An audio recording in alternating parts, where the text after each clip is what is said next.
Hello and welcome to another video, people. Before we start, please like, comment, and subscribe if you wish to see more content. Today, we're going to be talking about the mental universe and how everything is mental. This is the number one law on the Kabbalion. If you've never read that book, it's called The Kabbalion. A very good book. It's the first law because this is the most important thing you need to understand is how everything exists within the mind. Behind every single one of these eyes is the same consciousness expressed in different bodies. The mind is what gives perception to what you're experiencing. Behind every single one of these eyes is the exact same consciousness, but the brain that they inhabit is giving them a different perception, a different being, a different body.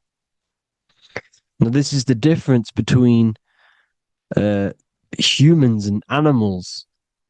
Humans possess a advanced consciousness, an advanced mind that gives us the ability to be aware of ourselves mentally, physically, and spiritually. We can reflect on ourselves. When a dog looks in the mirror or an animal looks in the mirror, it doesn't know what it's looking at. It doesn't realize it has a consciousness. It can't reflect on itself. It can't say, I want to improve in this area. It doesn't have that consciousness. We have a divine consciousness. Take away the N for divine, and you get with a D, put it with a D, you get divide, because we have a divided two-way consciousness. An animal only has one. However, it's still the same mind. We're all mind. We're all mental. We all exist within the mental plane. Look at this person walking. The body, the brain is sending electrical signals through the 12 cranial nerves, which the 12 disciples that spread the gospel of Jesus, right? You have 12 cranial nerves in your brain. There are 12 disciples which spread the gospel of Jesus. Jesus represents the mind, the intelligence, the invisible intelligence that we all are, the same intelligence, the same exact consciousness, which then sends a command into the brain. Then the brain sends these 12 electrical signals through the 12 cranial nerves to control the rest of the body through the nervous system. This person walking is not, the body is not walking. The mind is telling it to walk. And the brain is it's a supercomputer which is decoding these demands given to it by the mind. Because the pineal gland will have something to do with the ether, because the ether is physical and non-physical. The mind is sending the commands through the ether to the pineal gland, which is then getting broken down into electrical codes within the brain and sent throughout the nervous system to control the body. And this is why in the Sims simulation, because the body's the simulation, it's a false reality. It's the fake reality. It's not the real you. You are formless. There is no form, but the third dimension is a dimension within your mind. Matter, mind, light is all a product of your mind. It's all in the mind. Now, this is why The Sims has this green little diamond on top of the head. Because this is you. This is your invisible intelligence controlling the character. Okay? It's controlling the character. And this character is in the world. Your consciousness isn't in the world. The world exists within you, but the body is a vehicle for that realm that you land in.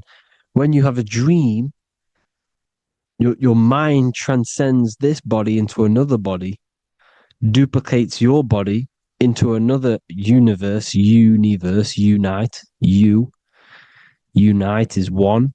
We're all one. It's all one universe, expressed in many different ways, infinitely. And the vehicle that you land in is the body to operate in that realm. This is the all-seeing eye, as you see here. The eye, this is all the intelligence. This is the ball of consciousness, God, expressed in different bodies. We're all this same one in different bodies, as you can see here. And this intelligence is expressing infinitely throughout the universe, an infinite universe. There's no beginning, no end. There was no beginning of the universe. There is no end. It's infinite, always has and always will. But the mind is what gives you the ability to explore the universe, to make perception of it. We are God in disguise. We are God in disguise. We are God in flesh. But the body can become attached to the mind, can become attached to the body if the mind is not aware of itself. When the mind is that blinded by matter, and we lack knowledge and understanding of what we truly are, a formless, infinite being, a traveler. This is why Freemasons are called Freemasons. Mason means traveler, free. You're a free traveler because your consciousness is a traveler of the universe. When we lack understanding, our mind bounds to the body because we don't separate the body with our different layers of consciousness. When we separate them and identify that we are mind, body, emotion, you then can apply this knowledge to when you want to astral travel and explore the different realms of your mind, because the mind is the universe. People, this is what we need to understand. The mind is the universe. I am you and you are me. This is the Egyptians showing you this. The Ankh is the symbol of life. This is the one ball of consciousness, mind, giving it the Ankh life to all the different life forms. The cows, the birds, the snakes, and the big Ankh given to the humans, because the humans are the most intelligent. We have the most advanced consciousness. We have the most advanced consciousness. This is why the one is giving a big Ankh to the humans here. Here you see again, this is not the sun. This is also showing Ankh giving out its life to all things infinitely. And this is the Most High. We are the Most High in disguise. When we strip off the body, we strip off the desires for the physical world, we strip off all these fake identities that the mind gets attached to. That is God. The universe. You are the universe experiencing itself. I and I. The letter I and the number one is just one line. The letter I is the number one. Because your I am, when you refer to yourself as I, every single one of you who's watching this video refers to yourself as I, which is the one. We are all the one. We are all intelligence. We are all invisible. We are all the one. One is the only number. 1, 2, 3. Everything goes up in ones because there is only one. Doesn't matter how far you go down the line with numbers, all of their numbers are created by one because there is only one. It's me and you are the exact same consciousness expressed in different bodies. Mind, cause. There is only one cause. There is only one mind. There is only one being. But because we lack understanding of this, we think we are the bodies. And this causes division because the physical world is the most illusionary world. It's an illusion. It's all an illusion. Now you see with the two, you look with the two eyes, but you see with the inner eye, the mind. Okay, the mind is the mental plane is a shared plane, and it gives perception to what you're looking at. The mind. I'm affecting you when I speak because the mental plane is shared. We all share mind. We all express mind. When I'm speaking to you, I'm affecting you because we are mind. So the words that I'm saying, which are being manifested from my mind, are being manifested through my body into vibration, is affecting you. I'm affecting you with what I'm saying. And these words are having an effect on your mind because we're all mind. This is why you need to be careful what you're listening to, music and all sorts. Because music can also create thought loops within your mind. Because the chorus, we shouldn't be listening to choruses. Choruses are loops. And what they're saying in the chorus is being looped. And this can create thought loops within your mind. Go and listen to an old song that you used to listen to about 5 years ago, 10 years ago, 20 years ago. Go and listen to an old song, and you guess what? You will get nostalgia. Why will you get nostalgia? Because that song will trigger the thoughts that you were thinking in that time of listening to that song. So songs with choruses create thought loops, and they reprogram your subconscious mind. It's important why music is very powerful. Mind and mind, same word. See, language is the truth, people. This is why I use language in all of my presentations, especially the English language. It's riddled with occult truth.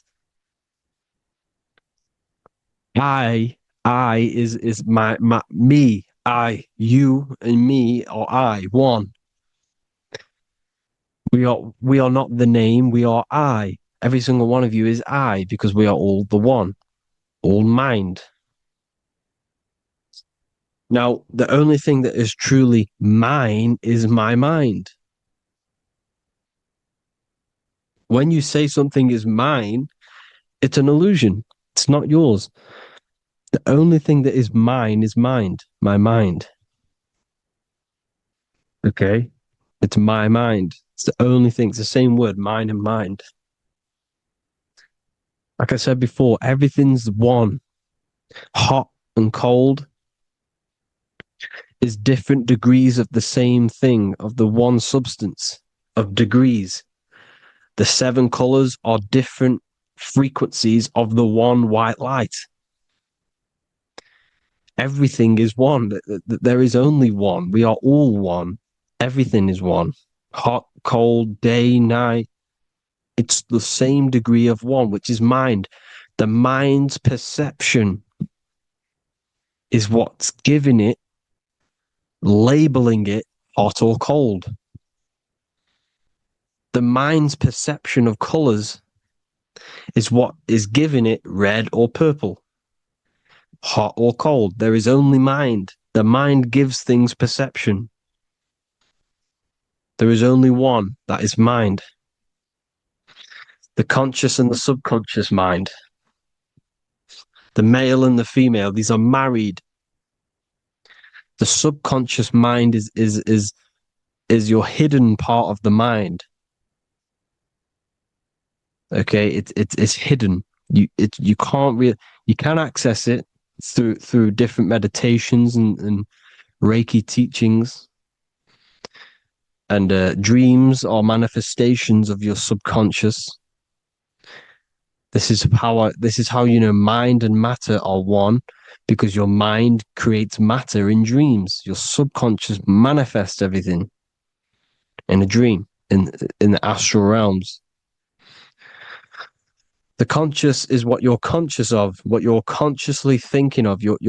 So me, I am conscious that I am speaking into this mic and creating this video.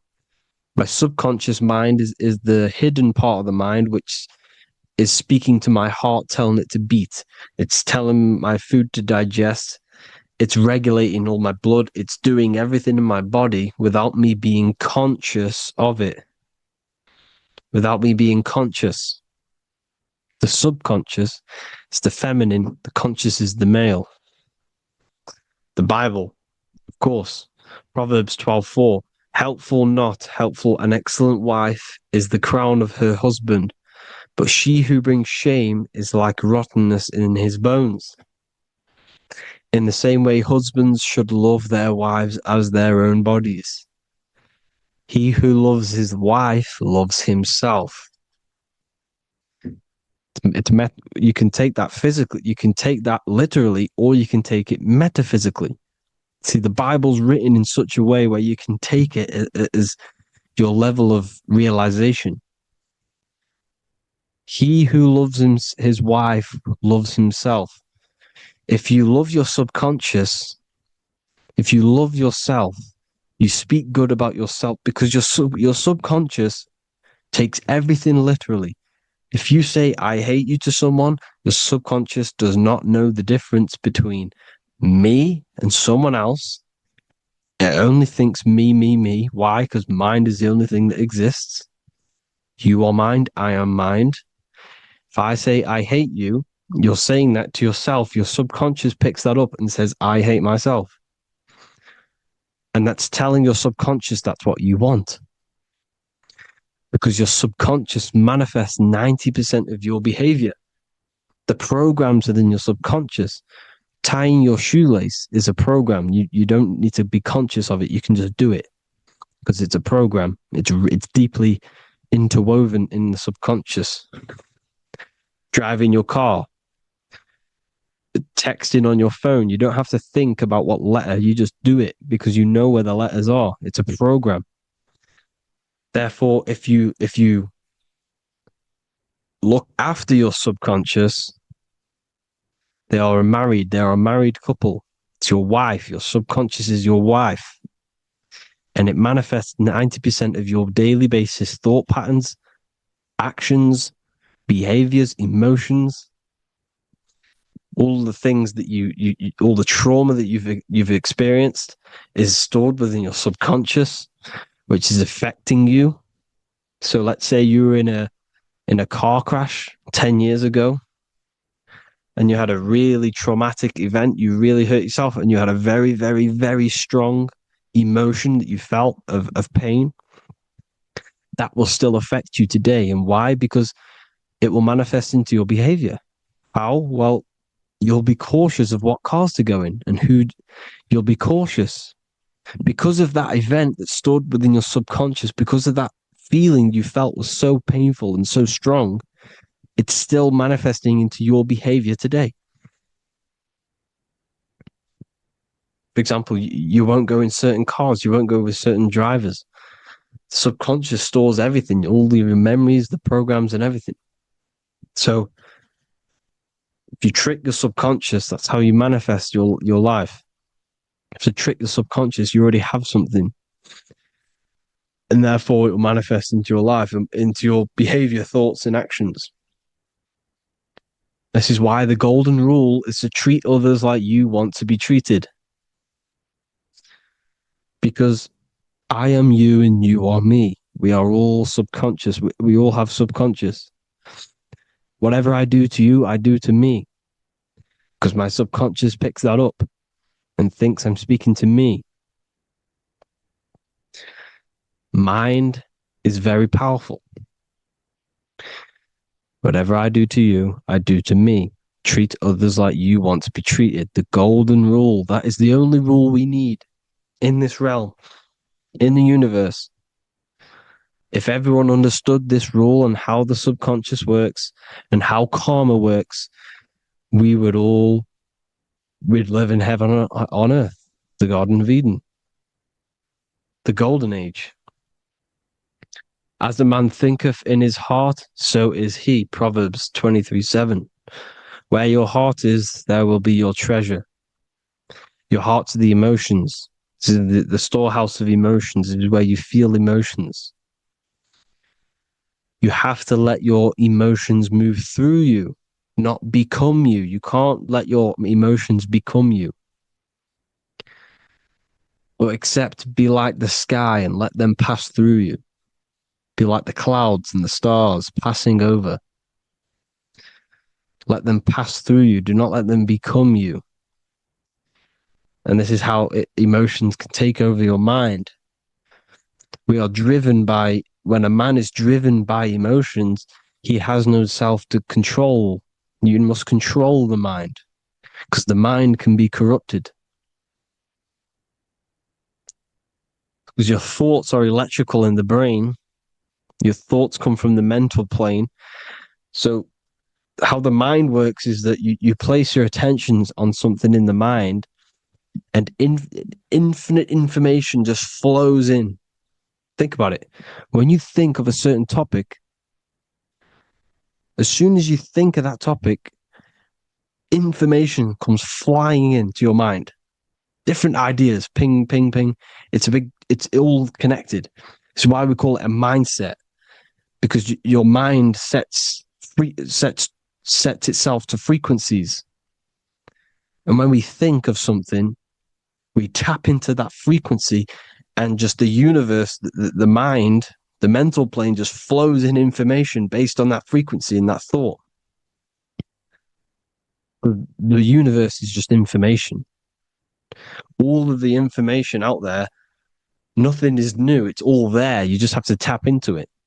You can tap into these different thoughts, and it's all there. Everything already exists within the mental plane. You don't think anything. You receive thoughts. We all share the mental plane. We affect each other. I'm affecting you. Listening to me is affecting your mental plane, your mind. The physical plane is the lowest plane. It's the world of effect. Everything you see in the physical plane is the effect of mind. Like I said, the person walking is the effect of their mind telling the body to walk. The physical plane is the lowest dimension of your mind. Mother Earth, we are in a mother. We're in the womb still. The Earth is feminine. It looks after you. It provides you with food for free. It grows on trees with water. It's Mother Earth. It's the womb. The dome above your head is your mother's belly. Okay? Is your mother's belly. You're in the womb still. You're forever in the womb because your mind's constantly expanding. Because when the baby's mind figures out that there is a reality outside of its mother, it starts to hear the people on outside of its mother, what does it do? It figures a way out of the mother, and it becomes born again in the water, in a hospital, into the other world. It's the same with our minds. When our minds figure out there is other worlds beyond this physical, we explore them. The astral plane, for example. You figure a way out of the body. Because when you're the firmament, look at the word firmament, meant at the end.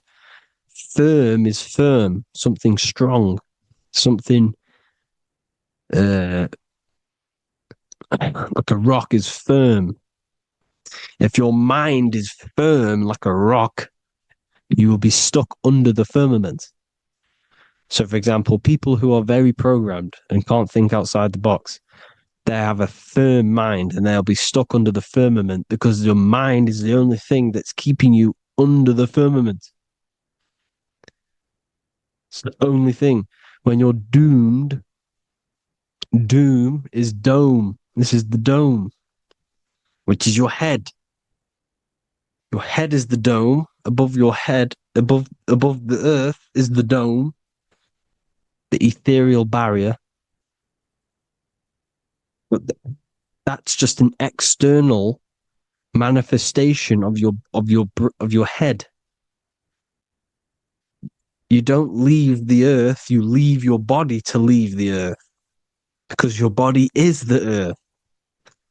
It's a dimension within your mind. So when you're doomed, you're domed. Your reality is your level of realization. You realize something, or when you have an idea, the mind, and the EYE or I, same thing, mind, it's all mind. Reality is your level of realization. You realize there's other worlds. That's your reality. Your perception's your reality. Mind in Latin is mens.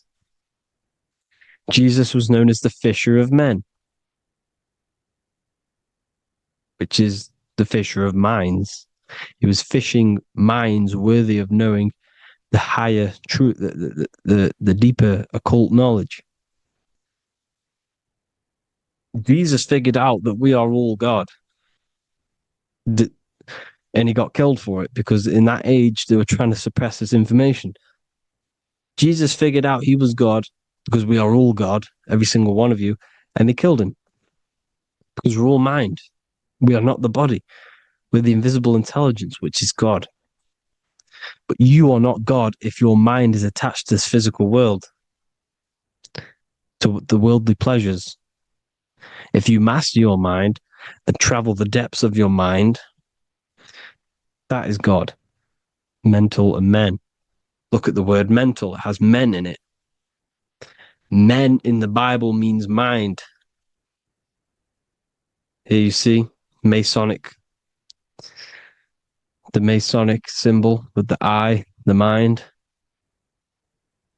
Looking over everything is the one. Everything comes from the one. All the lines coming off it, giving its life to all of the life forms.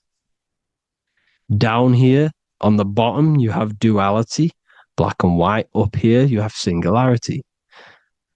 One and the two. Unification and division.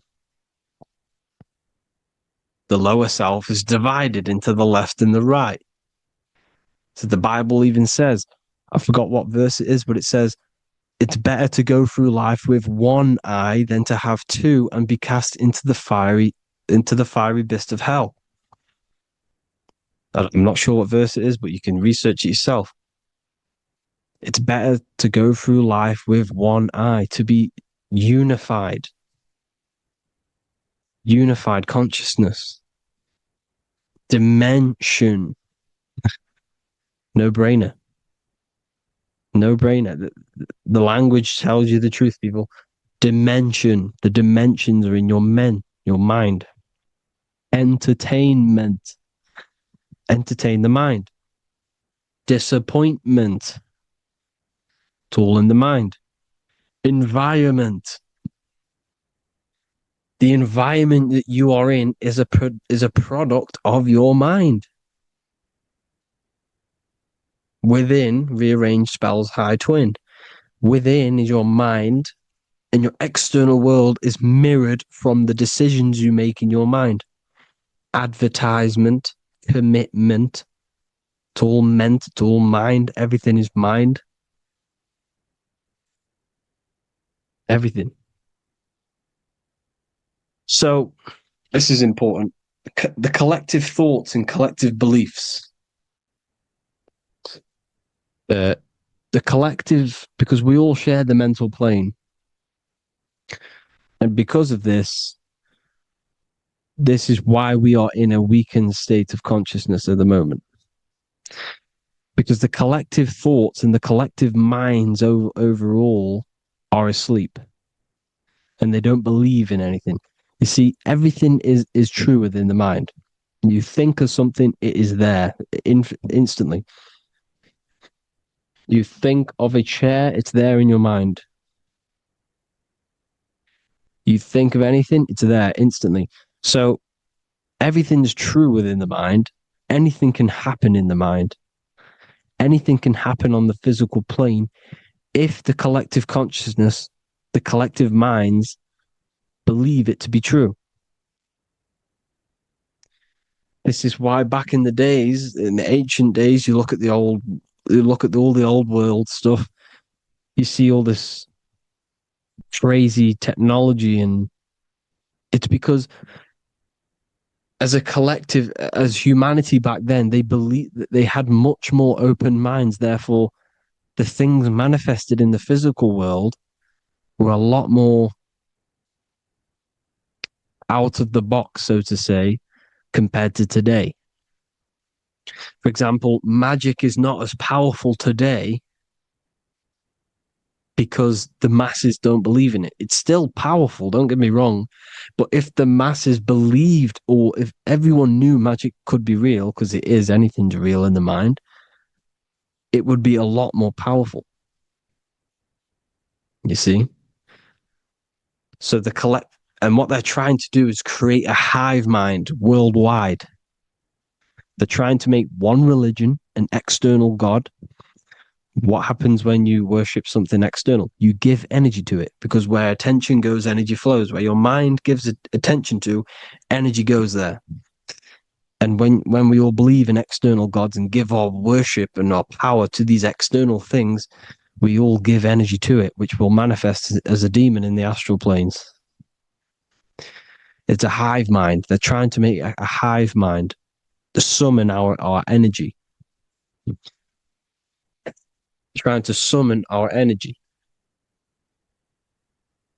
And it through mind, through collective thoughts, the hive mind. They want one religion, one government, one currency, one belief system. And that will create a hive mind, which will limit our consciousness, which will limit what we can do in the physical world.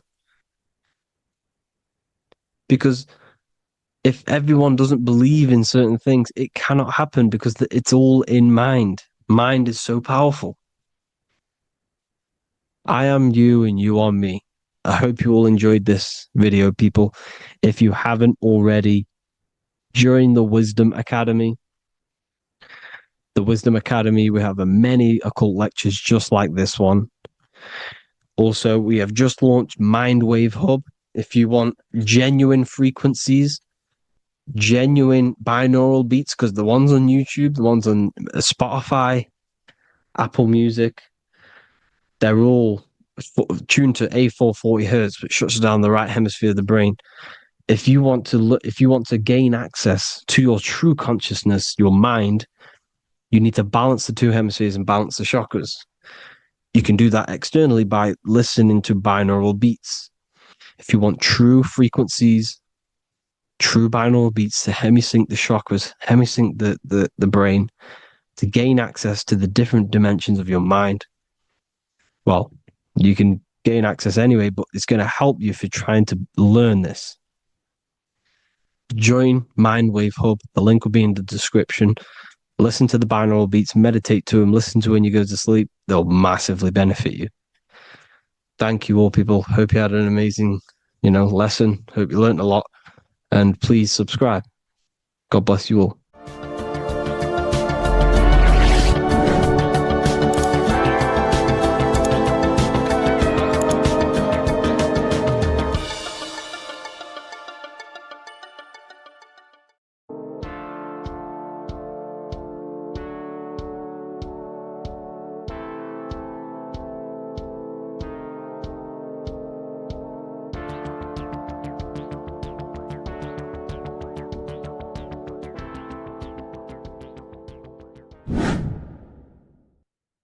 Left and right hemisphere, and what are they doing? How does it contribute towards your perception in this world? And this is what we're going to be talking about in today's video. We're going to be breaking down the two hemispheres of the brain and how they function in your life. So, first, we have the left hemisphere. This is the logical hemisphere. This is the analytical, divided, scientific, or verbal hemisphere. The right hemisphere is creative, wholeness, artistic, symbolic, and metaphorical. The right hemisphere does with non-verbal things. It produces a holistic perception. It is more to do with creativity. Because what you must understand is that we are not in the external world. The world is produced by our brain. We see with our brain. Our eyes are a part of the brain. What we touch is the brain's interpretation of electrical signals on the nervous system. What we smell is the brain's interpretation of smell through the nose. What you taste is your brain's interpretation of chemical reactions on your taste buds. So, what you are experiencing is the brain. The brain is a computer creating a simulation. And you have two hemispheres which breaks down this reality. So essentially, the brain is the perception creator. It creates perception. So if the brain is creating this, who is the one experiencing the brain? Well, that is you, the consciousness, the mind, the all-seeing eye. You are the all-seeing eye experiencing the brain, the observer behind the brain, behind reality, behind the emotions. So if you're walking through a woods, this left brain sees individual trees. The right brain sees the whole woods. It sees the biome. It sees the bigger picture. So when you are walking through this woods, the right brain picks up a holistic perception of reality. It creates the woods as one unified woods. The left brain's job is to break this down and analyze it so that we can see individual things. And this is also necessary for humans to have the ability to break things down and manipulate things in this world. So without this left hemisphere, we could not manipulate things and break things down.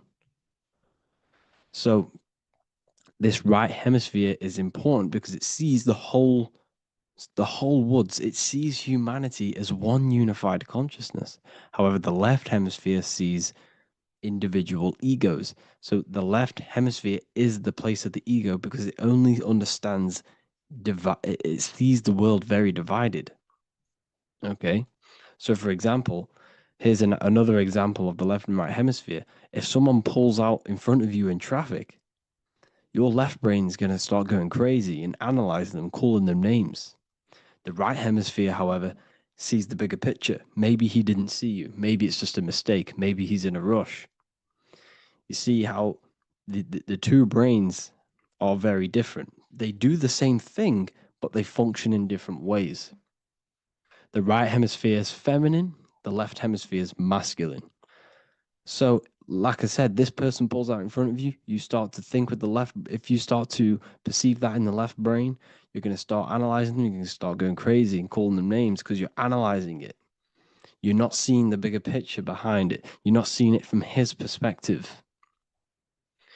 So, there is a crossover.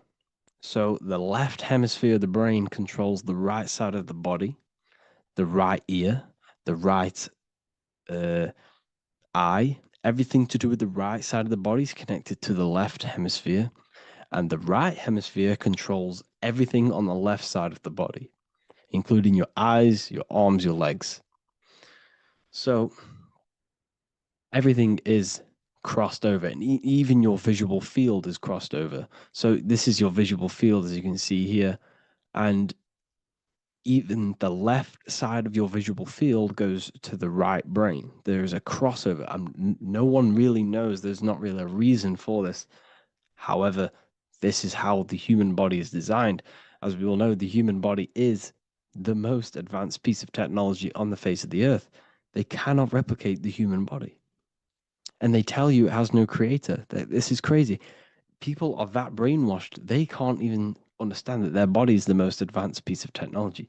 Your body is so advanced the computers that you use are mimicked of the body. Everything they create is mimicking nature, but they don't show you how intelligent nature is because they don't want you to understand you're in an intelligent design. So, anyways, let's get back on track. There is a crossover in the brain, and this is why they teach you to write with your right hand. And I was speaking to someone who's in a nunnery, or whatever you want to call it. They were a nun, or they knew someone who was who was a nun, and they forced these people, these nuns, to write with their right hand. You had to write with your right hand. This is why, I'd say at least 70% of the world or 80% is right-handed and right-legged, because they taught us this to activate the left hemisphere more because of this crossover that happens in the body. So when we are using this right side more, we are using that left hemisphere more. Why? Why are they doing this? Well, they also called it writing. Writing is a spell to cast a spell on you to use that right side of the body so that you use this left hemisphere because they want you to see the world as a divided perception. They don't want you using the right hemisphere, using that left side of the body to activate the right hemisphere to see the bigger picture and see how everything is all one and everything is created.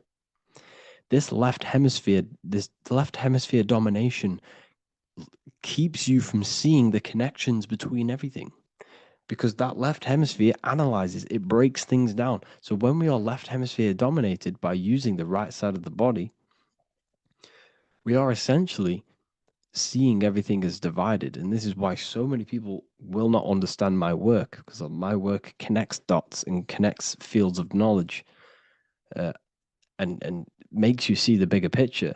So people who are left hemisphere dominated will see my work and think this guy's crazy. But everything, it's all about activating that right hemisphere. So they called it writing because every word you say is molding your mind in some sort of way. The things you see is molding your mind. Everything you take in through the five senses is molding your mind. And language is a massive spell, especially the English language. They called it writing so that you use that right side. It's a spell because your subconscious mind picks up everything you say. And 90% of your daily basis behavior and thought patterns is produced by these subconscious programs within the subconscious mind. Essentially, your conscious mind is only the 10% of you. The conscious mind is just what you're aware of, what you're wearing, how you're feeling, what you're thinking. That's your conscious mind. The subconscious mind is controlling every system in your body. It's telling your heart to beat without you being conscious of it. So essentially, this is what they're programming. They're programming this system in the back of the mind, which is controlling everything through the words. And this is what spells are, because it's all about creating perception in the subconscious. So they want you to use that right side more. I truly believe the ancients, they were balanced. They used the left and the right side of the body. They didn't have a stronger side because they understood this science of the body and how the body works. So this is actually called phonetics. It's not etymology. Etymology is the study of root words. Phonetics is the study of how words sound similar. The way words are spoken. So phonetics, phone is why we call them a phone. Because you speak into a phone. So this is write and writing to use that right side to activate the left hemisphere more. So your hands are a manifestation of your brain. The left hand is the right brain, the right hand is the left brain. And as a child, we were always taught that when you place your hands together like this is the size of your brain, which is true because your hands are a part of your brain. They're an extension of your brain. Every part of your body, other than your brain, is an extension of the brain. Everything's working and feeding back information to the brain because you're experiencing the brain. So another trick that you can do or another exercise is looking in the mirror and closing one eye at a time. If you close your right eye, if you take your top off, for example, you'll analyze your body if you close your right eye because you're using that left hemisphere. Sorry, other way around. If you look at yourself through your right eye, you'll use that left hemisphere, which will analyze yourself. You'll see individual body parts. If you close the right eye and use the left eye, you'll see your body as a whole. You won't really analyze it. This is how you can analyze yourself using these two hemispheres. So this whole system is created to keep you thinking logically and to restrict you from creating and restrict you from understanding symbolism, allegories, metaphors, and teamwork. They want you stuck in a logical way of thinking and a logical way of seeing the world. This is why when you go to school, you are told exactly what to do. You're told to think this way and no other way. You're told to do orders, do this. It's a very left-brained system because if we all started to open up this right hemisphere, we'd all see, wow, everything is all one, everything's all connected. And this is what my work is doing. I'm showing you everything is one. The physical world is an illusion of duality, but everything comes from the one source, the one mind. The universe is a giant mind. I am mind, you express mind. We all possess mind. Behind the physical body is the same mind consciousness. And we are all expressions and fractals of this infinite consciousness called mind. And this is what they don't want us to figure out, is that we are all just one consciousness expressed. It's an infinite consciousness. It's even in the squirrel, it's in the dog. All of these different animals, they're just different bodies, but behind the bodies is the same consciousness, which is mind. That's what the pineal gland is. The pineal gland is not the mind and it's not the third eye. The third eye is your mind. If you have a closed third eye, it just means you have a closed mind. If you have an open third eye, it just means your mind has expanded from beyond physical things through astral projection and mystical experiences. This is how you gain an open third eye. It's just an open mind. A mind that has astral travel, that has explored the realities within the mind.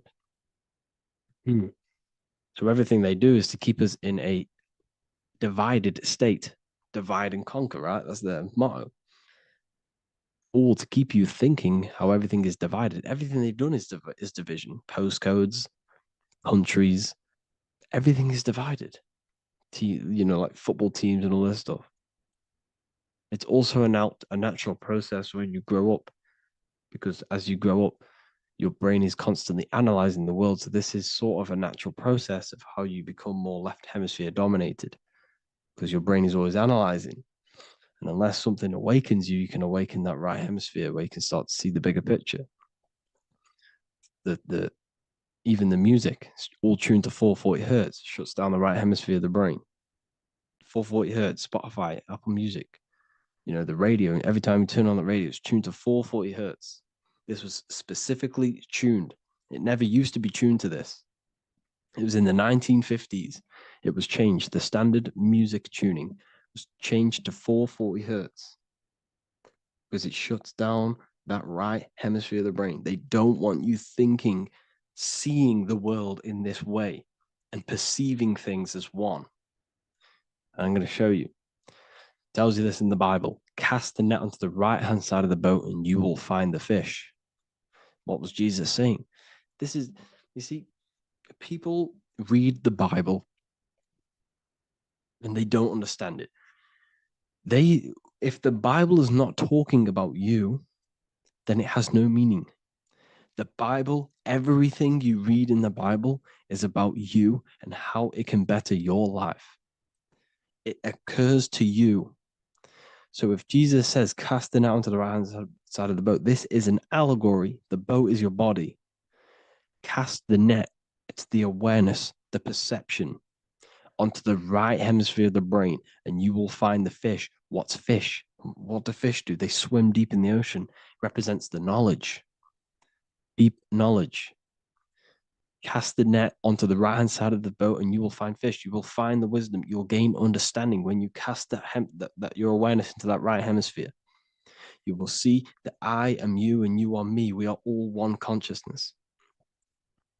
You will see everything. You'll see that the trees are the same patterns as the nerves in your body. You'll see everything is connected. Everything is a fractal of the one infinite consciousness. And how many fish did they catch? 153. That adds up to 9. This is now numerology. The Bible's filled with numerology. adds up to 9. What's 9? Human consciousness. It represents consciousness. You're in the womb for 9 months. Feminine. It's all about consciousness. And in Revelation 14, and I looked, and behold, the Lamb standing on Mount Zion, that's the spines, the mountain, with him 144,000. 144 adds up to 9. It represents consciousness on top of the spine. You see? And he had his name the name of his father written on the forehead. What's the father? The higher mind, the higher consciousness within you. Where is that? In the forehead, the pineal gland. The pineal gland is the radio receiver for the higher consciousness. Because every body part of the body has consciousness. Your heart has consciousness. Your gut has consciousness. You are thinking with these different consciousnesses. You think with the gut. You think with your penis. You are thinking with all of these consciousness. And it's about raising your consciousness to the higher consciousness, which is the father, the mind in the head. Don't think with the lower parts of the body, because that is your animal nature. Think with the higher parts of the body. It's all representing consciousness. How to activate the right hemisphere of the brain? Well, it's all to do with non-verbal things. So music will activate the right hemisphere. Make sure it's tuned to the right frequency, though. 432 hertz, 528 hertz. Any frequency that adds up to 3, 6, or 9 is good for you. Meditation, turning off the thoughts, and you raise yourself to the higher brain. Symbolism. Symbolism is all right hemisphere. Reading between lines, metaphors, determining the Bible, it's all right hemisphere. Seeing the bigger picture, it's reading between the lines. So tithing in the Bible. These people in the churches are giving 10% of their money to the church. It's nothing but a scam. What these people have done is they have externalized the Bible. They have taken the Bible and literalized it so that they can make a business out of it. So what they're doing is a tenth of the produce of what it says in the Bible, a tenth of the produce of the land, whether grain or fruit, is the Lord's and is holy. So what's that saying? The tenth of it's basically saying give the 10% to the Lord, to God. What does that mean? Well, what's the land and the fruit? This represents physical things, the physical things that you have. The tenth of the physical things that you have. What's that? That's your ego. All the physical things that you have is all to do with your ego. That's the lower self. The ego, what is the ego? It's the mind's perception of the physical self. You had no ego when you were a child. Okay, when you were a child, you had no ego. As you grew older, you created the ego. But the ego is the full self. It's the echo. Ego, echo. It's the echo of the full self. So it's saying give the ego over. Take away the animal self. In that left hemisphere, that's all to do with the left hemisphere. That left hemisphere sees the ego. It sees individuality. It's divided.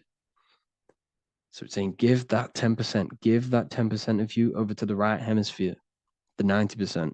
The 90% of you is in that right hemisphere. The higher self. Now, I'm not saying the left hemisphere is bad. Okay, I'm not saying that at all. But it sees it sees things divided.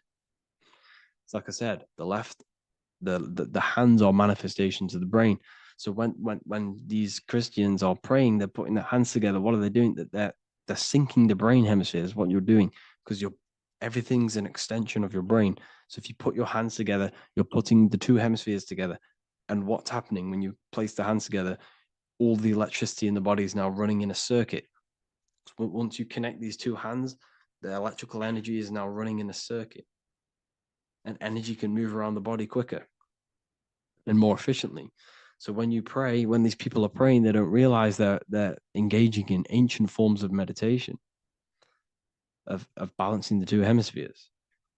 So now we're talking about balancing the hemispheres, not the right hemisphere. This is what Israel is.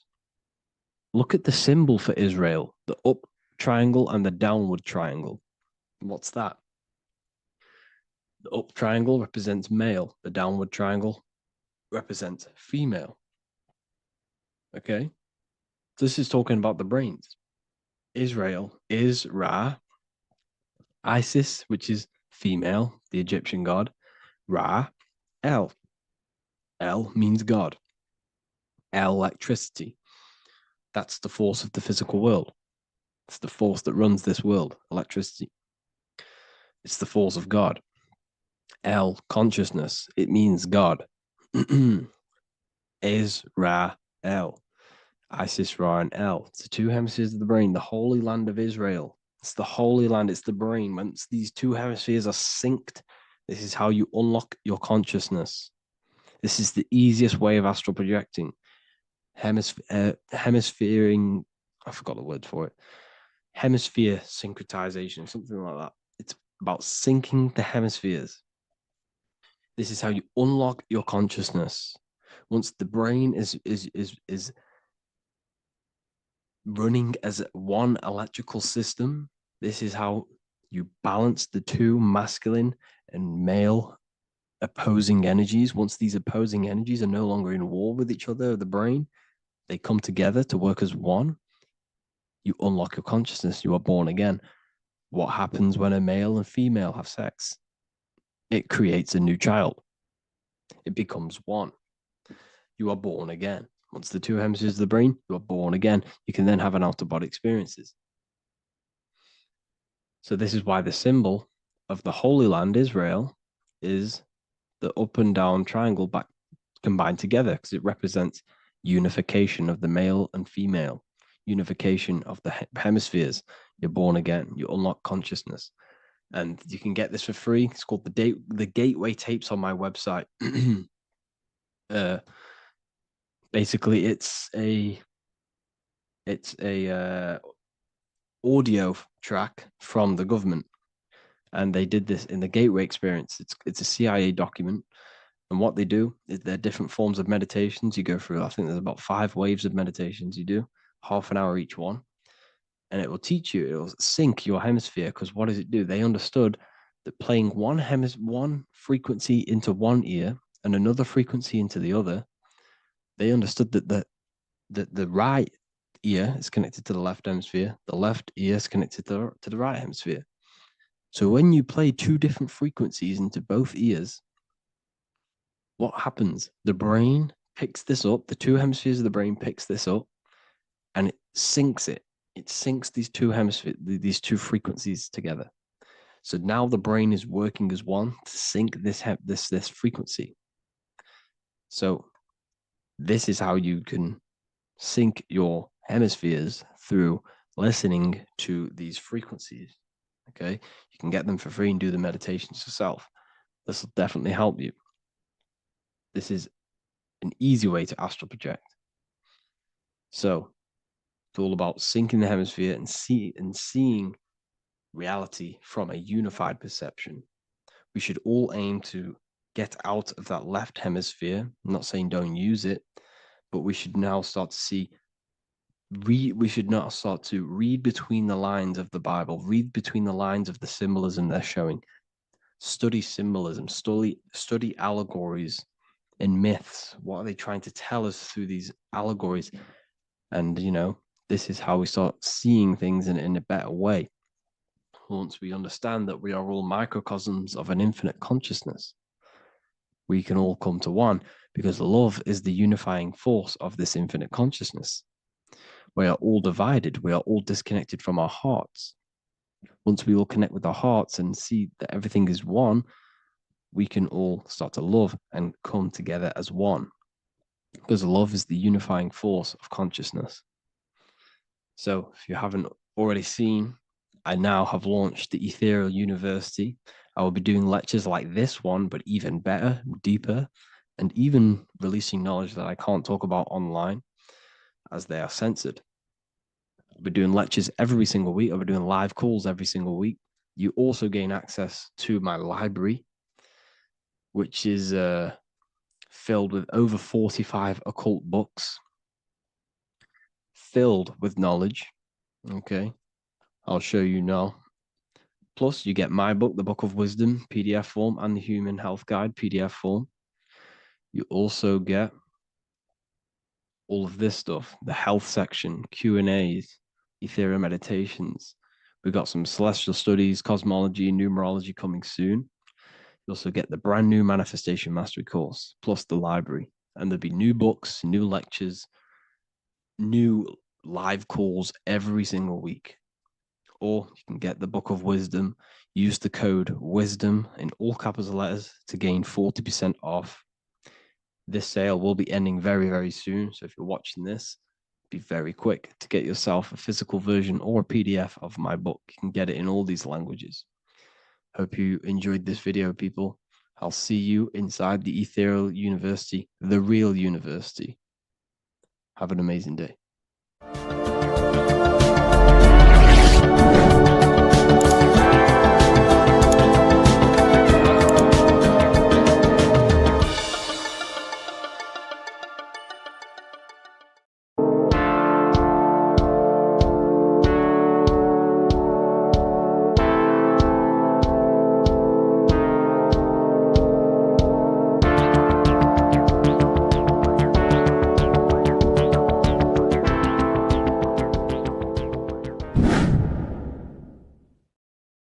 Welcome back, people. We're back with another video.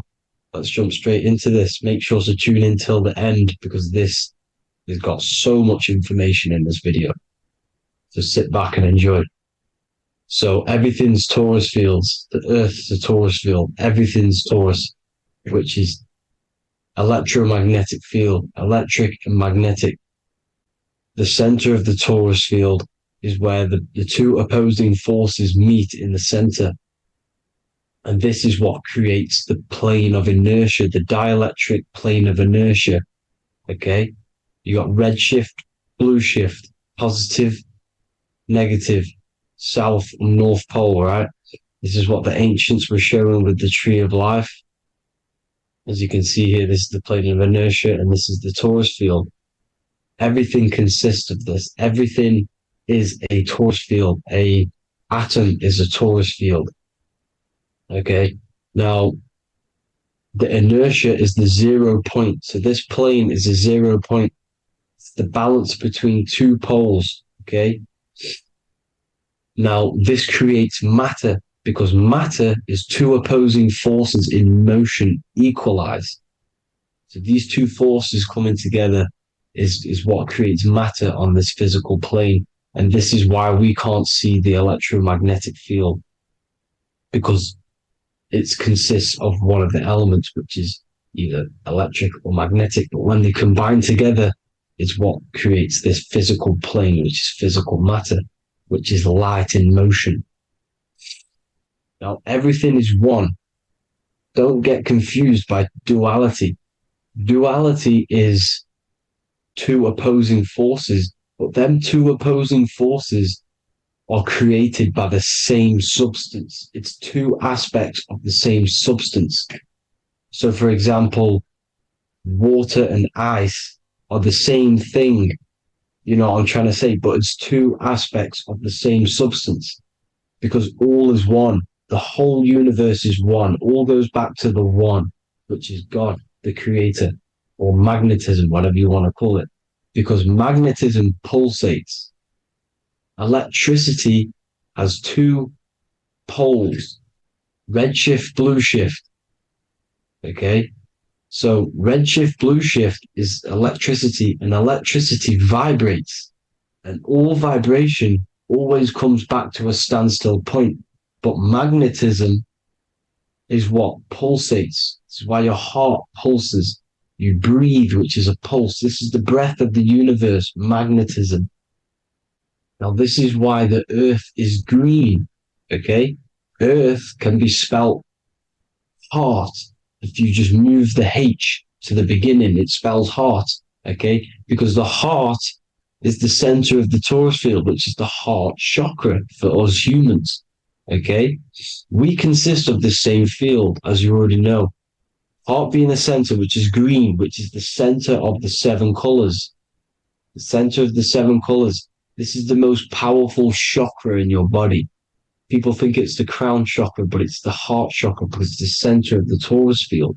You must align them all and combine them all into one, which is the heart chakra. Now, Earth is green. Nature's green. Okay, this is because we live on heart chakra, the plane of inertia. It's the center of the torus field. Okay. And this is what the Egyptians called Isis, which is nature.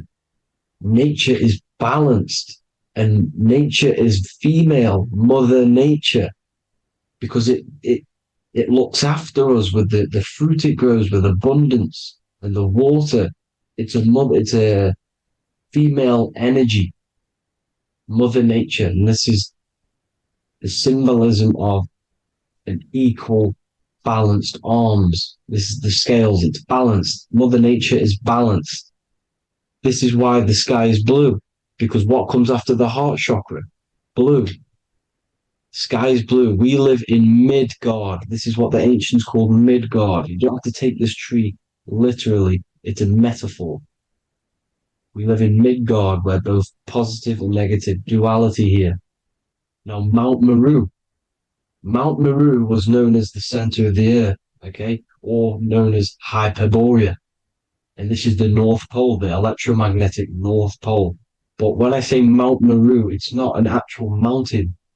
They weren't saying there was a real mountain in the center of the earth, a magnetic rock. No. The plane of inertia, okay, there's something called a hyperboloid. That's what it's called, a hyperboloid. And this is the center of the torus field. And this hyperboloid is what is in the shape of a mountain, you see? So if I go to this next one, they say Hyperborea on this map. Why do they call it Hyperborea? Because this is the hyperboloid in the center of the torus field. And this is the electromagnetic mountain, a metaphor.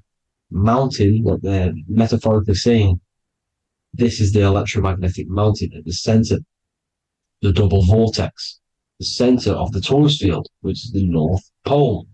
Pole of electromagnetic energy. So this is why they call it Hyperborea. It comes from the word hyperboloid. And the center of the earth is so sacred. And they symbolize this with, obviously, the North Star, which is Polaris. And this is where the swastika comes from, because it's the four seasons moving around the North Star. This is the Big Dipper constellation moving around the North Star, which is Polaris. There's that pole again. Pole. Magnetic pole of the torus field. And this is where the green, emerald green, aurora borealis comes from. It comes from this center hyperboloid at the center of the earth, where the most electromagnetic energy is stored. The center of the plane of inertia. The center of the plane of inertia. This is the all-seeing eye as well. As you can see, they got the sun, the moon, this is the Masonic cosmos, the sun, the moon, and the all-seeing eye, because the eye is Polaris, the eye of the stars. It's all a big eye. Now, the eye means a lot more as well. It's not just that. There's different ways you can interpret symbols. Now, this is the emerald tablets. Deep in Earth's heart lies the flower, the source of the spirit that binds all in its form. Okay? The flower of life is thine own place of thine spirit, and stream through the earth as thine flows through thy form, giving off life to the earth and its children, renewing the spirit from form unto form. This is the North Pole. This is what he's talking about. He's talking about the aurora borealis. Aurora borealis. It's the earth's aura. Emerald green. Heart chakra. Plane of inertia. Green. Earth. Heart. You see? All related. Now, there's many symbolism of this. So much symbolism of the ancients. The 7 layers of heaven. 7 layers of heaven, which are the 7 planets. Okay? These planets are the solar system. It's the solar system because we are the soul. We are the sun, the soul. And we're inside of a solar system, which is the 7 planets. That's why there's 7 layers of heaven. Okay? The rings of Saturn, the rings of the planets are moving around us. Okay? So this is what the ancients were depicting in their cosmology.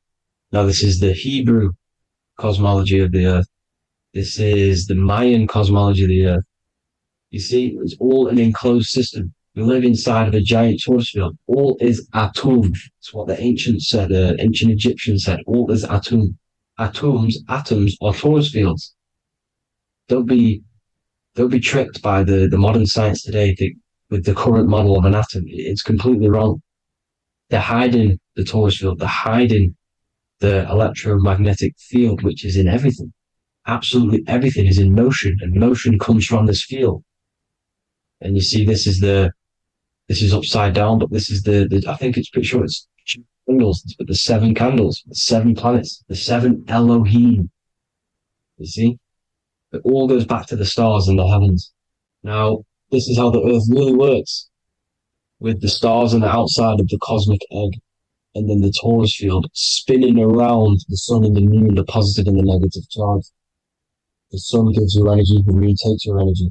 The moon controls monthly cycles. Moon is mon. This is etymology. Mon, month, money, demon, monster. Stir is star, moon star.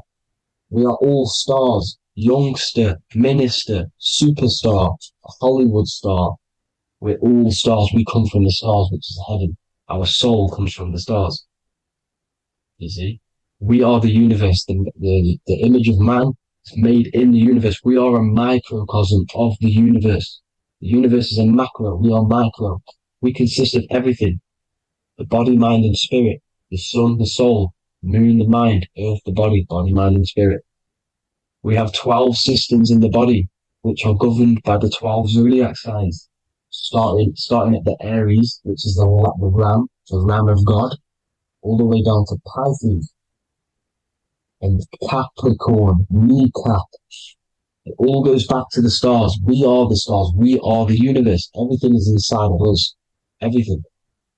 Like I say, the Temple of Solomon, the Temple of the Soul, and man, the soul. The temple is the body. The soul is the soul, and the man is the mind. The temple of the soul and the mind, body, mind, and spirit. We consist of the 5 elements: air, spirit, water, earth, and fire. We consist of everything. We are the universe. We're made in God's image, which is the universe. You see? Now, everything goes back to the stars. The ancients worshipped the stars because the stars govern everything. They govern the systems in the body. They govern your life. This is why your zodiac is so important, your sign. Each zodiac has a specific element associated with it as well. Aries, which is the first sign, the Ram of God, the Lamb of God, which is a fire sign. Fire, first. Fire, first. F-I-R, this is etymology. The cerebrum, ram, which is in the brain. Aries, the ram, controls the head, the face, and the nose upwards. So it controls the cerebrum. The Torah, which is, I'm pretty sure it's the Hebrew Bible, which is the Taurus. Tornado comes from the Taurus field. You see? Everything's inside of you. It all goes back to the Taurus field, and the Taurus field is everything.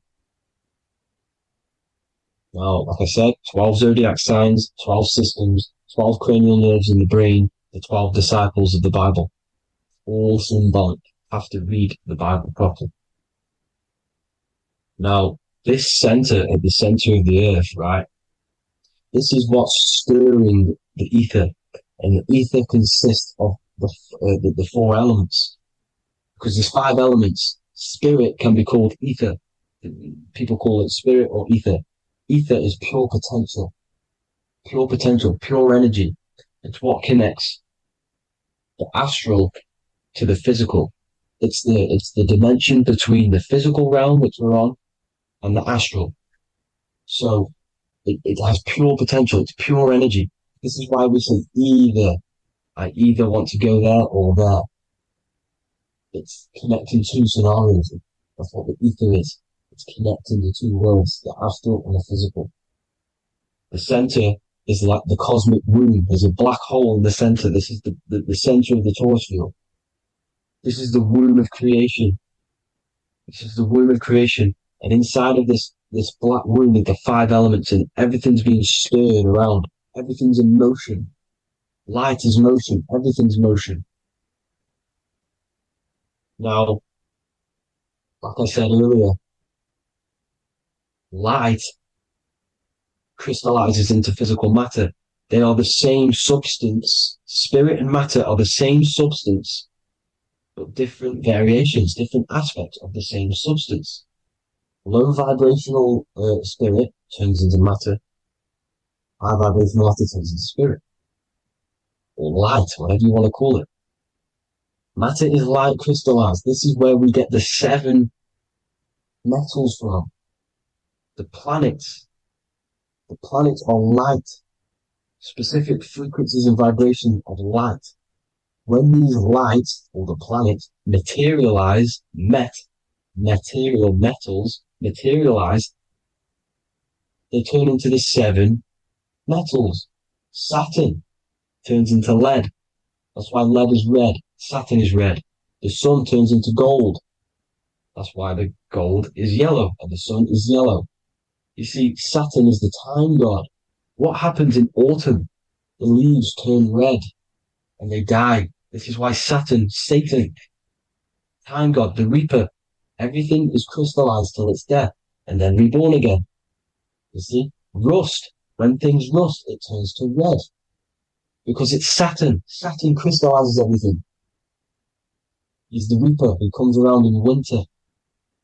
You see, he's Satan. Jesus and Satan, the sun and Saturn. They say we live in a solar system. The solar system, I think I've already just broke this down. The 7 planets are the 7 chakras. Everyone already knows this. But I'm going through it anyway. But this is where we get the 7 planets from and the 7 metals. You see, all the ancients knew it was an enclosed electromagnetic system. It's not a spinning ball in the middle of space, people. They want you to believe this so you get stuck in this material world. Because if you believe everything's material, you can never affect this plane effectively. You can never create your life effectively if you don't understand the planes of existence. Because the mental plane is a higher plane. And it breaks down and it controls the planes below it. The mental plane, hold on, I've got it here for you. The mental, the astral, etheric, and physical. Etheric connects the physical to the astral, but the mental is what's above them all. You see? Now, it's important to understand this. It's important. However, the ancients always talked about the enclosed system. Only NASA, which is introduced around the Roman times, not NASA, but the globe Earth was introduced around the Roman times. Okay? By these Masons. These Masons introduced this because they wanted to take over the minds of the masses and control them. These people worship the physical realm. They know how it works. They know the ins and outs of it. They know how to do the magic. They know how to do it all. They understand it all. That's why Masonry have to take the oath. The oath of not speaking. You're not allowed to speak about anything you learn about in Masonry because they're discovering the truth about your mind and how it creates reality and stuff like that. So this is the Masonic cosmology, the 5-pointed star, the 5 elements, the checkerboard for duality, positive and negative, the 2 aspects of every substance. This is another ancient painting depicting the firmament, the stars inside the firmament, the sun. You see, the ancients worshipped the sun because it's so important for sustaining our life. It's the only reason we're alive is because of the sun. But then people think it gives you cancer today. They brainwash you to think the sun gives you cancer when it's the #1 source of all life. They want you to believe it's a big, spinning, dangerous ball in space. It's not. It's here to give us life. It's God's son. That's why Jesus is known as God's son. It is the Son of God. God created that to sustain us. You see? So it's important you understand the true cosmology of where you are, because if you don't know where you are depleted of all of your morals. You're depleted You're demoralized. You're lost. You don't know where you are. You don't know where you exist. Okay? Once you accept the globe model, the heliocentric model, you will subconsciously think that you come from nothing. This is why they implemented the evolution theory just after the globe model was introduced by Charles Darwin. Charles Darwin came in after the globe model. He's a Mason, he was another Freemason, and implemented evolution where we came from monkeys because they want you thinking less of yourself so they can manipulate your mind. You see? They want to manipulate your mind and they have done since you got here. Since you came through that portal, you were manipulated from that day to believe this, believe that. The true cosmology, the truth will set you free. You'll understand things better. You will feel better in yourself when you know the sun is here for you. You'll feel better in yourself that you know that you didn't come from a monkey. You were created as a human, a manifester, a creator. You're so intelligent. Your mind is amazing. You can manipulate matter, mind over matter. See? Thank you all people for tuning in. Tap in with yourself. Love yourself. Find the truth. Spread the truth. Nothing dies. Nothing in this creation dies. Everything's energy. Everything's light. Light can never die. You're a light being. That's why it says Hu. Hu man. Hu is light in Hebrew or Latin. Either one of the two. You are light. You're a light being. You never die. Ever, ever, ever die. Ever. Stop thinking you're going to die. This body will die because it contains electricity. And electricity always goes back to a standstill point because of vibration. Electricity vibrates. You are pure light. You will never ever die. Thank you all people. God bless. Make sure to like, subscribe and share.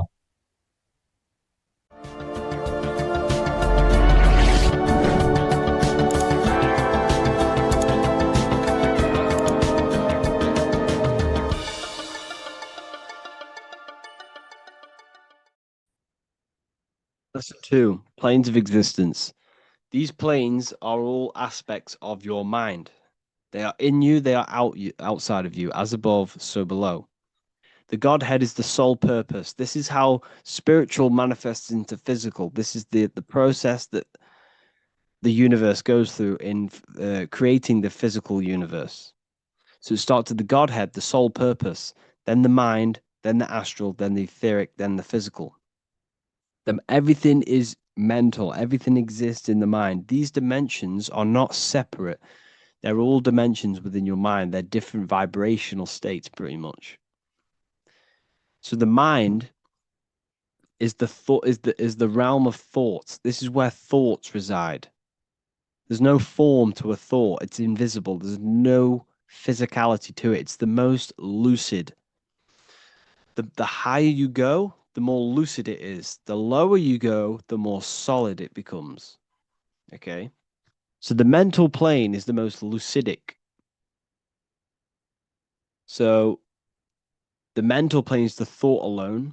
The astral plane is the imagination of the thought. This is where the thought forms manifest into some sort of form.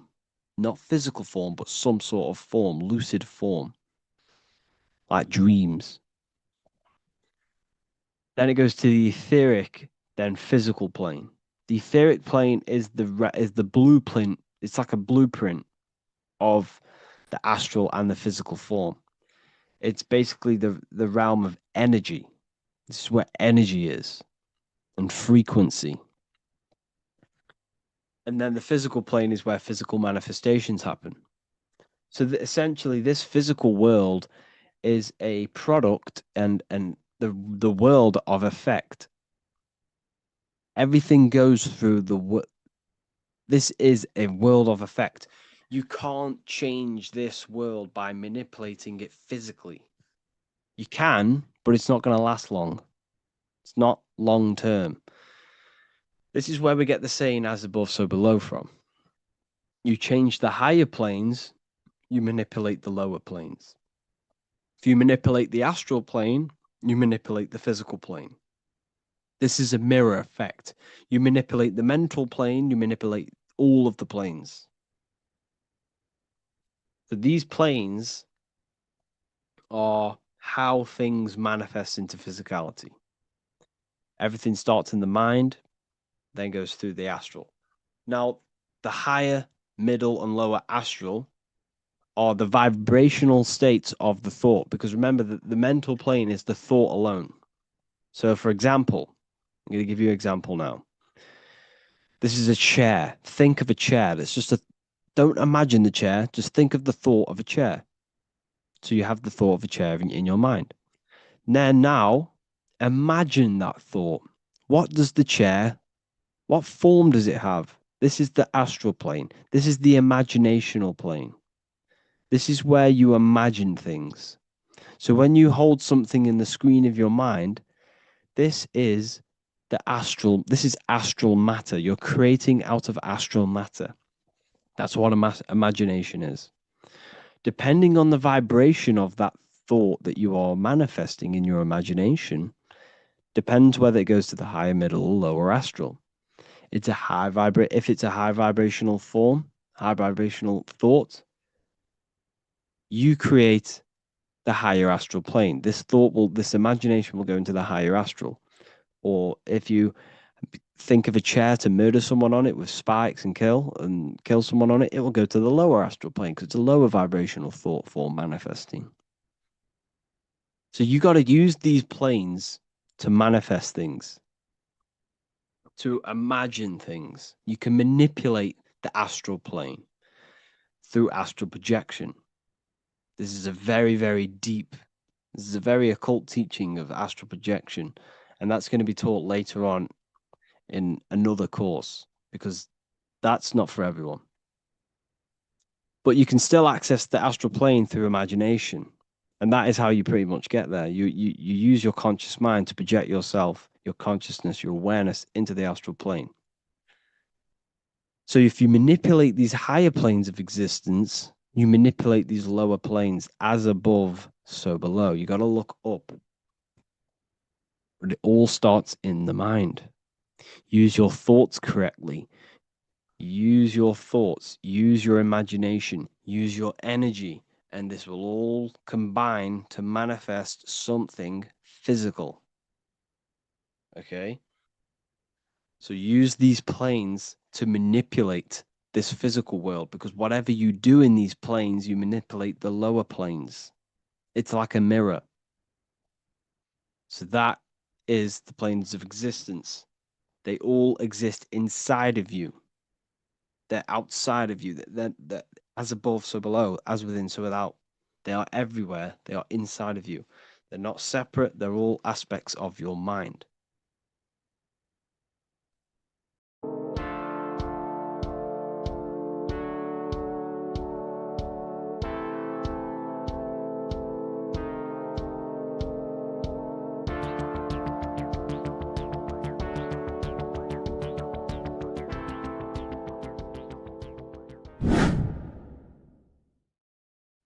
What is up, people? How are we all doing? Today, we're talking about the flat earth cosmology. So let's jump straight into this. Please drop a follow and leave a like to help the algorithm. So we live in a torus field. Everything's made out of torus fields. And every torus field has motion. It's what it is. It's the motion of energy. And every torus field has a center, which is the black hole. It's a womb of creation. It's counter space. Now, this is why the North Pole is magnetic, because the center of this torus field is the most magnetic part, the strongest part of the field. So this is why all compasses will point you to the center. And the Earth's magnetic field is spread across the whole of the Earth. And it's spinning, as you can see here, it's like a tornado at the center. And this tornado is the force which is spinning the sun and the moon around us. You got the sun, the moon, Polaris, just like in the Masonic cosmos here. The sun, the moon, Polaris, the all-seeing eye. Now we'll get into Polaris a bit later, but the sun is the magnetic force. Sorry, is the electric force, because every field is electromagnetic. Now, the sun is electric, it's positively charged, it's going to give you energy. It's feeding energy. The moon is more magnetic energy, which is taking your energy away from you. And this is why you become sleepy when the moon comes out, because it's taking away your energy. So these two forces is the balance, it's the yin and yang. It's the balance. Everything in this creation is balanced because the torus field is the earth is the plane of inertia, the 0 point within the field. Because physical matter is a result of two opposing forces equalized on the plane of inertia. And that is where matter crystallizes into physical results. And this physical plane is the plane of inertia, planet Earth. And at the center of this plane is the black hole, the womb of creation. And outside of this black hole gives birth to light. So the torus field is constantly rotating, going into counter space, the black hole, and then out of counter space gives birth to the white hole, white light. You see? So it's going around, black hole, birth again, black hole, birth again. And it just keeps going around. It's an infinite cycle of energy. And this is where the infinity sign comes from. This is the motion, this is the force which is creating everything to spin inside of this circle. Okay? And it's making the stars spin. It's making the sun and moon spin around us, around this center point. Now here you see Horus and Set. Horus and Set putting their feet inside of this dome. This is the royal arch, the arch of the dome above us. It's like you see in the Masonic cosmos, the royal arch of Freemasonry. This is the dome above us, the firmament that the Bible talks about. You see, they're putting their feet in because Set symbolizes the moon and Horus is the sun. Horizon, Horus. Horus is rising, the sun. So they're both putting their feet around this center magnetic pole, which is the pole, North Pole. And above the North Pole, you have Polaris, the pole of electromagnetic energy. You see? And this is how we get the sun and the seasons. Because the sun, for us, when it becomes summer, it's on the Tropic of Cancer. Then it spirals outwards, going out and out and out, then goes to the Tropic of Cancer, Capricorn. That's winter for us. Then it comes back in and creates summer again. So it's constantly spiraling around this center magnetic North Pole. You see? So this roof above our heads is the firmament, and this is what they've taken off of us.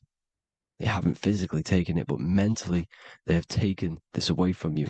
It's a female energy, and this is what the Egyptians called Nut, the sky god Nut. And this is the womb. We are inside God's creation, God's womb. And the woman's womb, when she has a baby, is a microcosm of this because everything inside of this creation is macro. It's a reflection of the bigger things, as above, so below. So the dome above our heads is the dome we are in when we are a baby. And you can see the sacred geometry of it is the exact same. It's the dome. And when we are inside of the womb, the woman, the sacred maker, which is the M, the Masonic M. This is the Gmail symbol. The Masonic M is maker, mason, matter, male. She delivers the male, you see. She delivers the male because it's the maker, the female, the magnetic. The woman is magnetic in nature. The male is electric in nature. So when we are in this womb, the female, we are being fed by the center umbilical cord, by the center of the mother's stomach. We're connected to the center of the woman's stomach, just like we are when we are in the earth. The center is where the aurora borealis is being emitted from, the electromagnetic aurora borealis, the northern lights. This is our spiritual umbilical cord connecting us to counter space, connecting us to the realms beyond this world. Because at the center of every torus field is counter space. And at the center of the earth is our spiritual umbilical cord. And this is the earth's belly button, as you see. As above, so below. We had a physical umbilical cord. We have a spiritual umbilical cord. And this gets cut when we die. when we're cut away from the physical reality. You see, here's the ancient tablet, ancient Egyptian tablet showing this female. You can see the hair, it's a female above us because the female energy is nurturing, helping, looking after. And that's exactly what the dome is. It's protecting us. It's the Ark of the Covenant, the Ark covering us. You see? And this is what they've taken away from us. By you believing in space, it completely destroys the idea of this being a sacred creation. They've taken the roof off your head, whether if you believe in space, you believe that there's chaos, there's planets, there's asteroids about that could kill us at any moment. But this isn't true. They've made you fear your own creation that you're inside of. They've made you fear what's above you. You see, and it's to hide the power of astrology, the power of the lights in the firmament, which are constantly flowing through the ether. These powers which are above us are sending rays down to the earth, which are influencing our psychology and how we behave. And this is what astrology is. It affects human consciousness. It interacts with our consciousness. And there's a different energy every day because the planets are in different houses, different alignments. And this is, we'll go into this a bit deeper later on. So the world tree, this magnetic North Pole, the pole of electromagnetic energy, was symbolized as a tree, the great tree at the center of the earth. You see? And this tree is symbolized everywhere. You can see here how the center person, this Egyptian person, is holding up the sky. This is the North Pole, the hyperboloid, at the center of every torus field. And this tree was in the Mayan cosmology. This is an ancient depiction. This is the torus field. There's the plane of inertia. Here's the center tree. Here's the tree in the center, the magnetic North Pole, the woman holding the stars. Here's the Hindu with the two birds symbolizing the sun and the moon revolving around this center tree. The Mayan tree, his Horus and Set around the North Pole. They all knew this flat earth cosmology. They knew these secrets. It's so sacred you understand the creation that you're inside of. Because if you don't, you'll be led astray. You don't know where you are. You're lost. You see? And here's the Masonic art with the rays of the stars coming down with the tree in the center. So it was personified as a tree. And we are in Asgard, Midgard, the middle garden, where there's good and evil. So the 7 layers of heaven, which is talked about in the Quran. Each planet has a different layer of the firmament, and this is the 7 layers of heaven, and these are our 7 layers of the energy centers in our body. So we start in the stars, so we are stars in a physical body. And this is why we say Mr., Sister, Fraudster, Sinister. Stir is star, and we are in the stars, and our star descends into the soul system, not solar system.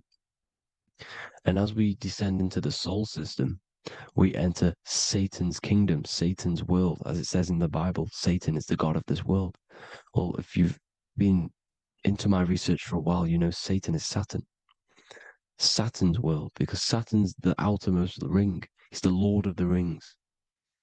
And you enter his kingdom, the kingdom of time. And this is why Saturn's the time god.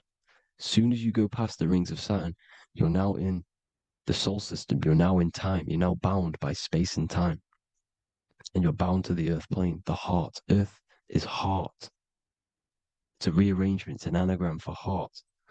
And the heart of the electromagnetic color spectrum is green, and that's why the earth is green. And above green is blue, and this is why the sky is blue. In order to go to heaven on the macro scale, you have to go through the blue sky, through the 7 layers of heaven. In order to reach heaven in your body, whilst you're here, you have to go through the blue chakra to your head, which is heaven. It's micro, macro. Everything is micro, macro inside of this creation. It's an ancient. I think this is a French image, piece of art from the ancient French, with obviously the 7 layers of heaven, which they all depict. And notice how it's like a dome. We'll go into this dome symbolization, the Royal Arch of Masonry, which is next. But these 7 layers of heaven give us the 7 metals, the 7 days of the week, the 7 diatonic tones, the 7 chakras, the 7 everything. It's God's favorite number. And this is why the Masons use the G inside of the compass, because the G is the 7th letter and God starts with G. You see? So it's 7. God is 7. Here's another depiction of the heart, the soul system, the 7 layers of heaven. La fermente, la fermette. You see, la firmament, with the stars on the outermost layer. Here are the 7 planets: Jupiter, Mars, la Sophie, the sun, la luna, the moon. So Saturn. So we are in the heart of this soul system.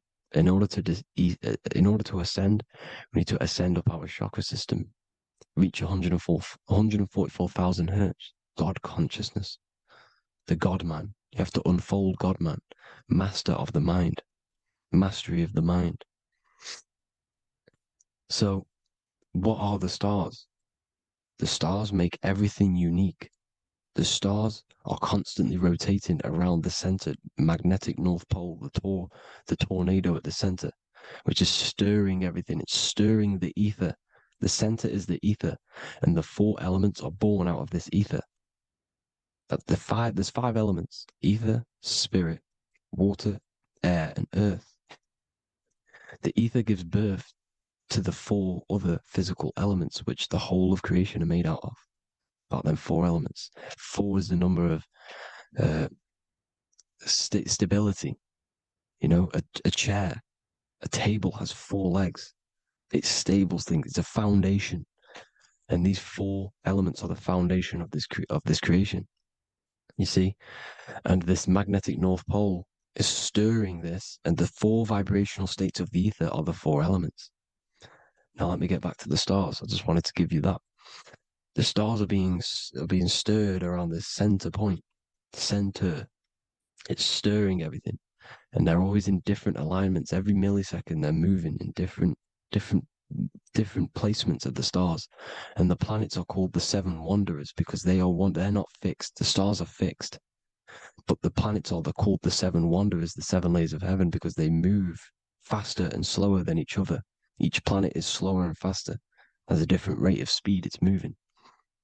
So these alignments are mixing in with the energies of the different 12 constellations.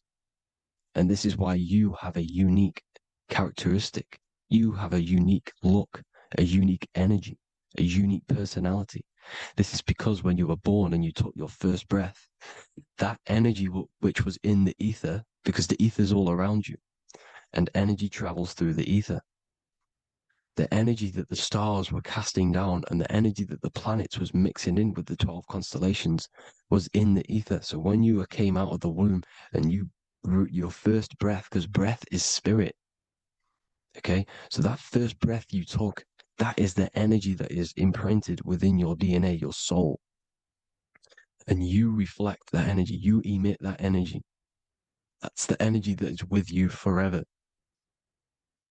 until you die, till this physical body dies off. And that's what the stars are. The stars are giving a unique energy, characteristic, personality to every living thing. Every dog, every cat, every animal has a unique personality because it was born at a different time and place in the sky. Okay, the stars are your destiny. Now, the stars are constantly changing as well. If you look at stars through a telescope, they're constantly changing and forming different forms. You can see here, it looks like water. It looks like light through water because it's the ether above us, a sea of ether. And this light is being emitted through it, and it's just constantly changing, giving different energies, each star. So this is why this is what the zodiac is. It's the expression of energy. It's the expression of the stars.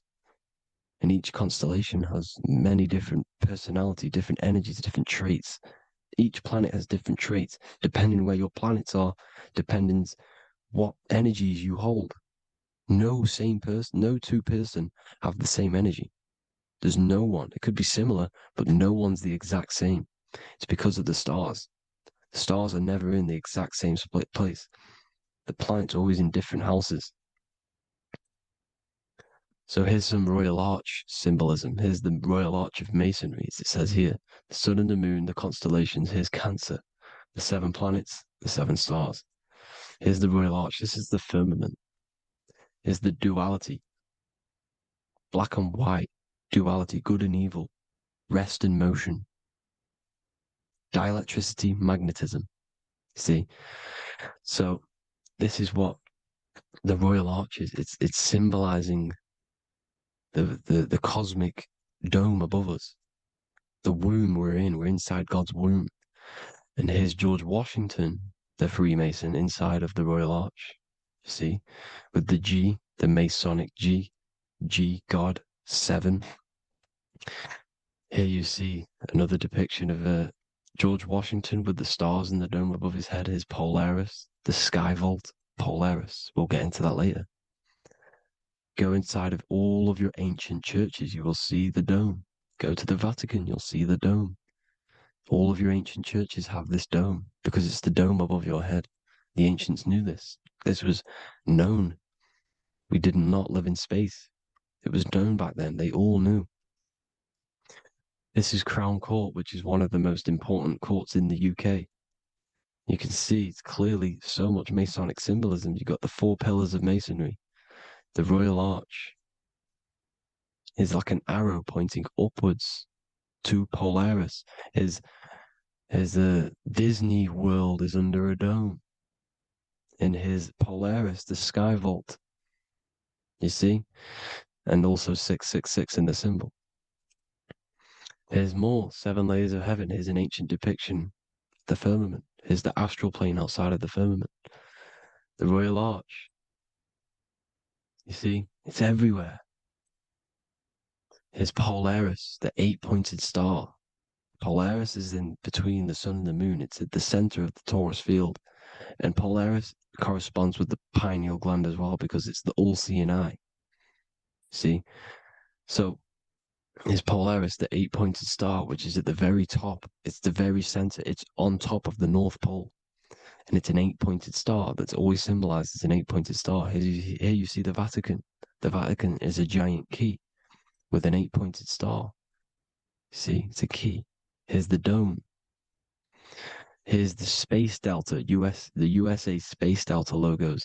Here you see the Egyptian god looking from the center of the North Pole, looking upward to an 8-pointed star, Polaris, an arrow pointing up to Polaris. Here's another, the bear holding a key with an arrow up to Polaris, 7, holds the key to Polaris. Here's an eagle holding a key above the North Pole to Polaris. Polaris, and here's another one. There's another bird, like a dragon, holding a key to Polaris. Because Polaris is definitely something to do with leaving this creation. Okay, maybe, I can't say for sure, but maybe it's to do with ascension, and this is why the Vatican hold the key to the 8-pointed star. And this is why the space, well, we all know space is a lie, but they're showing Polaris and its sacred symbology. Maybe it's to do with something leaving this creation, going to another. Here's some North Pole symbolism. As above, so below. You see the four seasons of the Big Dipper constellation going around Polaris. This is Polaris, this is the Big Dipper constellation, and this is the swastika. This image gives us the swastika because all the symbols we use are created in nature. They're created somehow in nature. This is how we get them. As above, so below. This is the map of the North Pole with the 4 rivers looking like the Big Dipper constellation. It's the Masonic, there's the ancient cosmology with the 4, you see the 4 islands, Mayan cosmology, 4 islands. This is the alchemical symbol for Earth, 4 sections. The windows, because the center of the North Pole is a window to another dimension.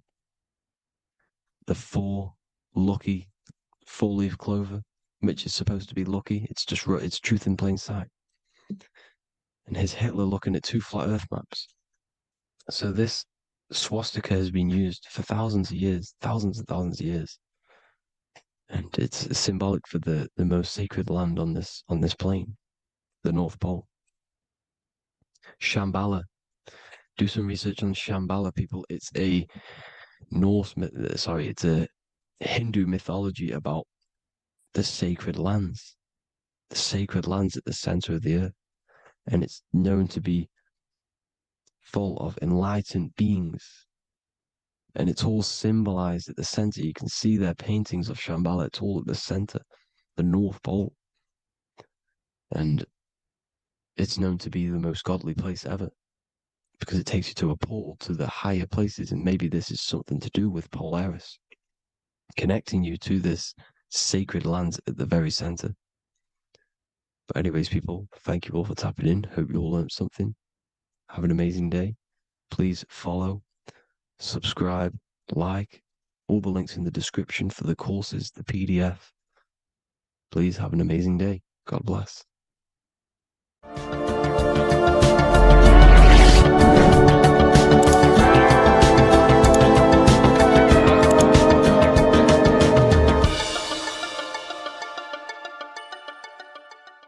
Welcome to Revival of Wisdom.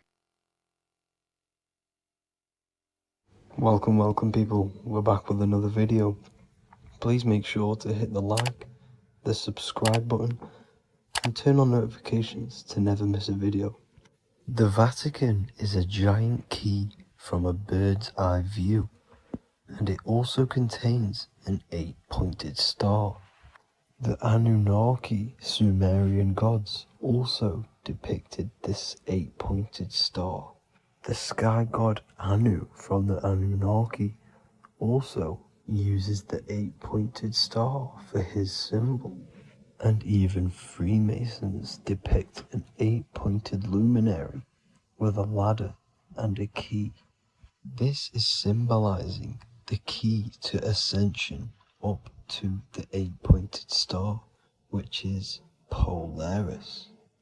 Polaris is always depicted as an 8-pointed star. Polaris is the standstill star at the very center of our realm, which is perfectly aligned with the North Pole. The Earth is a giant torus field, and at the center is where the most electromagnetic energy is stored. This is why all compasses point to the north.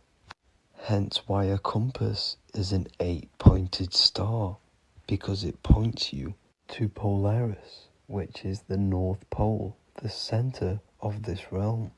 The 8 points of the 8-pointed star symbolize the 8 points in space and time. So yes, Polaris is the portal which you ascend through if you outgrow this consciousness by aligning your chakras. Our earthly realm is a macrocosmic reflection of us, and we as humans are the micro reflection, with the earth containing its 7 chakras as well as us. The North Pole is the 7th chakra, which is the crown chakra. So the key to ascension is held by the Vatican, hence why it's a giant key, because they mislead the masses through their religions, which teaches the masses to look outside of themselves.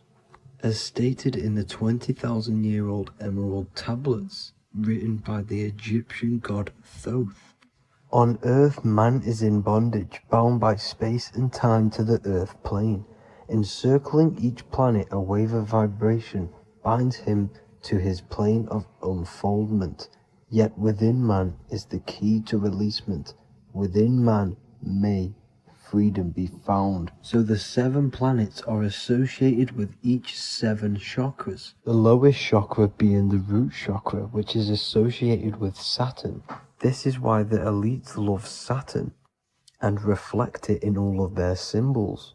Because the chakras are an ascension of spiritual principles, starting from the material and ascending up to the spiritual, the crown chakra.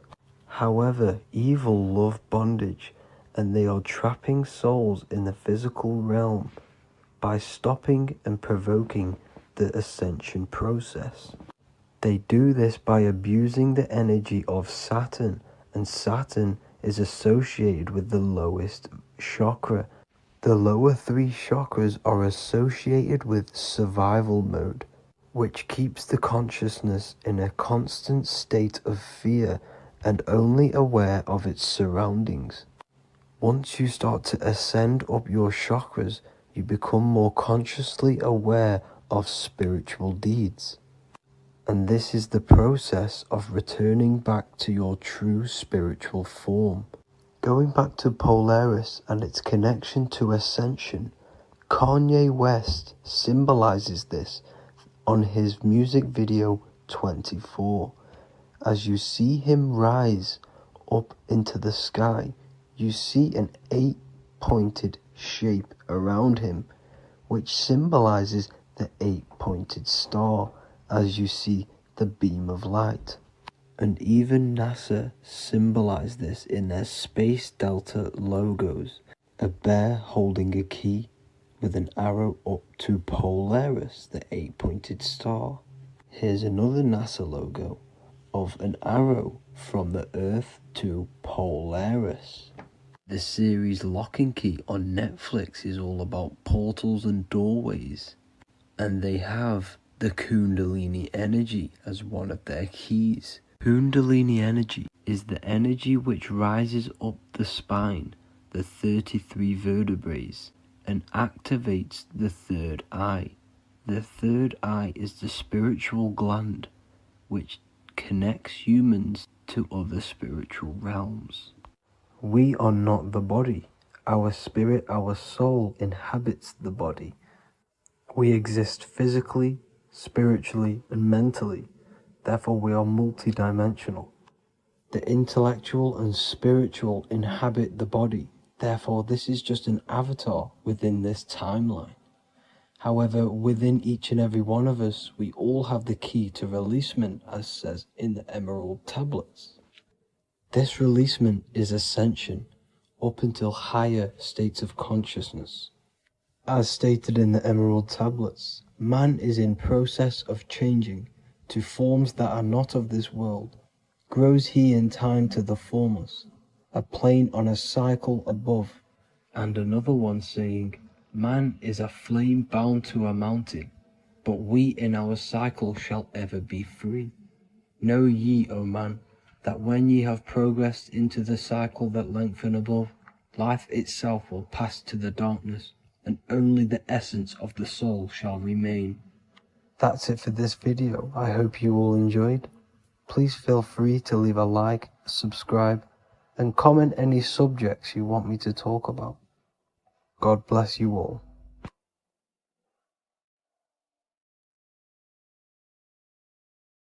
The Freemasonic square and compass is not just a symbol that represents Freemasonry, a lodge, or a secret society. It is a symbol of gaining your own personal power.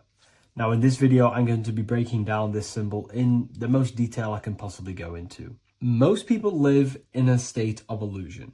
They live their life impulsively, acting based on their five senses, tasting. They want to feel a certain thing like an orgasm, or they're basically just slaves to external things and their five senses, which leads to a very dark path where you'll never actually become a conscious creator and you'll never actually be internally happy.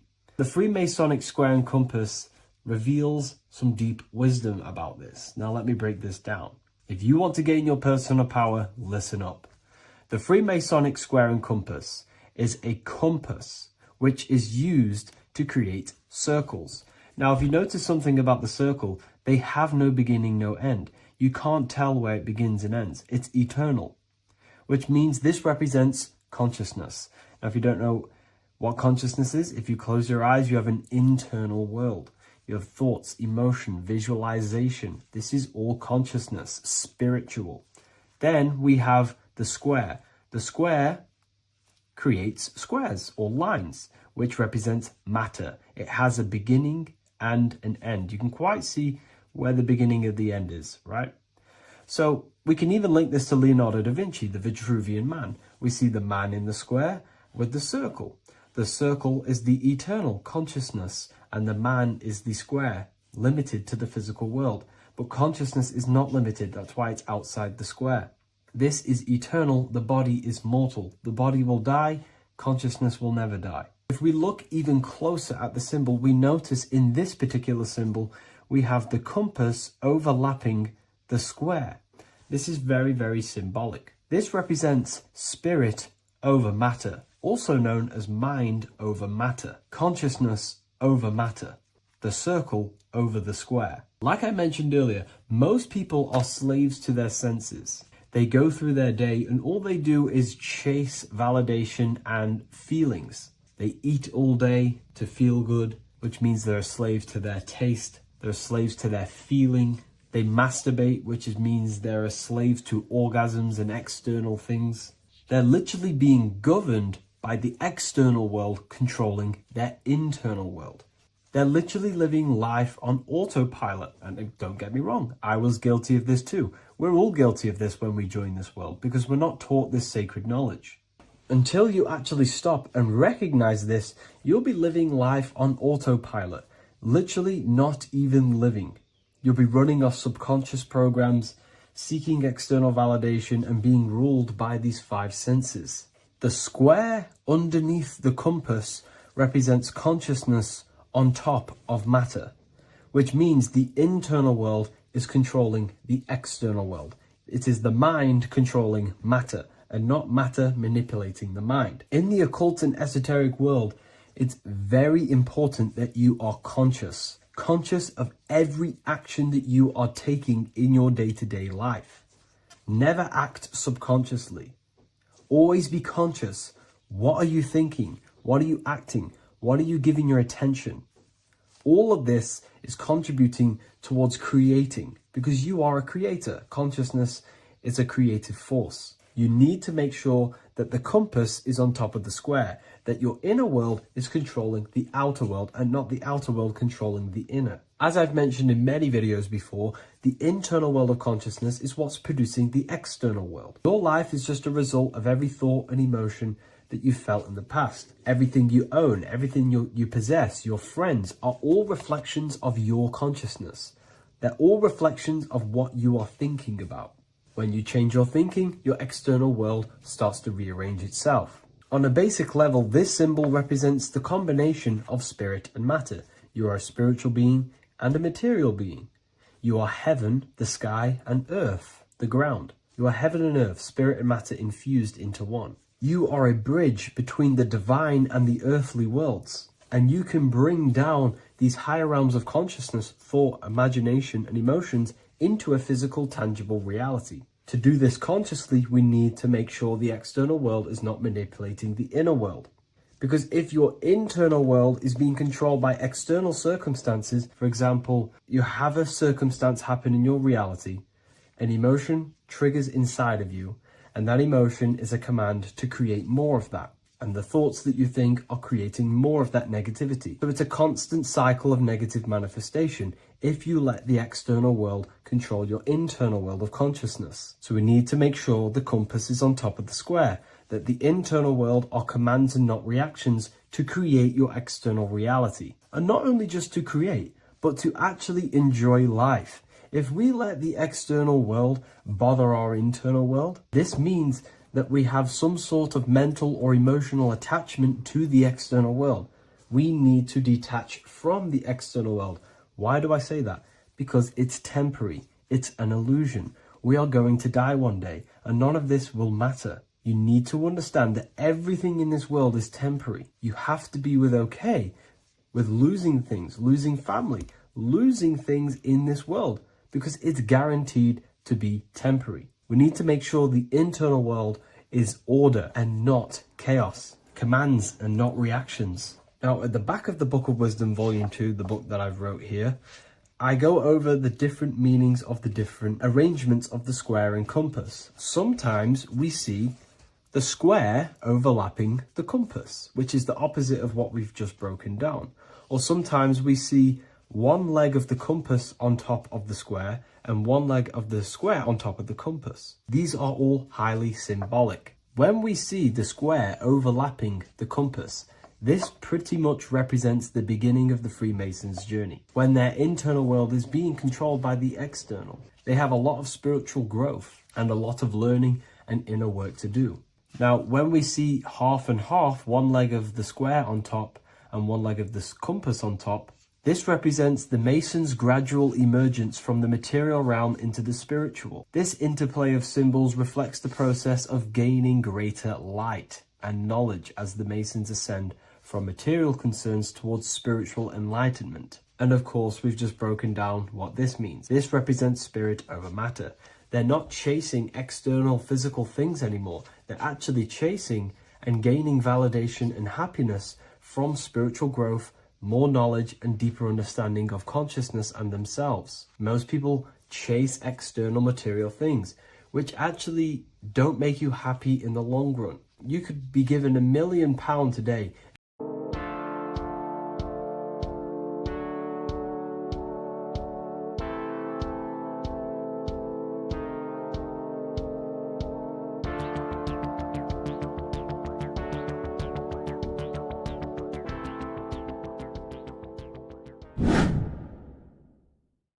What is good, people? It's Revival of Wisdom. Today we're going to be talking about Saturn. I've done this video in the past. However, this video is going to contain a lot more in-depth explanation of Saturn. So the 33rd degree Mason, Manly P. Hall, said, Saturn is the key to crystallization, physical matter. Light is matter, matter is light. They are interchangeable. Low vibrating light turns into matter, high vibrating matter turns into light. And Saturn is the god of this world, this physical world. He crystallizes light into matter. This is symbolized as the Masonic checkerboard, matter and spirit, matter and light, light and matter. He's also the god of time, destruction, justice. He creates and destroys, because all things in time die. He creates and destroys you. So, because we live in this physical world, which is the electric world, this is why we say electricity, because it comes from the root word of El, Saturn. They used to call Saturn El, E-L. This is why we used to say Elohim is God. The real God of this world is Saturn, but it's being hid. This is being hid. Jesus is Saturn. All of this is Saturn. It's all Saturn worship. It's the real God of this world, So, physical matter is a result of two opposing forces equalized on the plane of inertia, because everything is created out of electromagnetic toroidal fields. And these two poles equalize on the plane of inertia, which gives you planet Earth, plane of inertia. The plane of inertia is what Saturn is. It's the ring around the center of the plane of inertia. Thank you to Walter Russell saying, physical matter is a result of two opposing forces on the plane of inertia. This is what Walter Russell says, so please check out his work. He's got many books, many books on light and electromagnetism and stuff like that. So I advise you to check him out. So the torus field gives you the binary code 0 and 1, the female vagina and the male phallus. This is the code for this world. Saturn crystallizes physical matter. Now Saturn is the most outermost layer of the 7 layers of heaven, where it says in the Quran, it says, Allah, it is He who created the 7 layers of heaven. Saturn is the outermost layer. He's the top. He's the most high. So when we say the most high, we're referring to Saturn. He's the most high before the firmament, before the stars. So Saturn is the god of this world. He's the Lord of the Rings. He wears the crown. The crown is the rings. Crown, Kronos. So the planets are luminaries. They are lights. They are beings. They are energy, conscious energy. And we're in the heart of the solar system. Saturn is the outermost layer. He is the one of this world. He's the god of this world. Now, on the North Pole of Saturn, you have the hexagon. Add up all the sides, it creates the six-pointed star. Or it can be created as a cube. The cube is very important. The six-pointed star is very important. 6 points, 6 triangles, 6 side, 6, 6, 6. Black cube adds up to 6 in gematria. Now, what did I say in the beginning? Saturn crystallizes the physical world. He creates physical things out of light. You are a light being. This is why we say human. Hue means the light spectrum. Hue, man, we are light manifested into physical forms. Human. And we are incarnated through Saturn. Satan, same thing. The number of the beast is 666, and the 666 comes from the 6.6 triangle, 6 sides of Saturn, 666. We are all known as carbon-based life forms. Carbon, the atomic structure of carbon, is 666, 6 protons, 6 electrons, 6 neutrons. We are materialized into our physical bodies through Saturn, through the number of the beast. These bodies are the beast, it's the animal. The divine, the Christ, is the consciousness within, because you are a physical, spiritual being combined into one, hexed into one. Hexagram. This is a hexagram. You're hexed into physical matter, spirit and matter, light and dark, combined into one. Now you contain of the mark of the beast, the mark of your body. Your body's the beast. It says in the Bible, Satan, who is the god of this world. This world.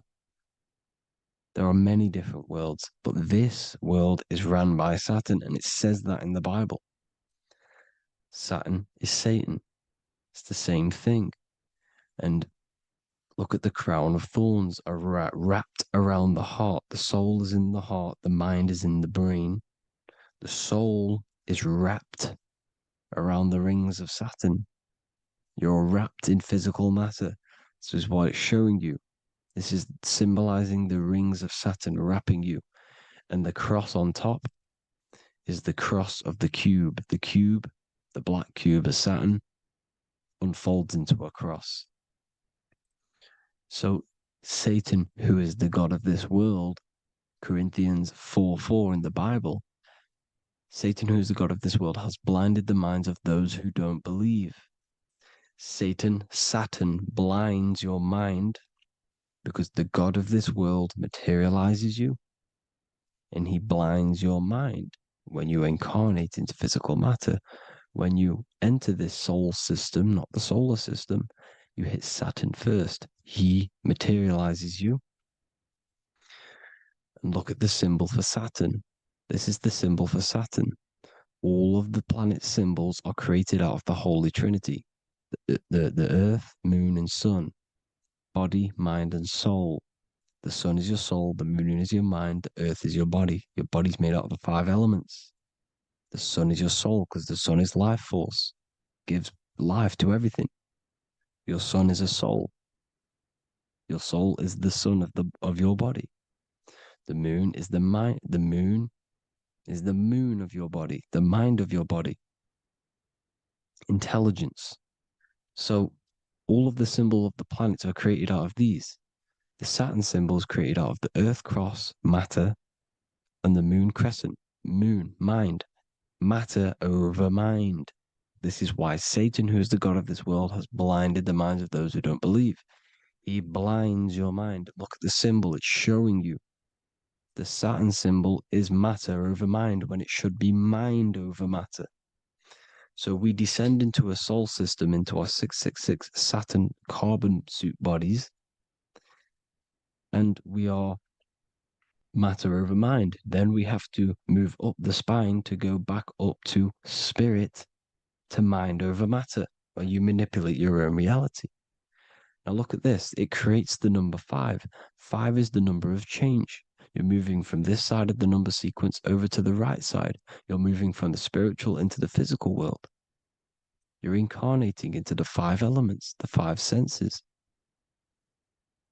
So the cube, the black cube of Saturn, is another major symbol.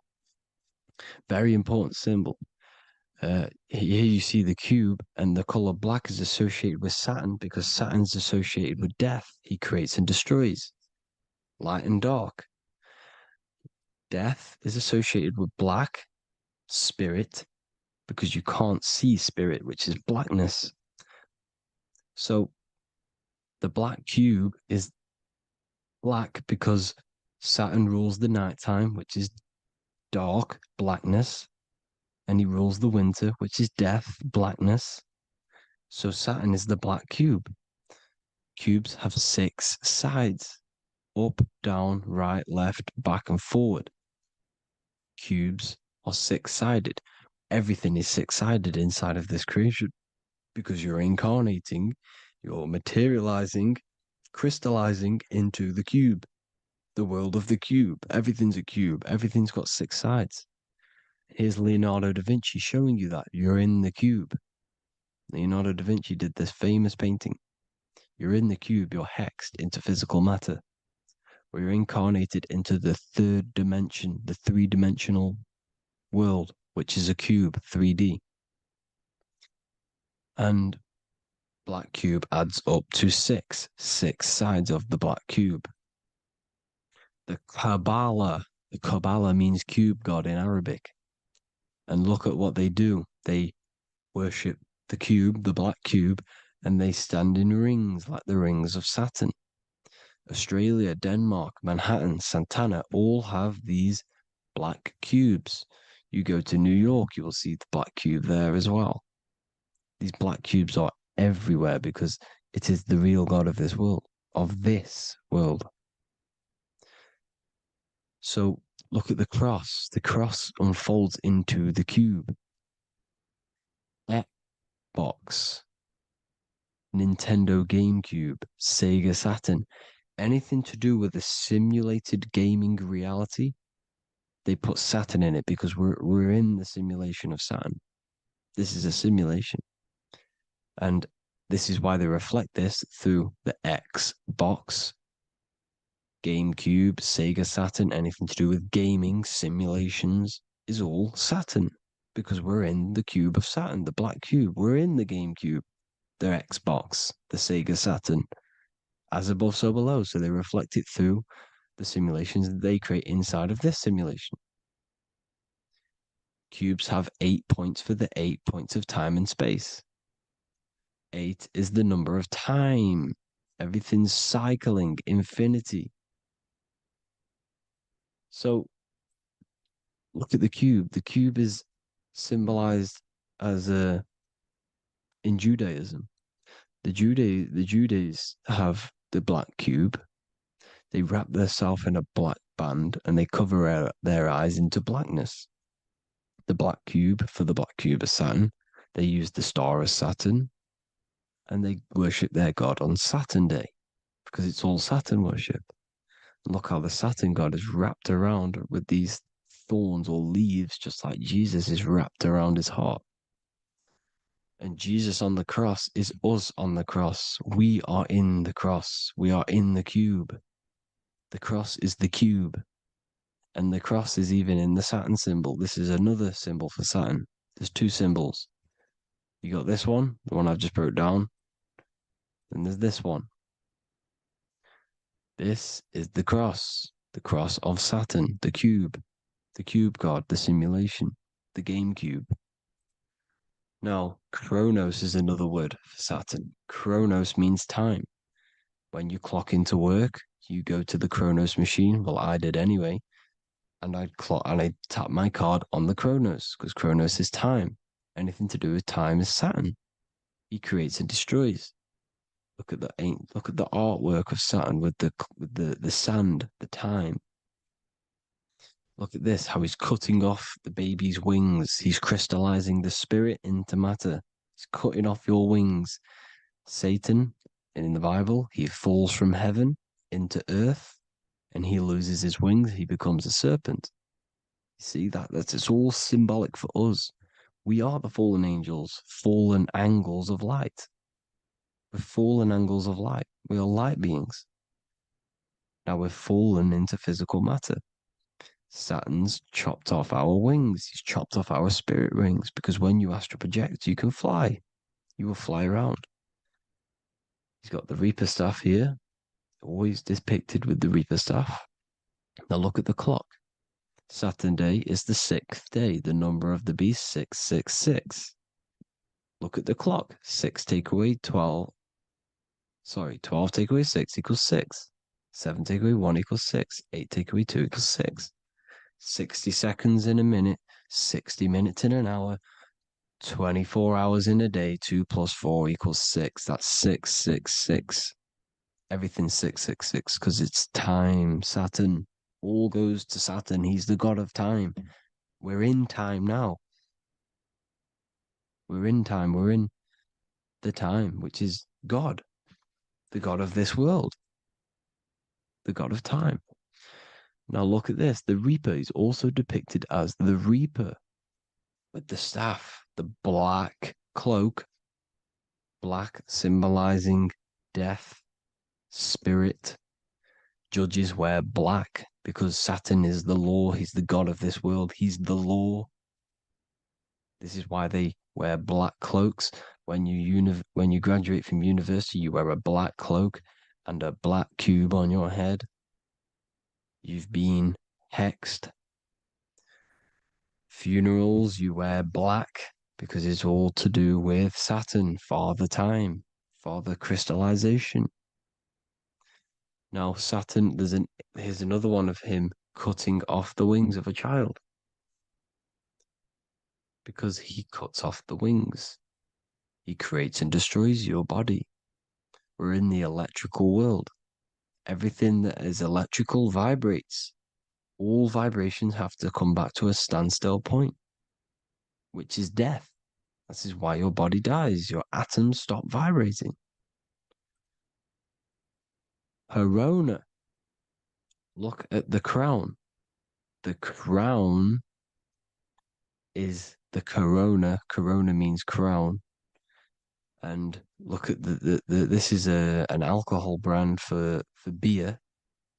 You can see the staff of Saturn in the symbol with the moon crescent. Corona, which is the crown, Saturn, the crown on Saturn, the rings. And then you've got the staff. It's all Saturn worship.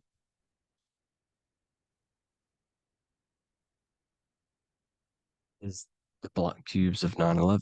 2 black cubes. This was a ritual for Saturn. It's all ritualistic. And look at the Star of David, the Star of Saturn. It's not the Star of David. Creates IXXI, the sigil of Saturn. IXXI means 9/11 in Roman numerals. 9/11. It's all a ritual for Saturn, and they have the 2 black cubes of Saturn. Now look, XX. There's more symbolism of Saturn now. We're going deeper. XX is more symbolism for Saturn. The sigil of Saturn is XX, as above, so below. Same with the Star of David. You split it in the middle, as above, so below, as above, so below. XX, this is a Knights Templar Cross of Lorraine. XX, Knights Templar, High Order of Masonry. They all worship Saturn. Well, Saturn's the real god of this world. X Eon with the XX. XXL magazines, which is all to do with famous rappers and stuff like that. When you die, you put XX on the eyes because it's Saturn. He's the Reaper. Is Jesus with the XX crown with the thorns around his heart, around his soul, with the cube on the top, the cross cube. Le Lucifer with the XX Cross of Lorraine. Jay-Z with his alcohol brand, XX Cross of Lorraine. The X Factor with the rings of Saturn. All Saturn worship. The seal of Melchizedek is also Saturn. This is the cube. This symbolizes the cube with the 8 points for the 8 points of space and time. And this is the cube. It's another ancient symbol for Saturn. Here you see the star of Saturn with the Melchizedek symbol around it, which is all to do with Saturn. Here you see an altar, the Holy Grail, the Melchizedek symbol on it, and they're worshipping it. This is why we wear rings, wedding rings for the rings of Saturn. It all goes back to Saturn. Earrings. The 8-pointed star of the ancient Sumerians is all Saturn. It's all Saturn. So the ancients, the symbols of Saturn goes on forever. It's in all of the major corporations. You can see it everywhere, the rings of Saturn. Toyota is an obvious one.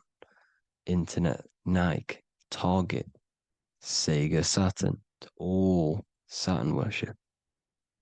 All Saturn worship. Because he is the real god of this world. Here's Kanye West's album with a Saturn here. Here's Michael Jackson's album saying X, escape. There's the X again. The X, escape. You have to escape this reality. Maybe that's what he's pointing at. Here you see it on the dollar bill, the star of Saturn. Here you see it again on the dollar bill. So that is it for today's people. I hope you all gain some insight on Saturn. Please like, comment, and share if you can. Subscribe if you like the channel. Please have an amazing day. God bless.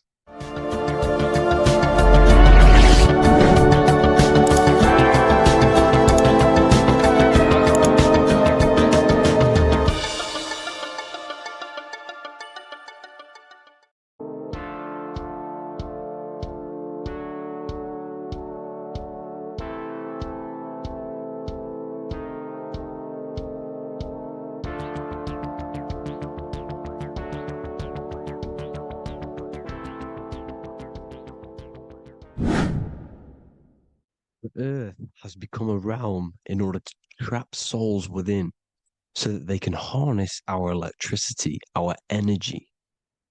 Even the Bible is talking about how this realm is controlled by the wicked one in John 5:19. We know that we are the children of God and that the whole world is under the control of the evil one. Ephesians 6:12. For our struggle is not against flesh and blood, but against the rulers, against the authorities, against the powers of this dark world, and against the spiritual forces of evil in the heavenly realms. So the Bible is telling us that this is not the only world. There are other worlds, there are other realms that we can go to, considered as heaven. Heaven being a higher realm where there is no evil, no darkness. This is a midpoint realm where there is good and evil. Now, we're going to explain how the soul trap is how it's working and how your soul is being harnessed for its energy and how you are tricked to come back to this realm after death. What you need to understand is first is that you are the invisible intelligence behind the physical body. You are the mind and soul. The soul is the true you, the good you. It is pure love, pure bliss, eternal, never dies. The mind can be corrupted, though. The mind is the intelligence of the soul. It is invisible. It has no true form. The intelligence inhabits the brain. The brain is the computer to control the electrical machine called the nervous system, which is choice, program, and action. You are the invisible intelligence behind the body, and this will prove it even more. You do not even see into the external world. You are seeing an image produced by the brain because the light is being sucked through the retinas of the eyes. The image is produced in the visual cortex at the back of the brain. What does this mean? This means that we are the consciousness in the center of the brain, in the pineal gland. that is experiencing the program being ran by the central nervous system in the brain. This is the sigil of Lucifer. Lucifer in Latin is Lucy. Lucy is light in Latin. Lucifer is known as the light bearer. This is how the eyes work, people. It's not a demon or a devil. The sigil for Lucifer is how the eyes work, and how the left eye is controlled by the right brain. The right eye is controlled by the left brain. There is a crossover. It's the same with the body. The left side of the body is controlled by the right brain. The right side of the body is controlled by the left brain. There's a crossover with our hemispheres in the brain. Now, this empty chamber in the center of the brain is where this universal cosmic intelligence is held, known as the most holy place in the Bible, the throne of God. Okay? This is above the 33 vertebrae on the spine. As you can see here, you are the being in the center of this point. All of the nerves are being sent back to this one particular point, which is the seat of our invisible intelligence. You can see it's an empty chamber. Our consciousness, our intelligence is not a physical thing. This intelligence is the true voice inside of your head. This is why your head is heaven, your heart is earth, your heel is hell. Your head is heaven because this is the seat, the throne of God. God is in heaven because the consciousness, this divine intelligence that's controlling the body, is sat in the center of the brain. The brain is taking commands of this invisible intelligence. When you close your eyes, you can feel your awareness, your consciousness, your intelligence is all in the brain. Your awareness is not in the feet, the heart, the legs, the arms. It's all in the center of the brain. Now, if you meditate deeply, you will find that you are beyond the mind. You are the being observing the thoughts. You are the soul observing the thoughts. Now, with this being said, you are the consciousness experiencing the program being ran by the central nervous system in the brain, because you're not seeing into the external world. It's an image, it's a simulated image produced by the brain and the central nervous system. You do not experience the external world. You do not feel the external world. You feel electrical impulses on your nervous system. Your nervous system is decoding what you are feeling. So the only thing that you truly feel is the electrical impulses on your nervous system. This is why the nervous system is the tree of knowledge of good and evil, because it gives your invisible intelligence, your mind, the knowledge of good and evil. It can detect good things, it can detect bad things. If it's hot, if it's warm, if I need to go, the nervous system is doing this. It is the tree of knowledge of good and evil. Okay? Now this universal intelligence is symbolized as the single eye. Okay? Matthew 18:9. It is better for you to enter life with one eye than to have two eyes and to be thrown into the fire of hell. What does this mean? It's symbolic, it's metaphorical, people. It is metaphoric. Your universal intelligence is the single eye, the one eye. It's the balance between the two poles, between the left and the right, the good and the evil. It knows the right thing to do all the time. This is our inner guide. The inner self is the inner guide. And when you are operating your life off duality, using your two eyes, you'll be thrown into the fire of hell, lower states of consciousness. Because you're split. You need to live in oneness, even, balance.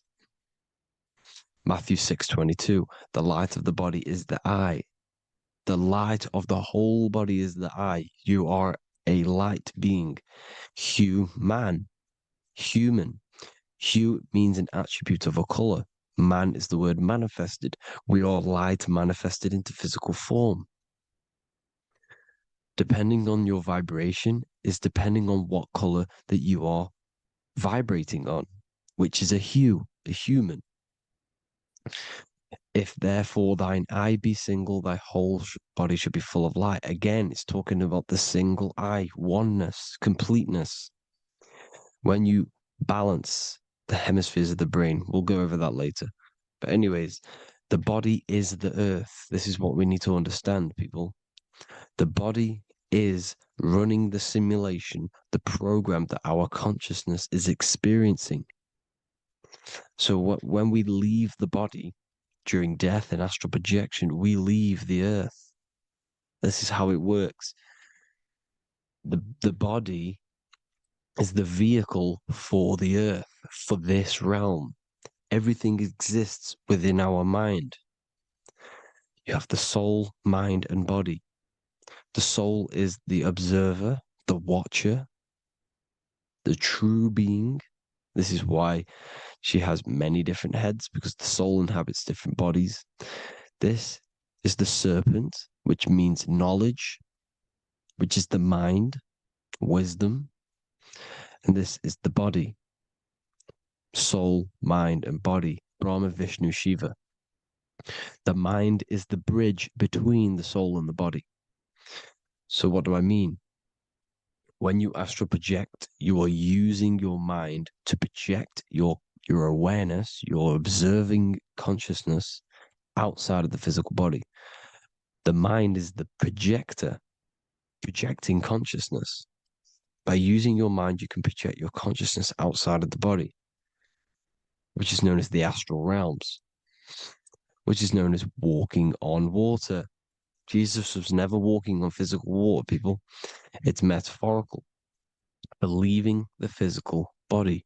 The water is the ether, which is the veil between the physical and the astral realm.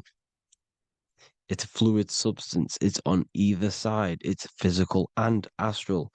The ether is the fifth element that they hide from us. Why? Because they're trapping you in the physical. They are hiding all of these realms. Etheric, astral, and mental. People think their mind is their brain. It's two separate dimensions. These are completely different dimensions. The mind is way more intelligent. The mind is formless. There is no form to the mind. You can think anything you want. You can manifest anything you want within your mind. It is not a physical object. The physical realm is being controlled by the mind. Everything's being controlled by the mind. Everything exists within the mind. This is why the Egyptian says the universe is mental. So when we project our consciousness outside of the physical, we go to the astral. The ether is the water that Jesus is walking on. This is the veil between the physical and the astral world. The word together has ether within it because it joins the two worlds together, together, the astral and the physical. The word either is ether because the ether is on either side, physical and astral, physical and spiritual, physical and non-physical. In the astral realm, the mind can manifest anything we want. We incarnate to restrict our minds. This is why Saturn, if you go and watch my video on Saturn, how Saturn is this simulation, okay, our minds can manifest anything we want in the astral plane in the click of a finger. However, when we incarnate in matter, we now have to labor for our manifestations. This is why Saturn's known as the great teacher in astrology, because he teaches you a lesson. When your mind incarnates into matter, it's teaching your mind a lesson, the knowledge of good and evil. This is why the Bible says you shall be gods and know the knowledge of good and evil. When you incarnate here, you have to know the knowledge, you need to know the knowledge of good and evil to become a god. Okay? Now, the square is the physical plane, the triangle's the ethereal plane, the circle's the eternal plane. The circle has no beginning, no end, it's eternal. The physical plane is the square. It's limited. Square is limited. The cube is the geometric shape which gives rise to matter. Now, the term "think outside the box" has truth in plain sight. You have to think outside the box to project your consciousness. Use your mind to project your consciousness outside of the box, the physical plane, into the astrals. The astral realm is the realm of the stars. Above us is the stars. Through the stars is the astral plane. This is why astral has the word star within it. The devil is the de-veil. When you sell your soul to the devil, quote unquote, it's metaphorical. The devil exists in the physical plane. It's the lowest state of consciousness. The de-veil, you de-veil yourself into the physical when you are the devil. The de-veil. The ethereal plane. Now, we all know what the famous symbol of the all-seeing eye, right? The all-seeing eye with the eye in the triangle. Look at the Masonic artwork showing you the triangle above in the sky. This is symbolizing the ethereal planes. The eye in the triangle symbolizes your invisible intelligence, your mind, which has the ability to see on either side. Because the triangle's the ethereal plane. The eye is your consciousness, your intelligence. And this intelligence has the ability to see in the physical plane and to see in the ethereal planes, in the astral planes.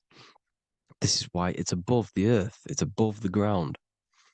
Because it can see here, it can see in the heavenly realms.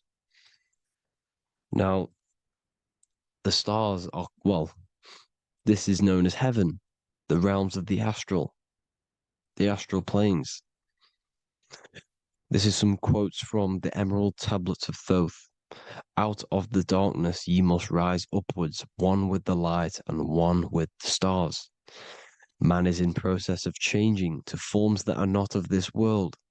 Grows he in time to the formless, a plane on the cycle above. So there's other worlds. The Bible's telling you there's other worlds, there's other realms. Know ye must become formless before ye are one with the light, the astral light above, which shining through the stars. Not of the earth are ye, earthy, but a child of the infinite cosmic light. You are the invisible intelligence controlling the physical body. The body's not you. It's the vehicle that your soul lands in when your mind projects your consciousness into that realm. Free from the body, I flashed through the night. Unlocked at last for me was the star space. Wow, that's powerful. The star space, the astral planes. This is what it's talking about. We are all a star. We descended from the astrals, which is the star. We are all a star. Look at the ancient paintings of Jesus' birth. It's the star beaming his consciousness down into the physical plane. Here's another one. Here's some Freemasonic artwork showing you, again, the ether, that invisible intelligence, the eye, manifesting itself inside of here, in the physical realm, where the people are. You see? It's the same here. This is Jesus. The bird symbolizes the Holy Spirit, your invisible intelligence, descending into the waters, the ether, the ethereal, everything. The ether is the base of all physical matter. His truth in plain sight. Mr. Bean, the famous TV program in England, in the UK. He begins the program like we all begin the program from falling from the stars. He falls down with a beam of light. And this is truth in plain sight. This is false. The aliens don't exist. They're a lie, alien. But this symbolizes the star beaming our consciousness. And when we die, this star will suck us back up. Just like this UFO is doing. It's truth in plain sight. So, this is some more Freemasonic artwork going from duality to singularity. sun, moon, masculine, feminine, right hemisphere, feminine, left hemisphere, masculine, the consciousness in the center, the balance point. Here's another more Freemasonic artwork. The two pillars, left and right hemispheres, and the invisible intelligence between the left and right hemispheres, the light of the body. This is why light's coming off it. Because it's light, it's pure light. The blazing star. The stairs go from the checkered board, the duality, up to oneness, in between the sun and the moon, the masculine and the feminine. This is symbolizing going into oneness. What did the Emerald Tablet say? You've got to become one with the stars, one with the one with the self, balancing the two hemispheres so that you can gain, because when the two hemispheres are balanced, you can gain a more deeper connection with your invisible intelligence. Same with the chakras. When the chakras, the seven seals in the Bible, these are seven seals because when you conquer the seven chakras, when you balance the seven chakras, you then gain a more deeper connection with your internal self because your mind is not filled, it's not being ran, it's not being dominated by these seven deadly sins, the seven seals, the seven chakras. These are seven energy centers which are concealing our true form. Balance makes us have a stronger connection with our true cosmic intelligence. Heaven is even. This is why Jesus is pointing at the heart. The even point is the heart. You got to balance the chakras and live from the heart because the heart is the earth. You're in good and evil. The body manifests the lower and the higher self. The higher self is in the higher parts of the body. Wisdom, intuition, expression. The lower self is in the lower parts of the body. Sex, food, and power. This is how they are trapping your soul, people. Like I said, the mind is the bridge between the soul and the body. So by tricking the mind, not giving it the right knowledge, and keeping the mind stuck in the lower three centers, thinking about power, food, and sex, this is low vibrating energy. It's going to keep your mind addicted to the physical realms. Okay, this is why you need to go even, balance, heaven. Okay, I will explain the soul trap in a second, how it fully works. But I'm telling you all the science behind it so you can understand. When you are doomed, you are domed. This is the dome, the firmament, the firmament, the mind. Ment is mind, firm is firm. A firmament is doomed under the firmament. You must have a loose mind, an open mind to expand your consciousness beyond the stars, beyond the ethereal barrier. You have to vibrate higher than this world. Your consciousness must be expanded more than the physical plane. You need to learn how to astral project. You need to learn how to leave the body, how to operate outside of the body, so that you, when you do leave the body, you will have recognition. You'll have knowledge. You'll have practice. But this is as above, so below. The woman's belly is the earth. It's as above, so below. It's a microcosm of the macrocosm. We are the children in the womb. We are the people in the earth being ready to be born into the heavenly realms. As above, so below. It's a microcosm, macrocosm. Everything is in everything on a bigger and a smaller and a larger scale. Now, when the baby figures out that there is a world beyond its mother, what happens? The baby starts to move around and tries to get out of the mother. Because once it starts to hear the external world, starts to hear people, it's going to wonder, what's outside of why am I in here? What's outside? So the baby will force its way out of the mother. It's the same with our minds, as above, so below. When our minds our when our minds figure out that there are other realms beyond this world, we will seek a way out. This is the womb, the Mother Earth, Mother Nature. It's the mother. We're in the womb. We can be born out of this world, which is being born again in the Bible. When you are doomed, you are domed under the dome, under the firmament, the firm mind. The firm mind will keep you under the firmament. Due to the law of polarity, there has to be other realms. There has to be. Because the law of polarity works in this world and it will work on every scale possible. It's universal laws. These are universal laws.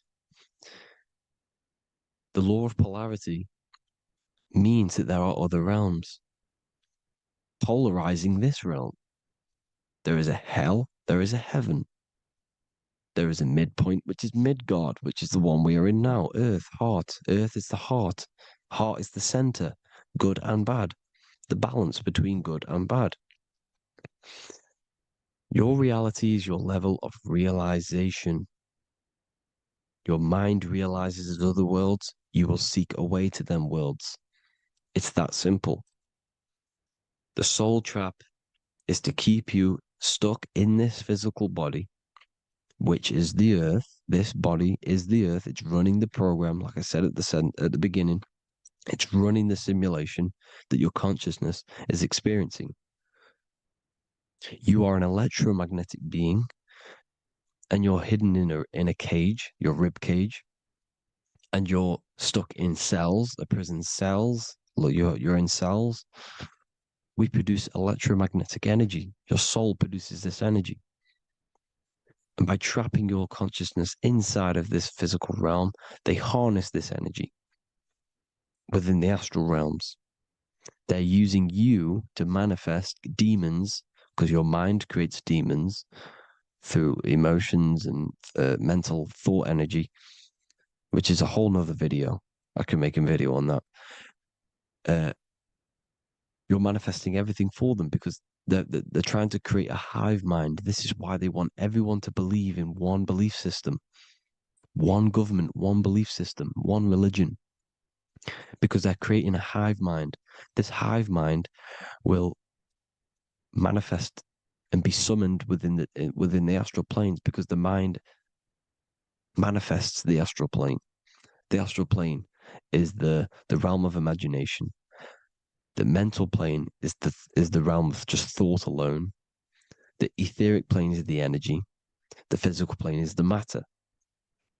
So all of our minds together are manifesting these demons within these subconscious realms, the astral.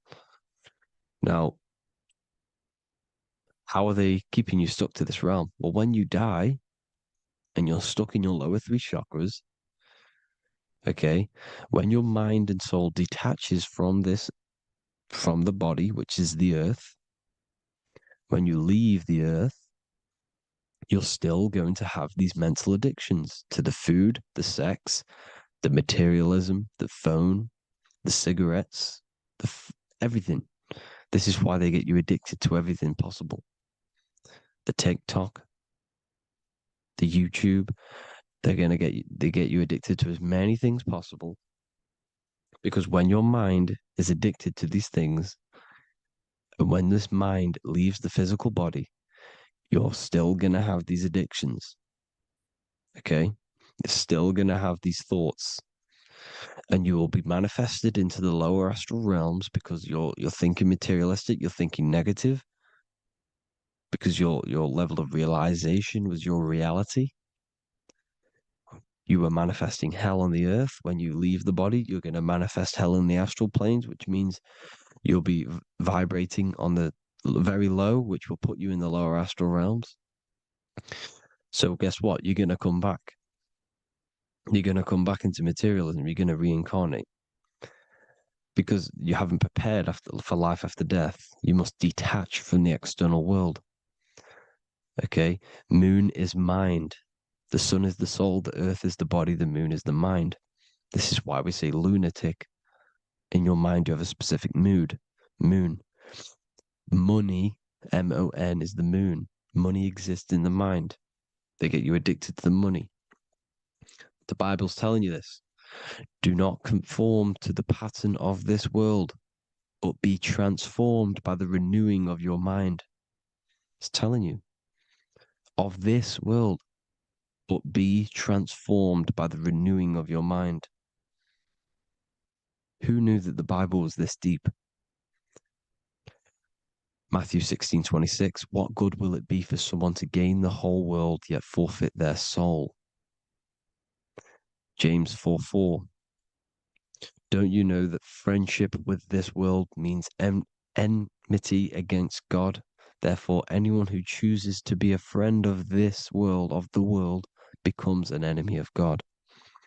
John 4:4, dear children are from God and have overcome them, because the one who is in you is greater than the one who is in the world. It's talking about the invisible intelligence. It's greater than the physical world. John 2:15, do not love this world, nor the things it offers you, because this world will create you to, if your mind has attachments to what this world offers, sex, money, and power, pretty much, you will reincarnate here. You will come back here, because when you leave the body, your mind will still have these addictions. Do not love the world, nor the things it has to offer you. All of this is in my newly published book. The paperback versions are now available. Finally, for all the people who have been waiting, the Book of Wisdom. All of this knowledge is inside of the Book of Wisdom. The paperbacks are available. There's worldwide shipping. You can get it anywhere, pretty much, any country. My new website, it's amazing. There's going to be some amazing products coming on the new website. But I thank you all for the support. Before I leave, I need to explain what is going on with the soul trap. Like I said at the beginning, the mind's the bridge between the soul and the body. The body's the realm. By tricking your mind with false knowledge, they are keeping your soul stuck to this realm. They get you addicted to all the physical things, and that is it. As soon as you're addicted and you die, you're going to come back.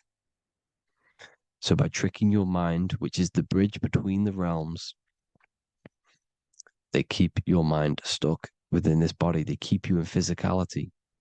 They deveil you, the devil, the deveil. Thank you all for the support, people. If you do want to join the Academy, all the links will be posted below this video for the book, The Academy.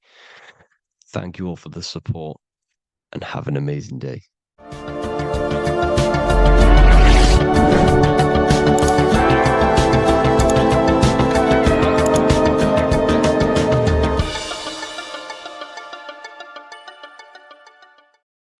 Hello, everyone, and welcome to another lecture inside Ethereal University. In this lecture, you will learn about the death process and how to prepare for it, and why that preparation is so important. So let's get straight into this. You must understand, as a spiritual creature that you are, you have a visible nature and an invisible nature. You never truly die. You are an eternal soul experiencing a temporary physical world. The inner world of thought and emotion is eternal, while the outer world of matter is mortal. Everything that is seen is mortal. Everything that is unseen by the eyes is immortal. When you die, your external physical world will be stripped away, leaving only your pure consciousness in its raw form, drifting within the astral plane. So here you see your physical external body and your internal world. And your internal world is your state of consciousness. It's your state of consciousness. Your thought and emotion is one overall state. Okay? So you must understand these planes. You have the physical body, the etheric double, an astral body, a mental body, and the Buddhic body. When you die, you leave the physical plane. Then you will more than likely leave the etheric plane, because the ether acts as like a portal. Everything comes out of the ether and returns back to the ether. I can break that down in another video in electromagnetism. But electromagnetism is ether, energy coming in and out of the ether. You will, every single day you die, every single day. There's a cycle of life and death occurring all the time. Every single day, you go to sleep, you go back, your consciousness slips back through the ether. And then when you wake up, your consciousness comes back through the ether into the physical plane. Death is just a bigger macrocosm of the microcosm cycle of life and death. So you will return back to the astral, which is the realm of imagination, infinite possibilities. And this is where thought forms start to manifest. Okay. So depending on how advanced you actually are mentally and emotionally, will depend how long you stay in the astral. Now, what we must understand is that there is many different components to the astral. We have the higher astral, the middle astral, and the lower astral. These are all vibrational states. So if your mind and soul is operating in lust, lust, desire, hate, food, physical addiction, smoking addictions, then these are quite heavy. These are quite heavy attachments to your consciousness, and they're quite low level desire, which means they have a low vibration. You will manifest in the lower astral when you're stripped from your physical body. The lower astral is not inherently evil. However, there's just low vibrating things going on there. Low vibration does not mean evil. Okay. So just like bad doesn't mean evil. Okay. In the lower astral, you are going to see lower astral beings. You're going to see spirits, souls with low level desire. Okay. People who are attached to the physical plane, people that lust, people that do these things. Technically, this is hell, but you can escape it by escaping yourself. Now we're going to break all this down. I'll break all this down properly once you understand the full context.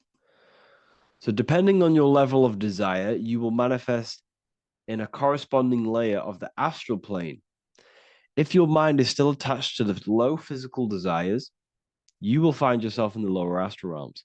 But if you have few desires and have detached from the worldly attachments while you are encased in a body, then you will rise into a higher or middle astral plane, mainly the middle. Okay. The higher astral plane is very formless. So as I broke down here, this is, well, the physical plane is the lowest dimension. This is the most form, the most matter. It's quite heavy. The higher you go, the lighter it becomes, the more fluid, the more formless it becomes. So you see here it says denser down and lucidic up. So this is more lucidic in these higher realms. This is more dense in the lower realms. So this is why the ancient Egyptians were always talking about, I'll show you this. This is showing you death. So first of all, we have Anubis, which represents death. Here you have the heart, which represents the soul. And here you have a feather. And this is a scale. You see how this is a balanced scale? So what this is symbolizing, this represents death. This represents your heart, and this is a feather. So when you die, your heart must be as light as a feather, which means your emotions, your soul, should have no attachments to the world. It should be light. It should be detached. This is why the word light and light are the same. Light is in heavy and light is in very bright. Because when you're less attached to the things, your soul shines. You're authentic. You're light. You're very bright soul. And you have no attachments. Your light is in not heavy. So you must detach from the worldly desires. We have to detach from the smoking, the food. This is why we should fast. Smoking, this is why we should detox. We should also meditate. We should also be able to sit with ourselves for long periods of times. Okay, I'm going to break all this down properly, but that's why the Egyptians show you the symbolism here. Okay, so you're stripped of your material body. So that state of consciousness you're in right now, your inside world, if you shut your eyes, that state you're in, that is what you're going to experience when you die. Okay, and you're going to be manifested into the astral. In the physical plane, you can mask or hide almost anything.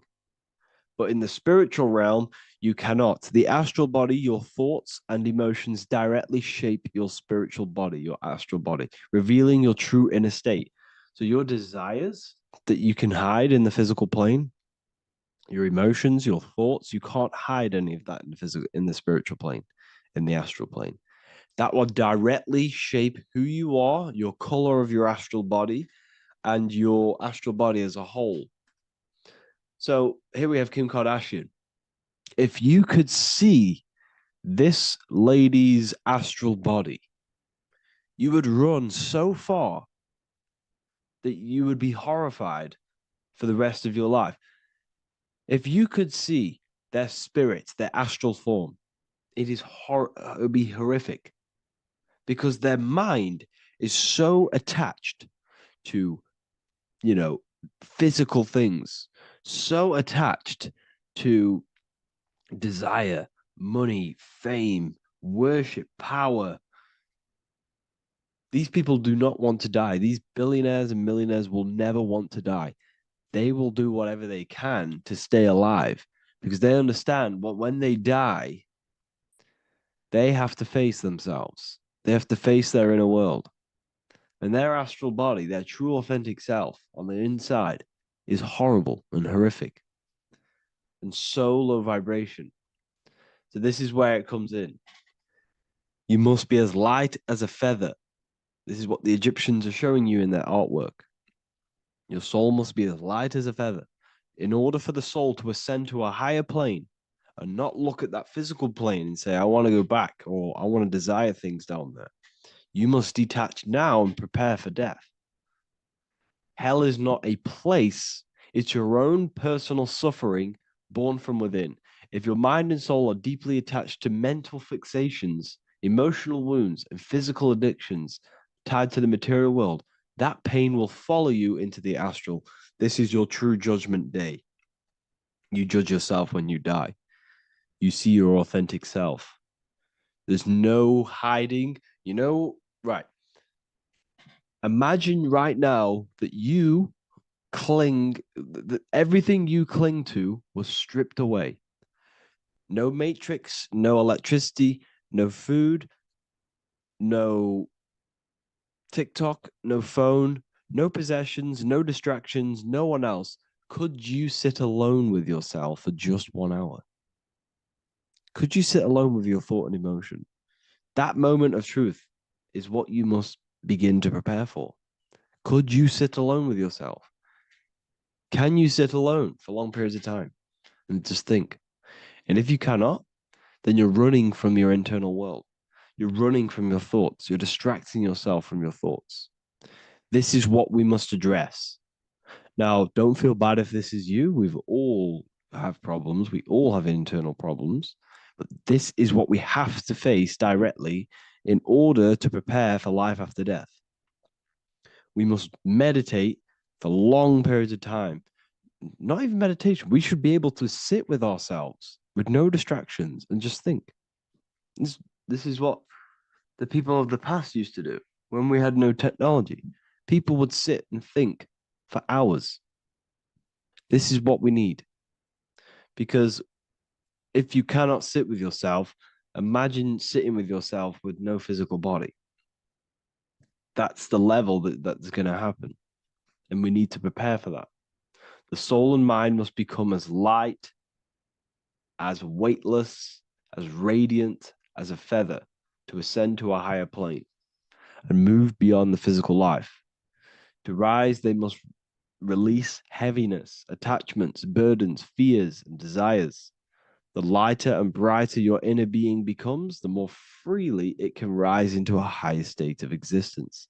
Ascension is not about going somewhere, it's about becoming something pure, clear, and luminous.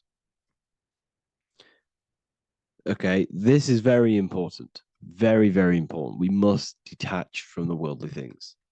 So, enough of that. How do we do it? How do we attach? How do we prepare? Number one, you must detach from the material things. Start loosening your grip on things, possessions, titles, even identities. They are temporary. Appreciate them, but don't let them define you. Let nothing outside of you define you. Nothing. Your name is not you. Your job is not you. Your reputation is not you. Your bad past is not you. Your good past is not you. Your business is not you. Everything outside of you is not you. Now, what I'm saying is, I'm not saying go full right hand path and never care about anything physical, never care about your family, don't love your family. I'm not saying that. What I am saying, love these things, love these outside things, but do not become attached and do not let them define you. You must be okay with losing anything that is outside of you. You must be okay with that because you must understand the physical plane it's promised that everything is temporary. Everything is temporary in this plane. So don't ever think it's going to be there forever because it's not. And you must remind yourself, not remind yourself, but I think about this sometimes when I start becoming a bit attached to work and stressed. Uh, I just remind myself that I'm going to, this is temporary. I'm going to leave this world one day and I'm not going to care. So you must have the balance. Okay. The balance is key. You can go down that right hand path and just fully cut off from the world like a monk and shave off your hair, disconnect from the physical world. You can do that. That's not wrong. There's different paths in life. You have the left hand path, purely physical. You have the middle path, which is balance between the physical and spiritual. Then you have the right hand path, which is monk mode, where you fully disconnect from the world. They shave their hair off to disconnect from the physicality. They meditate for long periods of time. This is what they're doing. They're preparing for death. Monks prepare for death. They understand this. They understand that you don't die. Your inner world is the true world. The inner world is the only world that exists. Everything outside of you is an extension of you. Number two, cleanse the mind. Watch your thoughts. Are they rooted in fear, anger, regret, or craving? Meditation, mindfulness, and inner reflection help purify the mind. The cleaner your thoughts, the lighter your spirit.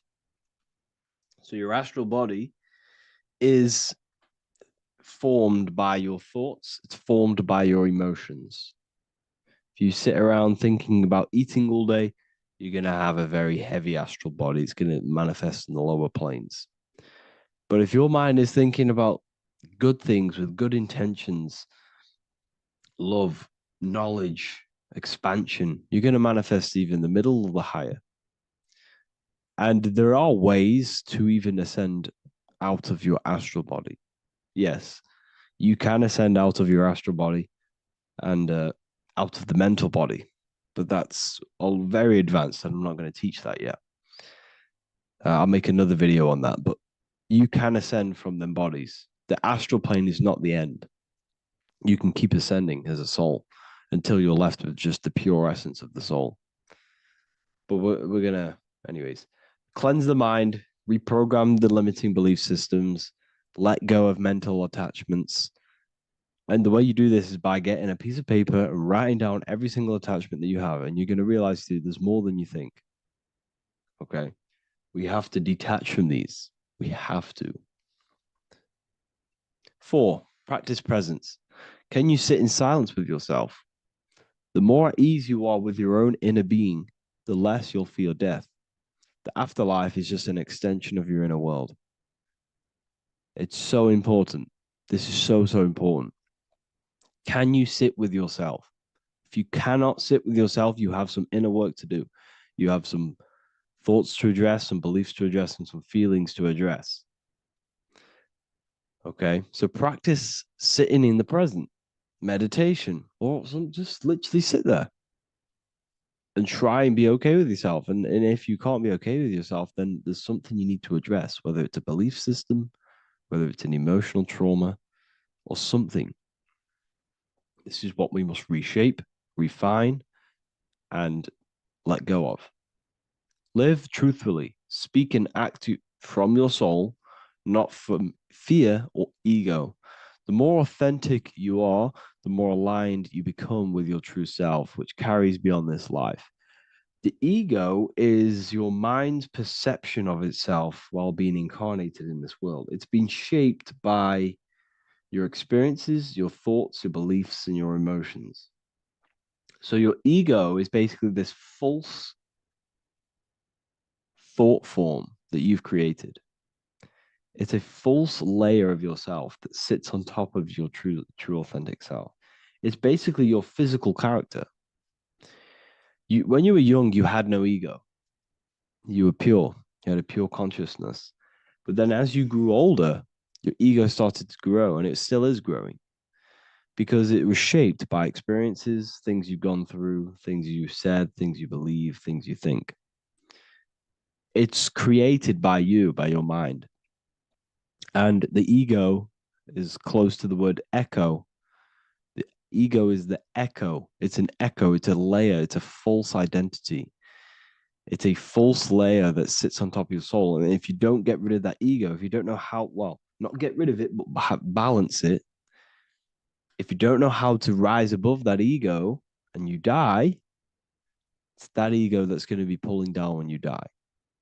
It's that ego that's going to be your suffering. Okay. 7, connect with the divine, whether through prayer, meditation, tune into something greater than yourself. The connection is the soul's compass beyond this world. If you can meditate and rise above them clouds of thought, that's the soul, that's the observer. We must connect with that. Okay, this will definitely help with just allowing yourself to connect with your true self. Meditation's great because you can just fully detach from the world. And the more you meditate, the more you can prepare for death. A powerful way to cultivate detachment is through daily detachment meditation, done either at night or in the morning or the first breath upon waking. Or do this as many times as possible per day. Start by physically grounding yourself in the present moment. Say out loud, I am here right now, nothing else matters. Let that phrase draw your awareness into the now. Just keep saying it until you're present. Then begin to slowly list everything you identify yourself with, one by one. I am not your body. I am not my body. I am not my name. I am not my possessions. I am not my house. I'm not my children. I'm not my everything. I am not my thoughts. Release each layer gently. Imagine, if you want to, if you have a good imagination, imagine placing these things into a big box. Placing your body, placing your name, placing your possessions, placing your house, your car, your thoughts, your beliefs into a box, and then shut that box. If you have a good imagination, do that. That can help. And you'll be left with yourself. And you're not even that. It goes even deeper. Eventually, you'll reach the mind itself. Detach from the language that the mind is even using. Now, that's very difficult. And not many people have ever thought about that, and they've ever even been there. Detach from the language that the mind is using. Think about that for a second. Your mind is not what you actually think. It goes very deeper. Your mind is not that little voice. It's that voice that the language is using. So even the language is a spell on your mind. Okay, it's an attachment. Eventually, you'll reach the mind itself, detached from the language it uses, the voice in your head, the need to define. What remains is something beyond thought and beyond words. I can't even describe what's left because words, once the language is gone, it's purely metaphysical. All I can say it's pure awareness, and it's symbolized This is why symbols are so amazing, because they can symbolize things that are beyond words. A flame, it's just a flame, and you won't be able to understand that until you've been there. It's just a flame. It's pure cause. Words can't describe it. You'd have to experience it. Connect with this essence daily. This is truly who you are. So this is a great way to detach. We can do these detachments every single day during meditation. This will definitely help over long periods of time. Of course, you're not going to be ready tomorrow for death, but just try and prepare for these things. This is the whole reason people used to meditate.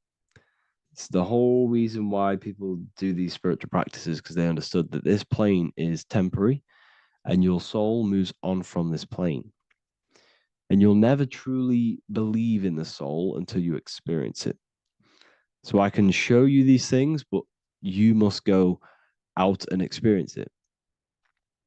The soul is real, but you won't understand unless you cast off everything else. Okay. So I hope this video helps. It's a very deep video. I'm going to be making more of these stuff, of more self-mastery. And of course, we've made the self-mastery section now. So I'm going to start filling up this place with lectures. And I think it's a great time to start this, because a lot of people have been asking on how to master yourself, prepare to death. So hope this video helps. See you in the next one. What if I told you that you are under a spell, and this spell is controlling you in every aspect of your life, and you don't even realize it? Spells are not what you've been taught. They're not fantasy magic wands that are casted over you. No, no, no. Spells are much, much deeper. A spell is a belief system that is installed into your subconscious mind, which holds power over you. Okay? If I install a belief into your mind and that belief holds power over you and controls you, that is you under my spell. A spell is a belief that someone has installed into you. Okay? You have a subconscious mind. The subconscious holds power over 90% of your daily basis behavior, thought patterns, and overall emotional state. Because the subconscious is the back end of our mind, the mind that we don't really have access to. It's the shadow self, where all of our programs, all of our memories, all of our traumas, all of our everything that we've ever experienced is recorded and kept in this vast database called the subconscious. Now, the subconscious is the 90% of our mind. We are only aware of 10% of our mind, which is the conscious mind, which is what you're using now, what you're consciously aware of. But there is a subconscious mind that holds power over your conscious decisions, and you don't even realize it. For example, as a child, you had a very, very traumatic event happen. Let's say as a child, you were not loved enough by your parents. And this feeling of you not being enough for your parents and feeling alone as a child implanted this seed. And this seed was planted by your emotions, a strong emotion. And over time, as you grew older into an adult, this seed grew and grew and grew. And what this seed grew into is you being very needy, you always seeking validation from others. Okay. But you taking this conscious decision 10 years down the line actually stems from this hidden cause within your subconscious mind, within this little feeling, this seed inside your subconscious where you don't feel like you are worthy. So this results in a conscious decision of you seeking validation from others, being very needy from others. Okay. This is what the subconscious is. The subconscious holds power over us. For example, posting on social media. Why are you actually posting on social media? If you take a selfie with your new watch, new car, and you go and post that onto your social media, why are you actually doing that? On the deepest root cause, It's not because you just want to post a picture. No, it's much deeper. It comes from a subconscious belief or a subconscious emotion of you seeking external validation, whether you believe that or not. But that's what it is. If you're posting on social media, you're seeking attention, you're seeking validation from others on a deep level, on a subconscious level. You may not even realize this because it's subconscious. Now, this is what a spell is. Money is a type of spell. Remember, money doesn't actually exist. Money does not exist. Money is a physical object inside of the material plane. But the physical object has a belief in the mental plane. See, the mind is the highest plane. This is the root cause of reality, the mental plane. Okay. So our belief in our mind has given this piece of paper value and a meaning. But in reality, it's just a piece of paper with a belief behind it. But this subconscious belief behind this piece of paper is controlling your daily basis behavior, is controlling your emotional state and controlling your life without you even realizing it, without you even realizing that it's all an illusion. Money does not exist. It's the belief that gives the piece of paper a power. And the way we break the spell is by realizing that the money doesn't actually exist. The whole world is under the spell of money and it's controlling all of us. But the spell is the belief. Once we all wake up and realize money has no value, it doesn't actually exist, it's only a belief. There is no actual money. That's how we break the spell. The spell is broken when we figure out that we are under the spell, under the belief, under the illusion of this piece of paper having value, and it's controlling our lives. That's why the word money has mon within it. Mon is moon, and the moon represents our hidden aspect of our mind, our subconscious, and the sun represents our conscious mind. So you have two versions of yourself. You have the self that you show to everyone, the conscious mind, and you have a shadow self called the subconscious, which is the hidden aspect of you. For example, do you really love your partner who you're with, or are you just with them for, is there a subconscious fear of being alone? Do you really want to be with this person, or is it stemming from, are you staying with them because it's stemming from this fear of being alone, of being lonely? Or are you just with them because you have a subconscious sexual addiction? And all of your conscious decisions are actually coming from this little seed of wanting sex or not being alone. You have two versions of yourself, the conscious mind and the subconscious, the shadow self and the self that you show to everyone else. Okay. And the subconscious is what's holding power over you. When you drive your car, you don't consciously have to think about changing gear. You've done it that many times. It's on autopilot. That's the subconscious doing it. You can be walking down the street. Your conscious mind could be thinking about what you're going to cook for tea later, but your subconscious mind is controlling your body and walking your body. You don't have to think about moving the body. You just do it because you've done it that many times. It's a program. It's a belief in the subconscious that's giving this movement power. You see, the subconscious holds a lot of power over you. Our beliefs hold power over our daily basis behaviors and actions. Okay, like I said, posting on social media, this is seeking external validation.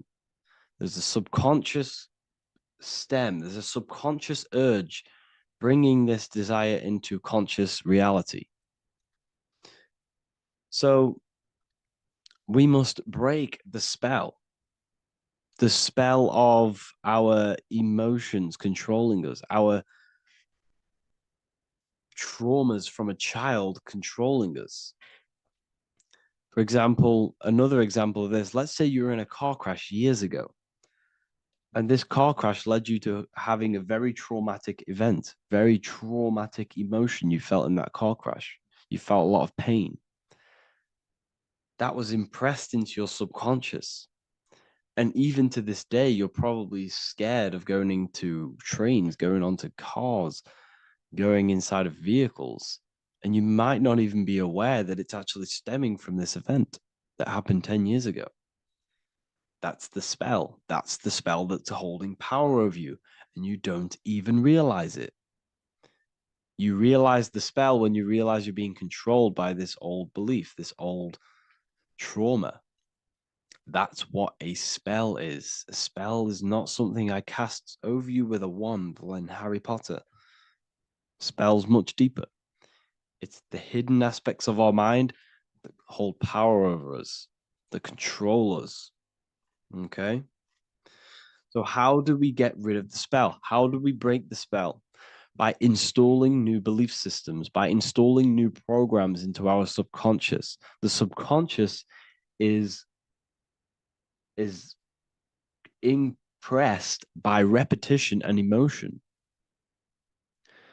Everything you do on repeat, for example, tying your shoelaces, you can be looking up into the sky, closing your eyes, thinking about what you're going to create for tea while doing your shoelaces. You've done it that many times, you don't have to think about it. That's the subconscious taking over. Okay. That's the repetition aspect of the subconscious.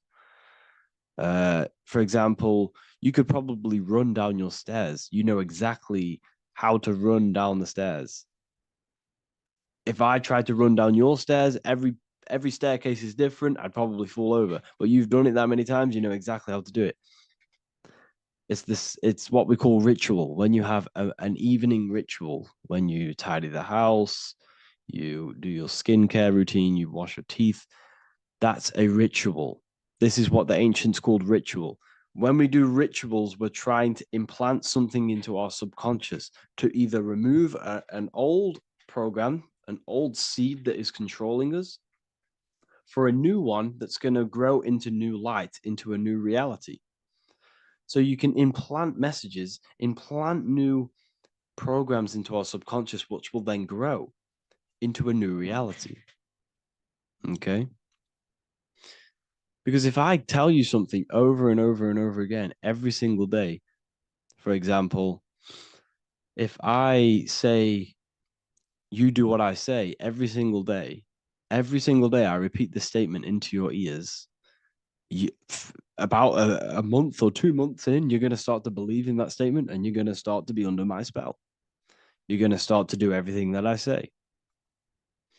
So this is what spells are. Spells are subconscious beliefs that hold power over you and you don't even realize it. So we need to remove these old programs we have that are controlling us for new programs. And we do that through ritual, affirmation, and imagination. Repetition and emotion is key to impressing the subconscious. They are the two ways that spells are created, that programs are created. The subconscious only knows the now and it only knows you. So every word you say is a spell. So when you call someone else a name, you're calling yourself a name because your subconscious takes everything you say as truth because it only knows you. It doesn't know anyone else. So every night we can do affirmation. We affirm the reality we want. This is what we call a ritual. We sit down or we stand up, whatever it is, you affirm the reality you are, I am statements. And then you imagine that reality. And you do this over and over again, every day, twice a day, 3 times a day, however many times. And this will cause repetition. This will install a new belief system into your subconscious, which will then start to show in your external reality. It will start to put you under a spell of the new program. For example, if I install into my subconscious that I believe that I am rich, every single night I affirmate that I am rich, I am wealthy, I am free. And then I do a ritual. I start to imagine this reality every single night. I do these two things on repetition and I start to feel the reality and imagine the reality, over time, I'm going to start to believe that I am rich, that I am free, and I am wealthy without having the physical reality. And what this will do is that it'll implant a message deep within your subconscious mind. It will plant the seed of this belief. And this belief over time will grow into 90% of my thoughts, 90% of my actions, 90% of my words. My words, my thinking will change due to this new belief. I may not even realize it, but I'm looking for more opportunities to make money. I'm speaking to more people because of this belief that I've installed. This belief has triggered new ways of thinking. My mind, my conscious mind is now only operating to fulfill this belief. And my conscious mind might not even be aware of it. You won't even realize that you're manifesting this belief of being rich. And that's how it happens. You implant the belief within your subconscious. You implant the spell into your subconscious, which will then gain control over you. So we need to make sure we're removing the negative spells, the negative programs that are controlling us for new regenerated ones, for new ones that are going to create new realities, a better life. Okay. You don't want negative traumas, negative seeds controlling you and growing into your life. If you don't cut them off, they will continue to grow and grow and grow. Your anxiety will get bigger and bigger and bigger. Your depression will get bigger and bigger and bigger. But it's all actually stemming from one belief system or one trauma. Okay. So this is important. Everything in this physical plane is an effect of the higher planes. It's a shadow of the mind. Everything we think, all physical objects began as a thought, then an imagination, then energy, then a physical reality. So we must change the mental plane. We must plant seeds into our mind to change down into our physical material life. It's about manipulating this higher plane so we can create change and effect in the physical external material plane. That's what magic is. This is what spellcasting is. This is all what it is. It's not fantasy. This is the manipulation of the higher planes of consciousness, which your mind has access to. You have access to these higher planes. Okay. This is exactly what I teach in my university. I teach different rituals. I teach specific rituals to get rid of certain things, certain belief systems. I teach all different rituals, all different ways for you to create your own reality and live the best reality you want. We also have all of these different courses. We have activating the inner eye. This will teach you exactly how to lucid dream and activate your inner vision of imagination.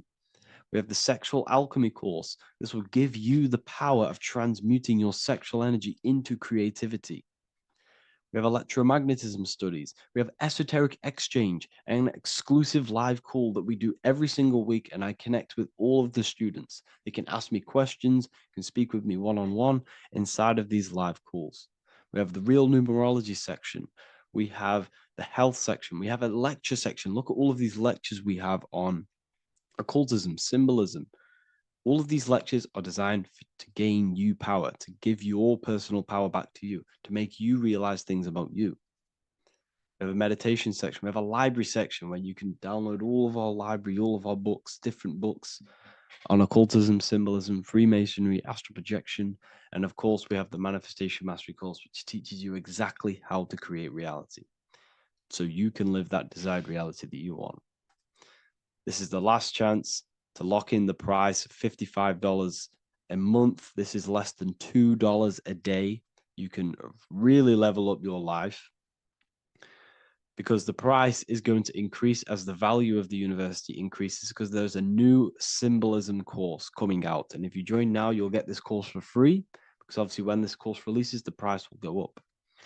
The symbolism course will teach you the language of esoteric and occult symbolism. I'll leave the links in the description. Make sure to leave a like, comment, subscribe to the channel if you want to see more content. Thank you all, people. Have an amazing day.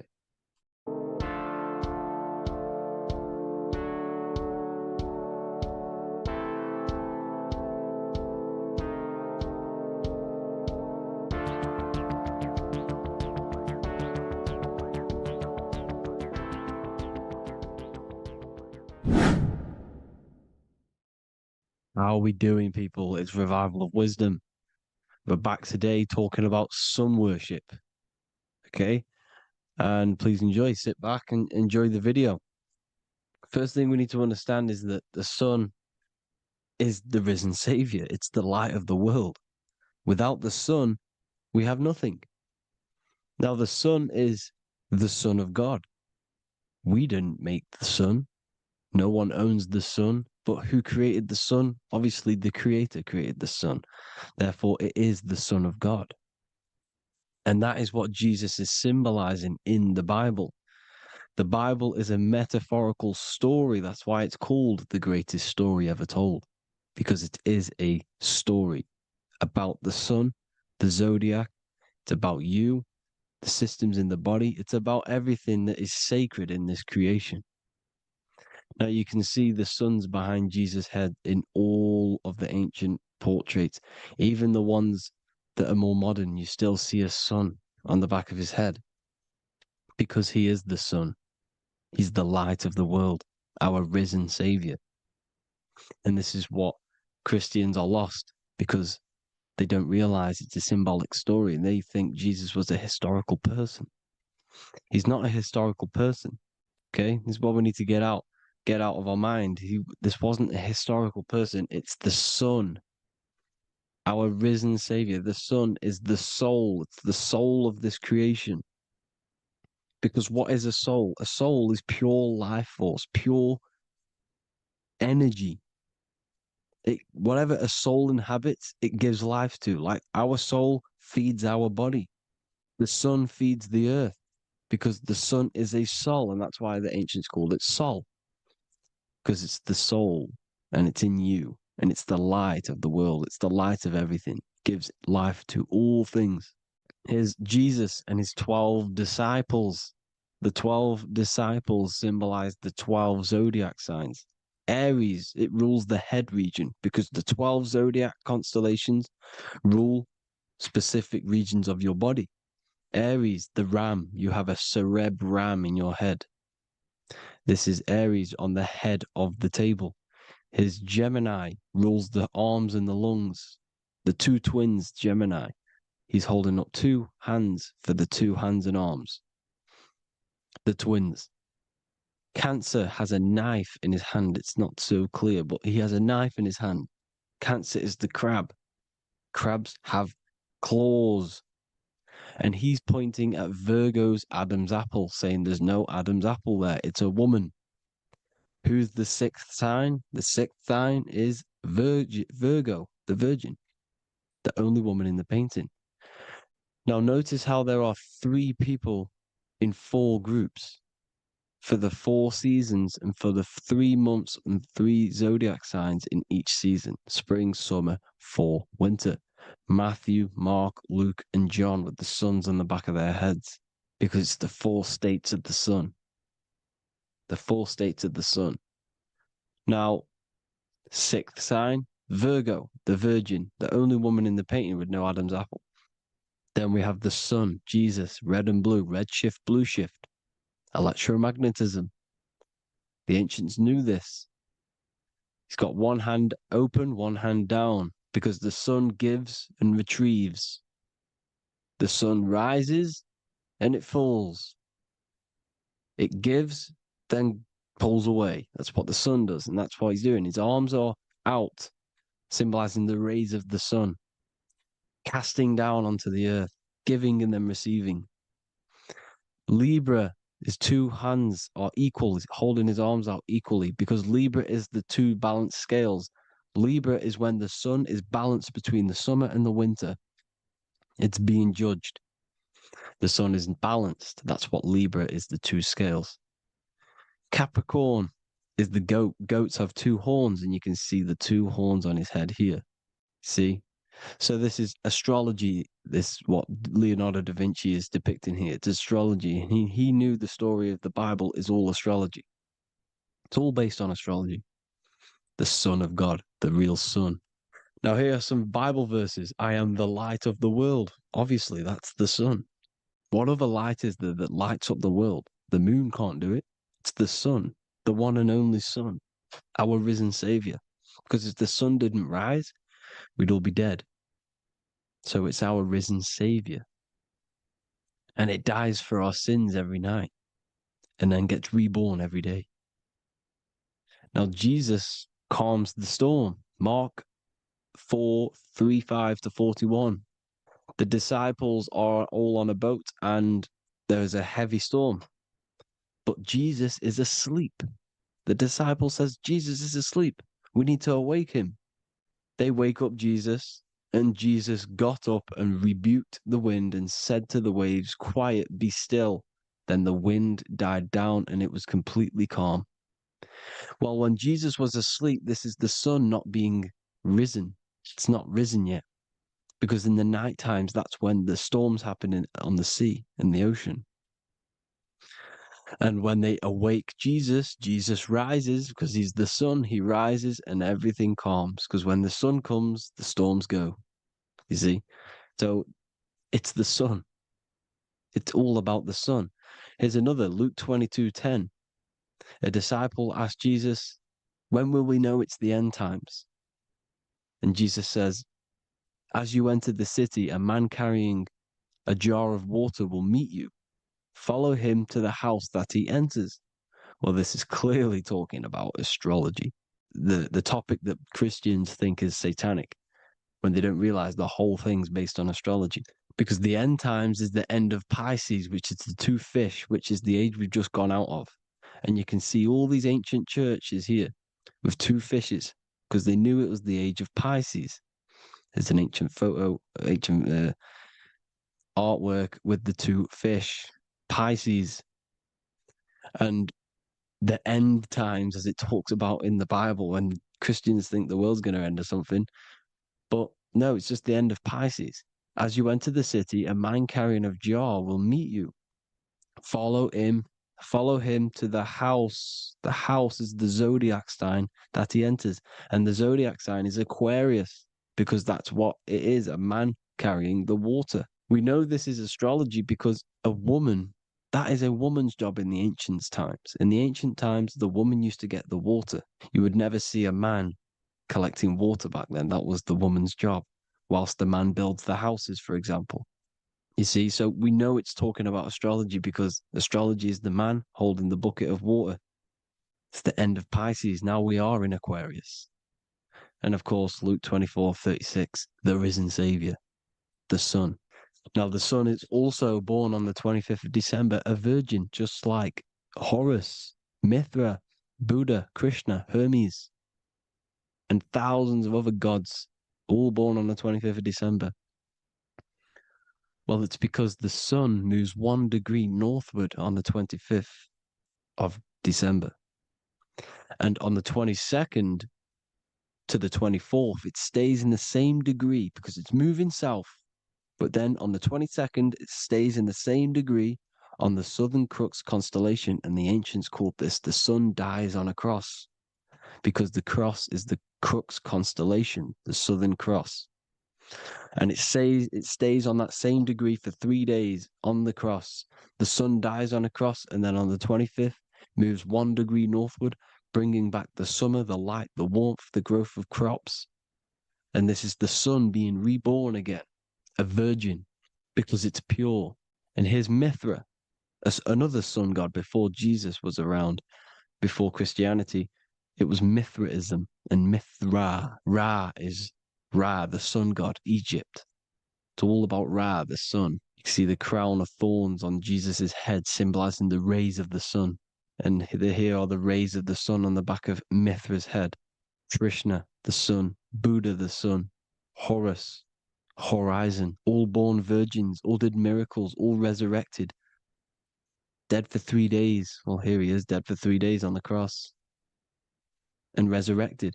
Because it's the most ancient religion ever been on the face of the earth. The worship of the sun. And we should worship the sun, because without the sun, we are nothing. The sun feeds us, feeds the earth, feeds everything. Without the sun, we are nothing. It's been reversed, and now we're worshipping man. When we're worshipping a man called Jesus, was never real. It's all about the sun, the Most High, the most powerful, potent celestial body in the sky, the orb that feeds us every day. It it dies for our sins and rises every day. It's the sun. Now on the Holy Communion Day, it's the worship of the sun. They give out many suns. Here's Jesus holding a sun. And they raise the sun on Sunday because they go to worship their sun god on Sunday. Not Saturn Day, not Moon Day, Monday, but on Sunday when the sun is exalting. And they hold suns up above their heads because the sun rises. They're symbolizing the sun rising above their heads as Savior. It's the sun. It's the Holy Communion Day. And here's Jesus giving a piece of himself to the children. It's the sun, the light.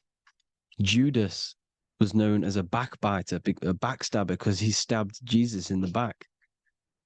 He betrayed Jesus. Well, this is just another astrological story about the constellation Scorpio, because the Scorpio is the J, looks like a J. J for Judas, the scorpion, the backbiter. Scorpions backbite, they bite with their back. And what does Judas do? He betrays Jesus by kissing him to let the warriors know who they need to get. So he kisses Jesus and Jesus gets stabbed in the back. Well, when you get stung or bit by a scorpion, they leave like a kiss. So Judas kisses him and gets betrayed. Well, this is because the sun, when it hits Libra, it's balanced. The sun is balanced because it comes through summer. Now the sun's starting to die. The sun's starting to die. It hits Libra.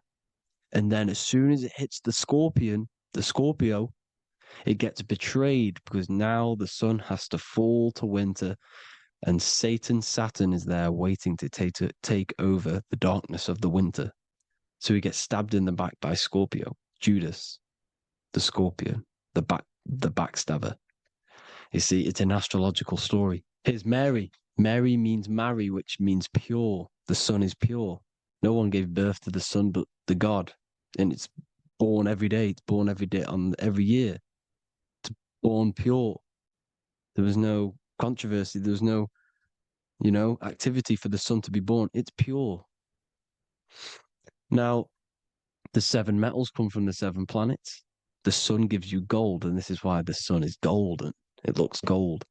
And this is why the banks are backed by gold, because gold is the most valuable metal, because it's the sun, the most valuable celestial orb in the sky, in the heavens. Well, here's Jesus, another ancient symbol of him being crucified on the cross with the big sun, the Southern Crux constellation. The sun dies on the cross constellation. And if you go to the old etymology dictionaries, you will see sun and son is the same word. They come from the same etymology roots. You can use them for no matter what, but they've been confused today. But if you go back to the old dictionaries of etymology, they are interchangeable. You can use them. Son, sun, sol, it's all the same thing. The 12 disciples, 12 brothers of Joseph, 12 tribes of Israel, 12 breastplates on the stones, because it's all the 12 astrological signs. They could have used any other number, but there's 12. Because 12 is the mind, which is God. 7 is the number of matter, which is man. 7 energy centers in the body. 12 cranial nerves in the brain, because it's the mind. 12 is the 12ness. The zodiac is literally the mind of God, the signs of God.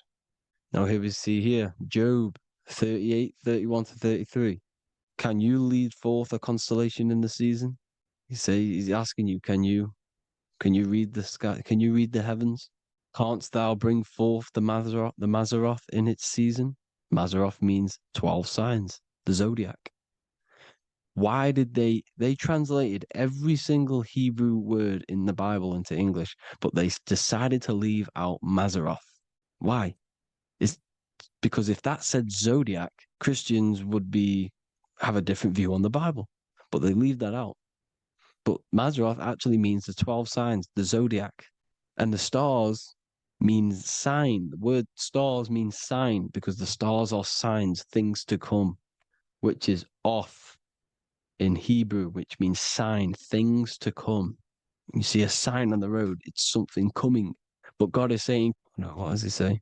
To qualify as a director, a judge of man's life on earth, one must be able to govern the heavenly bodies that rule the earth.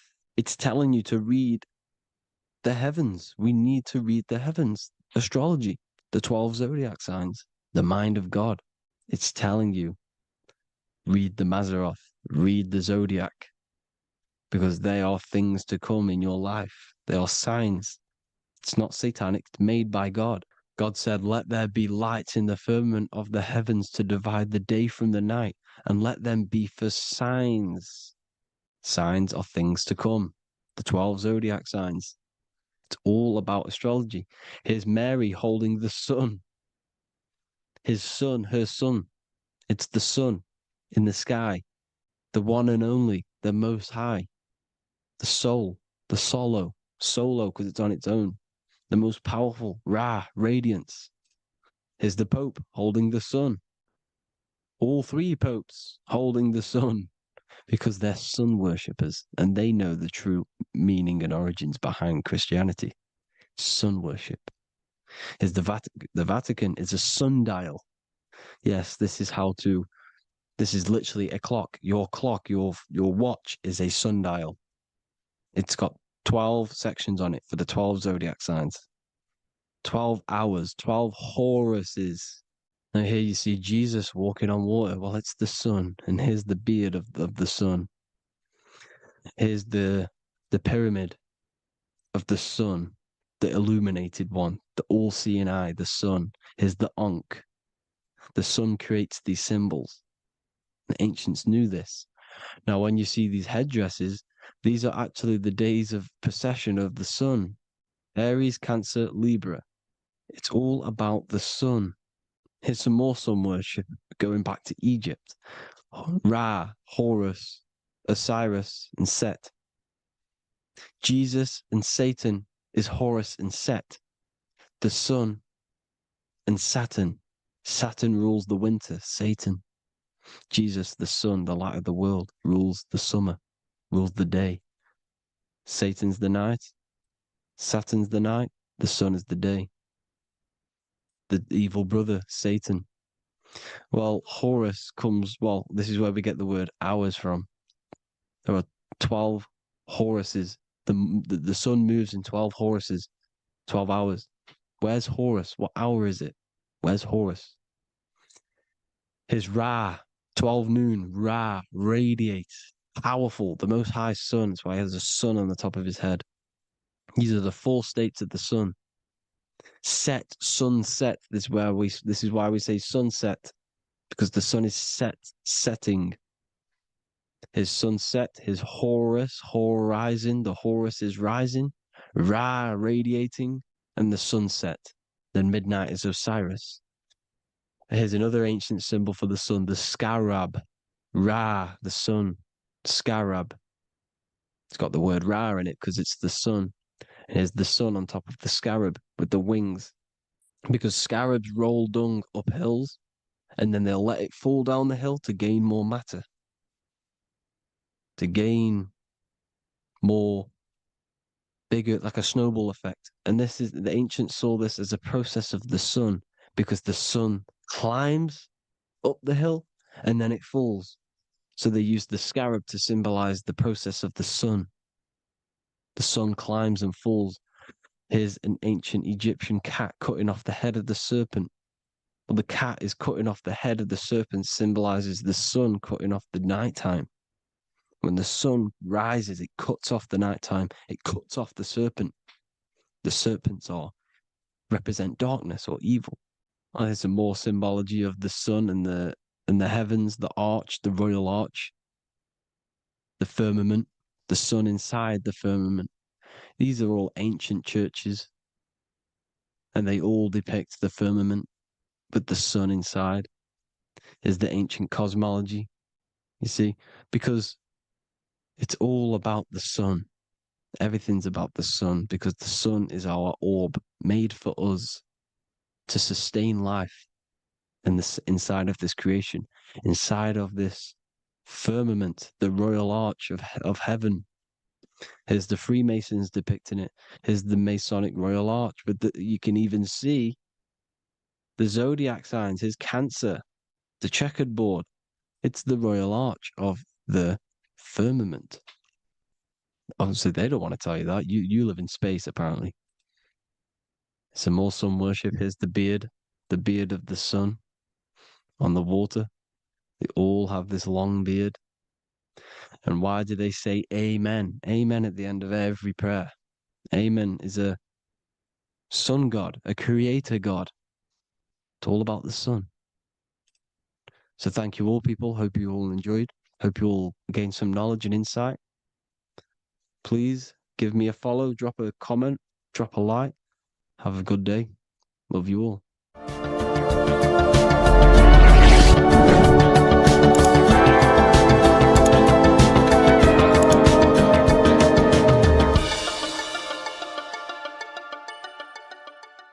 Welcome to Revival of Wisdom. Welcome people, we're back with another video, and this video is about Freemasonry and their connection to the Illuminati. Please, as always, to make sure to hit that like and the subscribe button and turn on the notifications to never miss a video.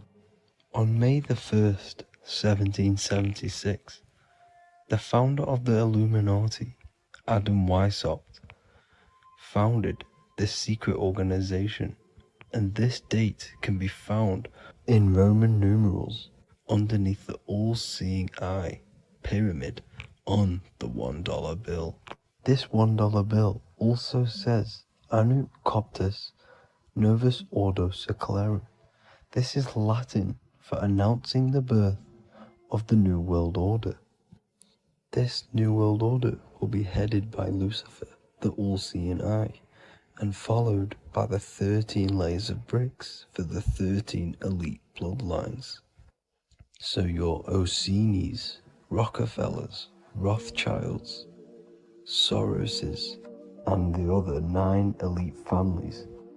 So when Adam Weishaupt created the Illuminati, he made it consisting of high-level degree Masons, French and Latin philosophers, and many more powerful people to all become one society.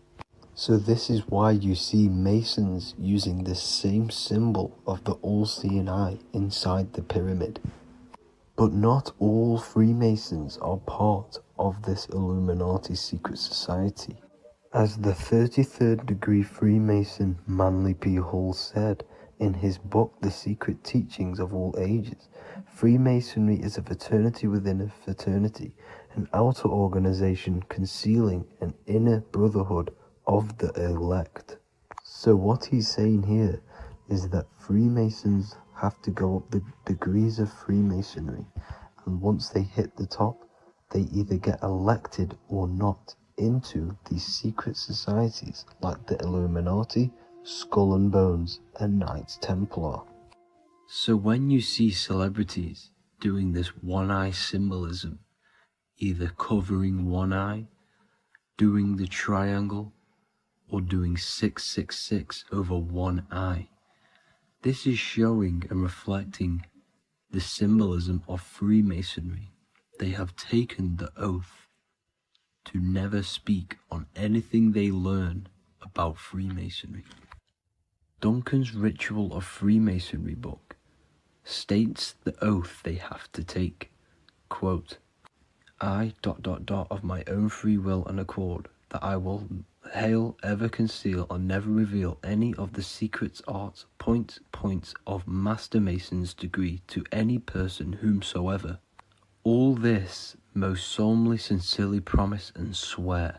Now, this is what happens when they break the oath, stated in this book, quote, myself severed in two, my bowels taken from thence, and burnt to ashes.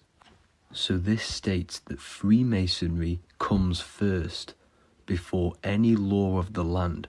It has the right to kill you if you break your oath. This is the hand gesture they have to do every time they enter the ritual room inside the Masonic Lodge. This is the cutthroat symbol, showing you and reminding you of the oath and what will happen if you break it. Now in this book, Richardson's Monitor of Freemasonry, it states, if you break your oath, binding myself under no less penalty than to have my throat cut across, my tongue torn out by the roots, and my body buried in the rough sands of the sea. If they do not decide to kill you, this book states this by pointing him out to the world as an unworthy vagabond, by opposing his interest, by dearranging his business. In other words, they have the power to frame you and destroy your reputation to the world, and destroy your business if you break this oath. So yes, they do kill to keep this truth hidden, because this truth of this reality is what keeps them in power. They have the ability to manipulate people, because people do not know what manipulates them. This is why they call themselves the government. They govern the ment, which is the mentality, because the mind is the root cause of reality. They control what you perceive to control what you manifest. By knowing the truth, you are set free, and you no longer need no controller above you. So this is why they are willing to kill and do whatever it takes to keep the truth concealed within these high-level degrees of masonry and these secret societies. However, going back to Manly P. Hall's book, it states, part of the symbols are displayed here to the initiate, but he is intentionally misled by false interpretations. So this is saying even Freemasons are intentionally misled and told lies to conceal the truth, to make sure the truth is hidden in the high degrees of masonry. So that's it for this video, guys. Thank you all for tapping in. Please leave a like and a subscribe. God bless.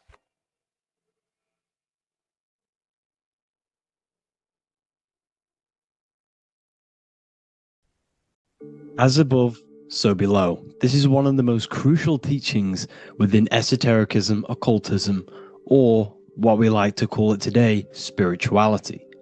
I don't like calling it spirituality because it's not spirituality.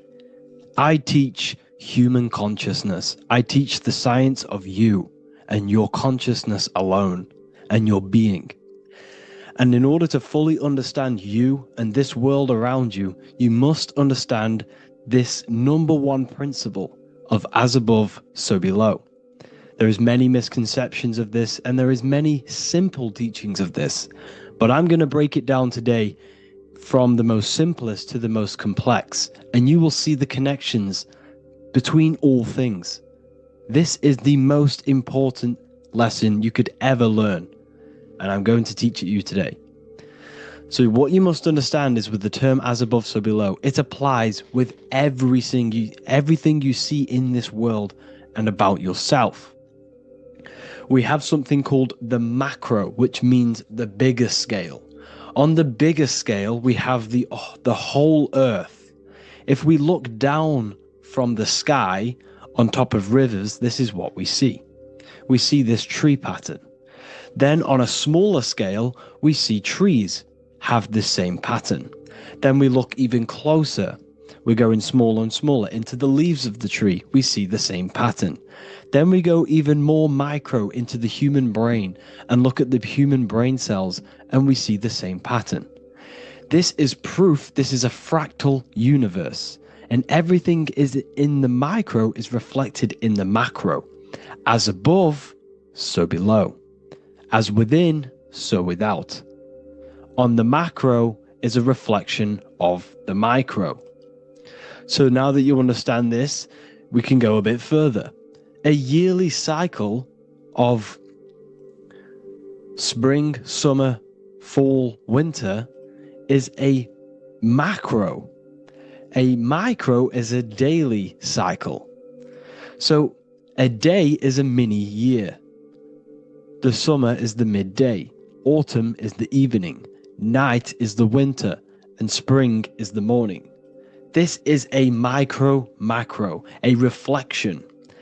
We have a miniature cycle of the zodiac every single day. And this cycle is also reflecting the cycle of life and death.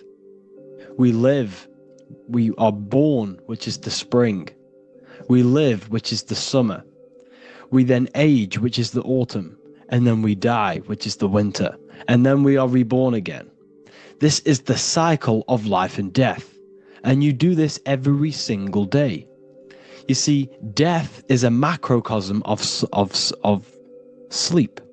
This is why we say sleep is the cousin of death. Because you die every single night. You do this process of life and death every single day. As above, so below.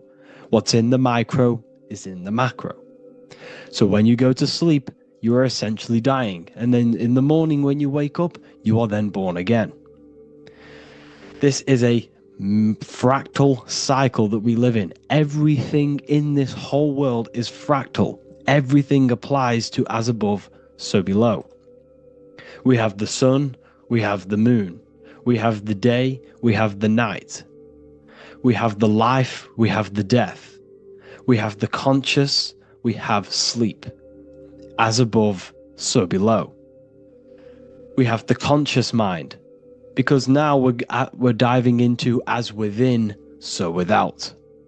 As above, so below more refers to the external world. As within, so without is referring to your inner world and the outer world. What you must understand is about yourself. You exist in two realms. You're an individual. The dual nature of you. You exist in two realms at once. You have an inner world of your thought, emotion. This is the inner world that no one else can see but yourself. And you have an outer world with a physical body which everyone can see. So you exist in two worlds. You have the inner voice, you have the outer physical voice, which I'm speaking to you with now. But I also have an inner voice, which no one can hear, only but me. So you exist in the light and you exist in the darkness. The sun represents your external self, your physical, conscious mind. The moon represents your shadow self, the inner self, the psyche self, the spirit self. There is an as above, so below. The sun is within you. The moon is within you. Everything is within you. Now that you understand as above, so below, what is your body? Your body is a miniature earth. Let me repeat, your body is an earth. Your body is the earth. Okay? Because like I say many times in all of my videos, you are not in the world. The world is you. You are the universe. Your brain is a computer creating this reality. What you see with your eyes is produced in the back of the brain called the visual cortex. You don't look into the world, the brain produces the world. The body produces the world. When you touch something, you're not actually touching something. This is the electrical nervous system. When you touch something, what you feel is actually electrical signals on your nervous system reporting back to your brain. Therefore, when this body dies, you leave the earth because this body is the earth. Okay? As above, so below. You have the mental plane, the astral plane, the etheric plane, and the physical plane. This is essential for understanding reality and the teaching of as above, so below. Everything in this material plane began in the thinking mind. For example, the microphone I'm speaking into, the phone you're watching this video off, or the laptop or iPad. Where did this begin? It didn't begin in the factory. The first ever place this item begun was in the mind of an individual. The invisible realms of mind is where all physical things and physical items begun. Essentially, this physical plane is the effect of the thinking mind. This world is the world of effect. It's the world of outcomes. When you see something, it is already manifest. It is already being manifested. It is an effect. And in the effect of the cause, which is the thinking mind. Therefore, the mind creates thoughts, which is the mental plane. Then after thoughts creates imagination, which is the astral plane. These two are spiritual. They are non-physical. So spirit kind of means non-physical. Then you have the physical planes, the etheric and the physical plane. As above, so below. What happens in the mind is manifest on the physical plane.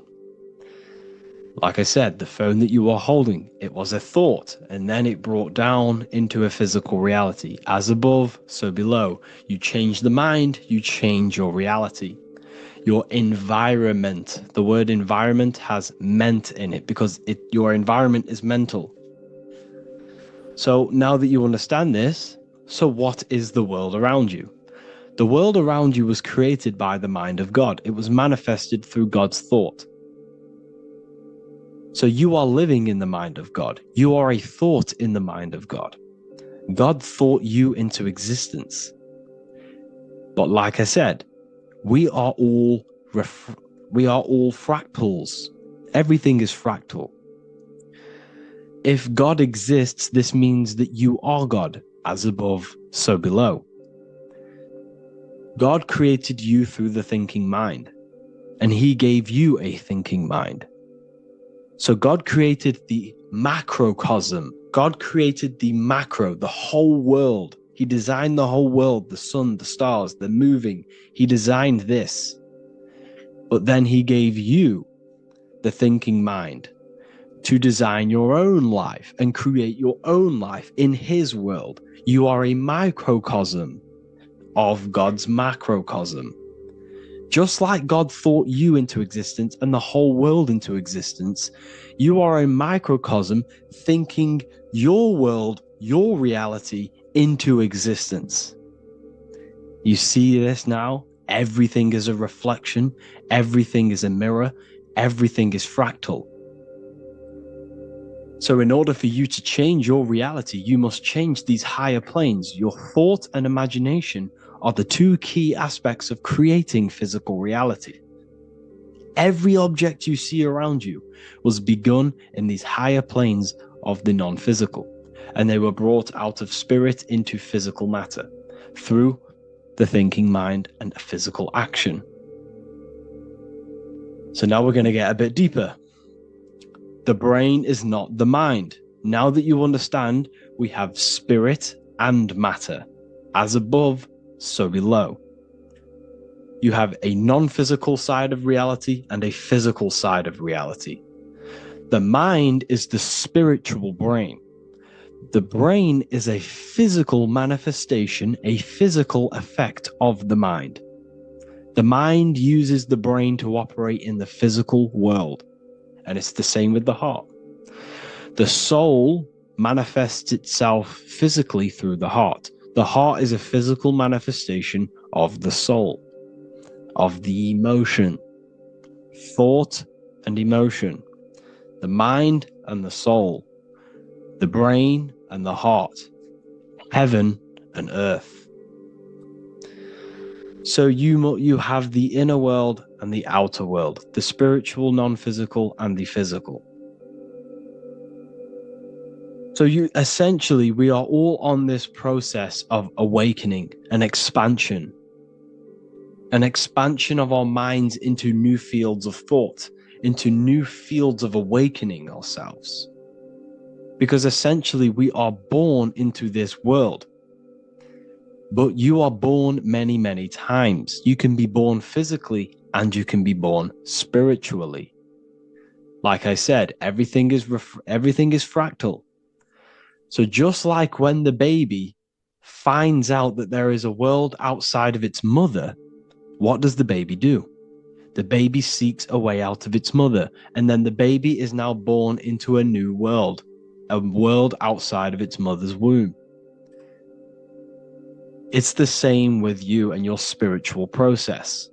As your mind becomes aware that there are other realities beyond your physical body, it then seeks a way out. And this is why you are probably watching my YouTube, because you are now on the path. Something within you has guided you to this path of knowledge, truth, enlightenment, and expanding your consciousness. And it is your soul who brought you here. Your soul speaks through emotion, a guidance. Emotion is the language of the soul. When you feel very bad, this is your soul telling you you're not in the right place. You're doing the wrong things. Because the soul is always unfolding its purpose, which is expansion and learning. That is it. The mastery of the self and the learning of the mind is the only thing that counts in the end after this life. So you are on a journey of expansion, of learning, creating, and spiritual rebirth.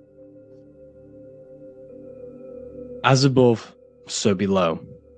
What does this body tell you? When I see someone overweight, I don't see the overweight. I don't see the body. I see the mind. I see an undisciplined mind.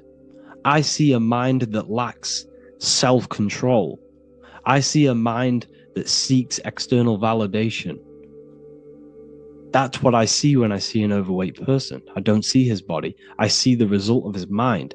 Because what does the Bible tell you? You shall know them by their fruits. It's the same saying as above, so below. You shall know them by their fruit. The fruit is their manifestation. Your body is a direct correlation and manifestation of your mind. Your inner world projects your outer world. As within, so without. As above, so below. Now, what do you see when you see this man's body? I see discipline. I see strength. Mental strength, not physical strength. I see mental resilience of pain. Because all of this man's mental energy has been manifested physically within his muscle. This body is a direct manifestation of this man's mind's pain and suffering, and it shows discipline. This is why people instantly respect you if you are in shape. You walk into a room and you are in shape, people will instantly give you respect because they know that you are mentally disciplined. The body is a reflection of your inner world, and it's the same with your friends, your family, your connections with people. If you think about yourself very negatively all the time, and you don't have a good connection with yourself, you don't have a connection with your true self, this will manifest into every single relationship you have in your life. If you don't have a good relationship with your inner self, you don't have a good relationship with the people and the friends around you. Because as within, so without. If you think negative about yourself, you will only pick up the negative in other people. If I think very highly of myself and I think very happy and good things about myself, I will then see the good things in other people. Because it's as above, so below. As the inner world is, so is the outer world. It's the same with your life circumstances. Your life is a direct correlation of every thought you thought in the past. If you possess millions of pounds, millions of dollars, this is because you have thought this into physical reality. You live the life you are deserved. You live the life that you manifest through your thought. If you live a very poor life, this is a reflection of your mind. This is a reflection of what you have thought into physical existence. Because like I said, everything begins in the mind. As above, so below. And this is even present within the body.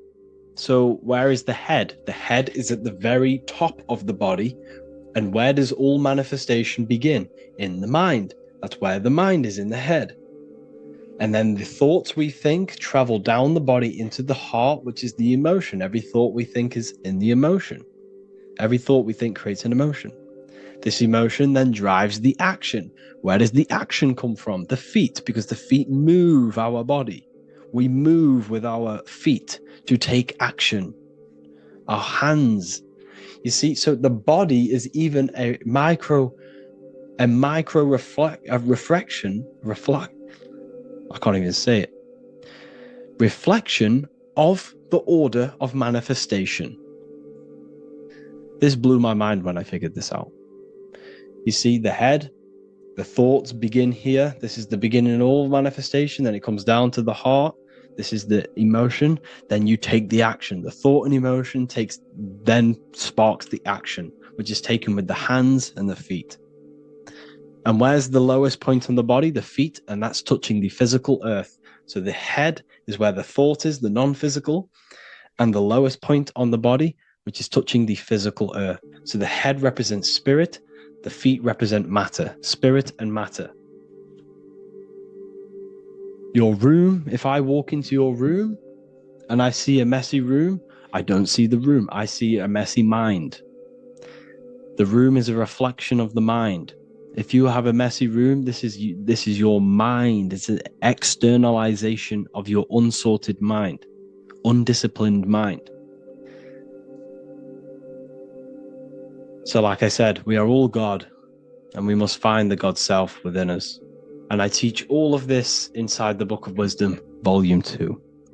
This is not just a book, this is a revolution. This is the beginning of a new age with this book. If you have read it, I congratulate you. You should feel very proud of yourself if you have an open mind. You should feel proud of yourself for watching these videos, because not many people have an open mind. Remember this, people. You are special if you're watching these videos.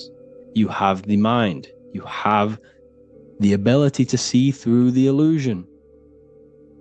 And I take my hat off to you. You want to take this to the next step? Read the book. Or if you want to take it to the serious levels, join the university. The university, you gain access to every piece of my material that I've ever done, all of my books, all of my lectures that are hidden from YouTube, that are hidden from everywhere else, the lectures that give you real power. And if you feel alone on this journey, we have a conscious community where you can connect with like-minded individuals, because I've been there. I've been there when you feel lonely, because you feel like no one else is thinking the way you are feeling. You can't talk to people about these things because people just think you're crazy. That's why I put together this, so we can connect, so we can unite, so you can connect with people, so you don't feel crazy about thinking about this stuff, learning about this stuff.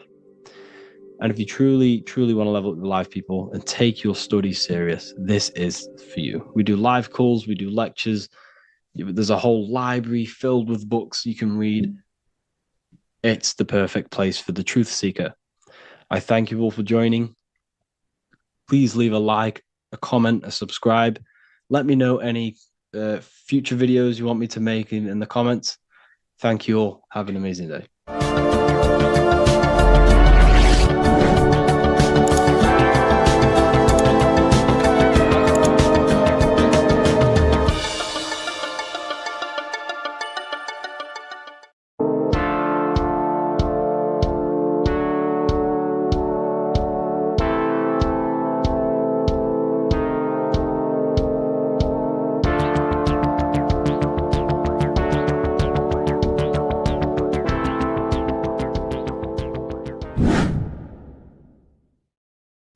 What's good, people? We're back with another video.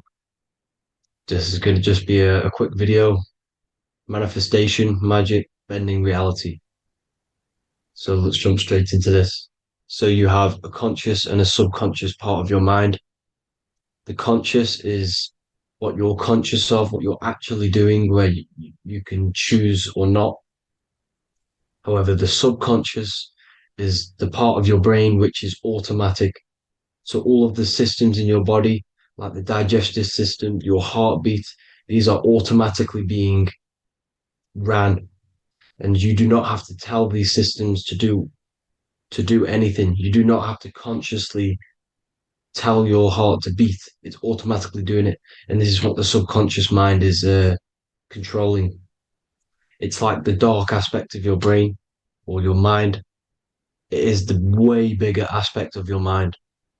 Okay, it controls all the systems in your body. Okay, and this is where all of your programs are. So when you're in it from your childhood, what you've learned in school, all of these things are being kept in your subconscious, maybe traumas and stuff like that.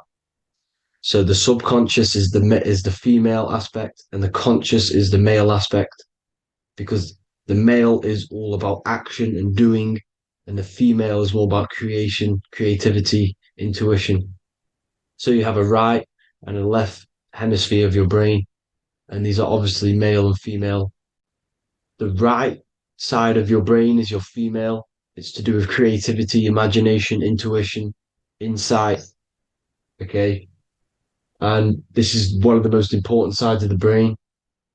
This side of the brain is the most attacked by the elites, whatever you want to call them. This side is the most one of the most important because obviously your intuition is a massive part of reality. And if you don't have intuition, then you lose track of the things around you. You can't consciously feel if things are wrong or right.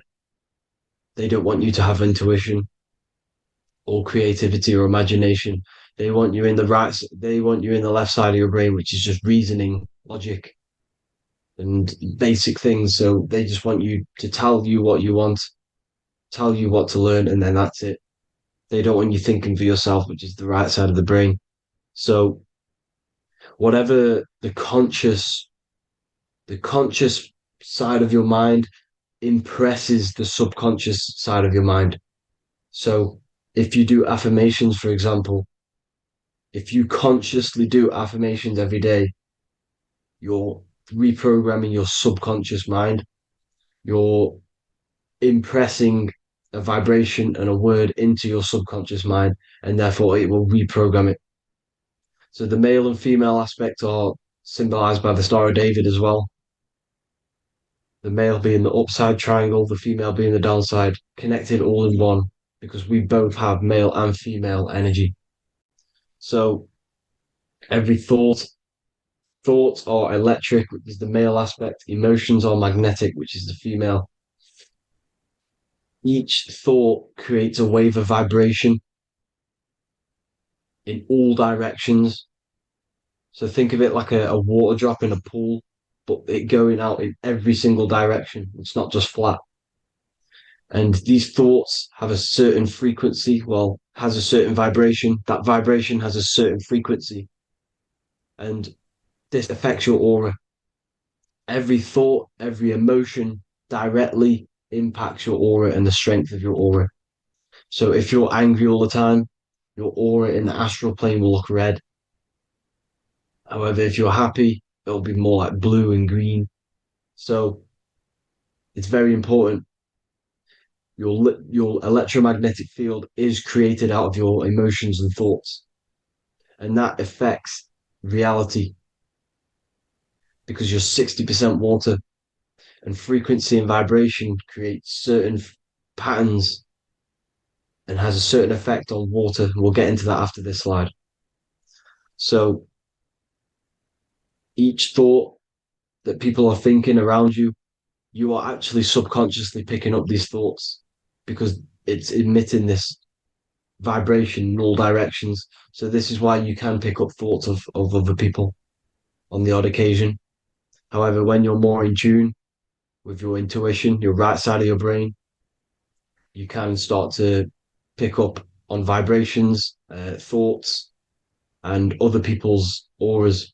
You can pick up on the energy once your third eye is open, and you know whether you should be in that environment or not. This is what we call an atmosphere when we go into a room and you can feel the tension if someone's been arguing, for example.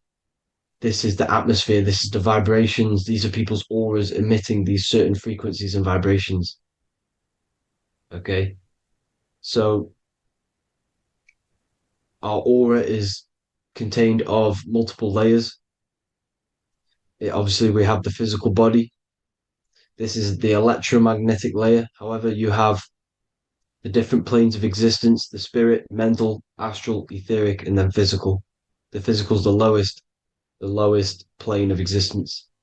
And the physical plane is a product of all of the planes above. So the mental impresses on the astral impresses into the etheric, and then the etheric creates the physical object. So the mind is the root cause of reality. The mind is the cause of everything. Your consciousness is pure cause. There's no effect. Everything you see in this reality is the effect. Everything that you experience is the effect because the root cause was the mind. The decisions you made you experience that certain experience. And that decision was created on the mental plane. And this is just pure thoughts.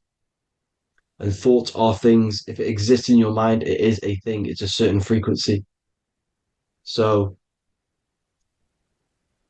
if you have a certain level of thoughts, if you're thinking positive, for example, you're going to have a strong aura, you're going to have a higher vibration. And that attracts like. Like attracts like when it comes to thoughts and vibrations and electromagnetism. So if you're thinking positive all the time, speaking positive, doing positive, you're then creating a higher vibration, and that's going to attract people on that similar frequency to you.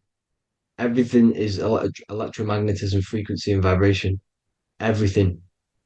You see, so this is why, for example, if I put my hand to a TV screen, if my finger was the same vibration as the TV screen, it would go straight through it.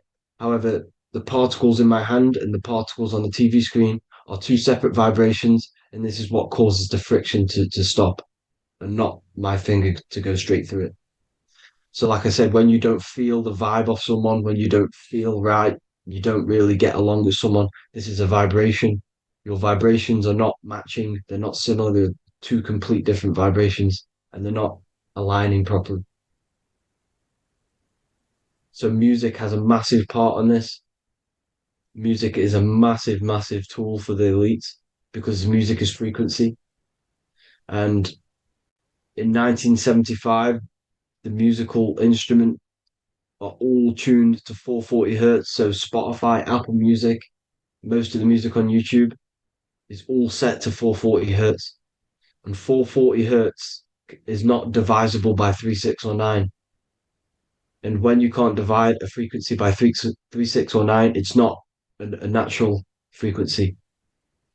As you can see here, this is 432 hertz. This makes a nice geometric pattern. However, 440 hertz is a distorted pattern. So when you listen to this, this actually shuts off the whole right side of your brain. Like I said at the start, this is the most attacked side of your brain. It's to do with creativity, imagination, intuition. When you listen to 440 hertz, it shuts off the whole right side of your brain.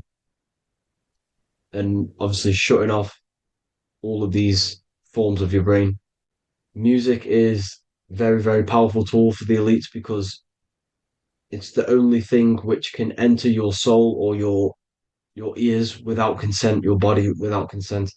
Everything else has to be through consent. You choose whether to eat something, you choose whether to drink something, but frequency, you're going to hear it no matter what.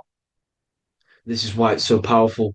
And music influences the body in many different ways. It's the most powerful imitator of everything. It directly affects all listeners. It directly affects intentions, gestures, movements, and actions. It stimulates your mind, and certain songs, certain catchy songs, can reprogram your subconscious mind, invoking certain emotions. This is why when you listen to slow beat songs, it makes you feel more sad. When you listen to upbeat songs, you feel more energetic. This is because these frequencies have a profound influence on reality and on how you feel. Because, like I said, you are 60% water. And as you can see here, each frequency creates a different geometric pattern. And inside of you is 60% water. So, like I said, 440 hertz is going to make a distorted pattern in your water. And this is going to have a profound effect on your emotions and your reality. So, like I said, health is not just the body. It's you are made of body, mind, and spirit. You need to look after what you put in your body. You need to look after your spirit and look after your mind. It's very important to keep all these in balance because once one of these are unbalanced, it affects the other two. So if you're eating wrong, it's going to affect your spirit and mind. If you're thinking wrong, it's going to affect your body and spirit. These are all interlocked. Uh, you have to look after them all. So it's very important you understand music. Stop listening to low vibrational music. To be honest, you want to listen to music without any sort of speaking inside of it. You just want pure uh, frequencies, which are the solfeggio scale, like one of these, for example, 432, 528 hertz. These are all good frequencies. It's called the solfeggio scale. And these frequencies make you more in tune with nature. 528 hertz is what the earth vibrates at. So it's very important. And the Rockefellers are the one who changed this to 440 hertz. The Rockefellers, one of the elite families. So if you want to manipulate reality, it's very important to have your chakras aligned and having a high vibration, because the higher your vibration, the more powerful your words and your intentions are on reality. So the lower your vibration, the harder it is to affect reality, because you're in a lower state of consciousness. Like I said, you have the mental, astral, etheric, and physical. Everything is a product of the one above. As above, so below. This is what Hermes Trismegistus was saying in the Egyptian days. This is where it comes from. As above, so below. If you affect above, it directly affects below. So, like I said, meditation helps on this, helps align your chakras. Think positive, feel positive. Like I said, your feelings are magnetic, your thoughts are electric. So once you combine these two together, you're then creating an electromagnetic frequency, and that will have profound effect on reality. So the law of cause and effect. Every law, so the law of cause and effect. Every effect has the root cause. Like I said, your mind is the root cause of everything. Every decision you make is having a different effect on reality. Everything happens for a reason due to the root cause, which is your mind. You choose everything that happens in your life. Okay. So it's very important you understand this and you constantly make the right decisions, the good decisions to have good effects on your reality. You have to be very conscious of this law because nothing escapes this law. This is the law of all consciousness. So think about it. Imagine a massive ball of consciousness. However, off this ball are different sparks, and each one of these sparks are in each and everyone's body. This spark is governed by these laws, the law of cause and effect, the law of correspondence, the seven hermetic principles. It's very important you understand this because this mass ball of consciousness is what is obeying these laws. And everyone has this spark of consciousness inside their third eye. And like I said, everyone is the same consciousness. This is why if you do bad onto someone else, that will directly affect your reality. So if you hurt someone, it's going to come back to you in one way or another because you are that same consciousness. This is like a mirror reality. As within, so without. Whatever you feel on the inside, you're gonna see that on the outside. You're gonna experience that reality, whatever you've impressed. So there's different ways to bend reality to your will. This is kind of a sort of magic. So obviously you have black magic, which is manipulating reality to harm and influence others, or to be very selfish. And yeah, then you have white magic, which is manipulating reality for the good of humanity. So you do have to be very careful with your intentions, people, when you're trying to manipulate reality, because this is nothing to be played with. If you are manipulating reality for the wrong reason, it's going to come and bite you in the ass in some way or another. Because everything is balanced.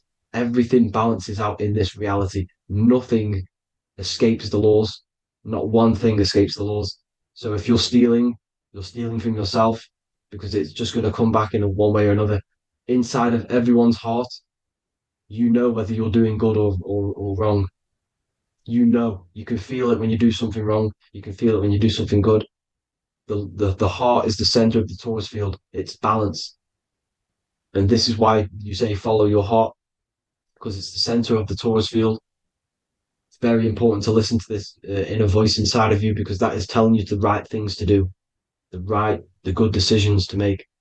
And when you keep following that voice, that good voice inside of you, it takes you to your life path. Very important to follow that voice. However, don't let the ego get in the way of it. Don't care what your friends are going to say. It's very important to understand this. So you have different ways of manipulating reality. You have sigil magic. This is where you create your own sigil or symbol. You create your own sigil and symbol, and then you charge it. You behind that symbol you have an intention. So, for example, if you want to manifest wealth, you create a sigil which represents what you want. You create that sigil, you draw it out, you charge it because wherever your attention goes, energy flows. So whatever your attention is, you're sending energy that way. So what you do with your eyes and your hands, you place attention on the sigil. Imagine that it's glowing. Imagine that you're sending energy to the sigil, and then you burn the piece of paper once you've done this. And then after this, you meditate on that symbol. You constantly think about that symbol because that symbol is the frequency, is the thing that you want to manifest. So that's one way. Or you can just meditate on your reality. So imagine yourself having already what you have. This is what they call a mindset. You must set your mind to the frequency what you want to manifest. Okay. So if you want to manifest wealth, for example, imagine yourself being wealthy. What would it feel like? What would you be doing? Imagine a scene in your mind. Constantly do this, and you're putting out that frequency. Like I said, you must think because the thoughts are electric, and then you must feel, which is magnetic. Together, this creates an electromagnetic frequency, and this is how you attract things to you. You will attract the certain people to come in your life to bend reality to your will. Okay. Or you've got mirror magic. Stare yourself in the mirror because a mirror reflects light. It also reflects energy. So you've got to be very careful with what you say to a mirror. You've got to be very, very, very careful because whatever you send into that mirror is directly sent straight back to you. So if you're thinking negative, you're sending negative energy back straight to you, and that's going to have an effect on your reality. Affirmations are very important because your words are frequency, your words are vibrations, and each word you say has a certain frequency. If if it's positively charged, it's going to affect you positively. If it's negatively charged, because like I say, your brain and your mind is like the director of energy. That's what your brain is. And it directs energy into certain things. You can either positively charge it or negatively charge it. And this brain is creating your reality constantly. It's manifesting your reality constantly in the present moment. So this is what the government knows. The government know your mind is the root cause of reality. This is why they call themselves a government. Government. The New World Order is not being manifested by them. They are controlling the information. They are controlling your perception of this reality. And they know the mind is the root cause of reality. Therefore, if they control your perception of reality and your information, what you believe, you're going to manifest that information, that perception. So we, the people as a collective consciousness, are the ones manifesting this New World Order. You see, so this isn't black magic. They're actually tricking us into manifesting their own their plans, this New World Order. You see, this is how smart these people are. They know how to get around the laws of reality. They know how to bend reality to their will without facing the consequences. They're getting humanity to do it. You see, there is a collective consciousness. As like I said, we all have that same spark of consciousness, right? So as a collective consciousness, we are on a very low vibration at the moment. However, we are waking up rapidly. There are more and more people waking up at the moment, and light always chases away the shadow. Light is a lot more powerful than darkness, you see. So one person waking up has a massive effect than one person being asleep. It has a profound effect. Because like I say, the light always chases away the darkness. It's more powerful. The light is always more powerful. High vibrations are more powerful than lower. So that's it for this, people. I hope you all enjoyed. This is a short, quick video. God bless you all.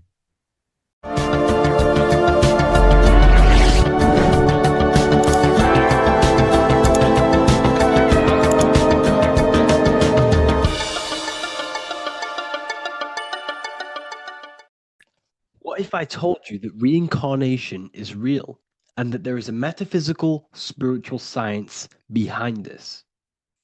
Most people leave this world just as lost when they entered it. That they carry their fears, attachments, and addictions with them, only to be born again trapped in the same cycle, repeating the patterns of lifetime after lifetime. This lecture is not just about preparing for death, it's about mastering yourself before death, so you don't take them burdens with you. Because the truth is, whatever addictions, fears, and unresolved emotions you cling to in this life, you carry with you into the next unless you break free now. You must master yourself before death. Death is not the end, it is the great passage. But how we transition depends on our mastery of the self. This was symbolized by the Ouroboros, the snake biting its tail. Every ending is a new beginning. It's an infinite cycle of consciousness. Now, your human body is basically an antenna tapped in to a stream of consciousness. Just like a radio is tapped into a specific frequency to play that radio. Your body is basically an antenna, a crystal picking up the consciousness of God. You are on an ever-ending journey, a journey of learning and expansion of the mind into new fields of thought. This was symbolized as the Ouroboros. When you die, it is a new beginning. It's a transitioning, not an ending. Everything is eternal in this universe as consciousness is formless and constantly transforms into new forms of life. Let's break down the word death. Death contains the word ether. Now, the ether can be found in the word heart or earth. Ether. Everything in this plane comes from the etheric plane. The etheric plane is the barrier between the physical plane and the spiritual plane, the astral plane. The astral plane is the screen that you have in your mind that allows you to imagine a red apple, for example. This is the imaginative plane where thought forms start to take form. Everything begins as a thought, then the thought form becomes an imagination, then energy, then physical. Everything in the physical plane is a shadow of thought, all objects manifested as thought.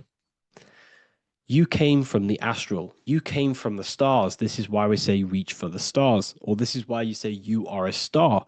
Cis star, miss star, fraud star, stir is star. And when you become famous, you become a superstar and you gain a star on the Hollywood floor. You are a star. The ether. The ether is the infinite energy source which all things come out of and return back to. This is the cycle of life and death, summer and winter, day and night, sleep and awake. The ether is the infinite energy source which all things come from and will return back to. Okay, sorry about that little error. The ether is the boundless source of energy from which all things emerge, to which all things return to. We can see this in the cycle of the sun. The sun does this wave of creation. It rises and it falls. We have the day and the night. The daytime represents our conscious mind when we are alert. The nighttime represents our subconscious mind when we are inside the spiritual realms. The nighttime is spirit, the daytime is matter, spirit and matter. Awake and asleep, conscious and subconscious. We see this in the yearly cycle. Summer is life, winter is death.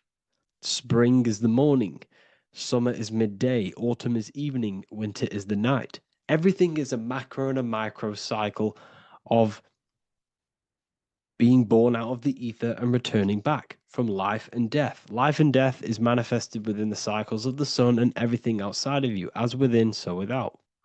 This is why we say sleep is the cousin of death. The macrocosm is death, the microcosm is sleep. Every time you go to sleep, you are essentially it's a miniature death. You're entering into spirit and then returning back into matter in the morning. when the sun rises. Everything is a reflection of the macrocosm cycles.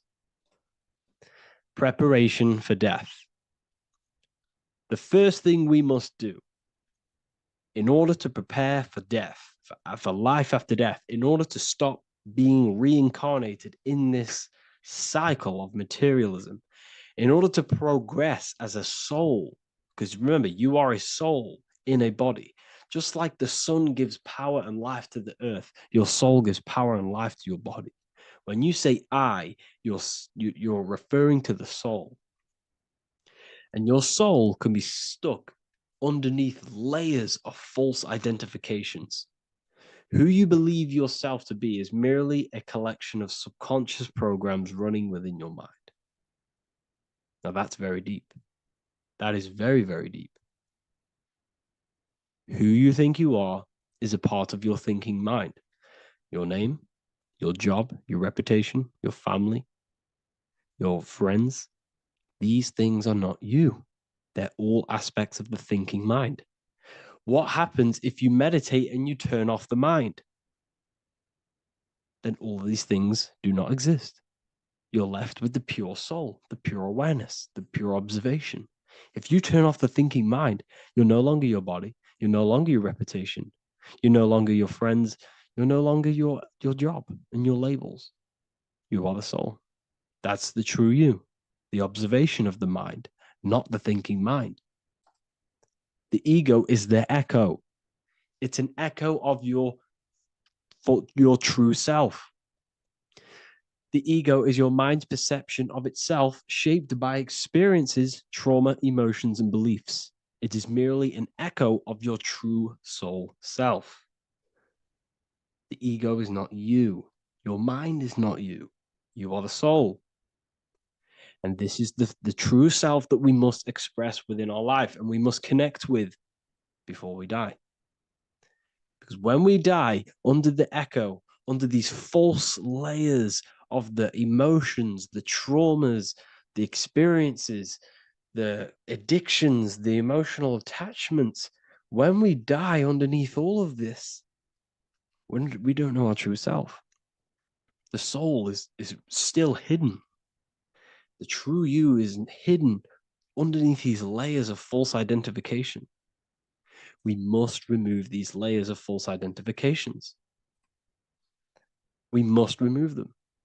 We must destroy the echo. Remember, the ego, you never had an ego when you were a child. When you were a child, you were pure. You didn't, you didn't show off things. When you were a child, you were pure. You expressed yourself freely with you didn't hide anything. You didn't hide any aspect of yourself. You didn't suppress any aspect of yourself to fit in as a child, as a baby.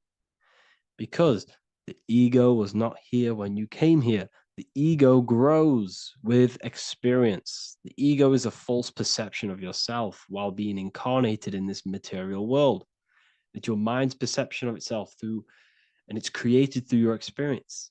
Remember, you are unconditioned consciousness, and your experiences, thoughts, traumas, emotions, and beliefs have conditioned your consciousness into believing you're only a physical body, but you are the soul.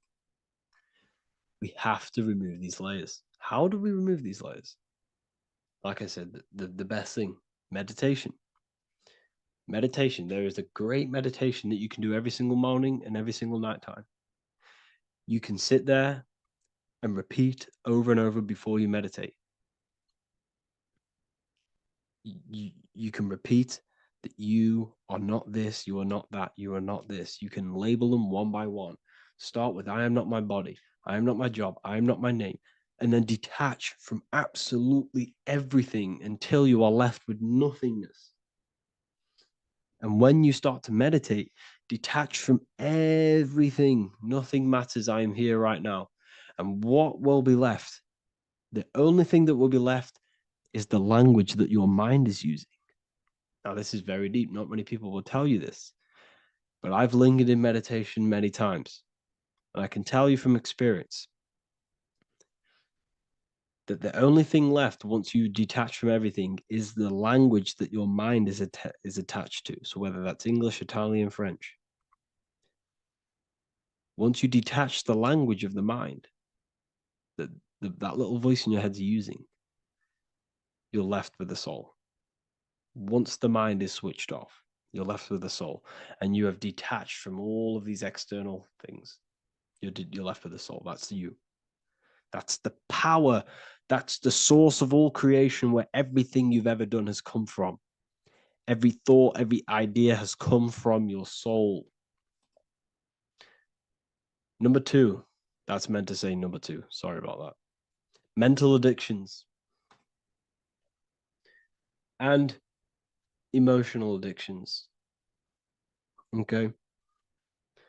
These two are very important. Mental addictions, this could be thought patterns, this could be the labels that we've just been talking about. Then you have emotional attachments, which is maybe you're too attached to an external thing. Maybe you're too attached to your phone. Maybe you're too attached to family. Maybe you're too attached to loved ones. Yes, I'm not saying don't love them, but what I'm saying is do not rely on anything in this world to make you happy, to fulfill your emotional needs. Everything is found within you. You must look within, and if you're looking without, if you're trying to find yourself in the outer world, you'll never find yourself. You'll constantly be looking around in loops. Because nothing, you cannot find yourself in the outer world. Nothing will long-term give you long-term validation.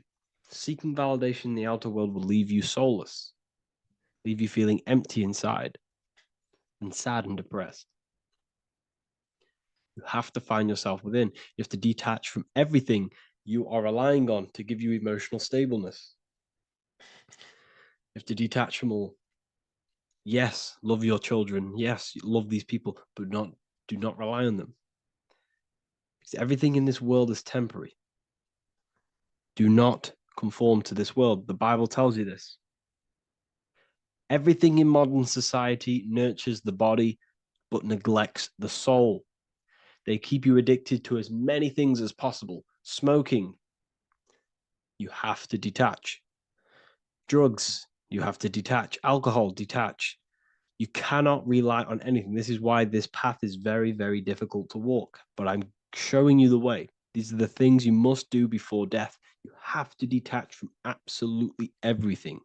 If you die and your mind and soul is still addicted to these worldly things, then you guess what? You're going to reincarnate. You're going to reincarnate because your mind is still thinking about these material earthly things. And if you are operating in that vibration, you're going to project that vibration and come back here. You have to detach. You have to master the soul and master the mind. Like I said, the matrix is designed to keep you addicted to as many things as possible. Your phone, food, smoking, drugs, alcohol, clubbing, all of these things. Everything in society is made to trap your soul and reincarnate in this world. That's why it's very, very, very difficult to walk this path. Very difficult. Matrix, matter tricks. John 2:15 to 17. Do not love this world, nor the things it offers you. For when you love the world, you will lose God. Do not love this world, nor the things it offers you. Do not conform to the pattern of this world, but be transformed by the renewing of your mind. Great quote. Do not conform to the pattern of this world, but be transformed. Let this world transform you. Learn from this, expand from this, but do not be mentally and emotionally attached. Okay? What good will it be for someone to gain the whole world yet forfeit their soul? Like I said, everything in the Bible is telling you the truth. You just got to read it correctly. This is spirituality. This is spirituality. The Bible is spiritual. It's a spiritual text. We must disconnect from everything outside of us and connect with the true soul. Here we have the Egyptians showing you the soul leaving the body. Here we have the soul here. Here we have the Masons showing you the soul coming out. The soul is real. You are the soul. And when you leave this physical plane, you will go into the astral plane. That's where you came from. You came from the astral. You came from the stars. You incarnated into this physical body. Your consciousness fell into this material form to experience limitation, to experience a 3D world. So in order to ascend properly before we die, we have to let go of all the attachments. Every addiction you have, write them down. And one by one, tackle them. Before you die, you have to, or else you will reincarnate. This is the teachings of Egyptians. This is the teachings of Masonry. All of these addictions contribute towards life after death. Everything must be controlled, and we must be attached to the soul. I'm not saying I'm perfect. I'm not saying I'm perfect, people. We're all not perfect. We're all under psychological operation by the government. We're all in a very difficult situation with this awakening. I'm simply pointing out what I know from my journey and what I've been learning through occultism and research and reading lots of books and many different things. I'm on this journey just as you are. Maybe I'm further. Maybe you're ahead of me. We don't know. But this is what I'm sharing with the world. This is what I'm sharing with my research. And this is what makes sense. It's common sense. Look at everything around you. Everything's made to feed the body, not the soul. So my beautiful watchers and fans and supporters, I appreciate every single one of you, and I hope this video has supported your journey. If you're feeling lost in life, if you're searching for deeper answers, whether you're seeking clarity, looking to expand your studies, or ready for personalized mentoring, this is your chance to connect with me live and receive insights tailored just for you. Start your path to self-mastery and enlightenment inside the world's best esoteric school. Your journey starts now. Tap the link in the description if you want to join Ethereal University, or feel free to check out my books. I thank you all, and I really appreciate for 100,000 subscribers on YouTube. I love every single one of you. Make sure to drop a like, a comment, and subscribe to the channel if you're new. Let me know some ideas for, lectures, anything that you want to know. I can make lectures on them. Just drop it in the comments. I appreciate every single one of you. Take care.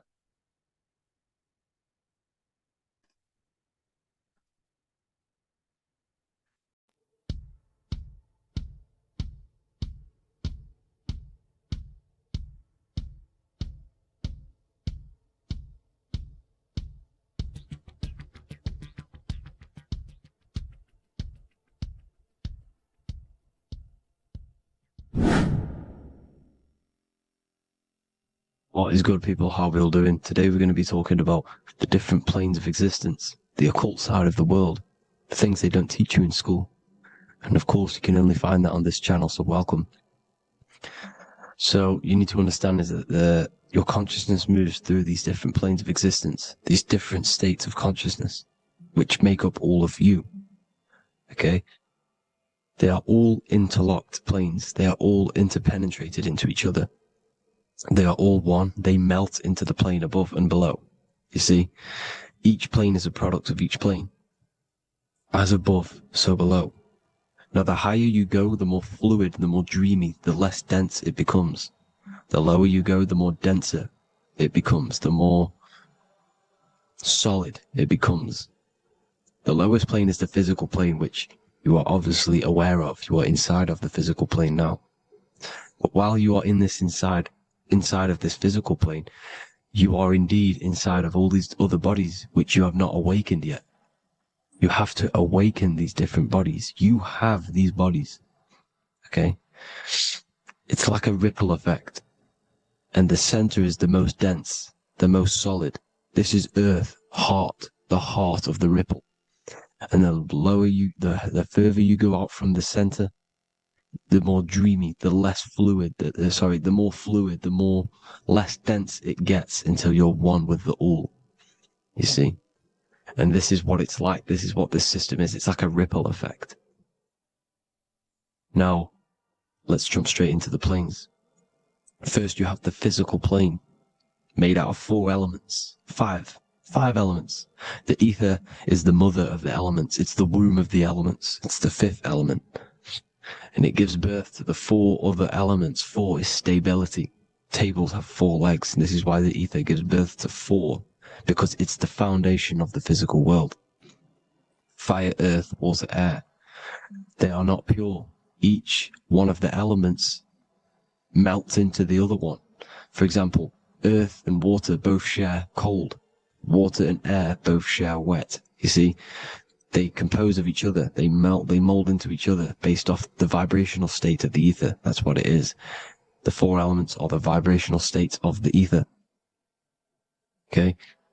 So you have the 4 physical elements making this, physical world. It's the lowest world. It's the world of effect. This world, whatever you see, whatever you experience, it's the effect. You can't change anything by manipulating this world. You got to manipulate the higher worlds to affect this world, you see? As above, so below. This is the lowest plane. It has 3-dimensional. It's the 3rd dimension. Space, height, and thickness. That's all it is. Front, backwards, upwards. You see, it's 3-dimensional. We cannot perceive the hidden side, which is the interior of this existence. We cannot perceive the interior from our exterior view. We are looking into this world. Okay? This is the exterior view. We can't see what's inside of that. That's the 4th dimension, which is the next one. It's the most gross and dense plane. 4 states of matter, the most slowest vibrational molecules, exist in this plane. Above this plane, you have the ether. Okay? The word ether and either are the same thing, because either connects 2 scenarios in languages. I either support Manchester United or Liverpool. Either is connecting them 2 scenarios. The ether is doing the exact same, as you can see here on the planes of existence. It connects the astral world, which is very important, to the physical world. It's connecting these 2 worlds. So it's the ether. It's the ether. The ether is pure potential. Energy flows through the ether. It is pure energy, pure potential. Okay? The physical body is an exact copy of the etheric counterpart body. So every physical object has an etheric energy double. It's like a blueprint of that object. Every single object has an energy double, and that's the etheric double. Okay? The etheric body determines the shape of our physical body through its lines of force. All through life, it rebuilds and restores the physical body. Physical problems show up first in the etheric body, because as above, so below. You manipulate the higher planes, it will manipulate this plane. And this is why sorcery works. Contact with astral plane entities. We'll get into that a bit later. So the reason why we can't see this plane, this energy world, which is all around us, which we are inside of right now as we speak, is that the molecules that compose it are further apart than those of the physical plane, making it invisible to the 2 eyes. That we can't perceive it.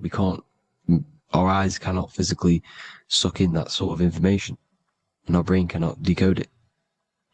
This is why, they brainwash us with all these programs to keep us asleep, to keep these other bodies we have asleep, so we don't find out about these other bodies, and is to make you believe that everything's just a material. Only the material world exists. They don't want you to know is that everything that you see is a result of something you cannot see. As above, so below. There are realities within this reality. This is what I'm breaking down now, these different planes, on how this reality works.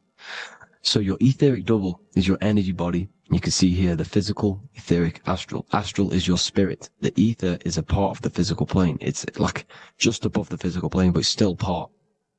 But then the astral plane is completely separate. It's another plane, but they're all interlocked. Don't think they're apart.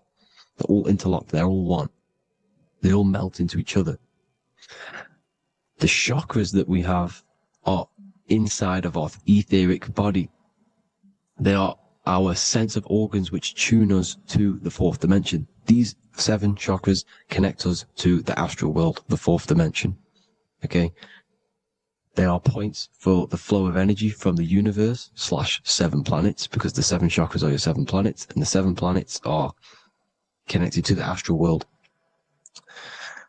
They are feeding these 7 senses in our body. They connect us to the universe, to our etheric counterpart, and then to us, supplying the physical body. Because the energy comes from above. As above, so below. These 7 senses, these 7 etheric chakras, are being supplied with energy from the universe, the 7 planets, the solar system. Then it supplies the physical body. You see? So the ether is very important. And this is, that the ancients understood the science of the ether, and they could, harness free electricity from it, because it's all around us. The ether is all around us. And this is what they were doing. They were harnessing free energy using the ether. The astral plane, the fourth dimension, very important plane. Very, very important. We've all been there. Every single one of you has been there. Okay? The fourth dimension is unseen of what we see. It's the interior of the exterior that we see. We see the third dimension, but we cannot see beyond what's making this third dimension. This is the fourth dimension. Okay? It's the dream world. This is where you go when you dream. Okay? This is where you go when you dream. It's the place of disembodied spirits or ghosts, entities, whatever you want to call them. When you hear ringing in your ears, that is not tinnitus. That is an entity around you. Okay? That is an entity around you. The fourth dimension is where thought forms exist. Mental images. Thought forms as in what you see in your mind when you think of an image, because the mind is the highest plane of existence. Mind is the highest plane of existence. And it manipulates all of the planes below. So it goes the mental plane, then the astral plane. So the thought is in the mind, the mental plane. That just the thought alone, no image, but then the form depiction, the thought form exists. It manifests in the astral plane as a sort of image, an entity, a living conscious being. So this is why thoughts are things. You see, thought forms exist within the fourth dimension. So when you imagine something, when you are, for example, right now, look into your hand and imagine there's an apple in your hand. If you can see that, you are seeing into this fourth dimension. You can only see into this fourth dimension using the mind's eye, not the 2 eyes, the mind's eye. When you shut off the 2 eyes into darkness, the third eye opens. The mind's eye is open, and you can see, this is astral travel. You got to work on astral travel, and you will see this astral plane, this fourth dimension. And there are 3 different sections to this astral plane: higher, middle, or lower. So yes, there is a kind of a heaven and hell, and a middle, Midgard. Heaven being the higher vibrational entities manifesting higher vibrational thought forms existing there, the lower vibrational thought forms existing in the astral plane. But these thought forms are beings. You can create these beings. They're called elementals. Okay? If you entertain specific thoughts for long enough, this will plant a seed and it will grow. If you so for example, you have a bad feeling or whatever, what's a good example? Unforgiving someone. You keep that energy inside of you for long enough, it will manifest in the fourth dimension. You entertain that thought long enough, it will manifest. And it will create an etheric body, and it will be an entity which will harm you. It will feed off you, this low vibrational energy. Your mind is so powerful. It creates thought forms, and these thought forms can take consciousness, can take bodies, etheric bodies. Now, that's why it's very important that you master your mind, master your thought patterns. So this fourth dimension is the astral world. So when you have a nightmare, this is the lower astral plane. You're in the lower astral plane. Whilst this physical body rests at night, your consciousness, while you awaken this other body, your consciousness goes inside of this other body, whilst the physical body lays asleep. You see? So it's all inside of you. This is what you need to understand. You just haven't awakened these bodies yet. You can awaken them. You just got to awaken them. Okay? The next is the mental plane. This is the mind, the source, pure cause, pure motion, the most less dense, the most fluid. No form. There's no form to the mind. Astral plane is the first plane where a form takes existence, pretty much. The mental world has no form. It's pure mind, pure intelligence. Thoughts alone exist here without any images or manifestation. The most fluid, the most dreamy, the most causal plane. All of the rest take the effects of this plane. That's why it's mind over matter. Your thoughts they create vibrations. Each vibration is vibrating on a specific frequency, which creates mental images, creates effects down here on this physical plane. This is why it's so important to master your mind. Master what you think. Master your mind. It's the hardest thing to master. You could conquer the world, but it's probably harder to conquer your own mind than to conquer the whole world. I can promise you that, because the mind can play tricks on you. You got to listen to that inner guide within you that will constantly manifest the good things. So anyways, people, hope you learned a lot from this. Please work on trying to activate these other bodies. I will maybe do another video on trying to activate these bodies if you wish. Please comment down below if you would like to see that. And have an amazing day. Please like, subscribe, comment down below any video ideas you want me to do, any information you want me to spit. Thank you all. Have an amazing day.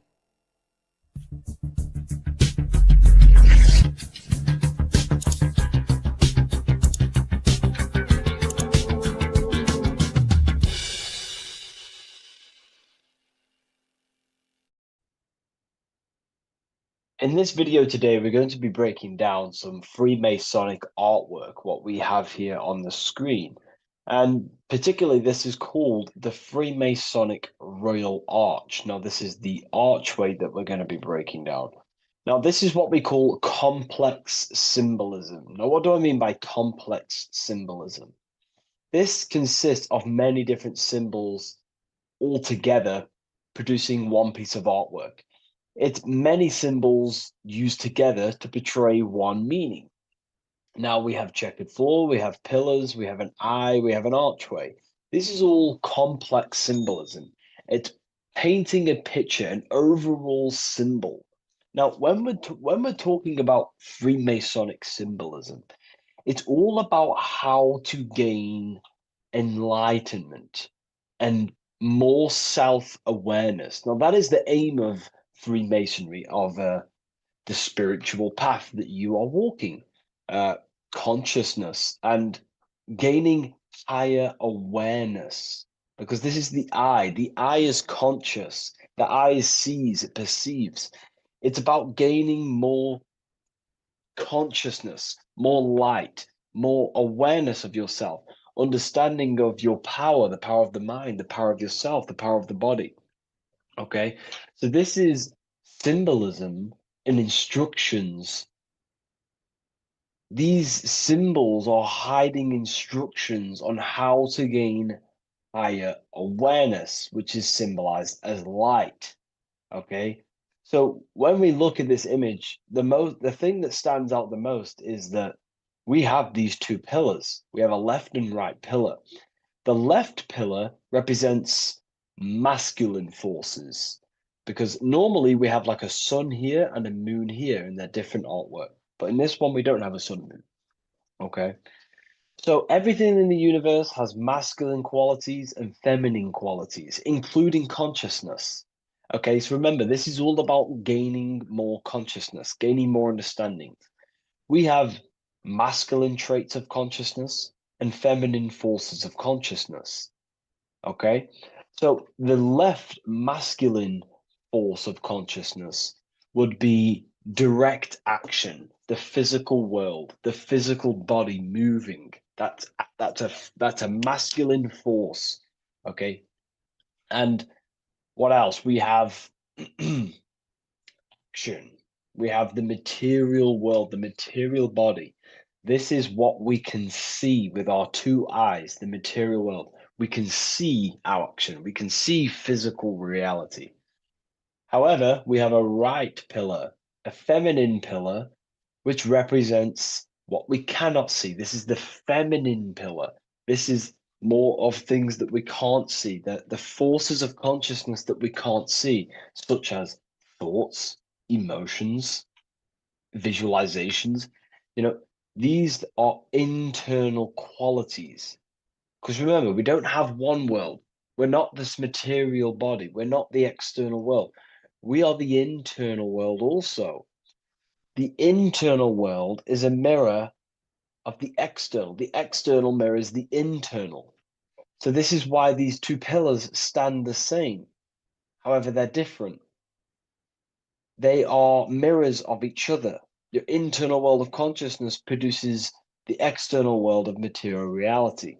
It is the inner forces of thoughts, emotions that shape our external experience and our external actions. Okay. So essentially, what this is showing you here is these two masculine and feminine forces within us. The inner world, the feminine pillar, more emotional, intuitive, and the external world, the action, physical action, what we can see. Okay. And they're mirrors of each other. However, most people on surface level base consciousness is what the occult and esoteric call it. That conscious state that we're in when we just wake up, we realize we have consciousness and we realize our mind is not powerful because we have divided thoughts, we have divided actions, our mind and body are not working together. We have a very negative. When we become awakened, we realize that we're in an animalistic state, a divided state of consciousness. This is what we're looking at here. This chessboard, the checkered board. It's black and white. It's duality. It's opposing. This symbolizes consciousness. Remember, symbols are symbolic of you, nothing external, but the state of your consciousness. This represents base level consciousness, hence why it's on the ground. The ground represents low. It's at the base, it's the surface, it's the ground upon we rise upon. We have to climb these pillars, remember. We climb these pillars towards the archway, the eye. Now we're going to break that down later. So the black and white checkered board is confusion. It represents base level earth consciousness. It's me versus you thinking. A lot of the world is stuck in this. They think, they're stuck in their ego. It's me versus you, when in fact we are all part of the whole. We're all part of an infinite awareness, an infinite consciousness. We're all actually one. We're all one. But on this chessboard down here, it represents base level thinking, base level consciousness, base level awareness. It's you versus me. We see life through the ego of of selfishness, pretty much. This is the internal division where our inner world is not aligned with our external world, where our mind, our internal thoughts are not being acted upon. Now, and that's not to say, oh, you should act on every single thought, because we all have intrusive thoughts. However, if you say you're going to do something in your internal thought and in your mind, the body needs to be a follow-up of that. You need to have honor within you that your body acts out the mind's will, the mind's desire. If you say you're going to start something, you need to start something. You should not have the contradiction between the inner and the outer world, which is this division you're in. If you say you're going to better your life, which is what Freemasonry and the spiritual path is about, bettering your consciousness, mastering your mind, leveling up your awareness. Okay? You have to do what your internal world is saying. You have to act out left pillar action, your internal world. You need to build a connection between the mind and the body. The mind is the monarch, it is the command center, it is it's above all forces. The mind is the force the body needs to obey. If you want to get out of this division, you have to align your mind's will and desire with your body's actions. You have to act according to rise above this base level consciousness. Okay? So, what we're looking at here is how to achieve wholeness, singularity, unity consciousness is what they call it in the occult.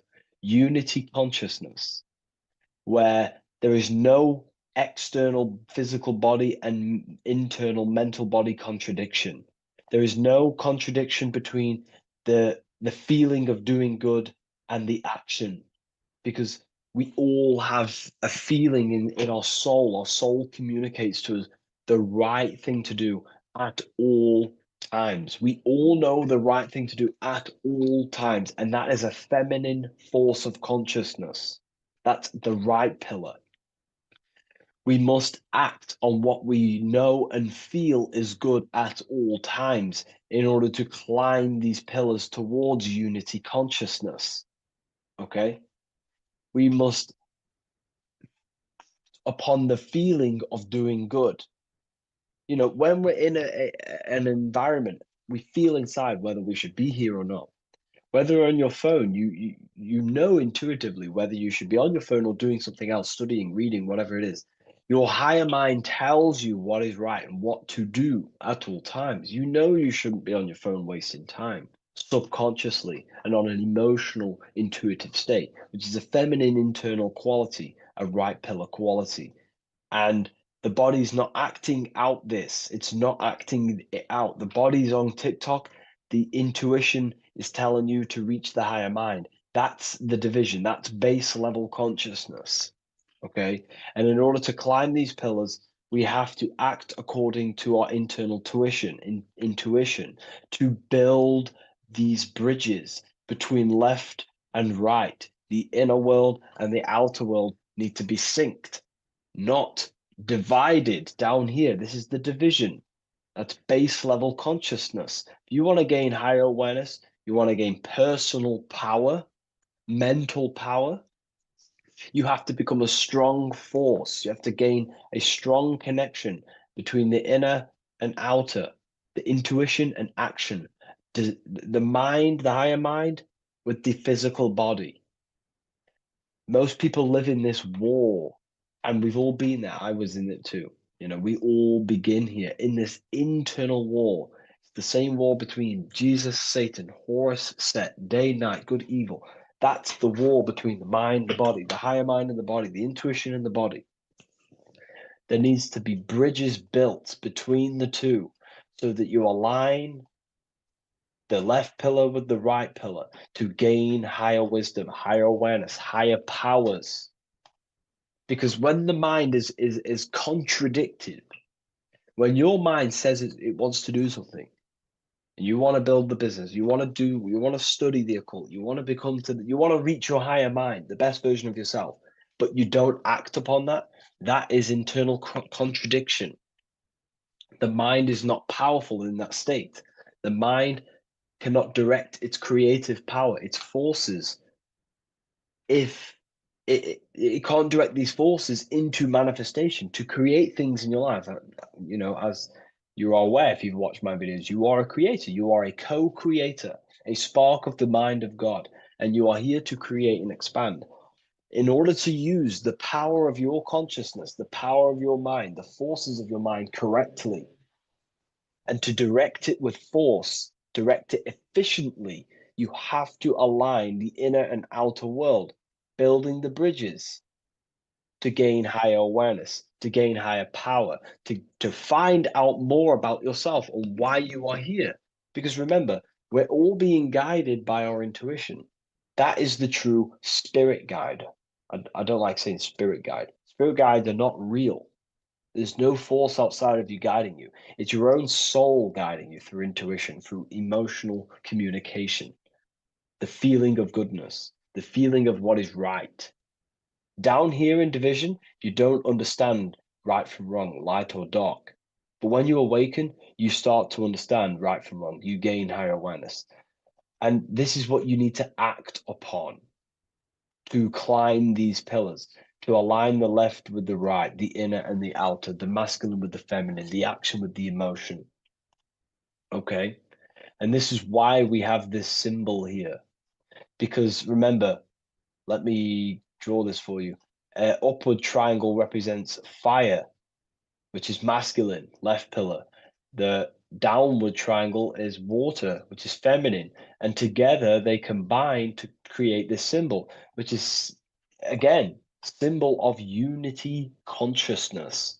And when you gain unity of the inner and outer world, and you climb the pillar, which takes time, you don't just take one action and you end up all the way here. It takes time. You have to go up and up and up. Then you build the bridge between the left and the right, the inner and the outer, and you gain power. This is the unification. This is why these two angels are holding hands here. They're unifying, they're holding hands, they're working together. This is symbolic of the collective consciousness also. Our life is shaped by the collective consciousness. We need to work together. The elites are using this symbol as chaos. It's a symbol of chaos, internal division, chaos. And they keep us divided. They keep us on the chessboard. Why? Because we're weak on the chessboard. When you have chessboard-based consciousness, you're manipulated by the people who have higher awareness of the mind. You see, life is a mental game. Life's a mental game. We live in a mental universe. Life is mental. Okay? And the ones who use the mind more, the ones who know about the mind more, win the game. It's throughout history. You know, you can moan about this, you can whine about this, and it's okay. But this is life at the end of the day. The ones who know the forces of consciousness, the ones who know the mind, always rule over the ones who do not. You know, we can moan about it. I used to moan about it. However, it gets you nowhere. This is the game we're in. This is the situation we are in. We have to learn how the mind functions. And if we do not, you will be moved by the chess master, by the people with higher awareness, and you will be stuck in division, you versus me, light versus dark, racism, division, all just division tactics for us to be manipulated. Because we're not working together, that's when we're easy to be manipulated. So in this state down here, you're easily manipulated because you don't know how your mind functions. You have a base level awareness.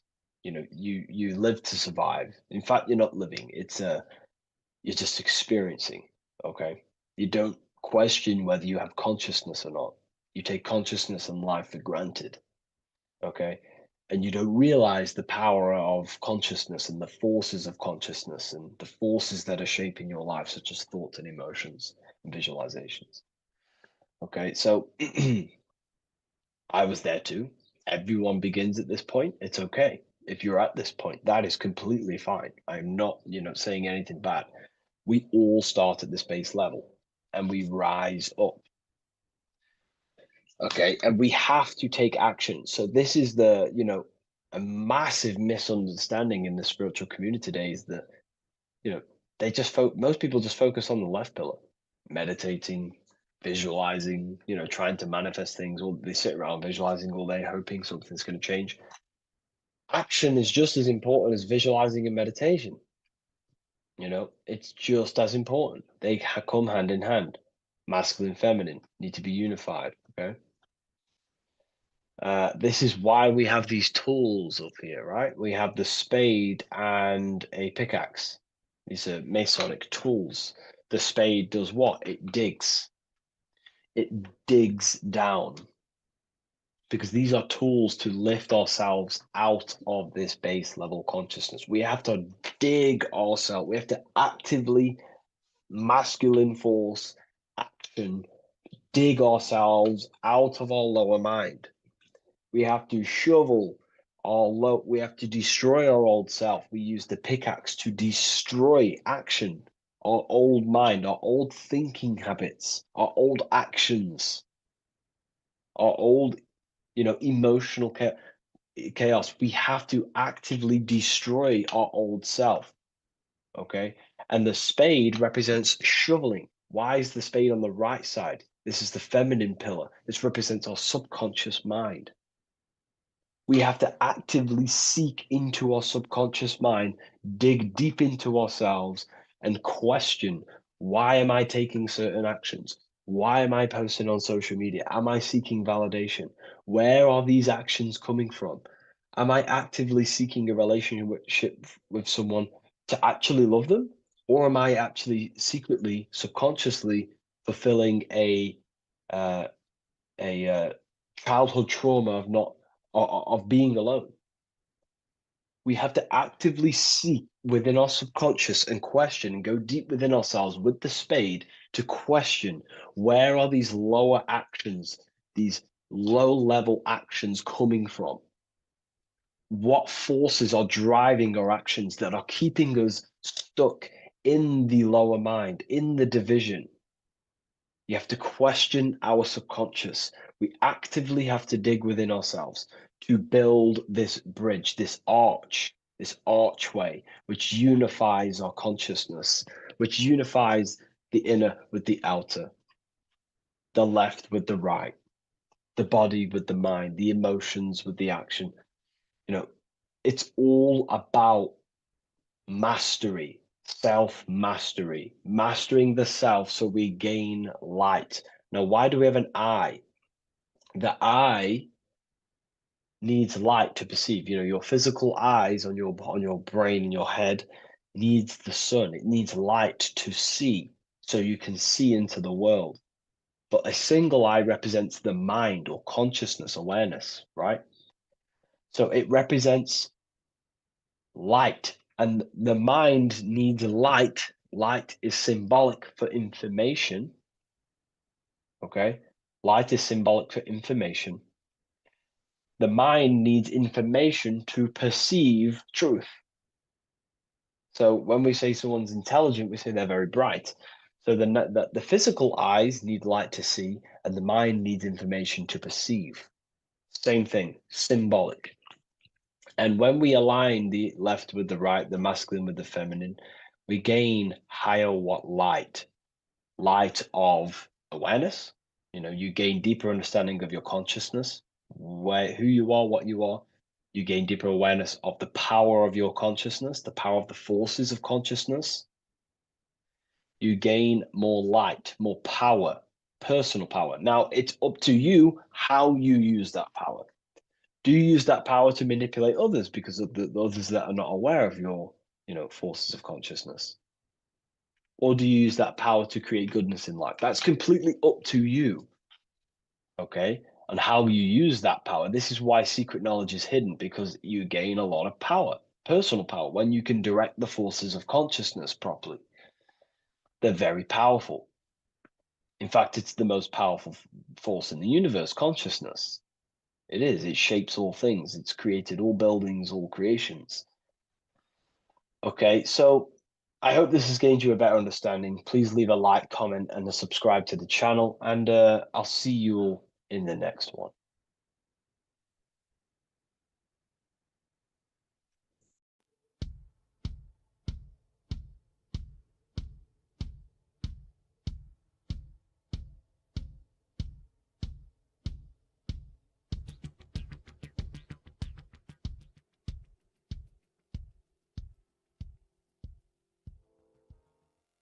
Welcome people, we're back with another video. I will now be keeping track of my YouTube and trying to upload every week. In this video, we'll be talking about the chakras. The chakras are the 7 attributes of God, and they are the 7 planets. These are literally vortex portals within us that connect us to these vices and characteristics of God. Each one of these energy centers are a spinning whirl of energy which controls the cells and organs in that particular area of the body. For example, it's literally a mini brain for that area of the body. Each chakra has a vice which you need to turn to a virtue in order to climb up through the system. They work like a stairway system. You have to go through each chakra in order to unlock the one above. This process is turning matter into spirit, as you descended from spirit to matter. Saturn is Satan, that's why it's the lowest chakra, and that's why the devil is red, because red is the lowest vibrational color. When you are in these lower states of consciousness, you are in your animal nature.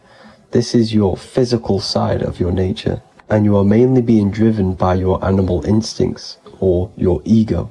Moving back to your higher self or your spirit self is not an easy process. It takes a while.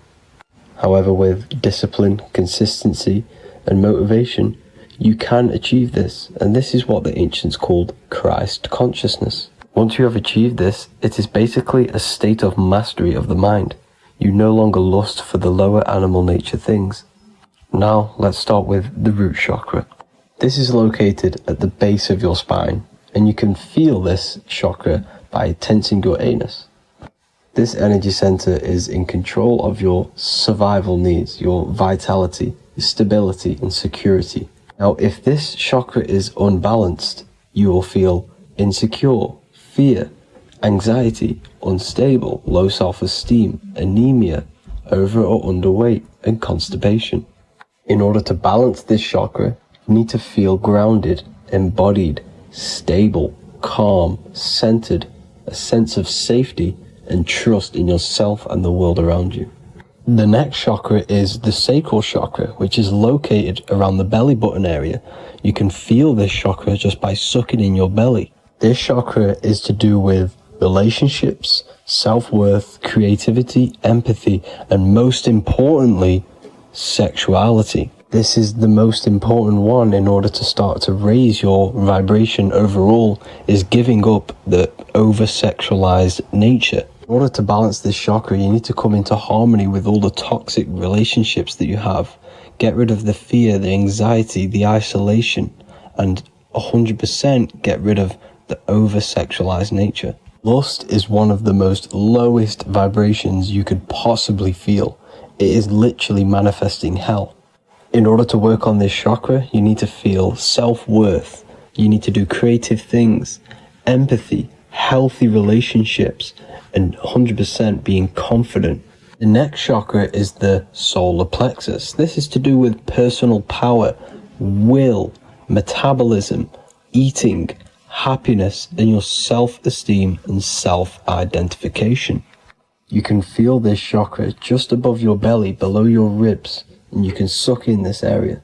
If this chakra is blocked, you will feel lack of confidence, difficulty in manifesting your desires, low self-esteem, misuse of power, misuse of dominance, weak will, and shame in yourself. Biggest one for this chakra is overeating, as it's to do with metabolism.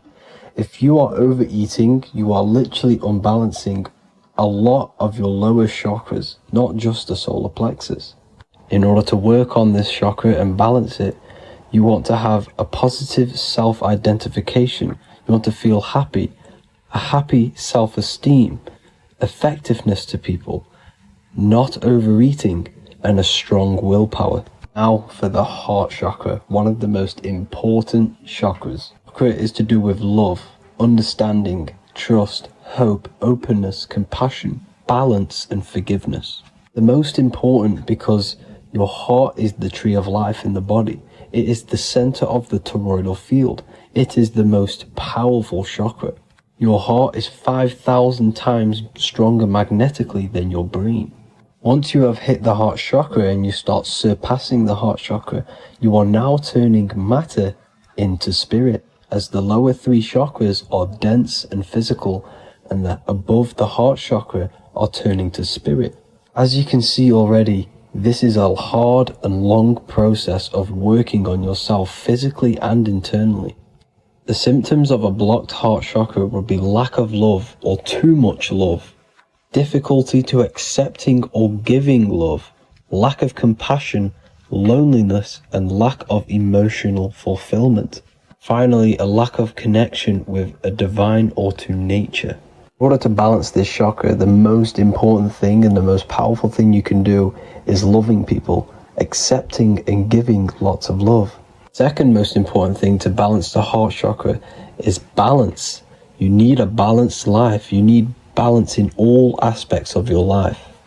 Now for the throat chakra. This is a very important chakra as it's to do with communication.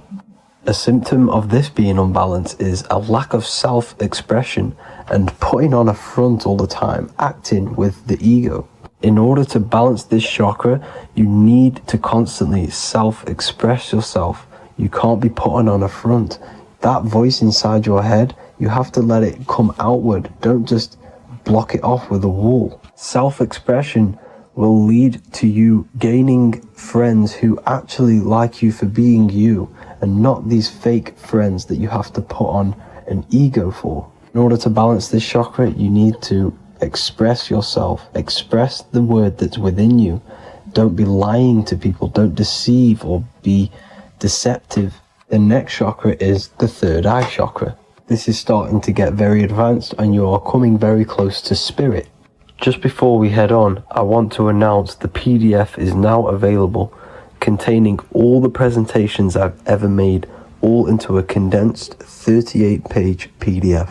The link will be below this video for you to access. And if you want to learn how to create reality using your mind, how to attract your desires, how to get out of the situation you are in, the link will also be there for the Manifestation Mastery course. Now for the third eye chakra. The third eye chakra controls the pineal gland, which is your first eye. It's to do with your psychic abilities, channeling, telepathy, astral travel, visions, and connection to the higher self. You need all of the chakras aligned to get the full potential out of your third eye or pineal gland chakra. For example, if you're astral traveling and you fear something, you will be instantly shot back to your body. So you need to master all of the chakras before you go on and try and do these higher spiritual activities. Symptoms of the third eye chakra being blocked is lack of imagination, lack of vision, lack of concentration, blocked or clouded intuition, can't see the big picture, and especially overly reliant on logic and intellectual thinking. A good way to work on this chakra is imagining things, vision things, trust your intuition at all times, always follow that inner voice. Cut out the tap water which contains fluoride. Fluoride blocks the pineal gland.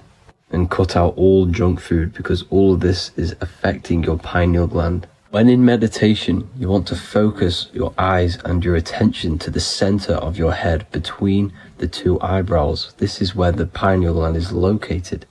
This will help and awaken the pineal gland over time when you keep doing these meditations. Finally, for the crown chakra, this is to do with universal consciousness, all-knowing, enlightenment, cosmic connections, the God source. This chakra is blocked by being cut off from spirituality, plagued by the senses, being tricked into the five senses and being tricked into thinking you are the body. In order to work on this chakra, you need to feel grounded. You need to know yourself, your real self, the voice within you. Have common sense, have specific decisions that you're making, be very direct. Now we've got out of the way all of the chakras, I can now introduce methods and meditations which will help you unblock them spiritually. When meditating, you want to get into the present moment in a nice, comfortable position. Bring yourself to the present moment by saying, I am here right now, nothing else matters. Keep repeating this over and over with your eyes open or closed. After a couple minutes of bringing your attention to the present moment, you can now start to breathe in through the nose deeply and breathe out through the mouth slower than you breathed in. Place your attention on the chakra that you want to balance. Think of a high vibrational emotion like love and think of this while placing your attention on that chakra. You can do this exercise every day for 10 to 20 to 30 minutes. The longer the better. Another practice you can do is by chanting the Bijis for each chakra. They are here starting from the root chakra all the way to the crown chakra. Or you can chant the 7 vowels. There are not 5, there are actually 7. A, E, A, O, U, M. A, I, O. This is the proper way of pronouncing the 7 vowels. These are so powerful because these are the only things that exist. It is literally the sound of God. By pronouncing them right, you can actually create a lot of power within you and align your chakras. That's it for this video, people. I'd appreciate a comment and a like to help the algorithm. I appreciate you all. Love and light.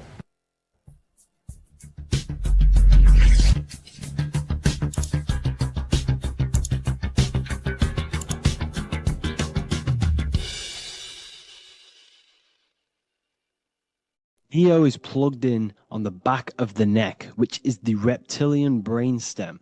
The reptilian brain is all to do with survival mode, survival state.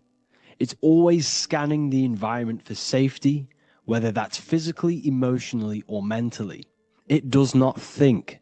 It is instant. For example, do I smack the guy or run off? If something happens to you, like a car's coming really quick to you, you do not think about this. The reptilian brain is the animal instinct that will instantly move your body on the instant reactions.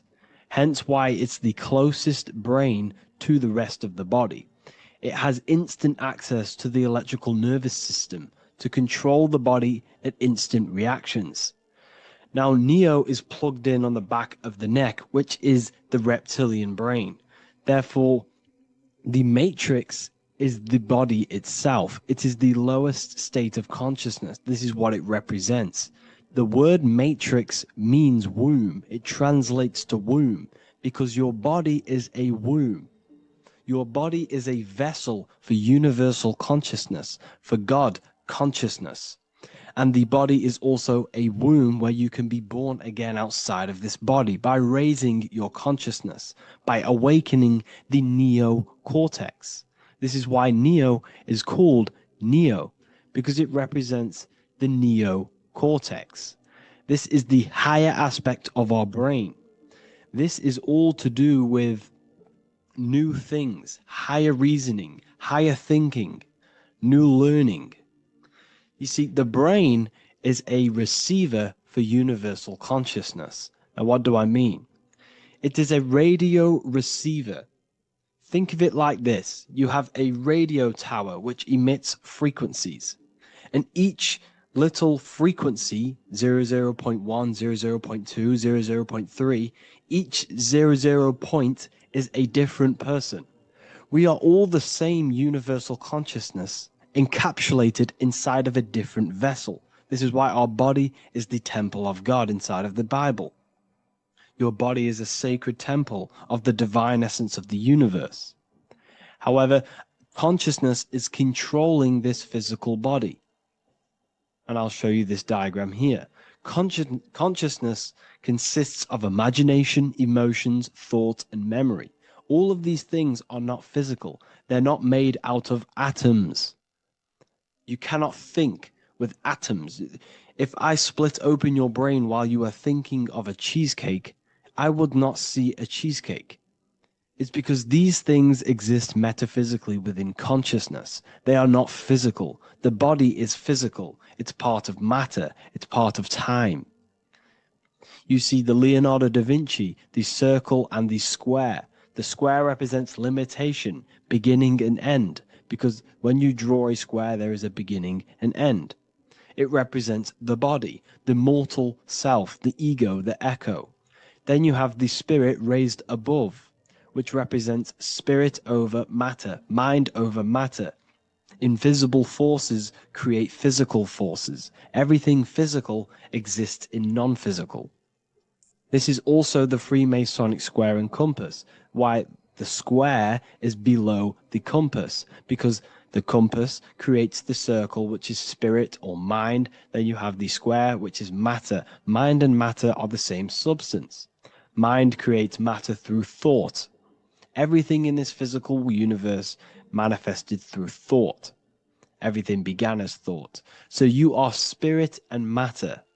You have a material body and a spiritual body. And you are right in the middle. This is why humans are very, very important. Because we have an animal nature, the reptilian brain, and a higher consciousness, the neocortex. And we must awaken out of the matrix, which means womb, which is the body. And neo is waken up from the lower self, the reptilian brain, and moves into the neocortex. Because the brain is a radio receiver for consciousness. Now, what do I mean? I went over this before. Your consciousness is controlling the brain. The brain is a computer. And when our consciousness, our imagination, our emotion, our thoughts, and our memories are all contributing towards just survival things, food, safety, fear, all of these things, and our consciousness is locked into a survival state, we are using the reptilian brain. We're no longer thinking. You don't think with the brain, but the consciousness is thinking, which activates the different parts of the brain. When we think for higher reasoning, we use the neocortex. It stimulates the neocortex.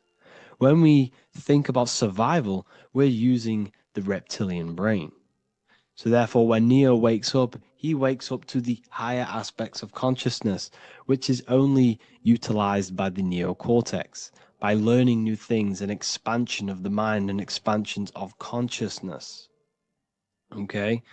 So the whole matrix is to keep you designed, well, the whole matrix is designed to keep you in a survival state, in the three-dimensional awareness. They want you constantly scanning for safety, scanning for food, scanning for emotional safety in relationships and other people. You see, they do not want you to think. They want you stuck in that reptile, that animal state, that beastly state that most people are in. Most people, all they do is eat, listen to music, consume, have sex, lust, desire. This is all the reptilian brain. So when we say the world's being ran by reptilians, it's symbolic. There is no physical reptilian humanoid beings controlling, manipulating human consciousness. We are all the same consciousness. However, there is a corrupted state of consciousness running this world. And this consciousness worships the physical plane. And they control the physical plane. So by doing that, they keep you stuck in a reptilian way of thinking, the animal state, to keep you stuck in the lowest state of consciousness. Now, this is the god Osiris, which represents the reptilian brain. None of the Egyptian gods ever existed. They are all symbolic for the brain and anatomy of the human body. Osiris represents the reptilian brain. As you can see, this anatomy compare to the brain stem and Osiris statue found in Egypt. And we also see an ancient artwork of Osiris with green skin and two reptile crocodile alligators next to him, which also symbolizes the reptilian survival state of human consciousness and the activation of the reptilian brain. This is what it symbolizes. Now, this is what the Matrix is all talking about. It's talking about the awakening, the expansion of consciousness. The word divine is dive in because you connect with the divine by diving inward. There is no man in the sky going to save you. You must connect with the self. Know thyself. Truth comes from within. All of these things I'm telling you comes from within you. I'm just pointing it out. All of this is self-realization. A lot of people say, well, what are my sources? My sources is knowing thyself, observing thyself, using the neocortex of critically thinking, sitting down and thinking about yourself and having deep realization of yourself. You can realize that your thoughts are not of this physical world. It's quite simple. The brain does not think. The brain does not imagine. The brain does not hold memory. All of these things exist in consciousness, the one consciousness, but we are all fractal, infinite parts of. This is the eye on the triangle, consciousness being given down to the rest. This is separate. Consciousness is separate from the rest of the pyramid. The pyramid is your body. Neo is the one consciousness. This is the Egyptians symbolizing the one consciousness giving Ankh, which is life, to all the different life forms. However, you can see that the central sphere is giving a big Ankh to the humans, because humans, like I said, possess the advanced consciousness, an advanced brain that allows us to turn above our reptilian animal self. For example, we can go against our reptilian lower animal nature and turn to our godly nature. Animals cannot do that. They are stuck in instinct. They are stuck in a reptilian animal way of thinking and operating. Everything they create is to survive. We can turn against our lower nature and create for amazing things like buildings, architecture, technology. We can use our creative consciousness for anything we wish, not just survival needs. And it's the same with your spiritual journey. You can raise your consciousness beyond this animal state that they try to keep you in through fear, consumption, food, and the reptilian brain. We must awaken, start to think critically, and awaken to our divinity, because the mind, the consciousness within you has infinite potential to expand. There are infinite fields of knowledge that you can explore. The mind can never be filled. It can never ever be full of knowledge. It always expands, and that's why you are alive. That's why you are part of this universe. That's why the science always says the universe is always expanding, because the universe exists in your mind, and the mind is always expanding into new fields of thought, new fields of knowledge and information. And that is your whole sole purpose, of expansion of mind and expansion of consciousness, and the exploration of the mind of God. We are living in the mind of God. You are a thought in the mind of God. You must awaken out of this body. This is why Jesus says you must be born again to see the kingdom of God. You must be born again. You must raise your consciousness beyond physical limitation and awaken to your divinity. And this is pretty much it for this video. I hope you all understand this, that this is all symbolic for consciousness.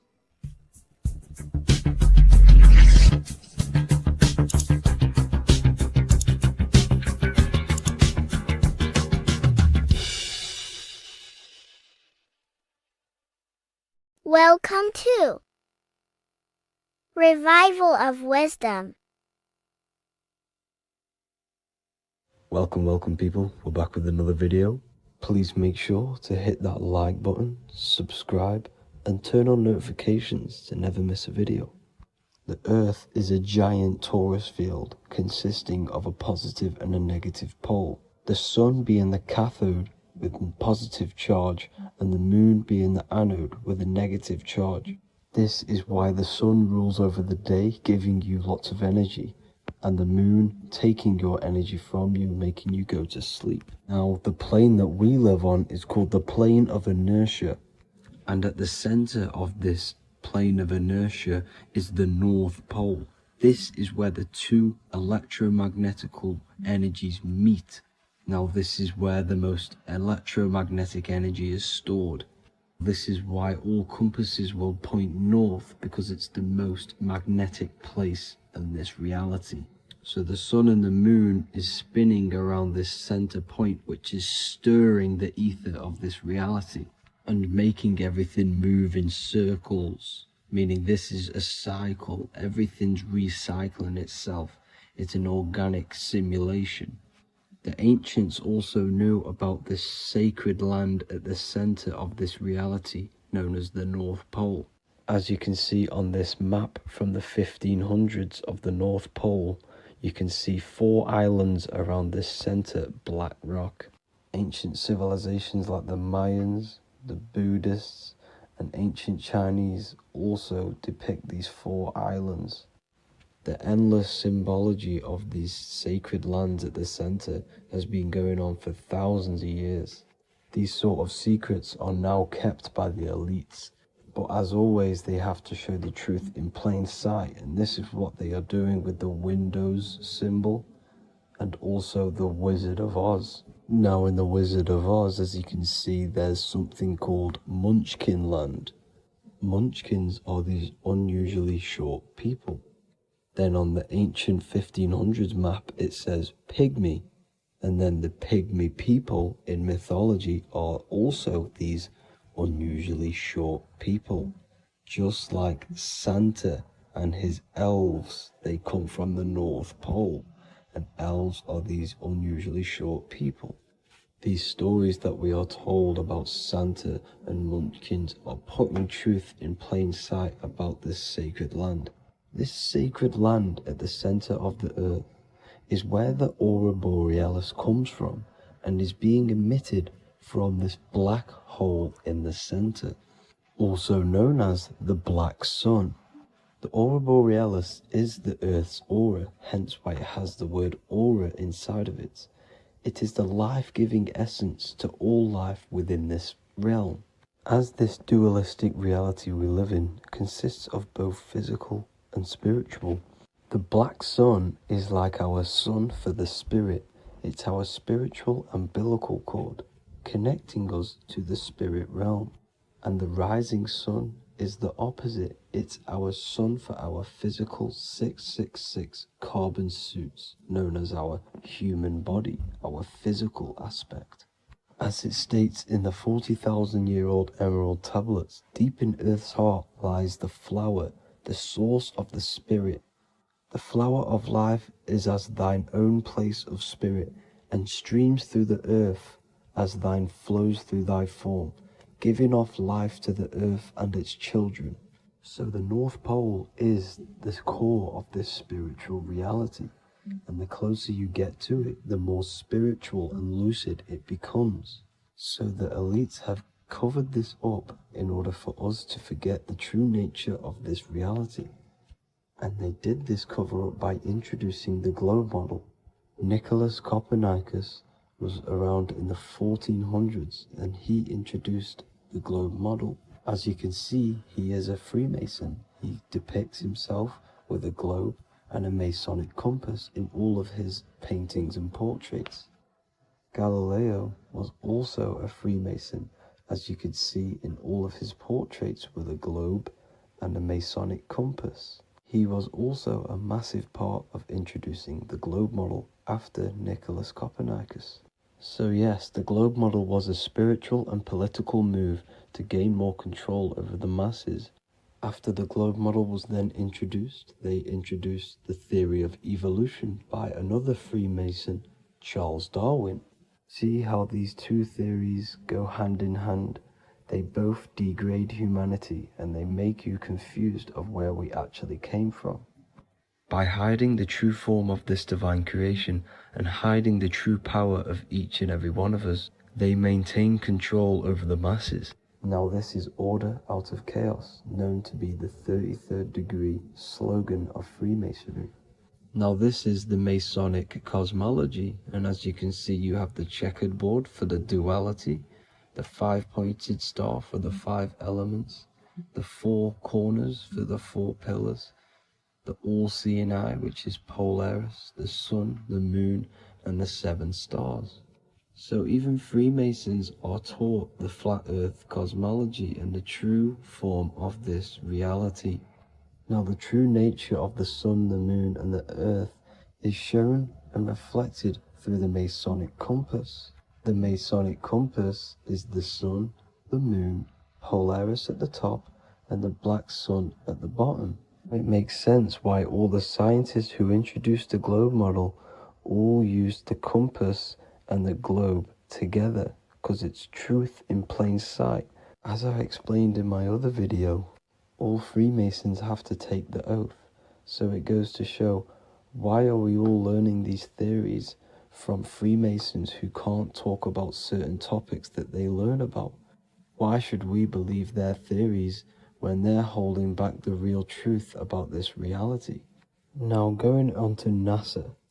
NASA means to deceive in Hebrew, and they are also funded by the government. They are not a private company. The old owner of NASA, Werner von Braun, on his grave has the Bible verse Psalms 91. The heavens declare the glory of God, and the firmament showeth his handiwork. Now why would the owner of NASA put this on his grave? Seems a bit suspicious to me, alongside with the NASA astronauts are all Freemasons. And not to mention the countless mistakes they've made on their live videos in space stations, the moon landing, and the CGI footage of the Earth, which is obviously photoshopped. Just by tricking the masses that they live on a spinning ball, the elites gain the perception of the masses. Not only does it hide the divine creation we're inside of, it hides the divine spark within you. It hides the creator, the source. And by believing in space and we live on a spinning ball, it makes people come to the interpretation of that we are a coincidence and we do not have any purpose. And of course this is false. When you come to realization that we are all a divine creation and we can create our own divine life in this reality, life becomes more sacred and you start to enjoy little things. The elites want you to believe everything exists only in the five senses. They want you constantly looking outside of yourself because they know that will keep you on lower states of consciousness. Now this brings me to our next point. By tricking the masses into the heliocentric model, the elites started to advertise aliens in the movies, in cartoons and magazines in the late 1940s. Now this is subconsciously programming us about aliens and extraterrestrial threats, which then they can use to their advantage. And this is something called Project Bluebeam. They are more than likely going to fake an alien invasion to push this 2040 agenda, which is for one government and one ruling currency. That's it for this video, guys and girls. Hope you all enjoyed. Please make sure to leave a like and a comment. God bless you all. Welcome to Revival of Wisdom. Today we're going to be breaking down Saturn worship and how the occult are linked in with Saturn. Okay, so first of all, let's start with the celebrities. All these celebrities are doing 666. Okay, covering the one eye, which also symbolizes the all-seeing eye, which is another occult symbol. But we're focusing on the 666, the 6 with the 3 fingers. Also, we have CERN with the 666 within their logo. Also Disney, okay, as you can see here, 666 within their logo. Pepsi, Coca-Cola, and even Cadbury's. Monster Energy with the 666 in Hebrew numerals. Unleash the beast. So what is 666 to do with Saturn? Because on Saturn, there is on their north pole of Saturn, there is a 6-sided hexagon, okay? So Saturday is named after Saturn Day, the 6th planet. It is also the 6th day of the week and has a 6-sided polygon on its north pole, 666. Not only that, when you create a star out of the hexagon, you will create a 6-pointed star, okay? With 6 triangles within the star and a 6-sided hexagon, which all adds up to 666. Okay, so this is why all these symbols contain 666. So why do they worship 666? Saturn. Because Saturn is the god of time and death, okay, and order and lessons. Okay, Saturn is a very cold and dry being. That is the 6th planet from the sun. Okay, Saturn represents the winter, which symbolizes death. Okay, because all nature dies within winter because the sun's not there. So it represents darkness and death. It rules the zodiac sign of Capricorn. Okay, so in the celestial cycle, Saturn is always opposite the sun. So it's the opposite of the sun. So they're worshipping this energy which is death-like. Okay, this God which is death and does not bring life. Okay, also is the God of time. Okay, also in the Roman and in Greek it's called Chronos. Okay, which is just a translation for time. It's also known as the Father Time, aka the Grim Reaper. Okay, the Grim Reaper. Keep that in mind. We'll come back to this. Here are some more logos for the Saturn. Okay, NAG, Internet, Wi-Fi. Okay, all these occult logos all worship Saturn. They are a satanic occult. They worship this death god, this evil god.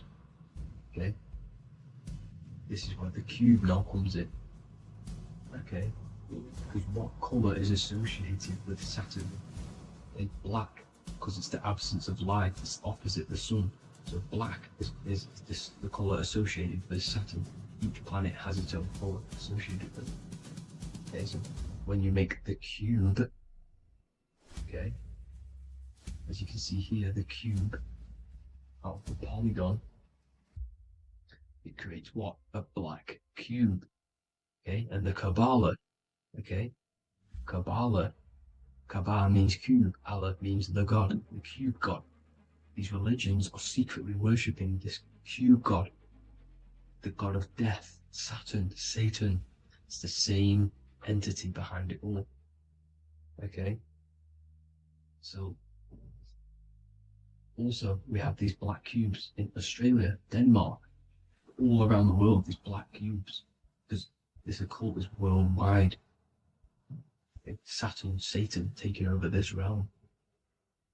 Okay, also with this black cube, they walk around it like the rings of Saturn.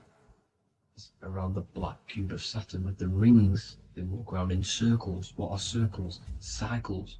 What is a cycle? Time. The time god. This is why it has a ring around it, because it represents time, cycles. Okay, and this is another depiction. Saturn, always depicted with this Reaper staff. Okay, keep in mind this staff, just like we associated with aka the Grim Reaper. The Grim Reaper also wears a black robe, representing Saturn with the same staff. Can you see it? This is where it comes in. Okay, it's the same thing. Look, the same staff with the black robe. Black representing Saturn, the god of death. Okay, the Grim Reaper, Satan. Okay. Also, when you graduate from university, what do? You wear a cube on your head, a black cube with a black robe. This is Saturn worship. See, this is how Saturn, Satan, has tricked the world into worshipping him, not God, the sun, which represents God. So what is a corona? Because a corona is a crown, a circle, okay? A set of concentric circles of light seen around a luminous body. So Saturn. So this is why they used to worship Saturn by wearing crowns in ancient days, and we still do to this day. The king or queen has a crown, a corona. Also, corona, the drink. Corona adds up to 666, just like Saturn is 666. But like you see in the corona, you see the staff. You see this staff, just like the staff of Saturn, the Saturn god, like the Grim Reaper, with the black robe and the staff, just like the Saturn god. What is the Grim Reaper? It's a killer. It represents death, just like Saturn, the god of death and time. So all these occults and secret societies all worship the 666 god, which is Saturn, Satan. all of our energy is being put into Saturn. Okay, and Satan is harnessing all of this energy. So gradually, this is what the mark of the beast is. Like it says in the Bible, the mark of the beast, or the name of the beast. Here is wisdom. Let him know that you have to understand and count the number of the beast, for it is 6. It is the number 6 of a man, and is 600, 6, 666. So this is what the mark of the beast is. They are going to eventually put green chips, just like Neuralink, which is what Elon Musk is pushing. Okay, so this chip is the mark of the beast, and it's going to be implanted to our hands or brains. Okay, and they will manipulate our consciousness, and it will manipulate our DNA, and it will directly connect us to AI, and AI is linked in with Satan, as the demons and the people who rule this world are in love with AI. They want to connect humans to AI. And this will control our consciousness completely and give all of our energy back to Satan, this deity that they all worship. Just like when you get married, you wear a wedding ring, the rings of Saturn, over the finger, which represents the sun. So you're basically seeing Saturn over the sun. The sun is the Son of God. It represents the sun, represents God. So you are putting Saturn over the sun. So thank you guys all for tuning in. I'm going to leave you guys here. Please leave a like, comment some topics that you want me to talk about. And please subscribe for more amazing content. God bless.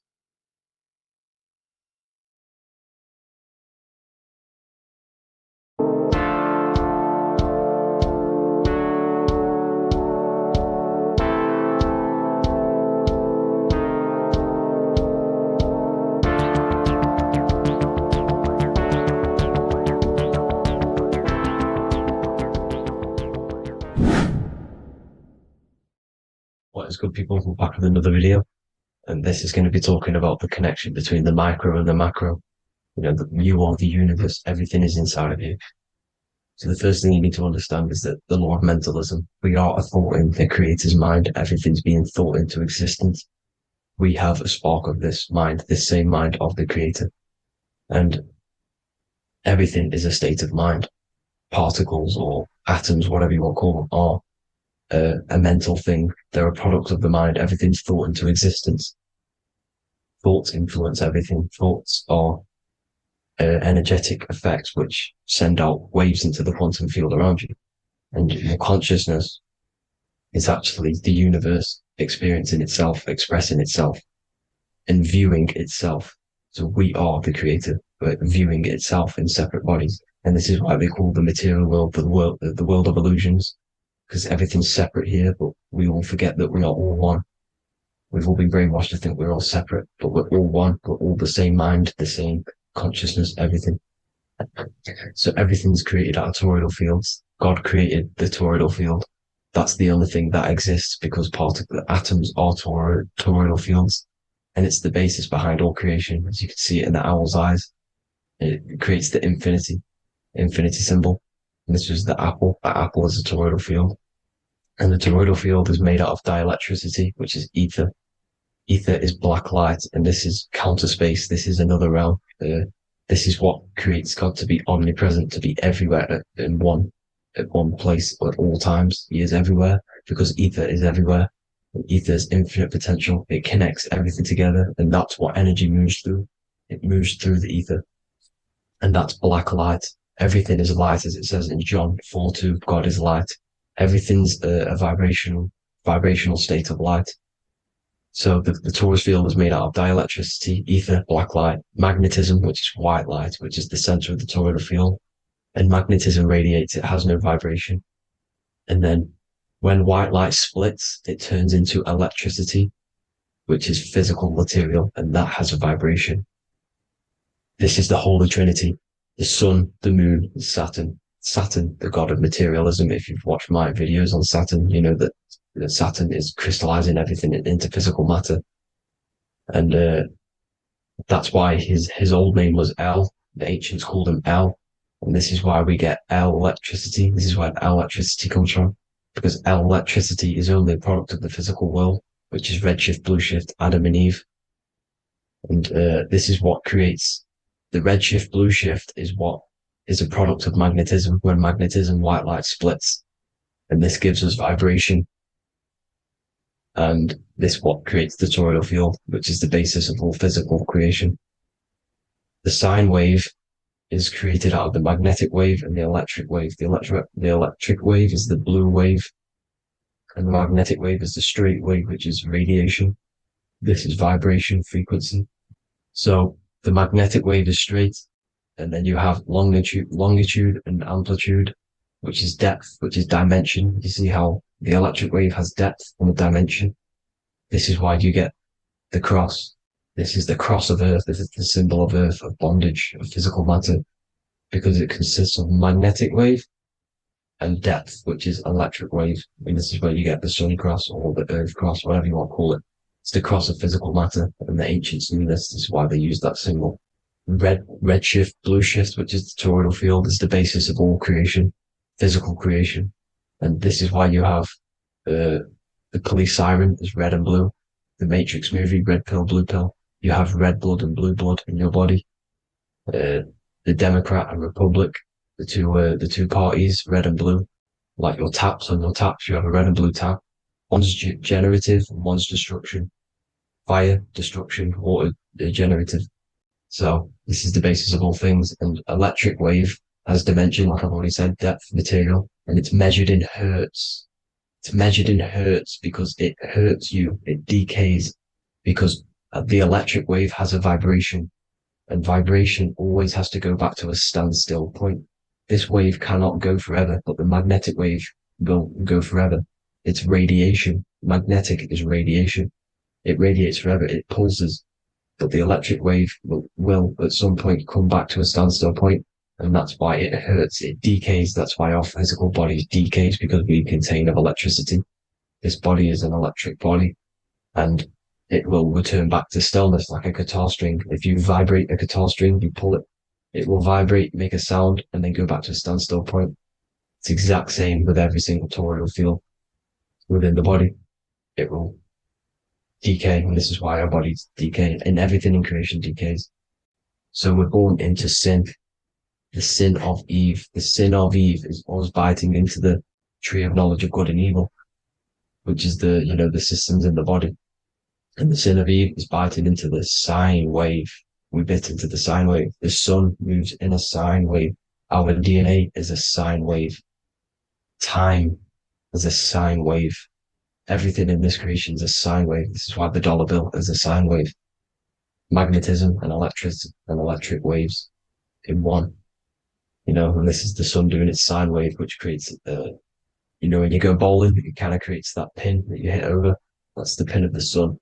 The zodiac sign is a sine wave because the zodiac sign is an expression of the toroidal field, because magnetism unfolds into 12ness.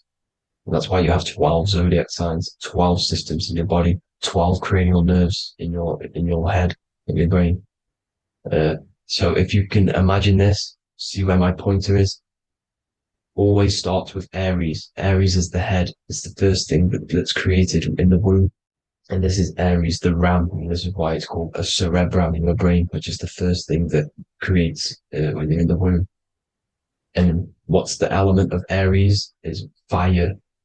Fire is the first element. Fire, first, because it's the first thing on the wheel, the first expression of energy. As you can see here, my pointer, this is the center of the toroidal field. It would go Aries, Virgo, Capricorn, Pisces, Scorpio, Cancer. Then we go back to Libra. Libra would be center. But you see how the toroidal field is the expression of the 12 energies. That's what the constellations are, the energy expressions of the toroidal field. So it would go outwards, starting from Aries here, all the way back to Pisces, which is beyond the bottom half. But Libra would be the center. That's why Libra is the equinox. It's the equinox. Libra is when it goes from summer over to autumn. It's the equal. It starts to transition into the winter side. Equinox, equal, which is Libra. And that's why Libra has the two scales. It's symbolized with the two scales. That's because of, the sun moving over. It's being judged. It's equal now, but then it's going to tip over into the winter. That's why Libra is here, the center of the sine waves. And like I said before, magnetic energy unfolds into 12ness. Magnesium is number 12 on the periodic table. It's the sacred number. And this is why the scientists are NASA is trying to bring in another constellation to destroy the holy science of astrology. So Aries rules the head, which is Mars. Taurus rules the neck, the lower head. Gemini, the two twins, which is your lungs, your two twins, your arms, two twins. Cancer, the breasts, the chest area. Leo, the heart, which is the sun, which is fire, the center of the toroidal field. Virgo, the belly, which is the intestines. Libra, the kidneys, the two scales, the kidneys, balancing out everything. Scorpio, the sex organs. Sagittarius, hips and thighs. Capricorn, I've missed that out, which is the kneecaps. Capricorn, kneecap. Aries, which is the ram, which is the cerebrum in your brain. And then Aquarius, the calves and the ankles. And the Pisces, the two fish, the 2 feet. So everything corresponds, as you can see here. This is an ancient way of depicting it, of the folded human. And this is everything. Each constellation rules that part of the body, gives energy to that part of the body, makes you do certain things. So magnetic energy unfolds into 12ness, electricity unfolds into 7s. That's why when you get electric, the light spectrum that we see, it consists of 7 colors. Why we have 7 planets. The 7 planets give us our 7 metals and the 7 solfeggio scale frequencies.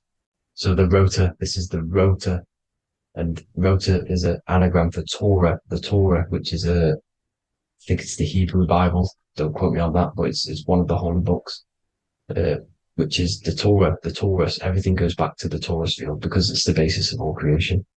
So the chief cornerstone, it says in the Bible that the builders rejected the chief cornerstone. The chief cornerstone, you are the builder. You decided to incarnate into the physical world, into the electric world, El, the world of El, Saturn. When you are created in the womb, it takes you 9 months for you to be created. So, for example, if you went into the womb here, it'd take you 9 months. So let's say you're born in Scorpio. So you'd go back 9 months, 1, 2, 3, 4, 5, 6, 7, 8, 9. You consist of all of these 9 energies because it takes 9 months or however long you took to be born. Some people are born earlier. You'd have to find out how many months you were in the womb for. But you consist of these 9 energies, and each constellation has a cell salt associated with it. And these cell salts are vital for your health. And your cells and the optimal health of your body. So the chief cornerstone that you rejected is these 3 cell salts, these 3 constellations. So you're mineral deficient in these 3 constellations. For example, fluoride, magnesium, phosphate, and potassium sulfate.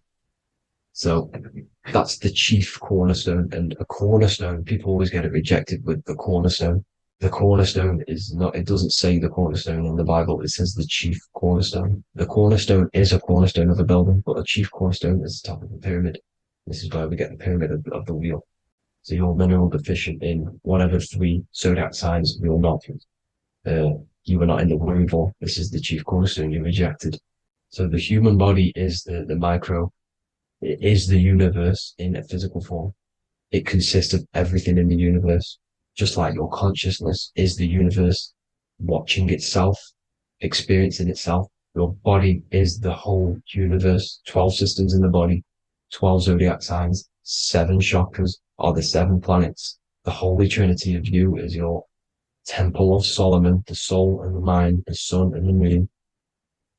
Everything is in you. You consist of everything, all the energies, everything. Heaven and hell. Heaven and hell is a mind state. It's a state of the mind. Head, H-E-A, which is heaven, and the heel, the bottom of your foot is hell. And the bottom of your foot is the soul. So they're basically saying, well, it's wordplay. They're saying that your soul is in hell because, with the elites being in control. So they call the bottom of your foot the soul, trying to say that you're in hell. The Christ is in you. And this Christ is Greek for what? Christos. And Christos is Greek for the oil. And this oil is produced in the cerebrum, the Aries, the ram, the cerebrum. It goes down the pineal. Well, the pineal and the pituitary are underneath the cerebrum. Goes down the pingala and the ida. The pingala being the positive charge connected to the pineal gland, pin, and the ida connected to the pituitary. And this is the two serpents going down the spinal column. And this is why Jesus goes from Nazareth to Bethlehem, and then Joseph and Mary are waiting for Jesus in Nazareth. Joseph and Mary are the pineal and the pituitary gland waiting for Jesus to come back up the River Jordan, your spinal column. So this is the oil. This is the story of Santa as well. Santa comes from the North Pole. Why? Because the North Pole of the Earth is the center of the toroidal field, and the North Pole of you is your spinal column, which is the North Pole of the toroidal field. The North Pole, he comes from the North Pole. This is the North Pole. This is the South Pole of the toroidal field. Comes from the North Pole, which is your mind. And he goes down the chimney and then back up the chimney. This is the chimney. And he drops off the present, which is the Christos, the oil. And this is why Jesus is crucified at 33, because he crosses over the vagus nerve at the top of your spine. When this oil comes back up the 33 vertebrae, these are your vertebrae here. When it goes up to the 33 vertebrae, it gets crucified at 33 because it crosses the vagus nerve, and he's crucified on the cross at 33. This is the story behind Jesus and Santa. The Ark of the Covenant in the Bible is the two hemispheres which cover the vital parts of your mind, the brain side, which is the cerebrum, the pineal, the pituitary, etc. So the two hemispheres are the two angels, the Ark of the Covenant. This is the Ark of the Covenant, covering the two vital parts of your brain. So these are the optic thalamus is another part, and it protects the Christ oil, which is inside at the center of the brain. See, the Bible is all a massive metaphor about yourself because you are the universe. You are a microcosm of the universe. Your consciousness is experiencing itself, and the universe experiencing, and your body is the whole universe. Your head's heaven. So Moses crosses the Red Sea. These are the two hemispheres of your brain. This is the corpus callosum, the Red Sea. So he's pretty much saying that he's uniting the two hemispheres of your brain, because most people in this generation are stuck in the left brain, which is just logic, reasoning, science and maths, writing. This is what school teaches you to do. It keeps you stuck in your left brain. And you want to cross over to you want to cross the Red Sea, which is the corpus callosum, to the right brain, which is awareness, art awareness, creativity, imagination, intuition, insight, using the higher mind, creativity, imagination. If you don't have intuition, then you can't read energy, you can't pick up on bad things. This is what Moses is symbolizing by crossing the Red Sea. And it's also the upper room where Jesus met the 12 disciples. 12 disciples are the 12 cranial nerves in your brain. It doesn't just represent the 12 zodiac signs. The 12 disciples symbolizes many different things. It's like I said, energy the universe consists of 12ness. So you have 12 cranial nerves in your brain, and that's the 12 disciples as well. And they want you stuck in your left brain, which is the five senses, materialism. So they say in the Bible that Satan blinds the mind. Satan is Saturn. If you've watched my videos, Satan is Saturn. And you consist of the whole Trinity, which is the sun, moon, and earth, the soul, moon, the soul being your sun, the solar, the moon being your mind, the earth, your physical body. And Satan blinds the mind. Why? Because we enter a soul system. This is a soul system, not a solar system. And Saturn is the Lord of the Rings, which is the outer ring. When your soul enters the soul system, your soul starts to materialize. It hits Saturn. Why? Because Saturn starts to materialize you. You take on the 7 virtues, which are the 7 planets, which are your 7 chakras. And to get out of this soul system, you must get out of your lower nature, your animal nature, which is lust, desire, greed, the number of the beast 666, which is Saturn, Satan. So you enter the soul system, you take on the 7 energies, which you turn into physical matter. And this is your descension from heaven to what you say hell. And then you must raise back up from matter to spirit. They say Satan blinds the mind. Why? Because your mind gets materialized. Your soul and mind get materialized. And when you get materialized, it's an intense experience. You lose the divinity within you. You forget the divinity. So Satan, which is the first planet, the first energy you take on, the material body, he blinds the mind. He makes you forget everything, your divinity. Then you must remember, ascend up Jacob's ladder, the 33 vertebrae to heaven. And this is a microcosm of the macro, because you will ascend back up to heaven if you do this, when you leave your physical body, when your body decays.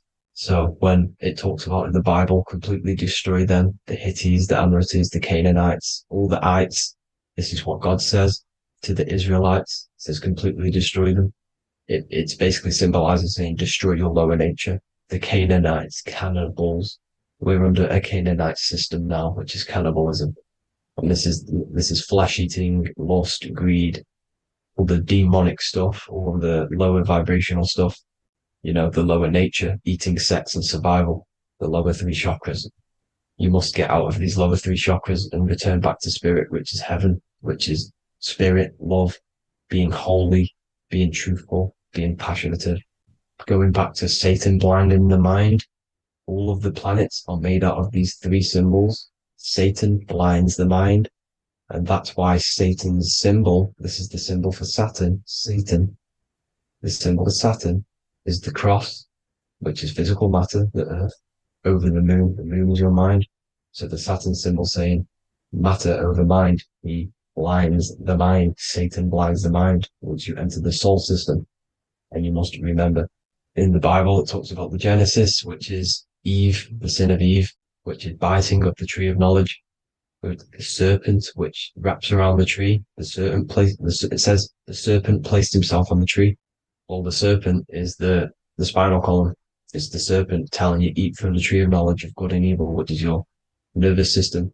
And eating from the tree of knowledge of good and evil is doing bad things. For example, over-sexualized, overeating, eating the wrong food. That's eating from your nervous system. It's decaying you, and it's preventing you from achieving the God self, the God consciousness. This is the symbolism of, the tree on the serpent, telling you to eat from the left brain, with the left brain being the sinister. Sinister is Latin for left.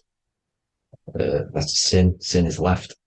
And left is lefty Lucy, Lucifer, right, righteousness, right, God, godly. The tree of knowledge of good and evil, which is your nervous system, because it determines good or bad. That's the only thing you experience in this world is your nervous system. And then the tree of life is the cardiovascular system, and the Garden of Eden is your body. So that's it for this video, people. I hope you've got a greater understanding of how you are the universe and everything is inside of you.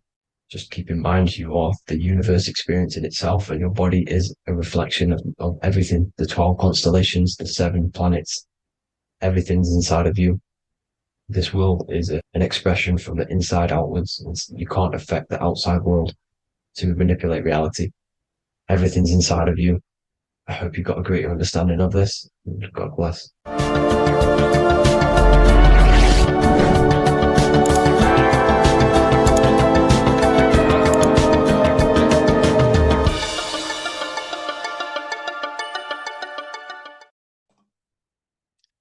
So this is known as the bag of the gods. This symbolism is widely known, but no one knows what it truly symbolizes.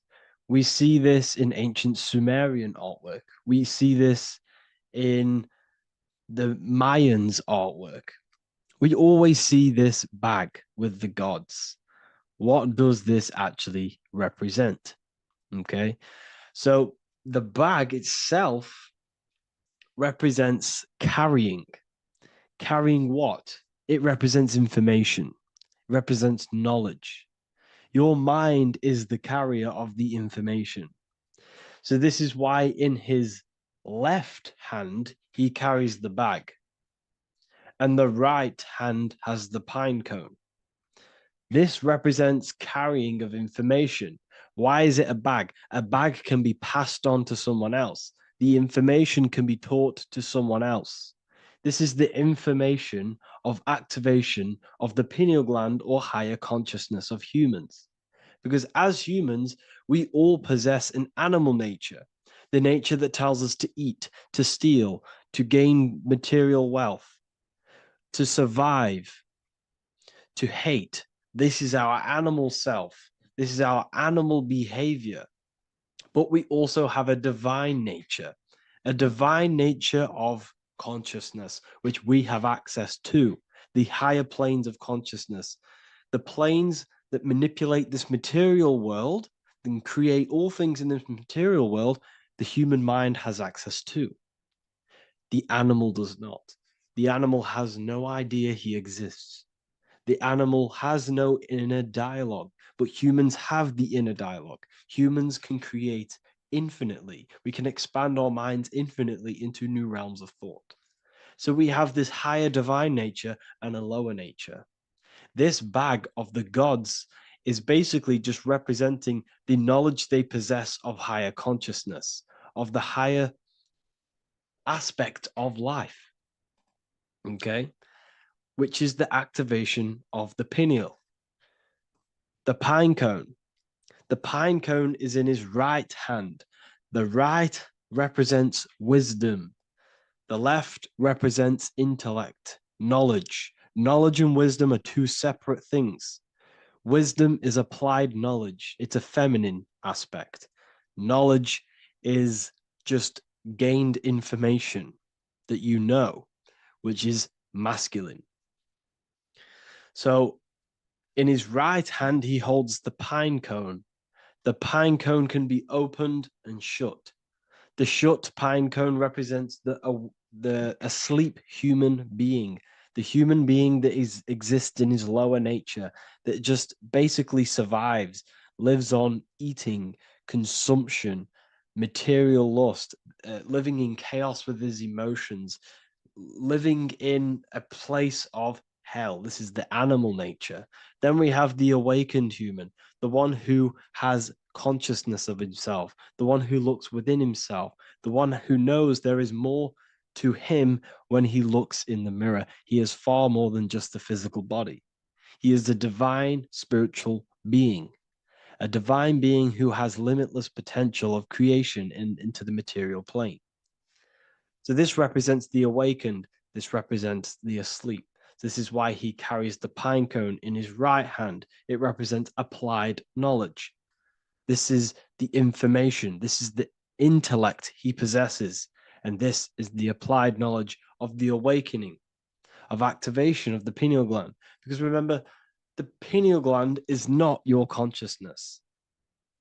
The pineals, the same root word.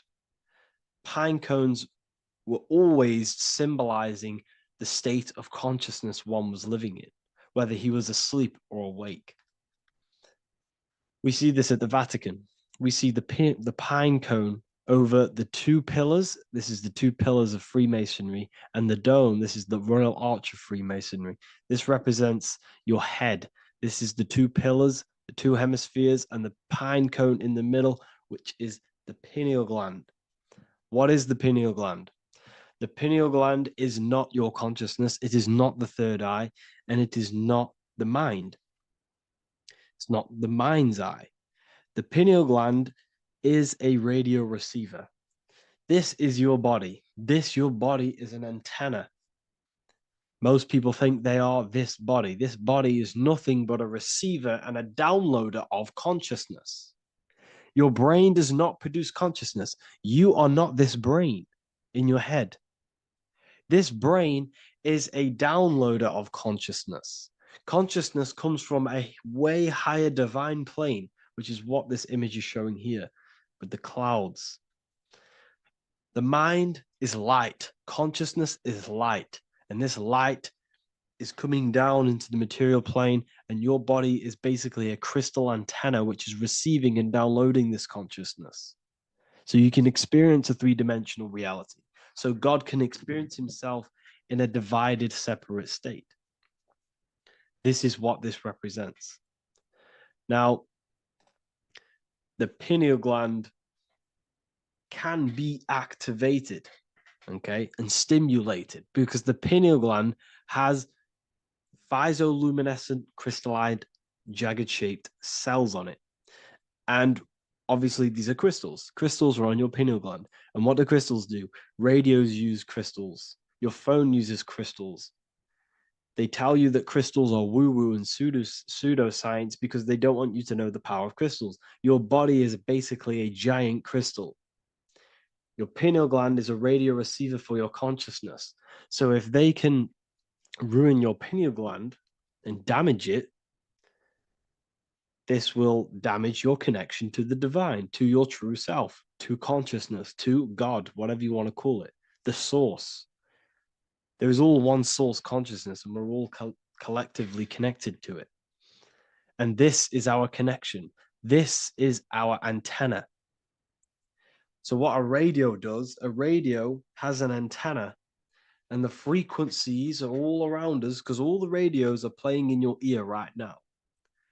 But what the antenna of a radio does is tune into a specific frequency to pick up that frequency and play that frequency.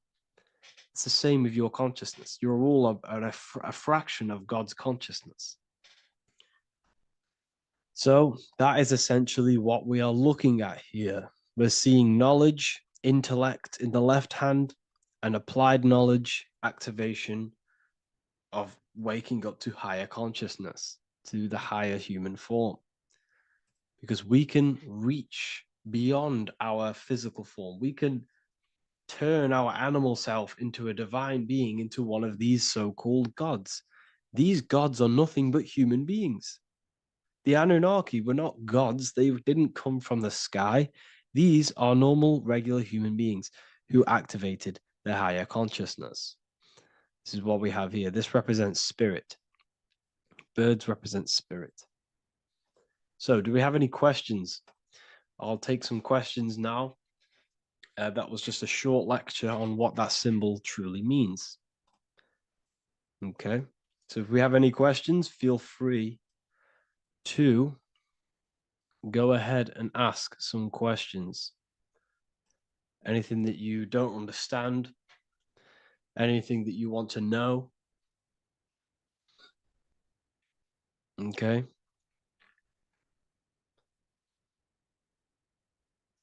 So base reality would be where source resides. Yes, the base reality is your consciousness. Are these lectures available in the university? There's a whole section, basically inside the university, there's a whole section with like over 30 long form lectures like this.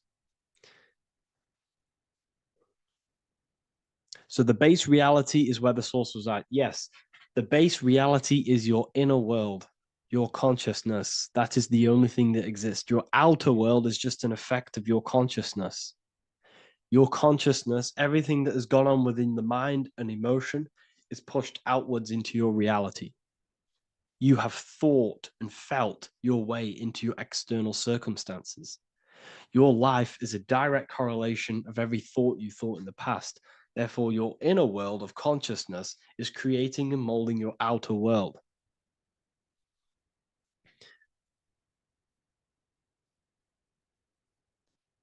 The best way to keep connection consistent, the best way to keep your connection to the divine or the higher planes of consciousness is through meditation and through imagination.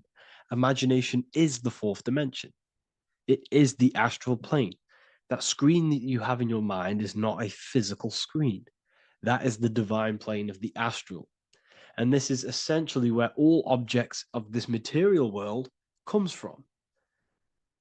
The phone that you are holding, the laptop you're watching this on, whatever you're doing, every single object you see in your room that you are in right now began inside of the plane of imagination. This is not a physical plane. This is a metaphysical plane that you have access to. And you have the ability to bring down this plane into physical form. That's what we call manifestation. That's what the ancients called magic. This is what we now call in science metaphysics. It's all the same thing. So yes, you all have access to the divine planes. Unlike animals, this is why humans are so advanced.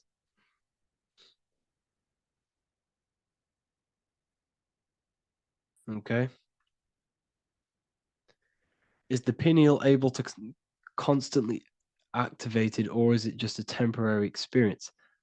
I don't fully understand that question, unfortunately. Maybe you could word it in a different way. The real meditations on the university legit, y'all, yes. In order to connect to consciousness, you need to sit in meditation and turn off your feelings, and the feeling of unity will come. Do I understand correctly? Yes, that is correct. So when you sit in silence and in stillness, I highlight the word stillness because stillness, when you are still, no information from your nervous system is being decoded by the brain. So when your body is still and does not move, your nervous system starts to relax and comes to a balanced state. Your brain starts to relax, it comes to a balanced state. The left and the right brain stop working, the nervous system stops working. Then, once the body, the material body is shut down, you then have access to consciousness. You can't access consciousness if the body's in such a busy state. If electricity is being fired every 2 seconds, your whole body's electrical. When you move your foot, that's electricity being fired from the brain to the foot instantly through the nervous system. The brain, your whole body is a technological machine. So you must shut down the technological machine to access the divine that exists beyond the technological machine. Do you understand that? Did we create ourselves from the higher plane? When you say yes, you created yourself, you manifested yourself in this material form for a reason in this specific time and place. Wisdom books, are these available inside the university? Yes, they are. So anyone who joins the university, they all gain 50% off the store. So you can get anything off, anything you want inside the store for 50% off. Plus, you get the Book of Wisdom Volume 1 PDF for free. You get the Human Health Guide. Plus, you get all of the library books. There's a loads of different books on occultism, symbolism, esotericism. Do you need to place your attention somewhere specific during meditation? You can do. Okay, you can do. So if you struggle, when you first start to meditate and you struggle to turn off the thoughts, think of the back of the brain, the back of your head. Don't think of it, place your attention on it. Okay, so when you place your attention on the back of the brain, this now shuts off thought because the back of the brain doesn't have any activation to do with thought. The front brain does, the neocortex. That's all to do with activation of thinking. So place your attention on either the back of the brain or your breath. What's more important, creating yourself or finding yourself? It's balance of both. So in order for you to create fully, you must have awareness of self and awareness of thought and control over the mental dialogue, the inner voice inside of you. Okay. When you control that inner voice, that is when you gain power. That inner voice is what brings commands into physical reality. Before you kick a football, there is a change in consciousness. There's a decision made in consciousness before the body takes to action. Therefore, every physical manifestation is a change of inner consciousness before it's a physical reality. You can have the reality you want through consciousness before physically having it. That's the secret to creating. But you must believe it like you know the sun is going to rise in the morning. That's how much you should know that you have that reality in consciousness through feeling and thought and imagination. And that's how you can truly create in your reality. Shrooms help with consciousness or ego. I can't really talk about that because I'm maybe uploading this to YouTube, unfortunately. But we need to clean our pineal gland first from calcification. Yes, definitely. You should go on a detox the body, because you can't really connect with consciousness if your body is in such a dirty state. Because the brain is, your nervous system is in a state of fight or flight, trying to fight off all these toxins. So when you meditate, you're probably going to be having thoughts all the time because your brain's firing, your nervous system's being attacked through toxins. So you must detox to have a true connection with the divine. Your diet plays a big role in your spirituality and mentality. What is the most optimal food for pure consciousness? Fruits and vegetables. They possess consciousness. So when you place them inside of you, they're syncing with your consciousness. How to check the cleanliness of your body, your skin, your teeth, your tongue, your mouth. If your skin has spots, different colors on it, you're not clean, because your skin is a reflection of your inner organs. Coffee's not the best for you. Coffee gives you fake energy. Okay. So what coffee does, that buzz you get off coffee, is actually the toxic effect of the chemicals reacting with your body.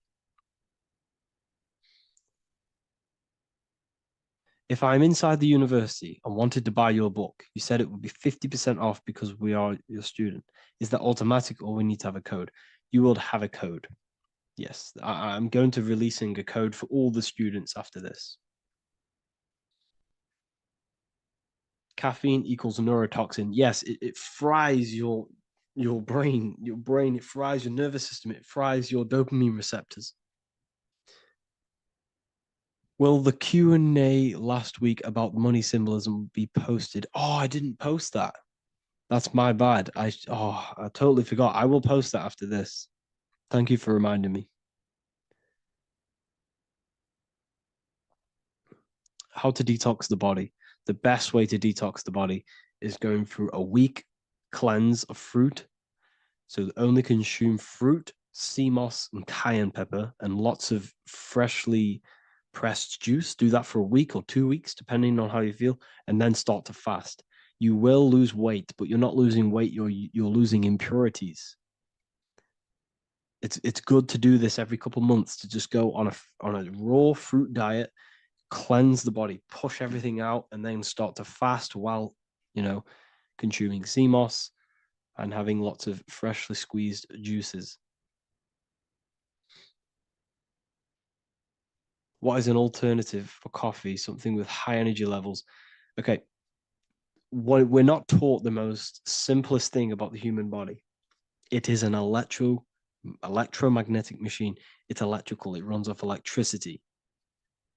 The only energy you need is electricity, and that is found in fruits, vegetables. If you want energy, drink pure, fresh, pressed juice. That will give you more energy, more electricity than coffee. Can we cleanse ourselves through oil pulling? Do you recommend it? I do oil pulling every day with coconut oil in my mouth. Celery juice is a good one, very good one. Yeah, celery juice.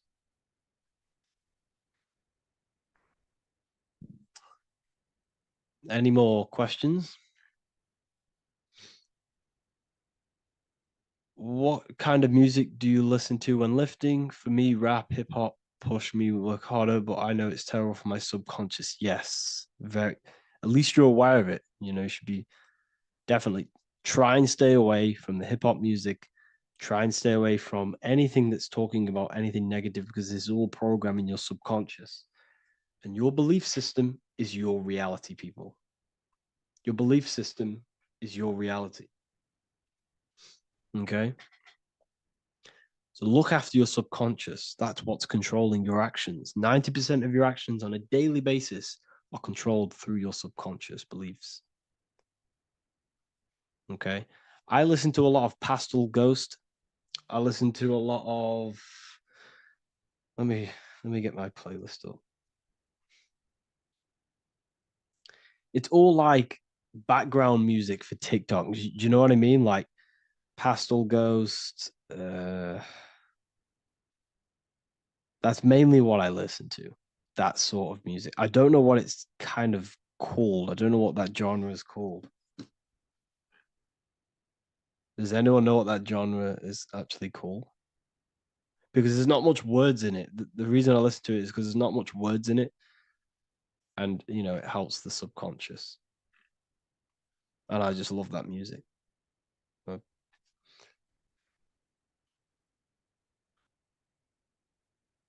Like lofi, yeah, a bit of lofi.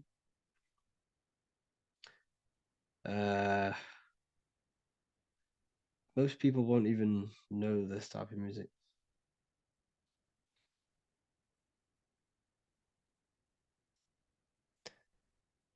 Can you tell us how you use cayenne pepper? So I mix it with freshly squeezed orange juice every morning. So the first thing I have, empty stomach, I have a teaspoon of cayenne pepper, mix it in and just down it every morning, and sometimes at night. The feeling you get in your stomach after putting cayenne pepper on an empty stomach is absolutely amazing. It tingles in your stomach. It kills parasites. It kills all horrible organisms.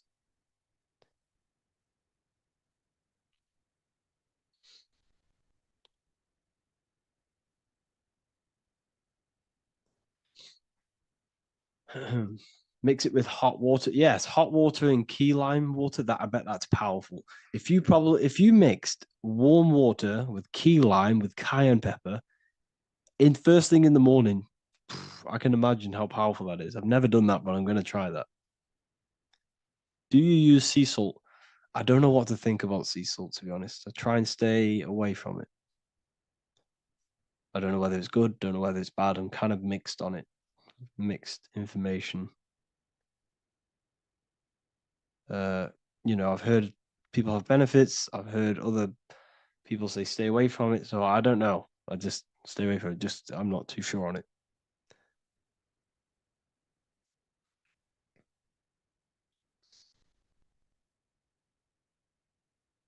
I drink fresh pressed celery juice every morning. Yeah, definitely. Is there any chance we could feel for move to like esoteric occult questions? The only reason I say that is because I might be posting this to YouTube, so it's like I don't want them. I don't want them thinking I'm giving health advice because I'm not. This is what I do. I'm not giving anyone medical advice. This is what I would do to myself. Because I can probably get in trouble for that. So the subconscious is the all-knowing. It is the all-seeing eye. The subconscious knows everything. Your conscious mind does not. Your subconscious knows every single cell in your body. Your subconscious is making your heart beat. It's talking to your heart. It's talking to every organ, every cell in your body is being connected and spoken to by your subconscious mind. It is the all-knowing. The subconscious has access to the astral plane, imagination, the fourth dimension. It has access to the mental plane, thoughts. It has access to the ethereal plane, energy. And has access to your physical body. It's the door. It's the portal. The subconscious is the portal to the divine. You must go through the subconscious in order to access the divine. Any coupon codes for book 2? Yes, inside the university, there will be a 50% off coupon code. Speaking of ancient civilizations, why did they use symbols to give us true knowledge? This is a very, very good question. Very good question indeed. The reason they use symbols is because symbols are their keys. They hide meanings. They hide things. For example, if it was written down, if all of this sacred knowledge that I'm speaking now was written down, it can be easily taken It can be easily misused. Someone can take it, read it, and steal it and misuse it and abuse the world and create horrible things. The reason they use symbols is because they're hidden. They hide the teachings. Only the ones who possess the key, that possess the knowledge, can read the symbol. So the symbols act as a guard towards this higher wisdom, this higher knowledge, which gives you power. All of the knowledge I teach you gives you power. And you can misuse it. You can misuse your imagination. You have no clue, unless you've put this into action, how powerful your inner consciousness is. You can become a Okay, listen. If you hate your job, it's not the job that you hate. Think about it. It's not the job that you hate. The hate is coming from your inner consciousness. It's the state of consciousness that you hate. So what does that tell you? You can change that inner consciousness to another reality, the feeling of another reality. You can become that consciousness within before you actually externally have it. And by becoming and knowing that reality, that's what produces effect on shaping your outer world. When you really, truly know that reality inside of you, of being free, of being wealthy, of having abundance, your outer world has no other choice but to rearrange itself to your new inner state of consciousness. That's what magic is. It's manipulating your inner state of consciousness. It's convincing yourself that you already have it, not believing it, knowing it. Okay? Knowing is different than believing. Believing is a lie. You should know thyself. Okay? So we can say that human overpopulation is intentional. There is no human overpopulation. We're all cramped in these cities. We're all cramped into one little place. We're not supposed to live like that. We're not supposed to live so cramped. This is why there's so many weirdos out in public. So many weird people doing weird things. This is when things start to go weird, and we shouldn't be living in this state, in this condensed state. We should be spread out. Okay. There is no overpopulation. It's just an illusion because we all lived in such. Have you ever been on a plane? Have you seen how much land there is? It's crazy. There's no overpopulation. And how many people do they say there's in the world? There's not that many people in the world that they say. I think it's like 8 billion. I think they say there's 8 billion people. There's not 8 billion people. There's probably more like 2 billion. And the reason I say that is because I have a friend who only has like 300K followers. So that's a lot of followers, okay? And he gets recognized everywhere he goes. And he's into all this stuff. And he says, listen, the population is definitely not 8 billion or whatever they say. I think it's like a couple billion. It's probably more like a billion. How to properly manifest intentions. Thought, emotion, and imagination are the key. You must know that you have that reality. Don't believe it. Become that reality within your consciousness. All day long, as much as possible. Feel it. Imagine it. Say it. And have zero doubt. How to have zero doubt. You can't, well, okay, so the doubt, that little voice that will seep into your mind saying, you can't do that. You can't do this. That's your old voice of your subconscious program. Listen, the reason why most people fail in life is because they have trained their subconscious that they will fail. They have told and believed that they will fail. The reason I will succeed for the rest of my life is because I have trained my subconscious to say, I will win, I will succeed, I will solve any problem. That's my belief system.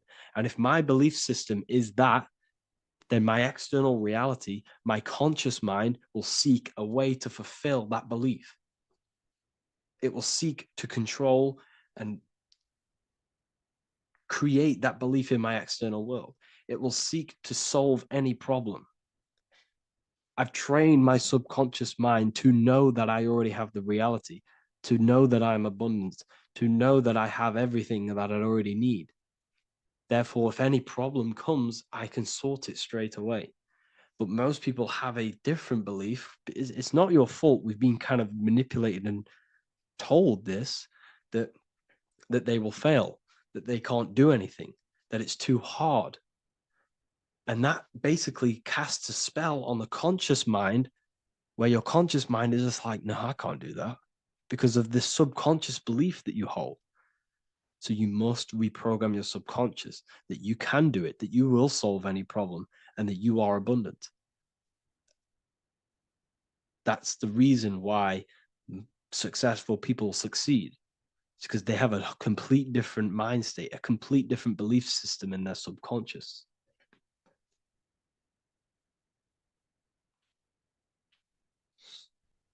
Do you offer mentoring? Yes, I do offer mentoring, but it's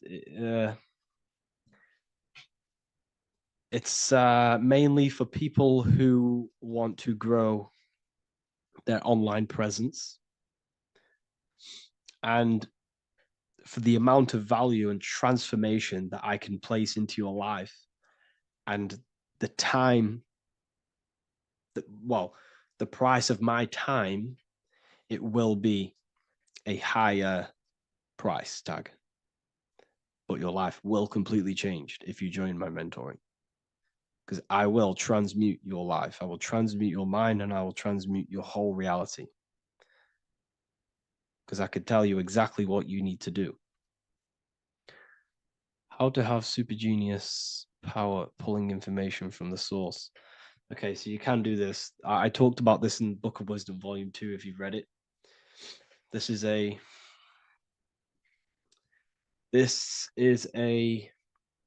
technique that Albert Einstein used. This is a technique that Thomas Edison used. This is a technique that all of the ancient geniuses have used.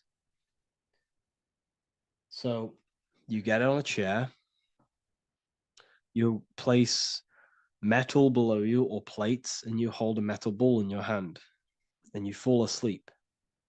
And every time you fall asleep on the chair, you're going to drop the ball because your body will become unconscious, and you will basically drop the ball and it will wake you up because it's going to hit and make a loud bang on the plate. And every time you go to sleep, basically what this is actually doing is shifting your consciousness from conscious into the subconscious. So from physical into the astral. Your consciousness is shifting between these two planes. And as you do this, you can bring down great ideas from these higher planes. So when you fall asleep, have an intention. And when you fall asleep, you'll drop the ball. And when you wake back up, you'll have an idea, and you just got to write it down.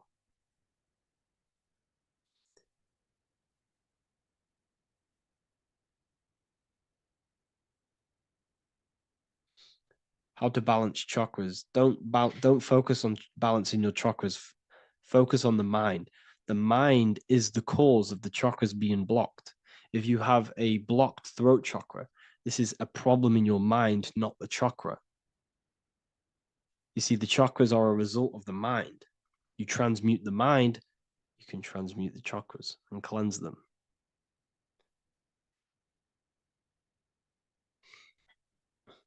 So was Jesus a real man that walked? Okay, so I'm going to tell you something. Like, some of the things that I say in my reels, they are to catch attention. So if I say the first thing on the reel, Jesus never existed, straight away, you see that, it's going to trigger you. It's going to trigger Christians. It's going to trigger people. So yes, I do say things to catch attention. The reason I do that is because I have to, in order to catch attention. Maybe there was a Jesus who walked. So in the past, I have said Jesus never existed. Yes, This is to catch attention, to boost the reels, views, and comments and stuff like that. Maybe there was a man who was called Jesus and walked the earth, but listen, he was not the Son of God. You are all the Son of God. Jesus represents an archetype. He represents morals. He represents a way of living that you should embody in your life, not to worship. We shouldn't be worshiping this man. We should be embodying his qualities into our lives so we can become Christ consciousness, so we can live in harmony with our mind, emotions, body, and spirit. Okay? He was not the Son of God. You are all the Son of God. We are all God experiencing himself in a three-dimensional divided form. God is oneness, and he created a divided world so he can experience himself.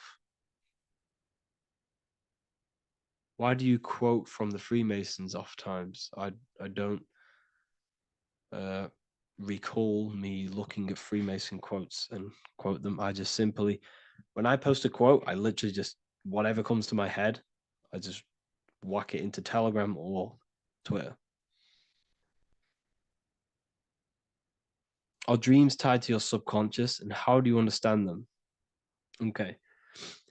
Dreams and astral projection are two different things. Astral projection is your soul leaving this plane into the collective consciousness, into the collective mind, the collective astral plane. But dreams are basically the astral plane, but it's your personal astral plane in your personal subconscious. So when you dream, you're entering your own consciousness, you're entering your own subconscious. Every character, every event that happens to you, everything that is said to you, everything that happens to you in your dream is yourself pushed outwards, and you're basically experiencing your own mind. If something scary comes up in your dream, this is your belief, this is something in the back of your mind materializing and coming to you and showing itself to you. So in order to understand your dreams, it's basically suppressed emotions, suppressed thoughts, all lingering in your subconscious materialized. Okay. A few months ago, I'd have concurrent dreams of getting in a car crash that lasted for months. Then one day out of nowhere, I got into a really bad accident, and that low-key bugged me out. I didn't know if my mind was trying to warn me or what. You can explain that. Okay. If you are having dreams about having a car crash, this is a belief. Okay, so let me tell you something. Let's say you're a drug dealer, okay? And you live in fear every single day of the police coming to you. This dealer every day is worried, he's scared, and he lives in fear of the police getting him. He was believing it. This fear, this emotion he was feeling on a regular basis, repetition, and the emotion is basically impressing your subconscious. It's impressed his subconscious that deeply that he now believes it. It's now become a belief. So one day the dealer gets caught and he goes to prison. Let me tell you something. He placed himself there because he created a program, a belief in his subconscious of the police. And his external reality is now in a prison cell. But that prison cell is just an external manifestation of the prison cell of fear he installed in his subconscious mind. The four walls he's now trapped in is just basically an externalization of his own belief system that he created through consciousness, through the subconscious. If you embedded your belief that you will be in a car crash, you will be in a car crash. He placed himself there. He materialized that reality through the thought, through the emotion, through the belief. He put himself there. You see? So if you were having dreams, this was maybe, it could have been anything. You could have watched a program when you were a child about a car crash, and that maybe scared you. Or you saw a car crash when you were very young, and that scared you, and that impressed your subconscious. Then you had a dream about it. Then you started to believe it. And then one day, bang, it happens. That's the power of the subconscious mind. It holds control over you. It holds control over every aspect of your reality, of your being. So, I hope you all enjoyed this live. I'll see you all inside Ethereal University. I'll be posting another lecture this week. And yeah, let me hold on. The third eye, or the all-seeing eye. This is an important video because there's a lot of misunderstanding when it comes to the third eye. People tend to think that the third eye is the pineal gland. The pineal gland is not the third eye. It is the radio receiver for our eye. It's not the third eye, it's the first. It's the eye where everything begins. So the pineal gland acts as a radio antenna or a radio receiver because the pineal gland has crystals on it. And crystals are used in your phone, they're used in radios because they pick up and transmit frequency. So the pineal gland is the radio receiver for the higher consciousness, for the thoughts, for the commands that come from within. Before you move your body, it begins mentally in the eye. Before you say something, before you kick a football, it all begins in the eye. What happens above happens below. What you think, you manifest into the body. Whatever you think, your body reacts. You see, this eye is the universal cosmic intelligence, the higher consciousness, which is controlling the physical body. Like I said, you have the Buddhic, mental, astral, etheric plane.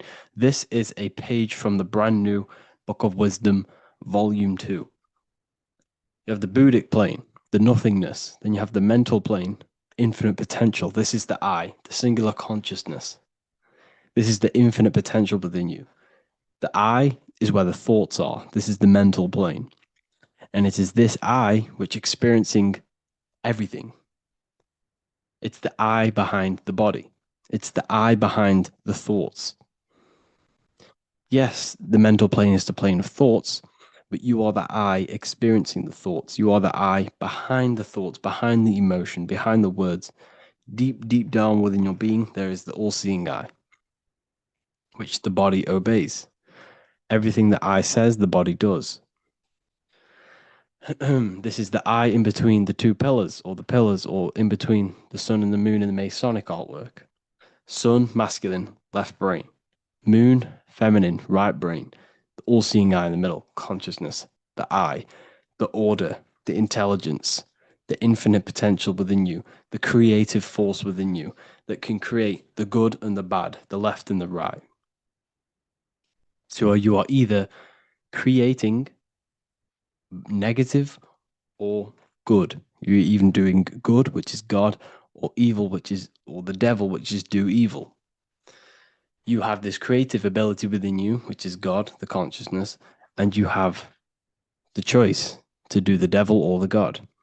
So the third eye is the human mind. It's the mind. It's the infinite awareness, infinite potential within you.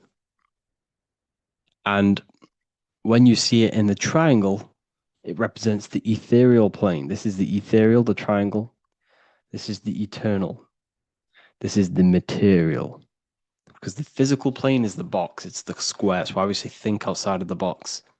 Because you got to think outside of the box to awaken your divinity. You see, humans have been given the tools to awaken to their true divinity.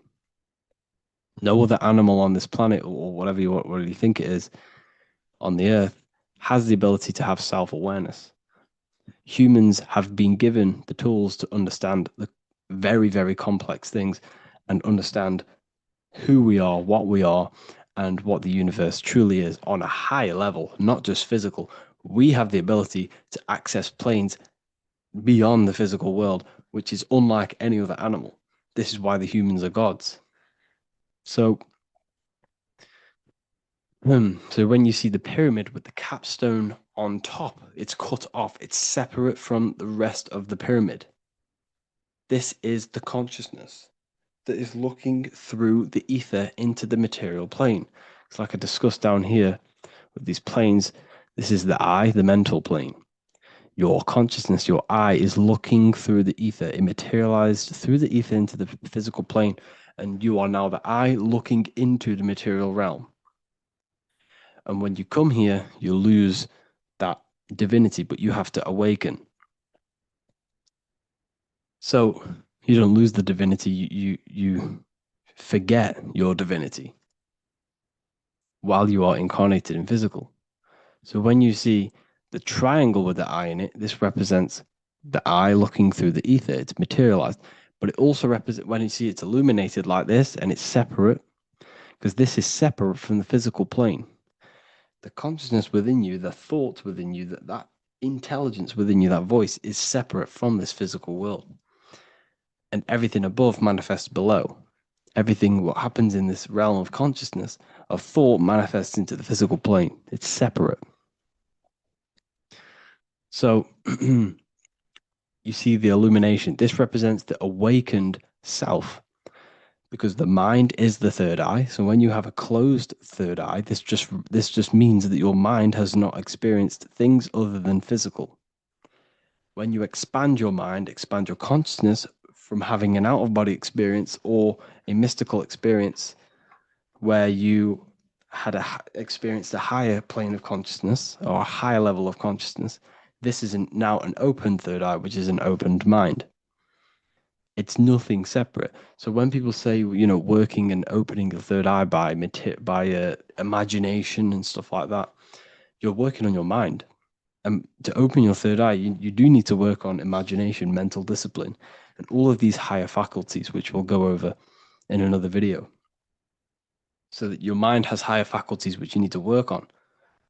Visualization being one of them, imagination, and mental willpower. We'll go over that. But the illuminated eye in a triangle represents the illuminated mind, the awakened mind that has self-consciousness, is conscious of itself, and it's experienced higher planes of consciousness. Like I said, the I and the idea. So when you see I on the beginning of words, it represents that inner self, that inner cosmic intelligence within yourself. That's why you say inside, intelligence, or idea. It's the idea, the I, the all-seeing eye. This is why the Roman numerals, I was one. And what is one? It's one line. The I is also one line. Because we are all the same intelligence with the same consciousness. If the universe is one, there is only one being in the universe, which is God. And we are all expressions and fractals of God. We are all manifestations of God. We share the same creative power as God. We all have the ability to bring non-physical thoughts into a physical reality, which is the word made flesh in the Bible. So when you see hovering the eye with the 666, this represents the eye stuck in matter, worshipping the physical body, the God in flesh, which is Satan. Satan represents God in flesh, yourself in flesh, because evil love bondage. And everything these artists and actors are doing, they're part of these cults. They're promoting materialism to keep your eye, your consciousness, stuck in three-dimensional awareness. So this is what they're promoting. You see that the hand symbol creates 666, which is your body, the carbon. Your body's created out of carbon. And all life forms are created out of carbon. The I in it, the I in the 666, represents I being in material, keeping the mind in material. Matthew 6:22, the light of the body is the eye. Therefore, if thine eye be single, thy whole body should be full of light. But if thine eye be evil, thy whole body shall be full of darkness. You see, this is a very powerful verse. Very powerful verse. The light of the body is the eye. This is the first part of the verse. This is where everything comes from. The mind. The infinite mind. The infinite potential within you. Think of anything in your mind. Nothing is impossible in your mind. As soon as you think of it, it's there. It's infinite potential. It's the light of the body because the mind is what gives life to the body. It manifests its will through the body. It's the light. All the things that the body does happens mentally before it happens physically. Before you move your hand, it is a mental power. Just like when you astral project. When you astral project, you use your mind to move your body. It's mental. If therefore thine eye be single, thy whole body should be full of light. So what does that mean? Becoming one with the consciousness within you. The single eye. Instead of being divided between the left and the right, the masculine and the feminine, instead of being divided between the high and lower self, when you combine all the aspects of yourself to be balanced and connect with the true self, that's when the whole body should be full of light, which is the good, the enlightenment. But if the eye be evil, which means what? Because your eye, your consciousness, your mind has the ability to create positive or negative, devil or the god.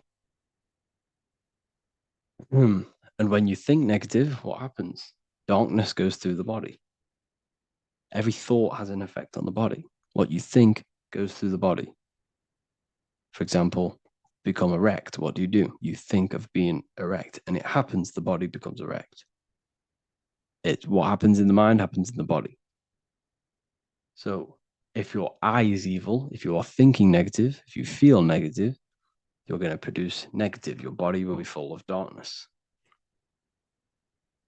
And this is what the all-seeing eye is. It represents you, your consciousness within you that can create anything in this physical world. So yeah, if you have any questions, make sure to contact me, and I will get it created for the university.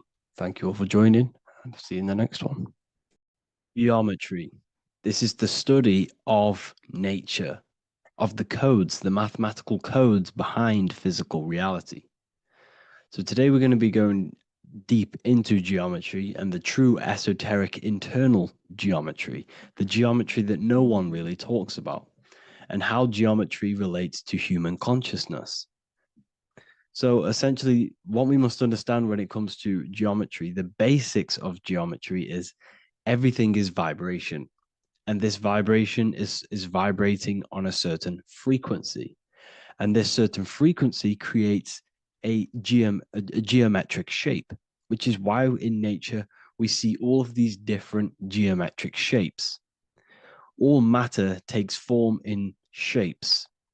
So if we put sand on a plate and we vibrate the plate on a specific frequency, we see that the sand goes into specific geometric shapes and patterns. So essentially, matter is energy condensed. It's energy vibrating on a low frequency, vibrating at a certain frequency. So matter is condensed energy. And each geometric shape is manifesting and showing a specific energy. Some shapes carry more energies than others. For example, the cube is what traps energy. A square is what traps energy. So geometry and the flowers are basically how energy manifests itself into physical matter. We are in a world made out of energy or light. Light is energy. So everything is vibration, everything is frequency, and everything is energy. Even the words, each atom in our body, everything.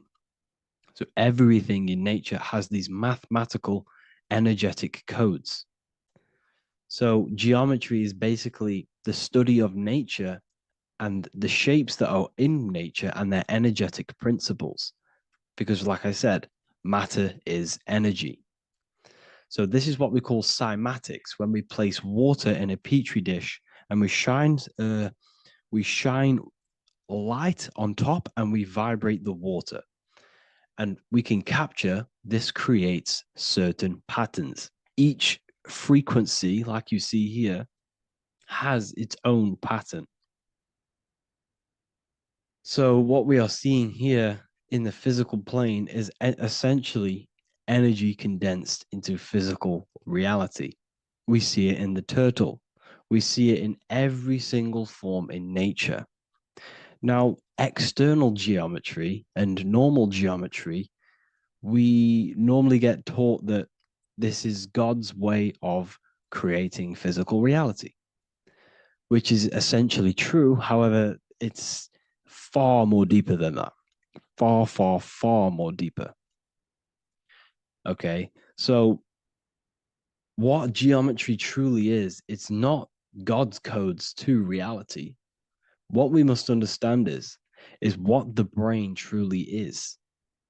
And what we must understand is that we are not in the world. We are not in the universe. The universe is us ourselves, and the world is produced by our brain itself. Okay? So the way you must understand how the brain works, so what you visually see, so geometry is to do with what we visually see. And what we visually see is heavily connected with our eyes, which are an extension of the brain. The eyes are the brain. And essentially, how we see is energy enters the eyes, and each eye goes to the optic nerve. And this energy is transferred into electricity, which travels to the back of the brain, to the visual cortex of our brain. And this is where the image is produced, what we see. Therefore, the world outside of us is truly inside of us. It's a projection from within the brain. The brain is an energy condenser, a decelerator, an energy decelerator.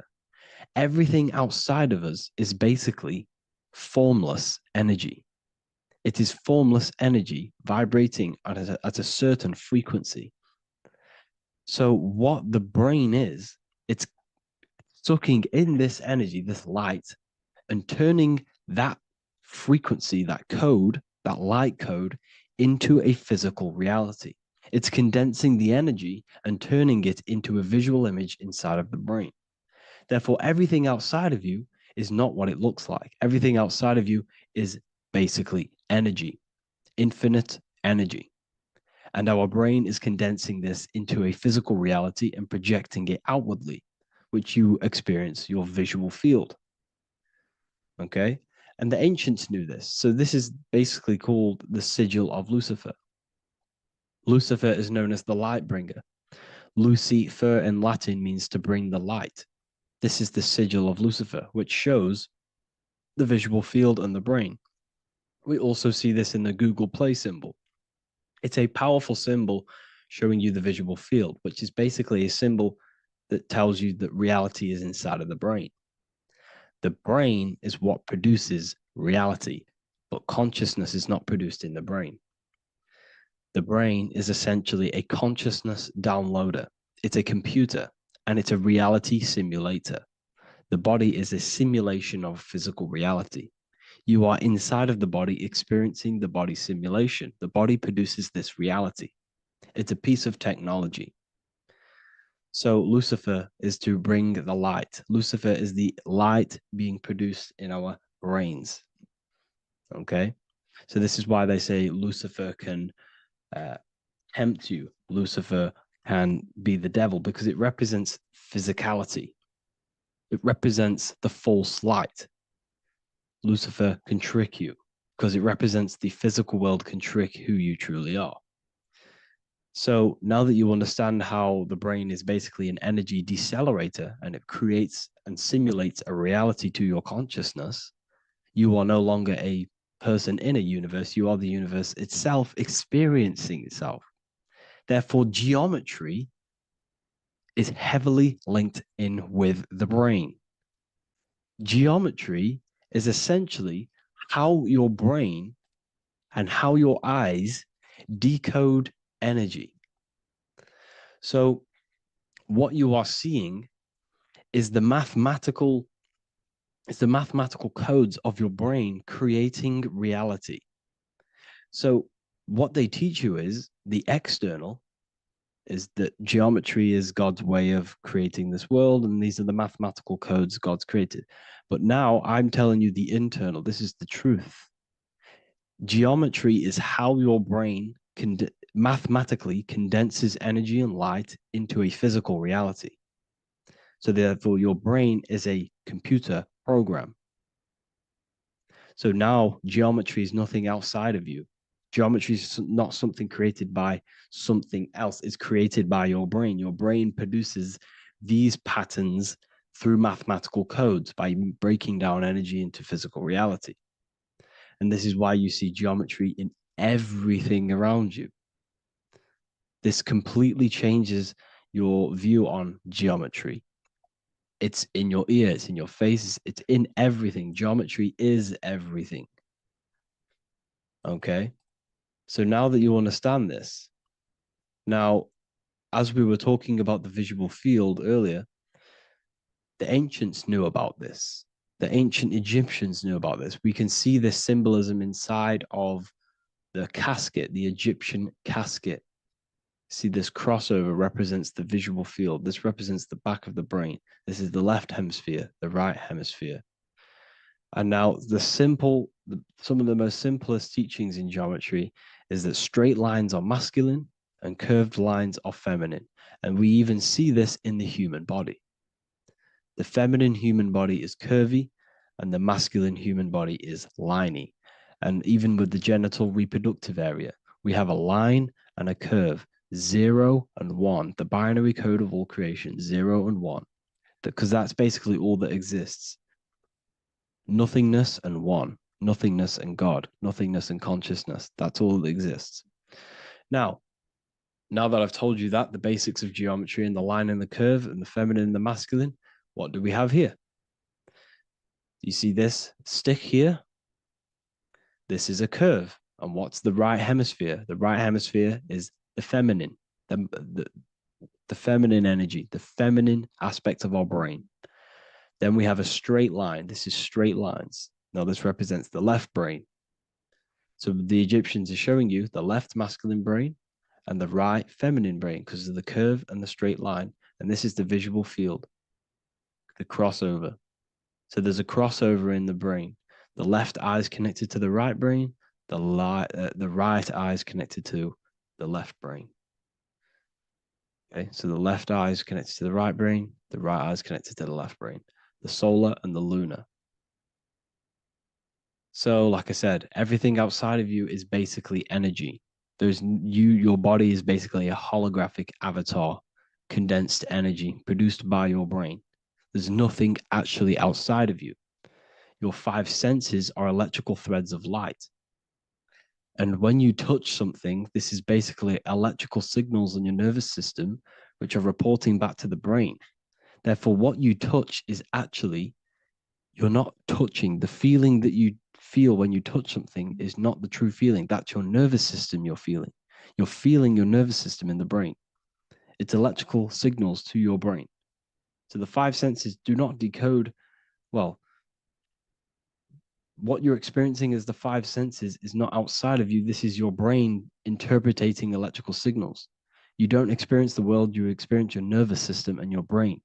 The nervous system is an extension of the brain.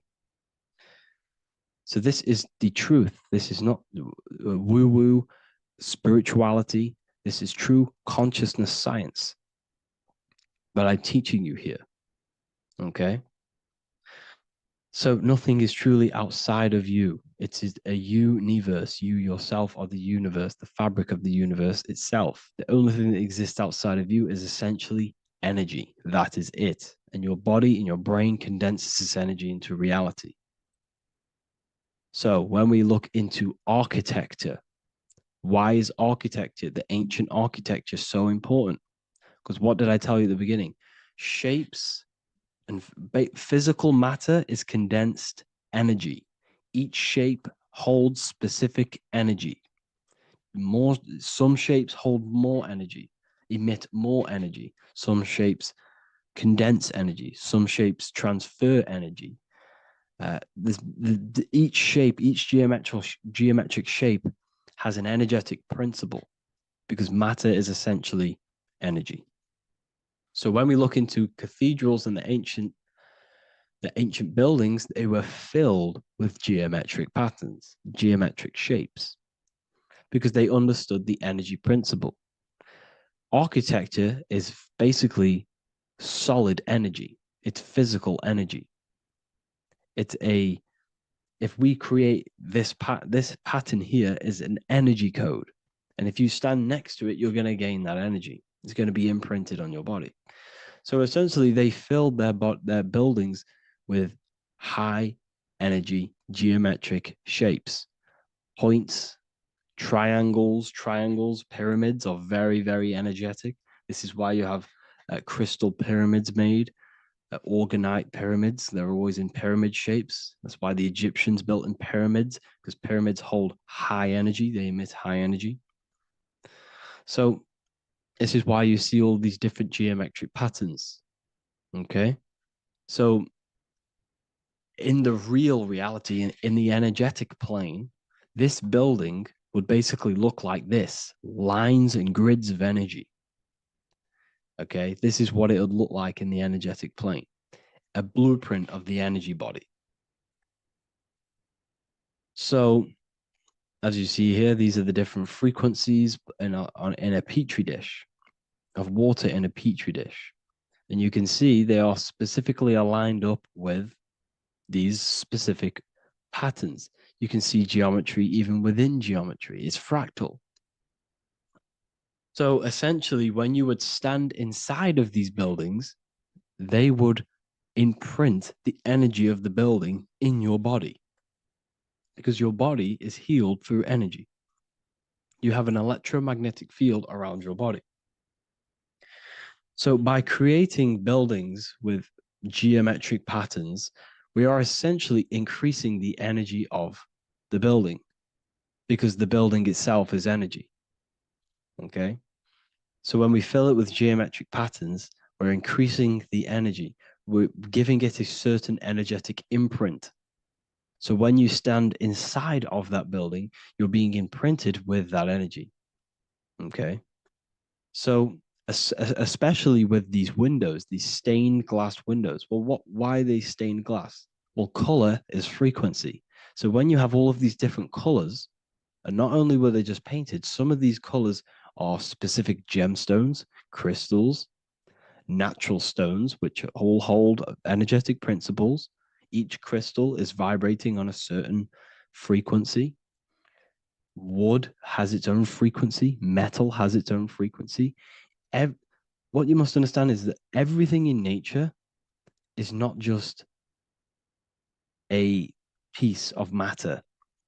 It's vibrating. The atoms of wood are vibrating on a certain level, which give it a certain energetic principle. Each crystal is vibrating. The atoms of the crystal are vibrating on a certain frequency, which give it a certain energetic principle, quality. So each thing, this is why the ancients were obsessed with natural stones, natural things, crystals, natural metals, and they wore different metals, different things like copper on their bodies, because they understood the atoms of these natural things are vibrating, which give certain qualities to you if you wear them. So you're not wearing it, you're basically putting that frequency onto your body, because they understood this is energy. If I put copper on my body, I'm not putting copper on the body. I'm putting the frequency and the energy of the atoms onto my skin. And that frequency of them atoms are going to vibrate my skin, that frequency, and heal my body. So this is why this is so important. So each building is an energetic code. Okay. So when you stand in these buildings, it can heal your body. This is why when people walk into these ancient churches, they feel like they've met God. They feel a certain way. They feel so amazing when they enter these churches. They feel holy, for example. It's not because God's there. It's not because these man in the sky dwells in these holy places. It's because the energy of these buildings affect our consciousness. They increase your energy. They raise your vibration. They heal your body. They heal your cells. They imprint the water in your body, especially with these stained glass windows. Like I went a bit on a tangent there, but these stained glass windows were encoded. Well, they use different gemstones, different lights, different colors. And when the sun would shine through this window, well, what's the sun? The sun is light. Light is energy. The sun's light would go through this filter of the window of the crystals and the different gemstones and the different colors, and the sun's light would be encoded, imprinted with these crystals, with these colors and these natural glasses, which have healing energetic principles. And when you are inside that building, the sun's encoded energy of the window would be imprinted into your body, into your energy field, and it will heal your energy field, and it would heal your body, your cells on a cellular level. Because your body is what? 60 to 70 to 80, some people say 80% water. And water is encoded with vibration. If you say certain things into water, it gives it a specific geometric pattern, like I broke down in the beginning. If you say love to a water and then freeze it, it will go to this. If you say hate, it will go to a distorted pattern. So when you are in these buildings, you're being imprinted by the energetic codes of these buildings, the energetic principles of the windows, of the structure itself. The ancients never used to build in squares. Their buildings, their insides were never square rooms because they understood squares trap energy. They always had pointed roofs so energy can escape. So there's many little things that we need to look into geometry. For example, when you see magicians, when you look at ancient magic, why do they stand in circles with different geometric patterns? They use different geometric shapes. Why? Because shapes are energy. They hold specific energy. So when the magician stands in a circle with a pentacle, they're working with the energy of that pentacle. You can work with different energies based upon the different geometric shapes that you draw. And you can use this in your structure, in your architecture, in your work, and it can influence everything. So this is the true geometry. I hope you gained a deeper understanding on geometry and how it relates with you and your consciousness. Like I said earlier, your brain produces geometry. It's basically how your brain decodes energy. It's not God, how God creates this reality. And no, you're in this reality. You are the reality itself. Your body produces the reality. Therefore, geometry is one with you. So therefore, if I play with the geometry of the buildings, for example, like the government have, everything's in squares. If you look outside, everything's a square, everything's a rectangle. You go to a city, every window is a rectangle, every building is a rectangle. You live in a box room, everything is boxed and squared off in this reality, in this modern society. Why? Because they're trapping energy. The box is the cube is the most simple geometric shape, which basically condenses energy and it traps energy. And if you subconsciously see squares all the time, your phone's a square, your TV screen, everything's a square, your keyboard, your desk. Go and look at the ancients. They never used to build in squares and cubes. And if you go into nature, you'll never see squares and cubes. Nature doesn't create squares and cubes. Everything in the modern society is squares and cubes to simple your consciousness down, to dumb your brain down. So the ancients built very, very complex structures. Why? Because they understood what we see affects our brains, because our brains decodes reality and creates reality. If you see a sophisticated building, this is going to give you a sophisticated mind and raise your IQ levels over time, subconsciously. I'm not saying if you look at this building, you're going to become smart. I'm saying if every single building in your environment, ment is mind, mental, every single building in your environment was this complex and complicated, it would increase your IQ on a subconscious level. It'd make you more complex, make you more intelligent. So they've dumbed everything down. They've dulled everything down. Look at everything. Everything is being dulled down. So anyways, I hope you all gained a better understanding on this. If you want to gain more occult knowledge and esoteric knowledge, make sure to read the Book of Wisdom Volume 2. If you're inside the university, you can get this book for free. Go to the general chat area and follow the instructions, and you can order yours for free. Truly life-changing stuff, because the issue is with the world is that no one really understands who they are, what they are, and why we are here. That is the issue for people's depression, for people's wrongdoings. They don't understand who they are, what their emotions are, what their mind is, what their body is, what reality is. This book gives you that. This book gives you the sense of understanding, the sense of well-being that will give you a better life, because you understand life and what life is. And if you truly want to take your studies to the next level, we have the Ethereal University. This is the place for truth seekers, where you can connect with like-minded people so you don't have to feel insane, because not many people think this way. I've been there. I've been there when you wake up and not many people around you are thinking the same way, and you start to feel a bit insane, and you can't really talk to people about these things. That's why I created this, so you can connect with people and learn at the same time and become the best version of yourself by understanding truth and knowledge. If you join, you'll gain access to free live calls every single week, every single Saturday morning. We do live calls. You can ask me questions and all sorts. So make sure to leave a like and a comment, and thank you all for tapping in.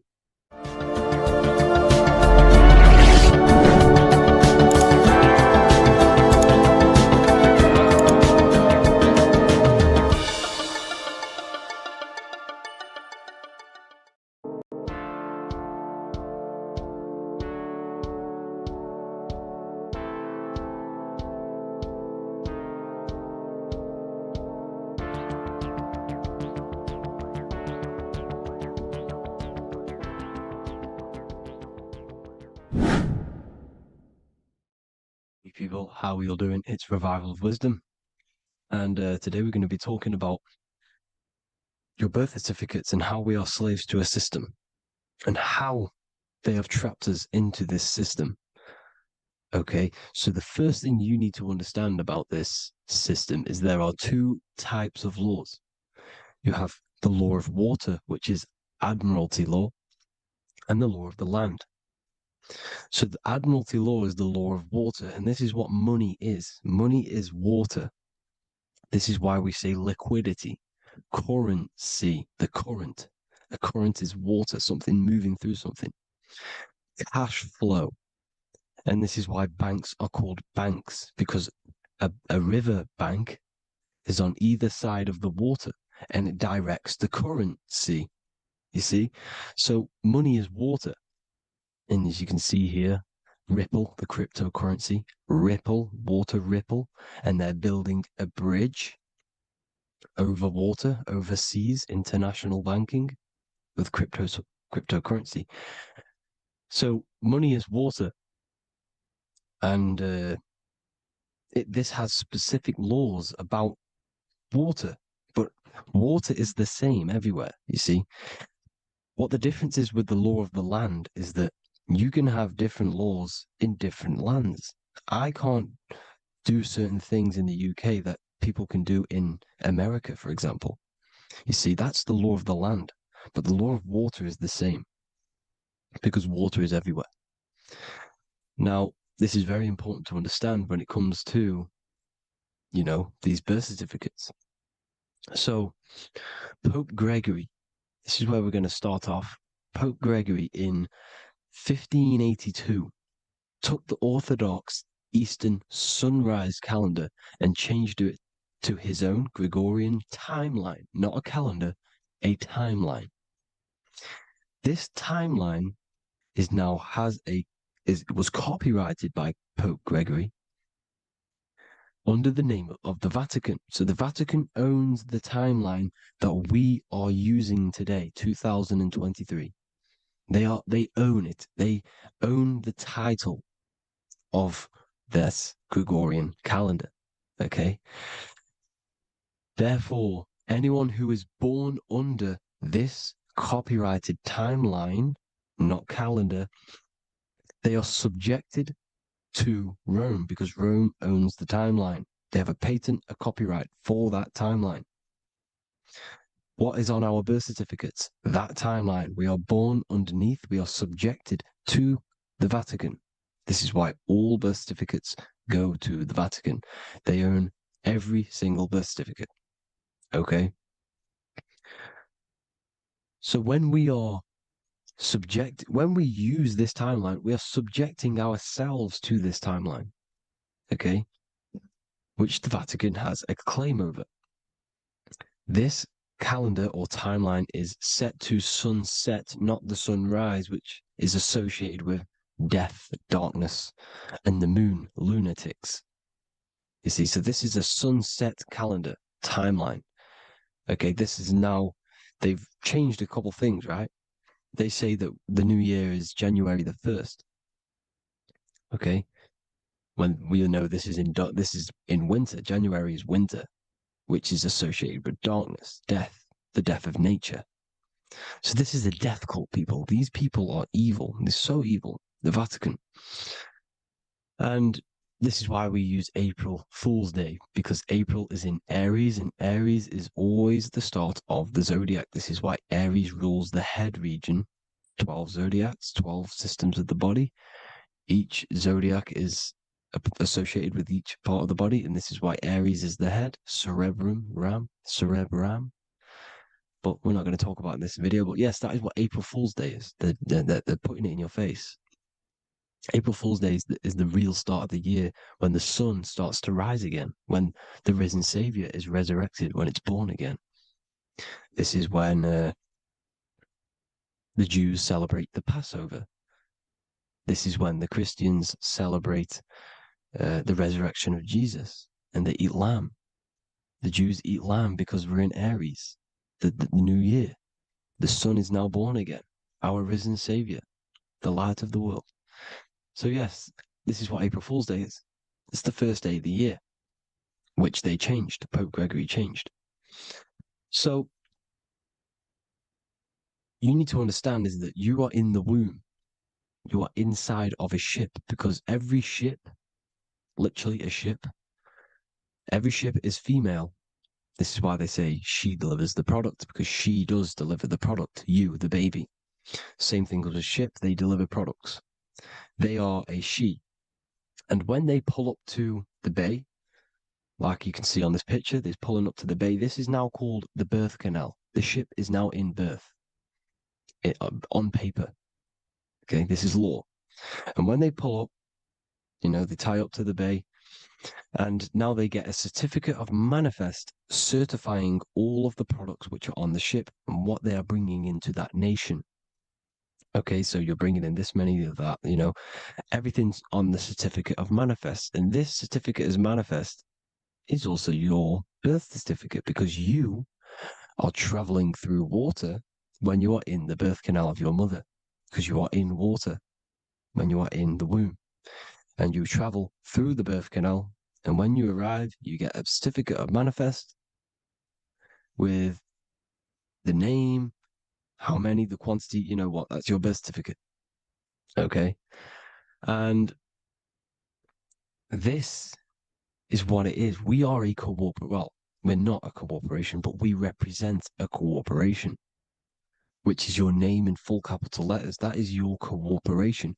You cannot physically tax a body, but you can tax a corporation. This is why we get charged. This is why we get taxed, because it all goes down to the corporation which our name represents, which we are subjecting ourselves to.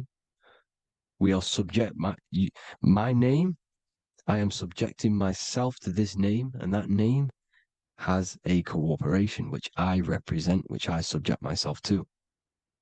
You see, this is how we are attached to this straw man, this character that they have built on paper. So it's a character which is on paper. This is what we represent. So when the woman gives birth, she delivers the baby, and then she has another substance. Now I'm going to break down how they attach this name to us, how they do it. Okay. Our mother is carrying us the product in the womb, the water. And it goes, for example, it goes from the United Kingdom into a state-owned, corporate, federal-owned hospital, which is government-owned. She does not declare the package when she enters the building. Aha, so keep that in mind. When she delivers the package in the federal territory, she does not declare the package either when she leaves. Therefore, there is no evidence that we exist when we arrive on paper. On paper, there is no evidence that we came into the building or left the building. We have not been declared. So we do not exist on paper at this point. When the woman gives birth, she delivers the baby, and then she has another substance, which is called the afterbirth material. Okay? This afterbirth material has the same DNA as our physical body with the body, mind, and spirit. Okay? This is how they get this cooperation. Hold on. The afterbirth material does not get claimed by the mother nor anyone. Therefore, they salvage that substance because we are under the Vatican. Every state is all Catholic. Your birth certificate is Catholic. No matter what religion you think you are, every single birth certificate is Catholic because we are subjected to Rome. All roads lead to Rome. Rome runs all of this. Okay, we're still under the Roman Empire. Okay, so Rome are Catholic and they believe in salvation. This is how religion comes into this. This is how they use religion to get this. So they salvage the afterbirth material and they claim it and they salvage it and give it and charge it to Rome. And they give it a name. Here's the legal term, born alive. Here's what it says. Each product of such birth is considered live, born, and fully recognized as a human person. So each product of such birth, so that could be anything, the afterbirth, the person who actually comes out, the baby. So your afterbirth, which we do not take with us, we take the baby with us, they keep that in the hospital, they collect the afterbirth, and they salvage it, and they give it the name, which, it is us. We are a representative to that afterbirth material, which they put the name on, they claimed, which is subject to Rome. So we are walking around our whole lives as a representative to that claimed salvaged afterbirth material, which the federal state have. Okay. We are under the Catholic Church, Vatican. Therefore, the afterbirth material is a child of God. See, on paper, therefore, they believe in salvation and salvage the afterbirth material. This material has no mother or father. The state pick it up. It becomes a war to the courts and gets charged to the state. So we are a representative to that character they salvaged because it is the exact same DNA as you. Subject is the name or the title, and the matter is the physical aspect left behind in the hospital, which represents us. You see? So now we're moving on to Unum Sanctum. Unum Sanctum was in 1302, a very, very important year. Very important year.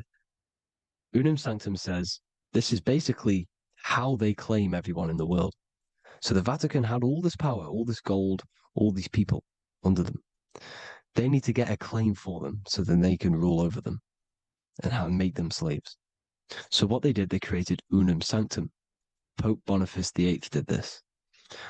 And it says, the spiritual man judges of all things and he himself is judged by no man. The spiritual man, keep that in mind, unless he invent like Manichaeus, two beginnings which is false and judged by heretical, since according to the testimony of Moses, it is not in the beginnings, but in the beginning that God created heaven and earth. Furthermore, we declare, we proclaim, we define that it is absolutely necessary for salvation that every human creature to be subjected to the Roman pontiff.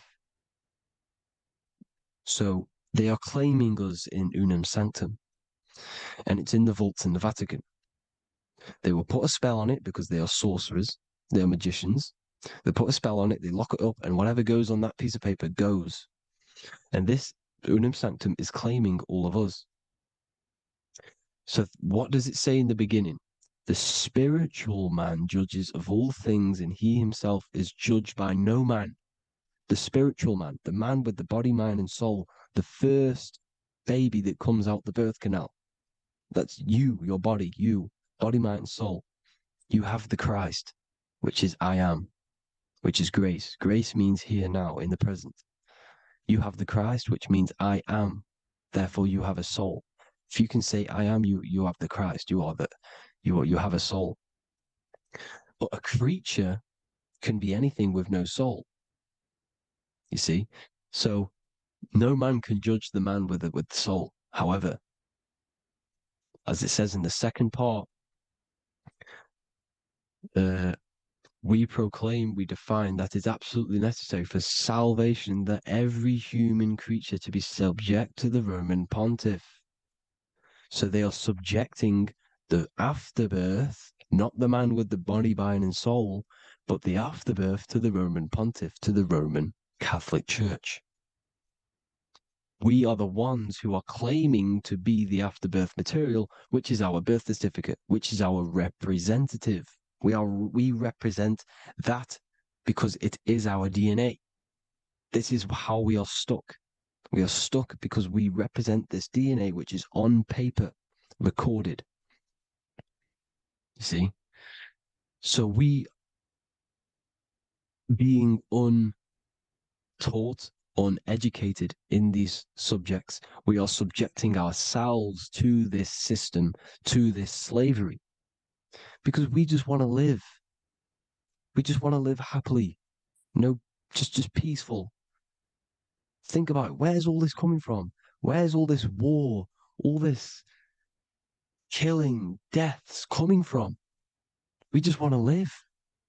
It's coming from the Catholic Church, these evil death cult, which has subjected us, which has used us as slaves, and we are still slaves, and it's just going to get worse and worse and worse. So this is how we have subjected ourselves to be the slaves to this system. It's a lot to take in, and there's a lot more deeper stuff which goes into this. I'm just going over the surface. I'm going quite deep, but there is little details that I still need to learn myself. But this is the general how that we've been stuck to this slave system. So we are batteries, okay? This is why we get charged. When you go in a court, you get charged, okay? Because you're a biological battery. This is why cities look like motherboards, because we are feeding energy to this matrix. Okay, when we look outside of ourselves, when we give power to so-called Jesus Christ, worshipping idols outside of ourselves, where attention goes, energy flows. We are feeding the matrix with energy. By looking within, placing your attention within yourself, you are taking back your power. Because the I am is Christ.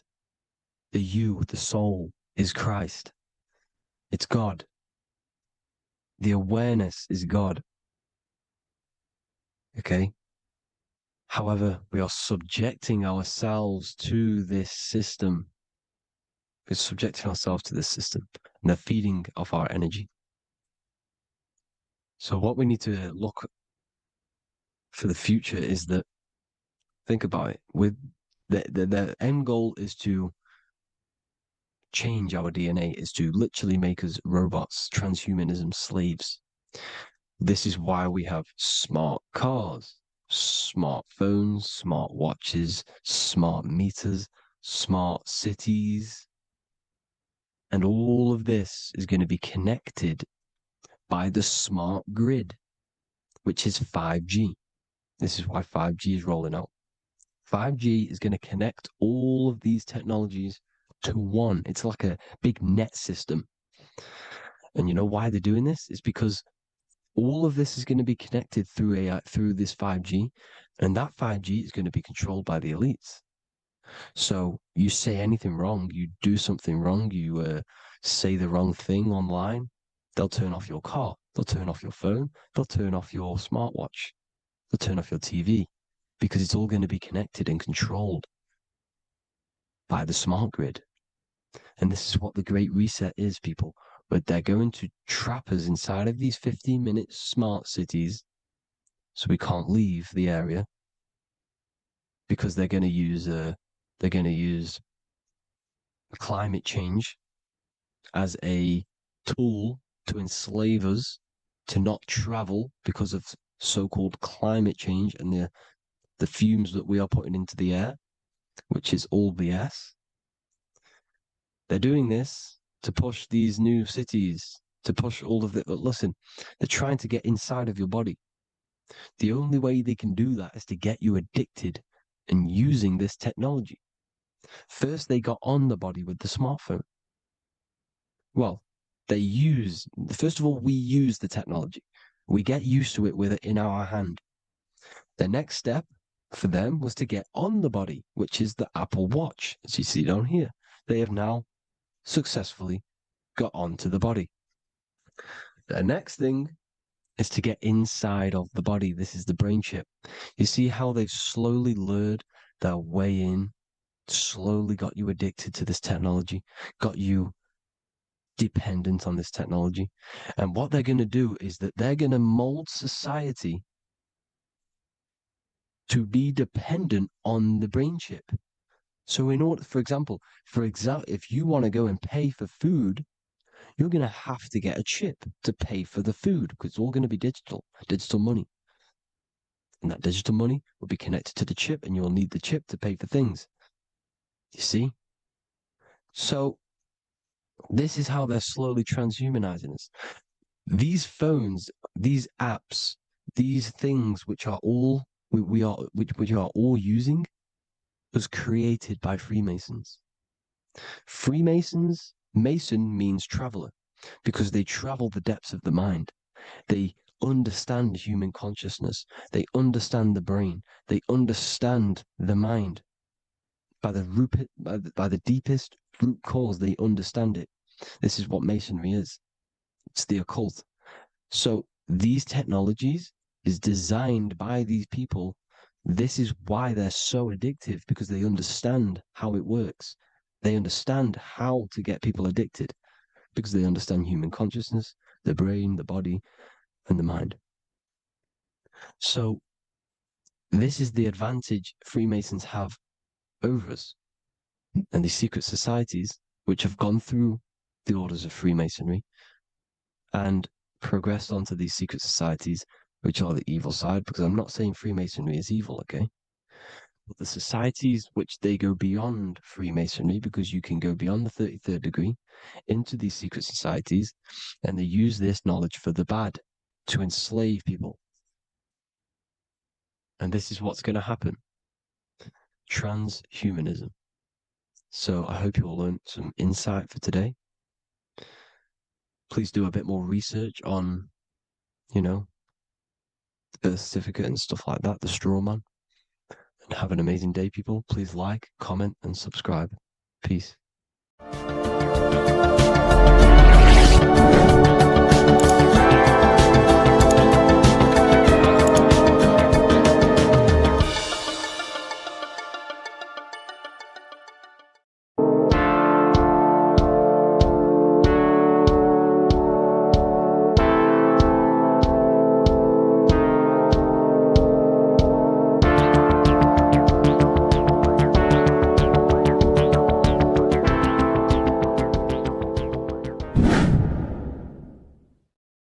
What is good, people? It's Revival of Wisdom. I hope you're all doing well.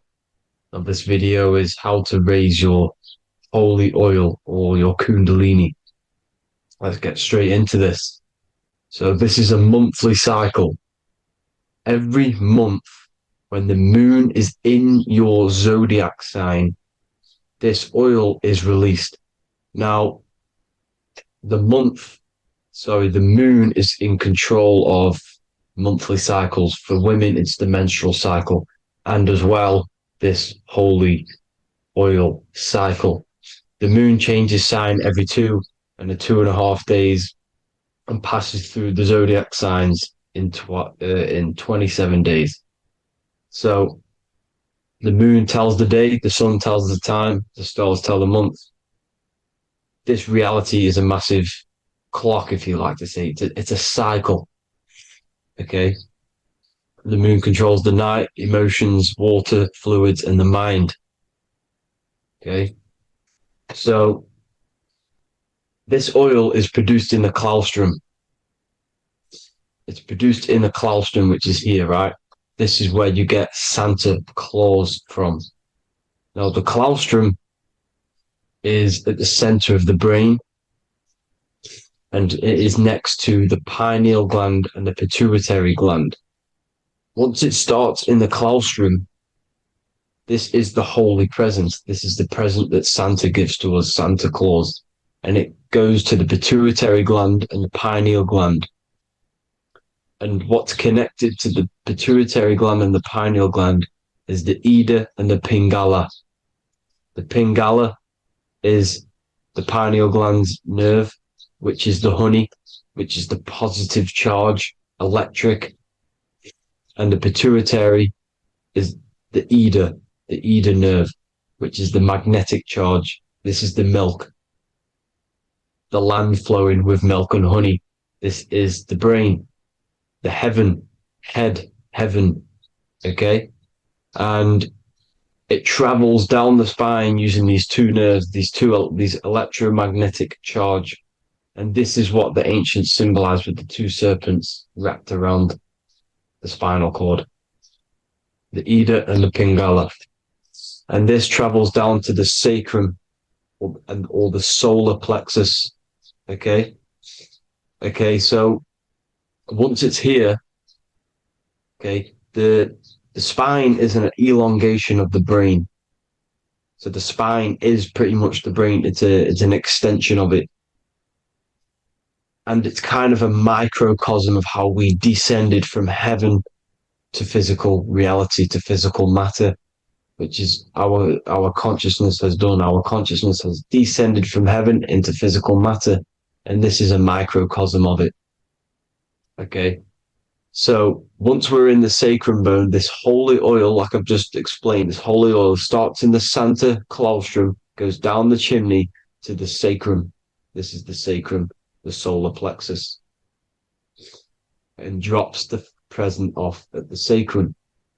Now, once we're at the sacrum, we need to raise our vibration to take this oil back up the spine. Okay. And the River Jordan symbolizes this in the Bible. King Herod wants to kill Jesus in Nazareth, which is here, this is the River Jordan, is Nazareth. He goes to be born in Bethlehem and then goes back up to Nazareth to Joseph and Mary. Joseph and Mary, the pineal gland and the pituitary gland. The Bible is huge symbolism. It's all metaphors for this sacred process which goes on inside of your body. You are the Temple of Solomon. You are the Holy Land. The Holy Land is your brain. Once this oil is at the sacrum, you need to raise your vibration in order to take it back up. Once this oil has gone back up to the pineal gland, it activates the crystals which are wrapped around your pineal gland. Your pineal gland is this tiny little beam here. This is the claustrum. This is the pineal gland. And it's wrapped in crystals. And when this oil travels back up the spine by raising your vibration, back to the upper room where Jesus met the 12 disciples, or the 12 cranial nerves in the brain, and it activates and it turns on this pineal gland. And once it's turned on, it illuminates all the cells and the nerves in your brain and turns them all on and activates the higher God man, the God consciousness, Christ consciousness.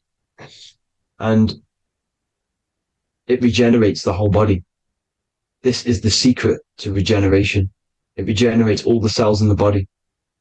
And this is how the ancients lived for thousands and thousands of years, as talked about in ancient texts. They lived for hundreds of thousands of years because they knew this secret. And this fluid, this brain fluid, the secretion, or the Christos in Greek, which means gold, because this is the alchemical process from turning lead to gold. Your body is the alchemical furnace. Now, the ancients knew about this center of the brain because they symboled it. This is the eye of Ra, and it's the brain, and this is what's wrapped around our consciousness. Our consciousness isn't wrapped around the brain. The brain is built around the consciousness. We are the consciousness. You don't have a soul, you are the soul. Okay? Now, the head, heaven, hell, heel at the bottom of your foot, that's hell. Head is heaven and hell. Simple. Now, the pineal gland produces DMT, which is dimethyltryptamine, which is known as the spirit molecule. So, let's move on. Now, when this oil travels up, back, the spine, the chimney, it crucifies at the top, which is called the vagus nerve. So when it reaches here, the optic thalamus, it crosses and crucifies once it's raised back up. And this is why Jesus dies at 33. He was crucified at 33. Because you have 33 vertebrae on the back of your spine. And then it's crucified by the cross of the vagus nerve. When this oil crosses the vagus nerve, this is the crucifixion at 33. And it symbolizes the death of the physical consciousness. You then become spirit. You then become God consciousness, activating the Kundalini, regenerating the body and the mind. Okay. The Garden of Eden. You are the Garden of Eden. The land of milk and honey is upstairs. The pituitary, which is the milk, the pineal gland, which is the honey, which is DMT. It even says this in the Bible. As he brought us into the place, and he has given us this land, a land flowing with milk and honey, which is also symbolized as the sun and the moon. The Bible also says, the light of the body is the eye, not the eyes, the eye. If therefore thine eye be single, thy whole body shall be full of light. This is the activation of the pineal gland by raising this oil back up to the pineal gland, to the center of the brain. Neither shall they say, see that here, or see there, for behold, the kingdom of God is within you. So he's saying, don't look out there. Nothing is out there. It's all inside of you. Everything's inside of you. You're the universe. Now, how to raise this oil back up to the pineal gland? Every month, like I said, the moon controls the cycle. The moon controls monthly cycles.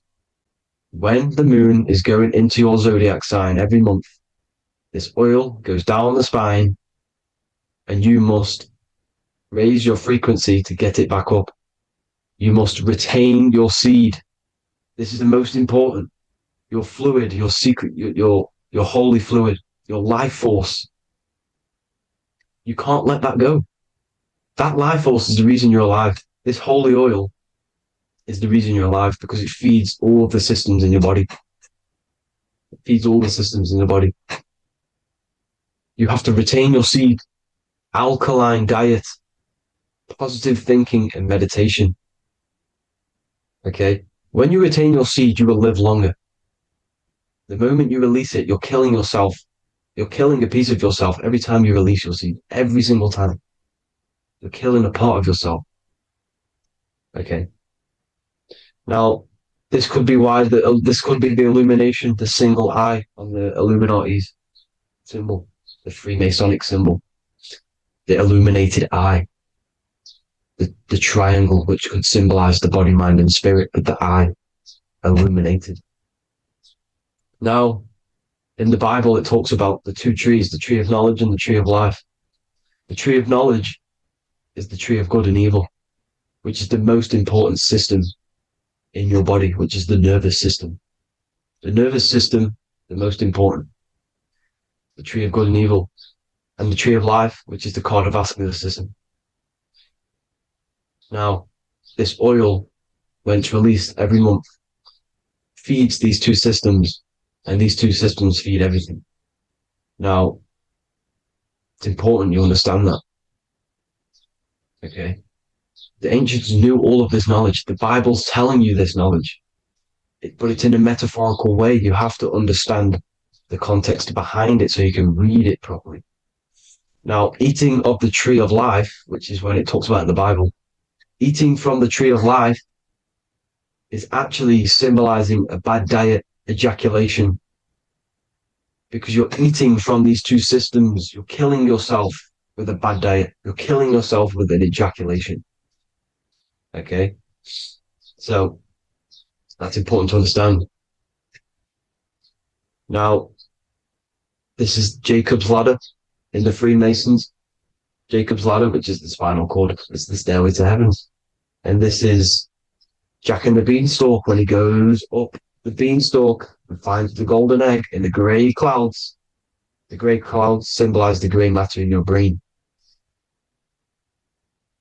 Now, the Garden of Eden talks about the 4 different rivers in Garden of Eden.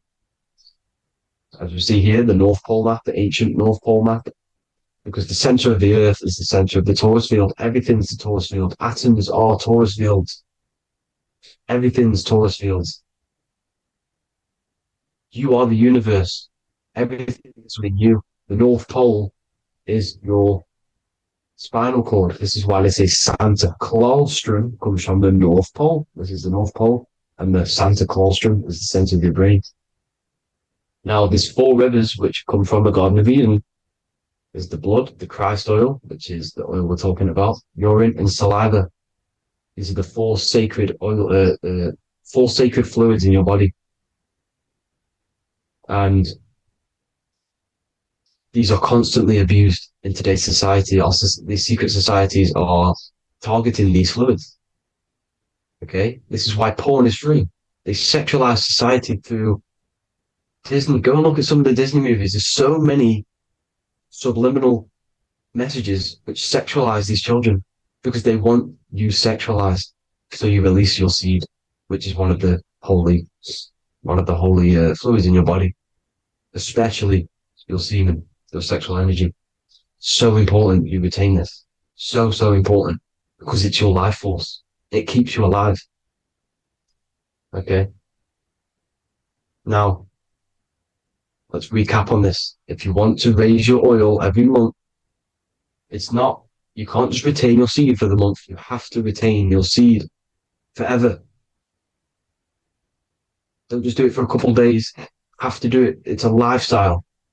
You want to become God consciousness, you got to do what it takes. It's hard in this society because this society is made around, it's designed to kill you pretty much. It's designed to keep you in these lower states of consciousness with all the bad food, the chemicals in the food, the chemicals in the water, the sexualized TV programs, sexualized adverts, sexualized TikTok and apps, videos, subliminally stimulating you because that is your weakness, sex. It's your weakness. Now, you have to retain your seed, meditation, and an alkaline diet. Why alkaline? Because acidic is low vibrational. This is the color spectrum. And what's the highest vibrational color? Violet. It's the lowest, red. You have to have an alkaline body in order to raise this oil. When you drink, when you have a bad diet, when you drink alcohol, when you smoke, this destroys the oil. It destroys the oil in your sacrum and it can't be raised again, can't be raised up. This is why it's so important. Without that oil, you don't live. That oil makes you live. It feeds everything in your body. It's crazy how we're not taught this. It's insane. But that is how you raise the oil, people. I hope you all gain some knowledge out of this video. And I hope this assists you on your journey, your spiritual journey, please like and share this video. We need this knowledge out to the public to wake up humanity. Thank you all, people. God bless.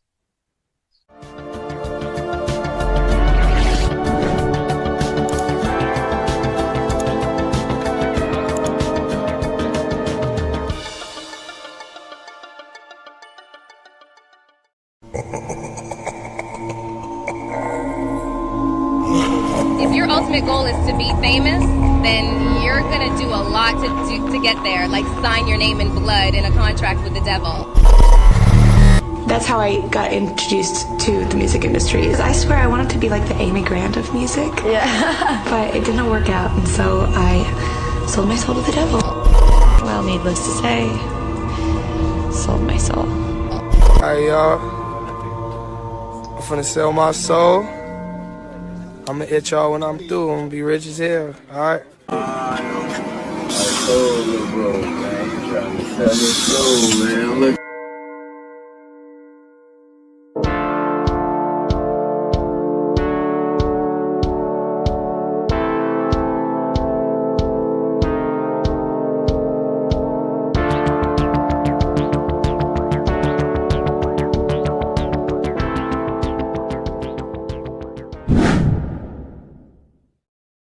So what exactly is selling your soul? In order to understand this to its full potential, you have to understand the spirit world and the occult world which our eyes cannot visibly see. The physical world we see is nothing but an illusion and a product of the higher planes of existence. For example, you can see someone's physical body, but you can't see the complex structure of the consciousness and the thinking behind that being. With that being said, there are forces and entities not attached to physical bodies, which they exist on the astral and etheric plane behind the physical plane. Now there are numerous videos and music with artists talking about this. For example, I sold my soul to the devil and the price was cheap. Why do you still do it? Why are you still out here? Well, it goes back to the destiny thing. I made a bargain with it, a long time ago, and I'm holding up my hand. What was your bargain? To get where I am now. Should I ask who you made the bargain with? with the chief commander. On this earth? And on this earth, and then in a world we can't see. so selling your soul is cutting a deal with an astral plane entity in exchange for wealth and fame on this physical plane. This is classed as black magic because you are bending reality against your intuition. Now, making deals with entities beyond the physical plane, you always have to give something in exchange. When it comes with demonic entities, it always involves some sort of sacrifice, bloodshed, or humiliation. Now, there are countless of rappers who someone close to them have died just before their career takes off to the next level.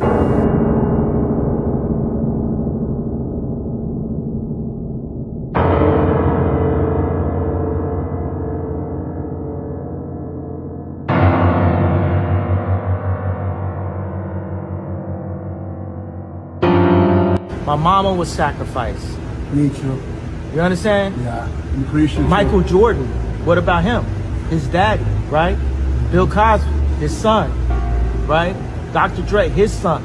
Out in Hollywood, a lot of people come up missing. So these rappers and celebrities do have to do sacrifice rituals in order to take their career to the next level. Tough flight, I've been going up, it's a ritual. So the occult side of this reality is heavily connected with the music industry and the elites. This is why they are all connected to Freemasonry.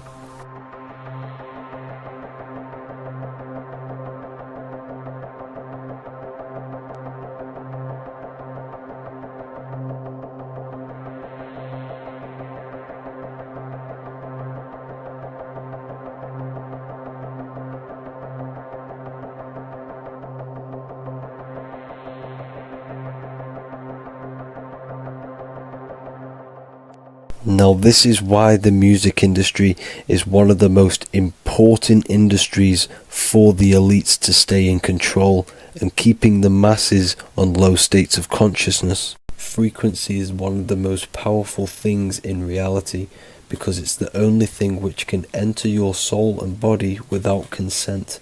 The frequency on Spotify and all major platforms are all tuned to 440 Hz, which was set by the Rockefellers. 440 Hz turns off the whole right side of your brain, and the right side of your brain is to do with critical thinking, imagination, and your intuition. Music has the ability to influence your intent, your emotions, your thoughts, and your actions just by frequency itself. By controlling the music the celebrities put out and the things they talk about, they're actually molding society because of the celebrities' huge amount of influence over the younger generation and cultures within society.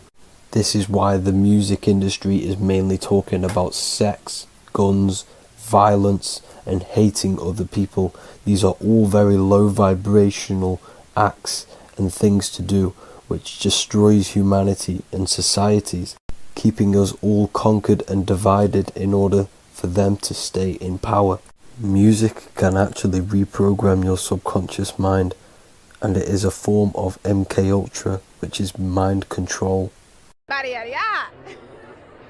It's in my brain. Do you know that? It's living rent free. I can't get it out. You did that. Yeah, it's hypnosis. Yeah, it's hypnosis. You're so awesome and dope. You do need to be very careful with what you're listening to and what frequency it's playing at, because all of this has an effect on your electromagnetic field and your state of consciousness. Now let's go back to selling your soul. When these rappers and celebrities sell their soul, they now gain eternal life on this physical plane. When you do sell your soul, you are allowed to live forever. And these people that are called youngins, rookies, new booties, like I was, had no idea that these people still live. They will prey, haunt, kidnap, anything to stay on top. This is their world. They have nothing but time, is what they believe. Now this explains why there's so much Saturn worship, because Saturn is the father time. He's the god of time and crystallization in the physical realm. If you want more information on that, go to my previous video. Now here is ASAP Rocky standing inside of a pentagram, but notice the way he's standing, it's an inverted pentagram. The pentagram is associated with magic, however, the upright pentagram is the 5 elements with spirit on the top. It's either called spirit or ether. It's at the top because it rules the other 4 elements, because it's the baseline of reality, which is spirit and matter. Spirit is behind the physical reality. However, when it comes to black magic, they invert the pentagram, so spirit is at the bottom because they worship the physical world. This is why the Baphomet is the inverted pentagram. These people are operating off their animal instincts. They do not want anything to do with spirit. These are antichrist. All of these celebrities know full well the effect that what they're doing on the rest of the world. They have sold themselves out, and the elites use them as puppets to push this new world order and mold society in the way they want it. This is why all the celebrities are linked to Freemasonry, because in Freemasonry you have to take the oath of silence, where you can't speak on anything that they learn inside of Freemasonry. This is the symbol of silence.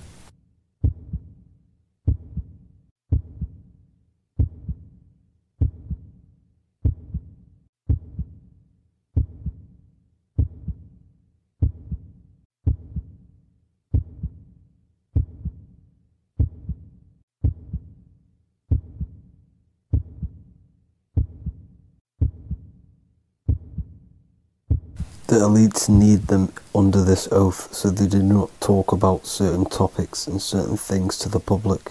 because of the amount of influence they have on society.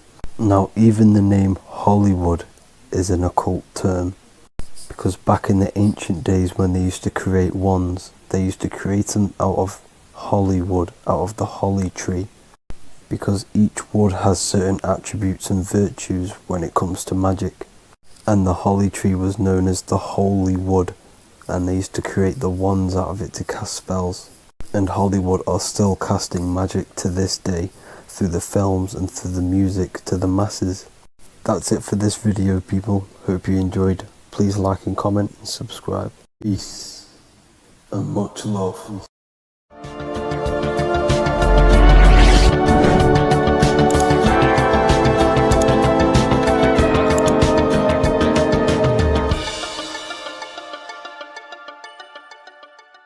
What if I told you the devil is closer than you think, and it's not actually a real person, force, or spiritual entity outside of you, but a being and an aspect of your own mind and psyche? In this video, you will learn exactly what the devil is and the true esoteric meaning of the devil. The first thing we need to understand is that the universe is a mental universe. Look around you. Every action, every building, everything you see around you was begun first as thought in the mind, then manifested. We use the mind to build and shape our reality. The universe, the world, only exists inside of our mind. Therefore, God and the devil exist inside of our own psyche. So first of all, the devil is not a literal being, but a symbol of the lower self. It represents the unmastered, ego-driven part of the human mind, a symbol of destructive thoughts, emotions, behaviors, lives in realms of chaos, fear, hatred, lust, and ignorance. This is why we see the devil as red, because red is the lowest vibrational color on the color spectrum. It also corresponds with the root chakra, which is all to do with survival instincts. Red represents chaotic and intense emotions like hatred and anger. When we are angry, our face turns red. The devil represents our animalistic fundamental needs, our instinctual needs, our survival state of consciousness. We have a survival state of consciousness and a godly state of consciousness. Our godly state of consciousness is creating, not just experiencing in the animal state, but consciously creating reality. This is why we see the devil with a goat head, an animalistic head, and the head is where the brain is. The animal head represents living off instinct, the part of our mind that lives on urges, impulses, and instincts, eating, sex, power, ego-driven actions, and ego-driven thoughts. Animals are only aware of themselves. Animals live on instinct. They have no ability to consciously create like humans. This is our lower desires for the material world. That's not to say the material world is evil. However, when our consciousness is only seeking material things, this leads us down a path of self-destruction, because nothing material can ever satisfy our soul. Everything material is temporary. Therefore, the devil represents the part of us that seeks only material desires, only material fulfillment, the ways of thinking where we only think about ourselves and ego-driven thoughts. It also represents the unchecked, unconscious self, where we have no mastery over our thoughts, over our emotional impulses, and no mastery over our actions. We are living in instinct and impulsive states, which causes chaos, selflessness, destruction, and keeps us bound to our lower material 3D state of consciousness. It's important to recognize that the word devil was never present in the earliest Gospels. Instead, what was mentioned was a spirit of evil. This distinction is crucial because it underscores that the idea of the devil, as popularly conceived, does not actually exist as an independent entity. Rather, it is a personification of the lower aspects of the human mind, a facet of our own consciousness. The term spirit of evil was not meant to denote a specific deity or being, but rather any force of negativity, whether it manifests as a destructive thought, emotion, or action. A spirit is a force, an energy, and we have three forces that create our reality: thoughts, emotions, and actions. We have full control over these three aspects, which transform and mold reality. A destructive thought, a destructive emotion, a destructive action is a spirit of evil, and it originates from the darker aspects of the human psyche. So now, because we're on the topic of the devil, we have to look at the pentagram, which is obviously connected to the devil heavily. The upright pentagram represents spirit, air, water, earth, fire. Upright, which represents spirit, the most important element on top of the earthly elements, showing spiritual principles over material principles. As spiritual beings as we are, we have to put our spirit first, our higher self first, and material things second. Why? Because material things never satisfy us long term. Seeking material fulfillment will leave us feeling unfulfilled in the long run and very unhappy, and we can lose ourselves in illusions. We have to put our spiritual principles first. Seeking wisdom, knowledge, connection to the divine, and connection to our higher self is what gives us true fulfillment in our hearts and souls. But when we see this pentagram inverted, we now have spirit on the very bottom, which now represents earthly principles on top of the spiritual principles. We're putting our earthly elements on top of our spiritual element, which this inverted pentagram represents no longer caring about spirit, no longer caring about our invisible internal world, and only caring about this external body, food, sex, material things, cars, money, and all the things outside of us, the world outside of our mind. This is what true Satanism is. Satanism is not worshipping an external deity, but it is worshipping the self, only fulfilling the ego's desires. This is what true Satanism is, and we have all been conditioned to live in this state. Satanists want us to believe that there is an external deity called Satan or the devil, and the reason they do this is because they trick us, making us believe that we are not Satanists, while they are actually conditioning us to be self-seeking, ego-driven people, where we only care about sex, food, material things, and money, which is actually conditioning us to be Satanists. 80% of the population today are unknowingly involving themselves in Satanism, which is ego-driven thoughts, actions, and emotions, dwelling and living in this state where we only care about ourselves. When we are spiritual, we realize we are all one. We are all one consciousness family, and we need to do things that help and contribute towards our collective experience, helping others instead of seeking to serve only the self. The angel is depicted with wings, which represents elevation, higher self. The devil is represented with an animal horns, which is on the ground. A goat is on the ground, which represents the lower self. This is the elevated mind and the lower material mind. Horus, the bird, higher self. Set, the ground animal, lower self. Jesus and Satan. These are two forces, two characters that exist within the human psyche, not real entities. They are forces of our minds, and there is a battle between our higher self and lower self all the time within our own minds. There's always a part of us that's telling to do one thing and another thing, to do something bad and to do something good. There is this battle inside of our own consciousness. Here we have the human spinal column. The human spinal column is showing you the higher and the lower self. The higher self represents the head. The head is where the mind is. This is the creative essence of the universe. This is where all material things begin as a thought in the mind. We create with the skull, with the brain. This is our higher self, the heavens, connected to the heavens, the sky. And the lower end of the spinal column is where our reproductive organs are, where our gut is. Our reproductive organs and our gut is all to do with survival. The lower end of the spinal column, lower instinctual 3D based consciousness. The lower end of the spinal column is where our lower self dwells. Eating, consumption, power, and sex, lust. These are all emotional forces and instinctual based organs that are not inherently evil, but when we dwell and live off this lower end of the spinal cord, it keeps us in low states of consciousness. Our goal to raise to our higher mind is to balance this, not to overeat, not to abuse power, not to abuse sex and lust, but to master these organs and gain the ability to say no to these organs so that we can raise to our creative side of consciousness. Instead of dwelling in our instinctual nature, we can turn to our creative nature and consciously become a builder and constructor of reality. This is the true way of raising consciousness. This is the stairway to heaven, out of the animal consciousness to the higher consciousness, To wrap all of this up, it's all about gaining control over our instinctual lower nature and allowing our spirit to rule over our body and not our body ruling over our spirit or mind. The moment you let a thought become instantly an action is the moment you are an impulsive person. We are all trained to be this way. It is okay if you are in this state. The moment you let a thought turn straight into an action without questioning, that is the mind controlling you and you not controlling the mind. We need to gain control over the mind, and we do this through many different ways, through meditations,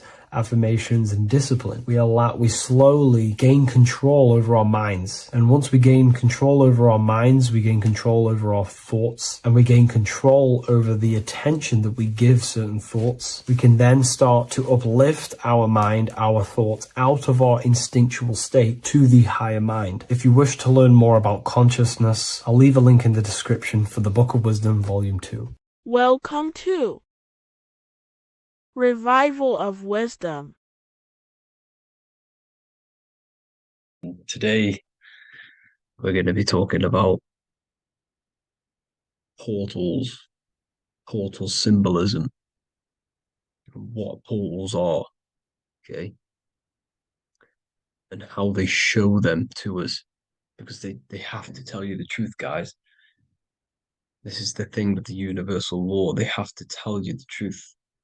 And they tell you through symbols, they tell you through movies, and different things like that. But let's jump straight into this. So first, I want to talk about the Freemasonry symbols. Okay, so first we got, obviously this is some Freemasonry art, but notice how you've got the ladder with a key. Okay, so this is ladder symbolism with a key. So maybe this is talking about ascending. Okay, because look, because this is ascending into the heavens, because it's a ladder with humans going up it with a key. In order to ascend, you must have the key. Okay, so what else do we have with a key? Well, the Netflix show Lock and Key, which is all about portals and keys. Because what the keys do, they open doors, gateways. Okay, so what's interesting about this is that they've got this key here, which represents the Kundalini energy rising up the spine. Okay, but we'll come back to this. But it's that same portal key symbolism. We've also got the Vatican. The Vatican is in the shape of a key. Okay, so you can see the start of it here and the end. So this is key symbolisms. Keys open doors. And notice how it's got the 8-pointed star. Okay, what is the 8-pointed star? Okay, we'll come back to this. This all ties in, guys. I'll break it all down for you. But then you've also got the god Janus. Janus, okay, is known as the god of the doorways. He's an ancient god of Rome, and they worshipped him. However, he's not a god, he's more like a high-level ranked demon. Because he is the god of the doorways. And notice how he's got two faces. Because doorways always have two sides. You're going into somewhere, there's always two sides of a door. And he's always depicted with two sides of a face and a key. Because he holds the key to the doorways, to the portals, to other worlds and realms. Okay, as you can see, he's always got two faces and a key. Okay, so now we have the Sumerians, the Anunnaki, and they are always depicted with the two faces. Why do they have the two faces? Because they're symbolizing doorways, and the Anunnaki come to Earth through doorways and portals. So these are what these gods are symbolizing in their artwork. but they always have the eight-pointed star. Okay, what is the eight-pointed star? You see how they always have, look, let me try to find another one. It's the eight-pointed star. This eight-pointed star is Polaris. Okay, Polaris, just like the Vatican has the eight-pointed star with a key. Polaris is the center star. Polaris is a fixed star. It doesn't move. Okay. So the Anunnaki's symbol is also the eight-pointed star. So this is symbolizing the portals and doorways that they come through in order to get to the earth. But Polaris is that center star which does not move. It's always symbolized with the eight-pointed star, just like a compass.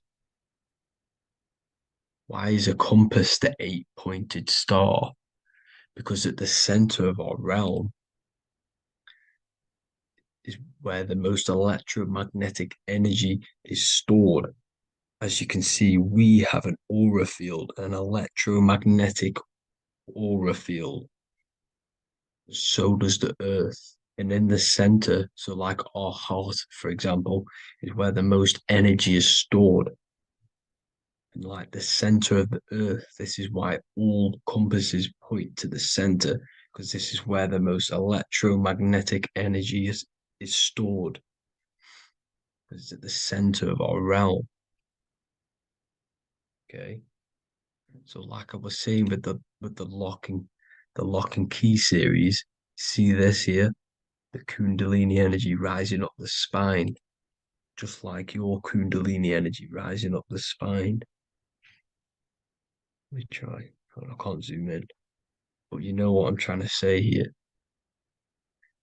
Let's go back to Polaris, because at the center is where pole. Can you see the pole of electromagnetic energy? Polaris, the North Pole. It's symbolized. The truth is in the words. It's like a pole of electromagnetic energy. And this is where the aurora borealis comes from. Notice how it's got the word aura in it, because it's the Earth's aura, electromagnetic field. Just like you have an aura, also known as the northern lights, because it's coming out of this center hole in the center of our realm, where the black sun is. And this is where the electromagnetic energy is coming up from. And this is what the aurora borealis is, or the northern lights. It's just electromagnetic energy. And it's symbolized through our symbols, the original O. Okay, because it's like a pole through the middle. Polaris. So this Polaris is the sky vault. It's the portal into this realm, because this is what the Anunnaki are always talking about, always symbolize it with the eight-pointed star. And just like a compass, it's the eight-pointed star pointed to the center, to Polaris. Okay. See here on the Sumerian tablets with the eight-pointed star again. And how we know it's talking about portals with this eight-pointed star is because CERN 666 are opening up portals to the underworld, letting in demonic entities into this realm. How do we know it's a portal? Because their Hydro Collider has 8 points, just like the eight-pointed star. So they are creating synthetic portals to the underworld to let these demonic entities into our realm. But what is the key?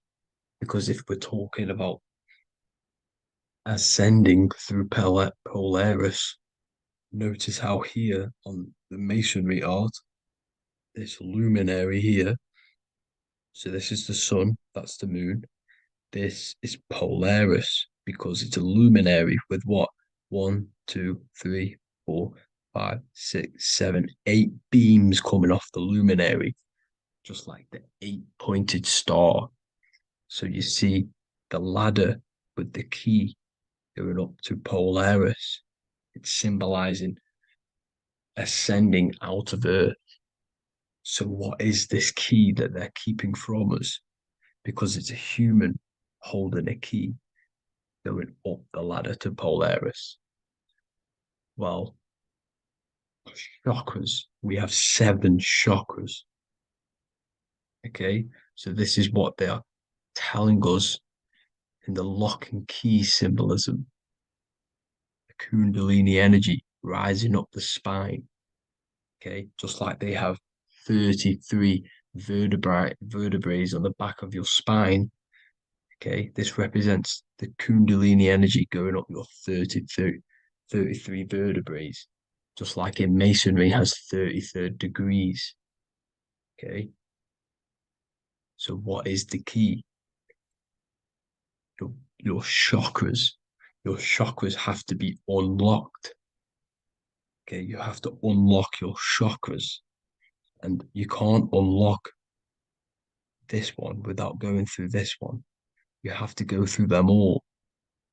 It's like a ladder, just like Jacob's ladder. You can't go from the bottom to the top. You have to unlock each one. Okay, just like you have 7 chakras, you have 7 layers of your aura. Okay, you have to unlock your chakras to the highest point in order to reach Christ consciousness. And this is the key that they're talking about. They're symbolizing the organic portal within each and every one of us to ascend out of this realm. Okay, so this is the key that they're talking about, and they're holding back this knowledge to keep us trapped in this 3D realm.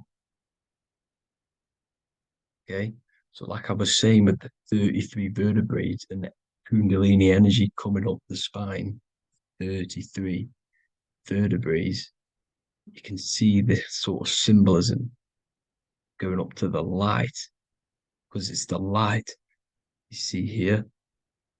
Your crown chakra turns on and becomes enlightened, just like the Illuminati symbol. Can you see it? But also, Jesus also died at 33. So this is symbolizing, okay, they're symbolizing the death of the ego, the body. So once you open up your chakras and reach Christ consciousness, which is your 33rd vertebrae, once your Kundalini energy goes up your 33rd vertebrae, your body technically, not physically, but spiritually dies, because you then become formless. You reach Christ consciousness. So then you can travel other worlds. Okay. This is what they're talking about with Vatican, 8-pointed star, and the key. Janus with the key. The Sumerians with the 8-pointed star. Anunnaki, the 8-pointed star. Polaris, 8-pointed star. So Polaris is the way out of this realm, which is at the center. Pole, North Pole. Okay, so the key is that they're hiding from us is the knowledge to unlock our chakras.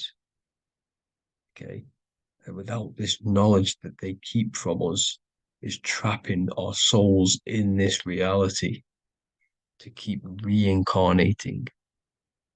Okay, well, thank you all for tuning in. I'm going to leave you all there. Make sure to leave a like and a comment in the comment section. Let me know some topics to talk about so I can break it down for you. God bless you all. This isn't just spiritual fluff. Your words are vibrational commands that teach your subconscious what to believe and what to create in your reality. Now, I'm not going to sit here and tell you how words are these vibrational things that create reality. In fact, they are. However, the power of words does not hold in the vibration of the word. Yes, it has a little effect on plants. Yes, every word is a vibration that speaks to every cell in your body. However, this is not the main power of words. The main power of words is restructuring your consciousness and invoking energy inside of your own consciousness. I'm going to go over these two in detail for you. Your life is an externalization of your consciousness. Your belief system, your internal world, are building blocks to create your external world. What you believe in is how you see reality. It is the filter that you see to see reality. If you want to change reality, you have to change your consciousness first. There's no point trying to create a change, a manipulation in the external world, because it won't last very long. You have to restructure your inner temple, your inside world of thought and emotion. For example, your external reality is an externalization of every thought you thought in the past. Your life circumstances are just a result of every thought you thought in the past. You become what you think about. So if we can control what we think about, we will control who we become. Words are a powerful way to restructure your subconscious mind, which will then restructure what you think about. For example, if I said the word chicken all day long, I'm going to be thinking about chicken all day long. The words we repeat enter our subconscious mind, and our subconscious mind molds our conscious mind of what we are consciously giving attention to and thinking about. And that becomes our emotion. Our emotion becomes the energy, the charge behind our action. And all this creates who you are and your reality. If you want to create a change in your external world, you need to repeat the end result as in an affirmation. I am abundant. I am disciplined. For example, if you're trying to stop a certain addiction, don't say, I am going to stop smoking. Say, I am disciplined. By saying discipline, the subconscious mind accepts the word discipline and not the word smoking. If you repeat smoking, I am not smoking, your subconscious mind will just pick up smoking and then do more smoking. So if you are trying to create discipline in your life and trying to stop something, say, I am disciplined. The reason for this is powerful because you're conditioning your consciousness. You're conditioning your subconscious mind and filling it with the word discipline. And I'm not going to say do this a certain amount of times a day or do this in the mornings. I want you to do this as much as possible. I did this as much as possible. Whenever I had free time, whenever I had a free minute, I would say these words either physically or mentally, just to condition your consciousness. Words are the most powerful way to restructure your belief system and restructure your inner world, which will then mirror in your outer world. Words are also a powerful way to invoke energy. This is why when you see these magic occult rituals, you see people chanting and doing these things. It's because if you slowly chant a word, you can actually invoke the emotion. There are three aspects of creation: thought, emotion, action. Emotion is energy in motion. By repeating a word over and over again, you can actually begin to invoke that energy, that emotion inside your heart. And you can start to feel the reality as if you are already living it. And this is just another powerful way to condition your consciousness to become a certain thing before you have it. This is what magic is. Magic is all to do with reprogramming the subconscious mind, aligning the subconscious with a certain belief or reality, which will then produce an effect in our thoughts, our emotions, and our actions, which will then create that reality. So if you want to create something in your life, literally just repeat, I am something. I am is referring to your consciousness. I am is the highest aspect of you. It is the true self. Whatever you condition your consciousness will be mirrored in your external reality. I am abundant will condition your consciousness to feel and believe you are abundant, which will then seep into your thinking. And then you will start to act more on this because you are thinking about it, which will then change your external reality. Words are vibration, and vibration is powerful. However, If you truly want to change your reality, you have to change your inner world of consciousness. And words are the best way to invoke feelings to become the reality you want. And words are the best way to condition your consciousness to a certain belief or thought. And by doing this, you're actually creating a root cause. The cause is your consciousness, your mind, and you have to restructure the mind to create that reality. Words are a great way to restructure your consciousness and create reality. If you are struggling with the internal chaos, if you are struggling with emotional chaos, if you are struggling mastering your mind, or if you are isolated from your high intelligence, because intelligent people are not welcomed in our population today. I have created an amazing space, Ethereal University. Check it out. I'll leave all the links below, and I'll see you inside, where you can learn everything you could possibly imagine about occultism, esotericism. I'll see you inside.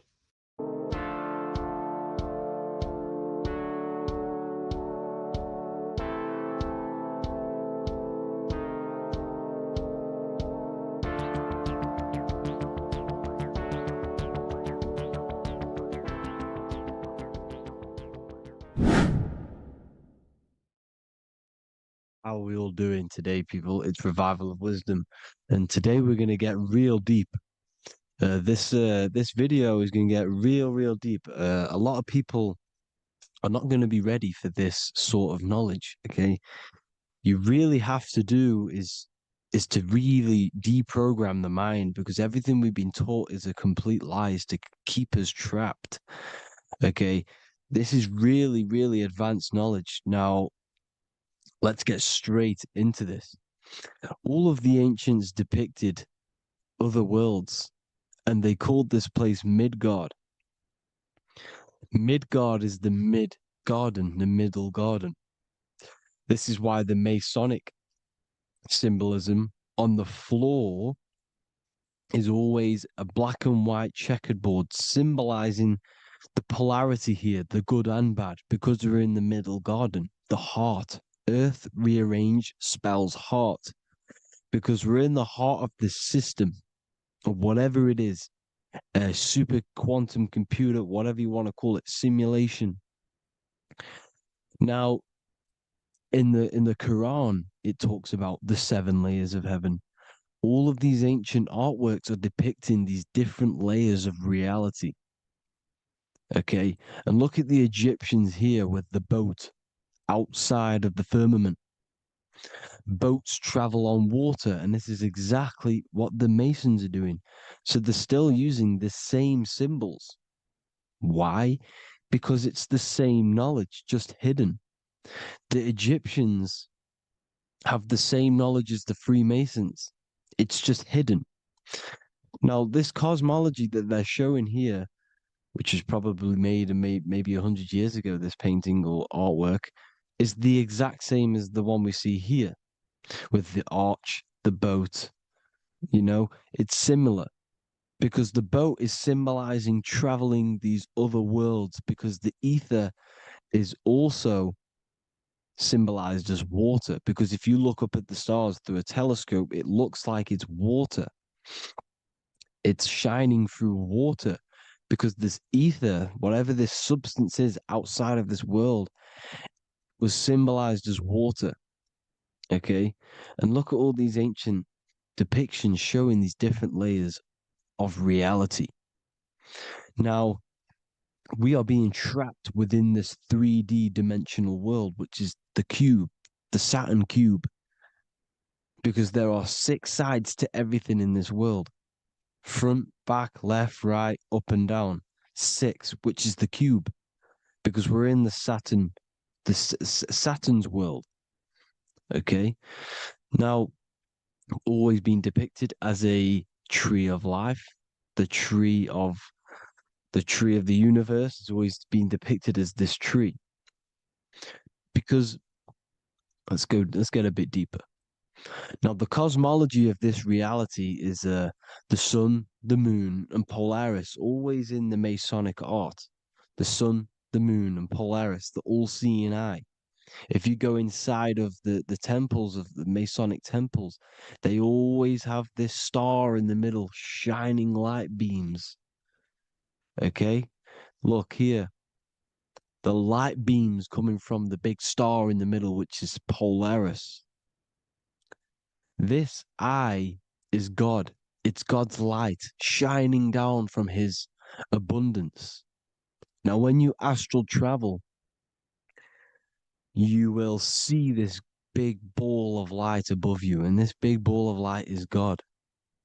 But you cannot travel towards it until you are pure.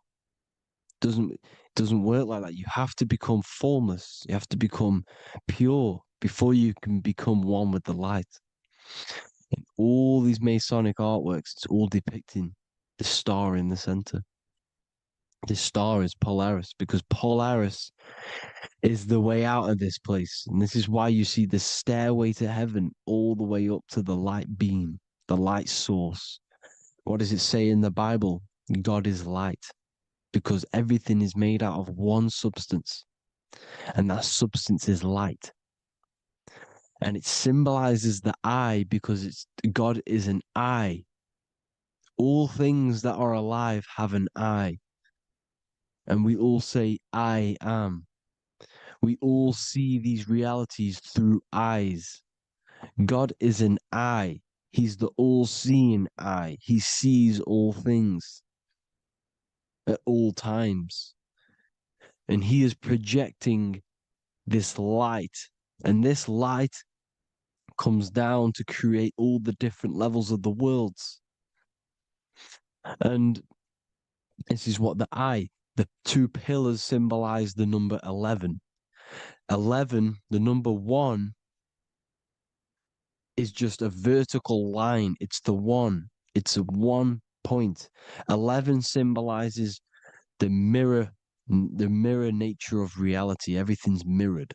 As above, so below. Now, the 11 also symbolizes openings, doorways. And as you can see here, an opening to the all-seeing eye.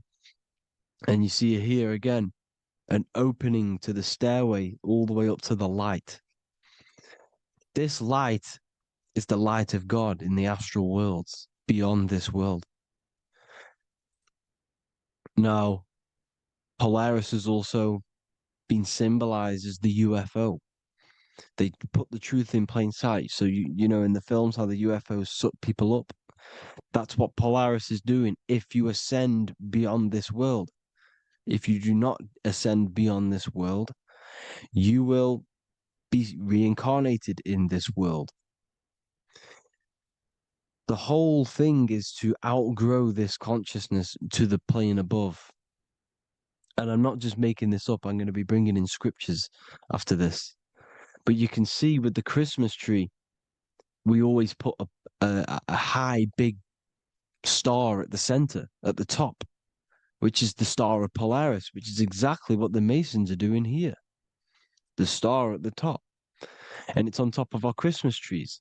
And all of these symbolize the other stars, because Polaris is the most high star. And all the other stars are wrapped around the firmament lower than Polaris.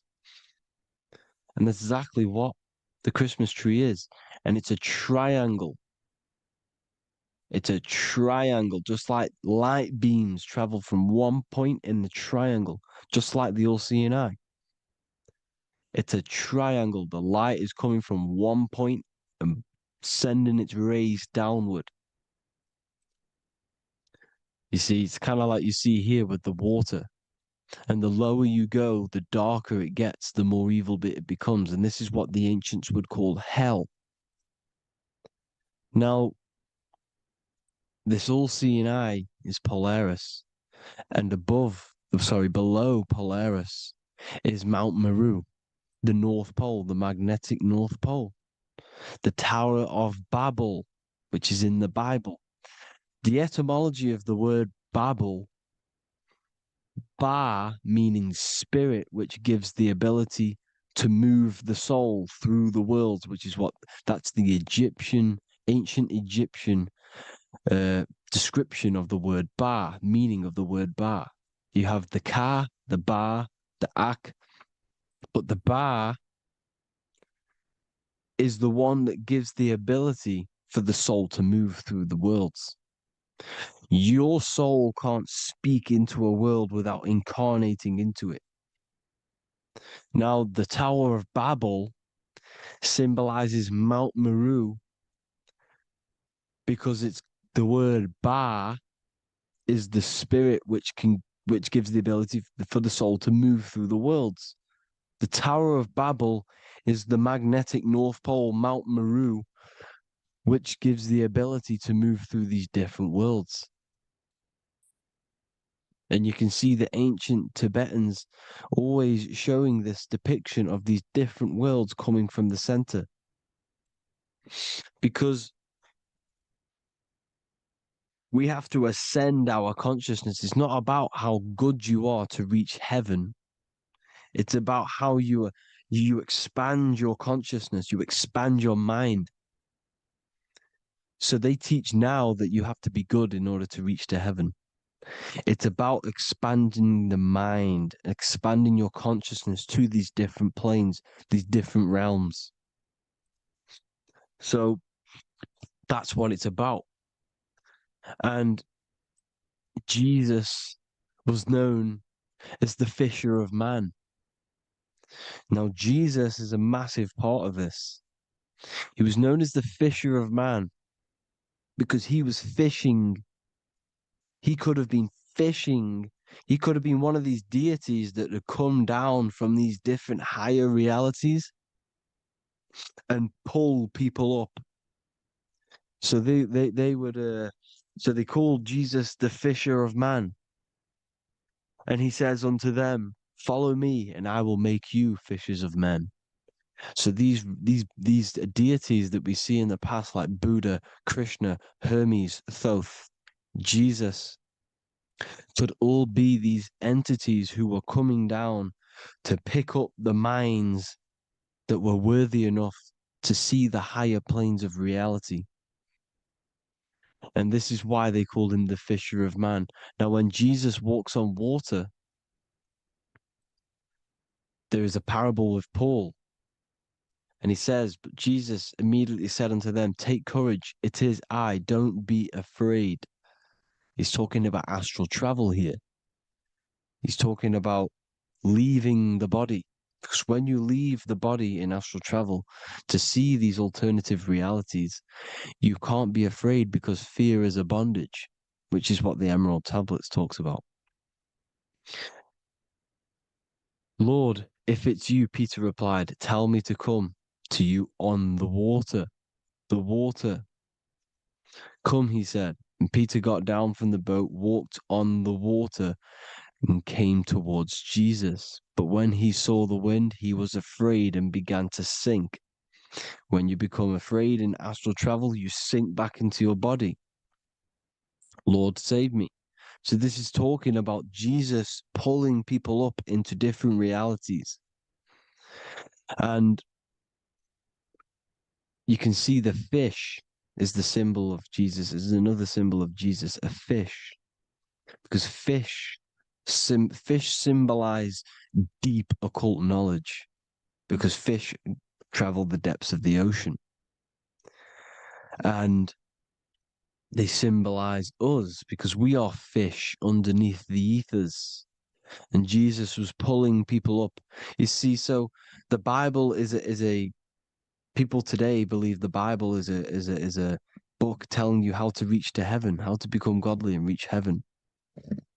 But you've got to become the Jesus Christ to see these alternative realities. Now look at the Emerald Tablets is a massive part, and it speaks so much about these different realities. Look what it says here. This is in Emerald Tablet 3. Then in my heart grew a great longing to conquer the pathway that led to the stars, which is exactly what the Masons depict in all of their art. Look, the ladder to the stars. And then he goes on to say, years after years, I sought after wisdom, seeking new knowledge, following the way, until at last my soul, in great travail, broke from its bondage and bounded away, broke from the bondage of the body. Free was I from the bondage of earth men. Free from the body, I flashed through the night. The stars. The stars are a massive part in the astral world. Each star is a different reality. And the true astrology is the star that you came from. You came through a star to reach this, to reach here. There is a reason why you are here. There's a reason why you have the personality traits, because your soul came from a specific star. This is why we call them stargates, because they are gates in and out of this reality. And Polaris is the way out to the higher worlds. Now look, far into space, my soul traveled freely into the infinite circles of light. Beyond knowledge were some planets and great gigantic beyond dreams of men. Then he goes to say, lift up your flame from out of the darkness, fly from the night and ye shall be free. Lift up your flame. Your flame is your soul, because it has to be lifted up out of the darkness. This is the darkness, this world, this body is the darkness. Because it's a bondage. You need to break free. You need to learn how to astral travel, people. You have to learn this. If you want to get out of this world, you have to learn how to astral travel and see the other realities. Traveled I through space-time, knowing my soul at last was set free, knowing that now I must pursue wisdom until at last I pass to a plane hidden from knowledge, known not to wisdom, extension beyond all that we know. So he's talking about he went to a place where we cannot even comprehend here, a place that is not even known to Earthmen. He's telling you he's ascended out of this world to the planes that are beyond. And it says here in the Emerald Tablets, man is in process of changing to forms that are not of this world. Grows he in time to the formless, a plane on the cycle above. Know ye, ye must become formless before ye are one with the light. The light, the same light that I was talking about, the Masonic light, with the triangle, God, the one source. Ye must become formless before ye are with the light. Formless, you have to leave the body. You have to leave the body. You have to gain the ability to leave this body and travel to these other worlds. Now, it says here, not as man am I, for free have I become of dimensions and planes. In each I take on a new body. In each I change my form. Know I now that the formless is all there is of form. You see, all things created come from the things that, all things that you see come from the things that you cannot see. All of us have the same spark of consciousness, the same I am. Every dog, every animal, every human has this same I, this same thing which sees through the eye. It's formless. It takes this formless entity is the same entity of us. We are all the same entity in different bodies. And this entity it was represented as the flame, the cosmic flame, which is inside of all of us. And this is why the Masons depicted your spine as a candle or the Holy Grail. You would either see this or a candle with a flame on the top, because the Holy Grail is your consciousness, which is on top of your spine, which is the candle. Now, Jesus, Thoth, Buddha were all these deities which were coming down to lift people up because they were fishermen of men. And he would lift you up to the higher worlds, out of this world, to the ones above. Now, Thoth, you can see him here, he's leading the way. He's holding someone and he's leading the way with knowledge and power. He was leading the way to other worlds, out of this world. There's no point trying to change this world. This world will stay the same. It will stay the same. You have to get out of this world. And that's what they're telling you. That's what they're keeping you from. They're keeping you stuck within this thin layer of reality. So what the Masons are doing, they have the ability to astral travel. They're living not stuck and bound to one reality, but living within the different layers of reality. And this is what Morpheus was doing in the Matrix. Morpheus was going into the Matrix to go and get Neo, which is exactly what Jesus was doing, pulling up people out of this world to the ones higher. And that's exactly what Morpheus is doing in the Matrix. If you haven't watched the Matrix, go and watch it. It will blow your mind. Everything I'm saying in this video, you will see it. Except that you don't need to use a machine to enter the Matrix. You just use your body. Well, you use your consciousness to leave this body. You see, Neo was also uploading himself into the simulation to pull people out of the simulation. And this is exactly what all of these gods were doing. The Fisher of Man. Look, he was pulling people up out of this reality with the knowledge. Now, Jesus was always depicted with the mushrooms. Look at all this mushroom art. Mushrooms were literally the origin of Christianity. You can see it everywhere. There's mushrooms in all of the ancient art. Every single one of these paintings you see here, there's mushrooms on them.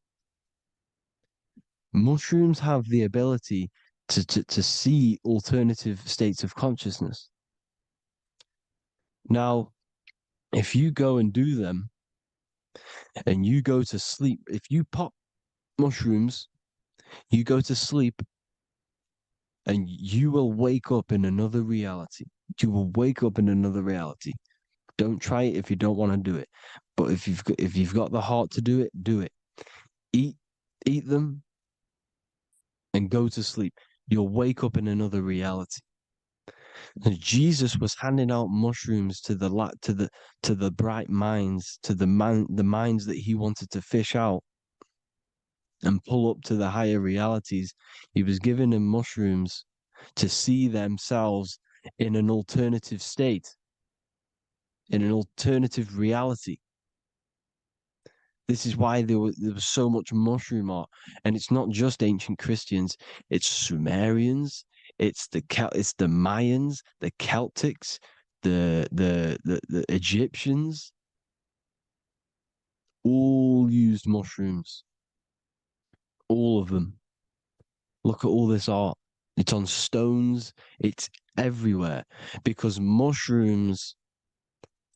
See, everything in nature is a micro macro. Look at the form of a mushroom. It's literally your spine and brain.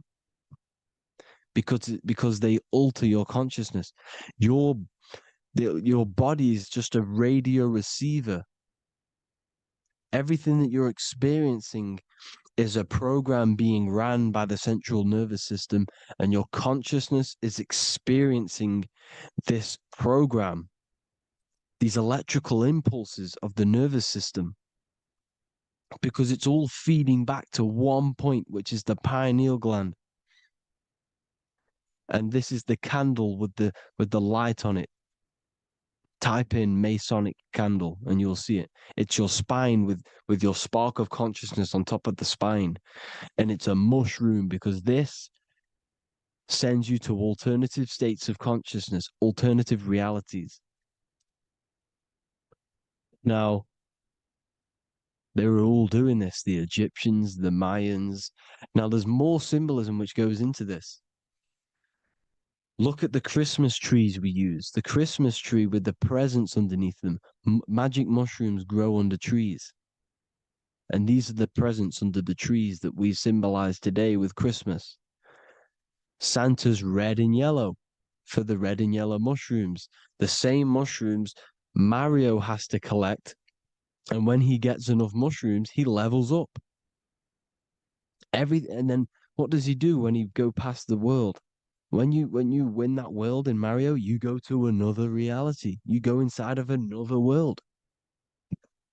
It's truth in plain sight. And it's using mushrooms. It's using mushrooms. Everything, all of the characters in Mario, well, a lot of them are mushrooms. Look at this one.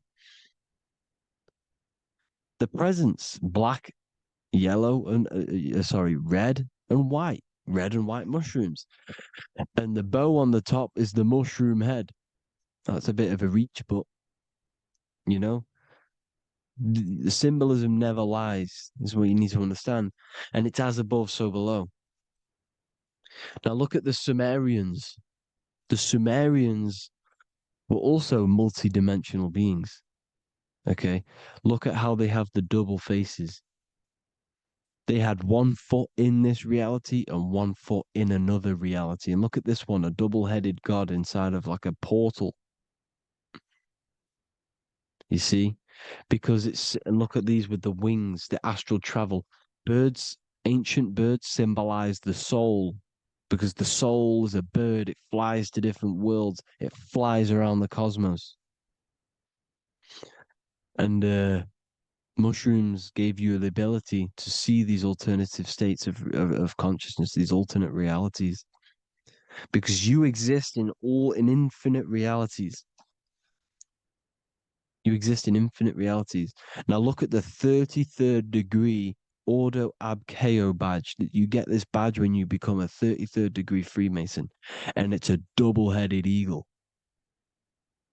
A double-headed eagle. And you can see this in Sumeria first. Sumeria have the same symbol. A double-headed, bird. You can see it here. Here as well. And the Masons are still using this symbol today.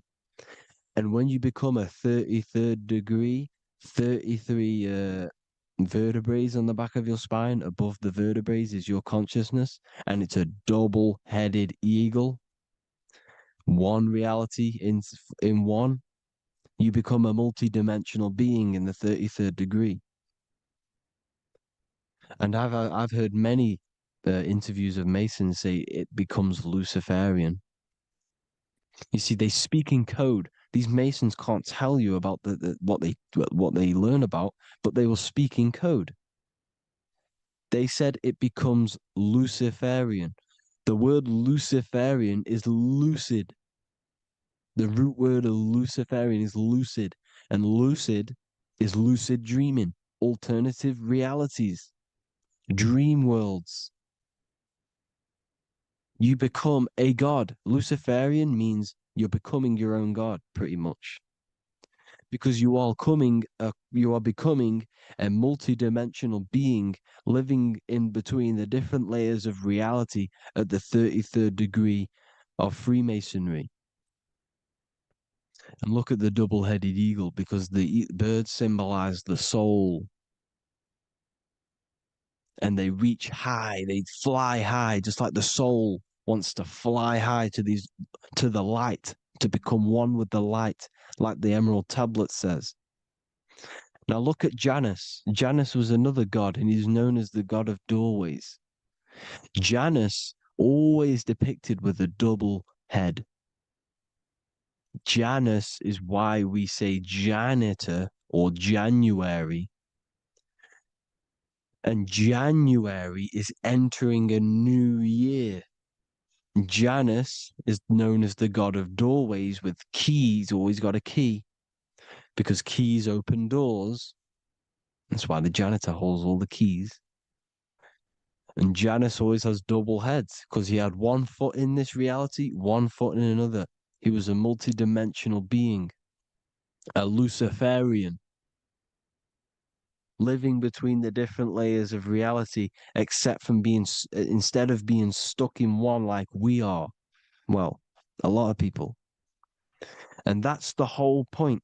You see, all of this stuff is about like changing the world and stuff like that. This world will probably never ever change. It's probably been like this forever. Well, forever, for a long time. But it's about moving out of this reality to the higher states. And the Masons always depict the ladder to the luminaries, the stars, with a key, the same key of Janus. The Vatican is a key, and it's in charge of all the religions. Why is it a key? Because they're holding back the key. They're keeping you stuck within this reality, keeping you stuck as identifying yourself with the body, identifying yourself with this world. You are not in the world is within you. This is a program being ran by your central nervous system, and your consciousness is experiencing this reality. Now, this is going to be a mind-blowing video for some people. You have to have an open mind. You have to let go of all the programs. I'm repeating what the ancients are talking about and the ancient symbolism. Look at Janus with the double-headed god. He was just another god coming down, giving keys to people who had the worthy mind to be pulled up out of this reality, to be pulled up to heaven, just like Jesus was teaching how to reach heaven. But really, it's an encoded scripture. But anyways, hope you all gained some insight on this video. Have an amazing day. Please like, share, comment.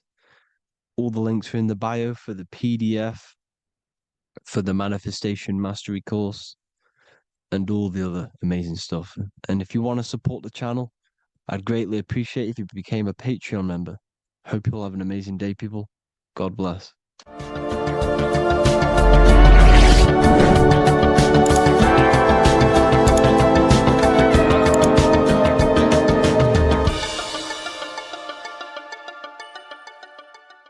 Welcome to Revival of Wisdom.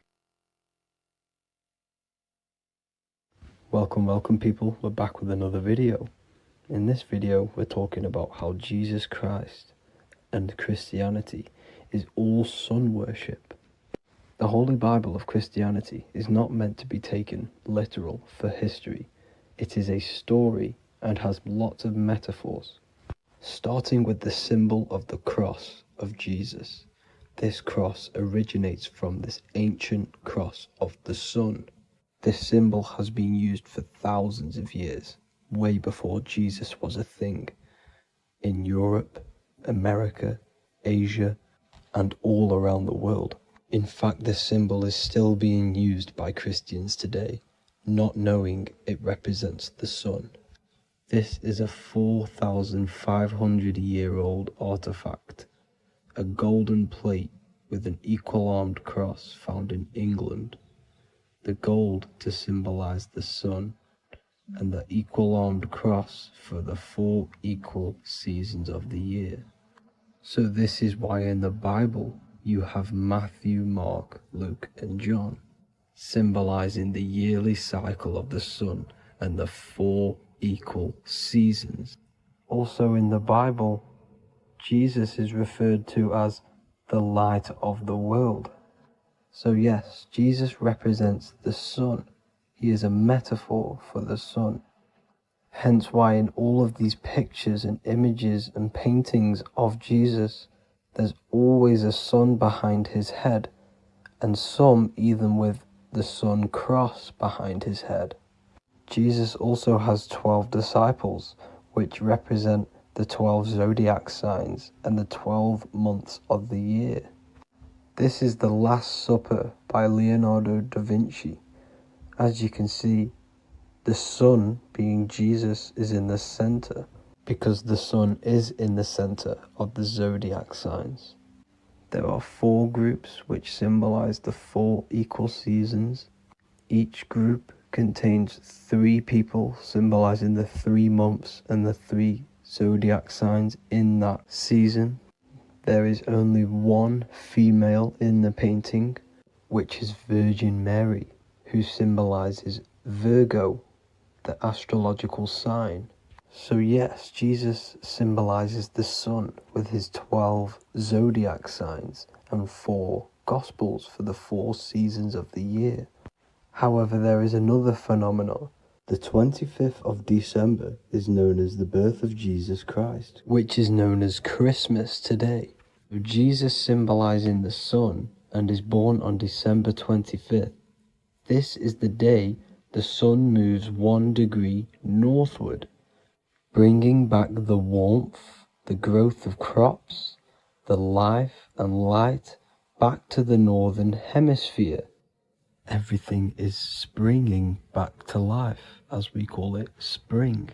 So it is said that the sun is born again on the 25th of December, and Jesus is known as the risen Saviour, because the sun is our risen Saviour, because it gives life to the whole of this realm, the warmth, the crops, and without the sun rising in the morning, we'd all die in about 2 weeks.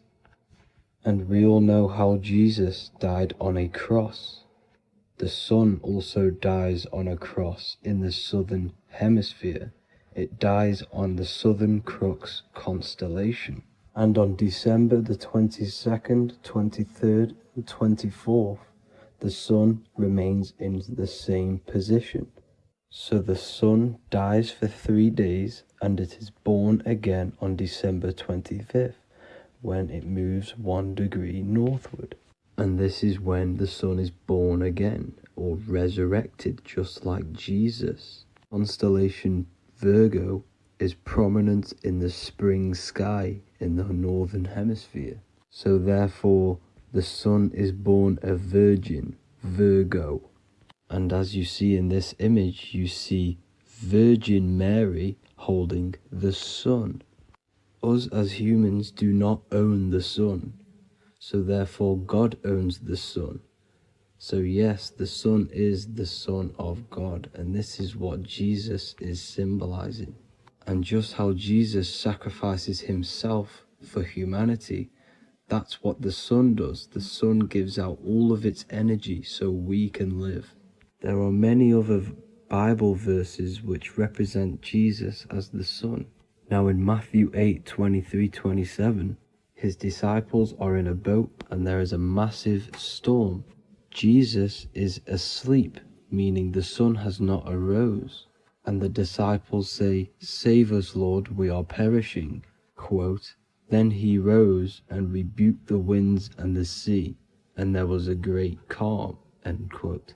Now this is a metaphor for the sun rising and calming the storm, because in the ocean, when the sun is down, that's when there are great storms. The worship of celestial bodies go back thousands of years, and it's called astrotheology, and it can pretty much be traced back to all ancient civilizations. Now going back to the ancient Egyptians, the god Horus, the god of war, and he symbolized the sun in the morning. Ancients used to say that he walked over the sky in 12 steps. Yes, this could symbolize the 12 zodiac signs. It also symbolizes the 12 hours of daylight. So we have 12 hours of Horus, but now they've rearranged the word to hours. Horus and hours. And when the sun rises, Horus rises, we say horizon, which is Horus is rising. That's the etymology of horizon. Another Egyptian god called Amun-Ra was known as the god of all creation. He was the first god of them all. Amun was also a sun god. Therefore, after every Christian's prayer, they say Amen, sending their prayer through the sun to God. So this all goes back to the worshipping of the sun. Sun worship was around way before the Romans, However, in the Roman times, their sun god was called Mithra. Mithraism was the main religion before Christianity came into play. Mithra was the son of God. He died on a cross, and he was dead for 3 days and resurrected, just like Jesus. So the Catholic Church was not made in heaven, it was made by the Roman Empire. They mixed all the sun religions of Judaism, Mithraism, and other Arabic religions, and combined it into one, so Caesar, the Roman emperor, could gain his own religion. So yes, Christianity was a political move to gain more control over the masses, because it was a worldwide government at this point in time. So here is a Sumerian helmet with the rising sun symbol. And then the Romans also used this rising sun symbol on their armor. So sun worship has been going on for thousands of years, and it still goes on today. However, with all the programming and the low IQs, today we do not get the full interpretation of the Bible and these stories from the past. And Christians and other religions are all brainwashed to not question their religion and not realize their true origins and where they come from. I do advise you all to do your own research and come to your own conclusions. However, I'm just pointing out the facts and connecting dots for you all to see. That's it for this video, guys and girls. Thank you all for tapping in. God bless.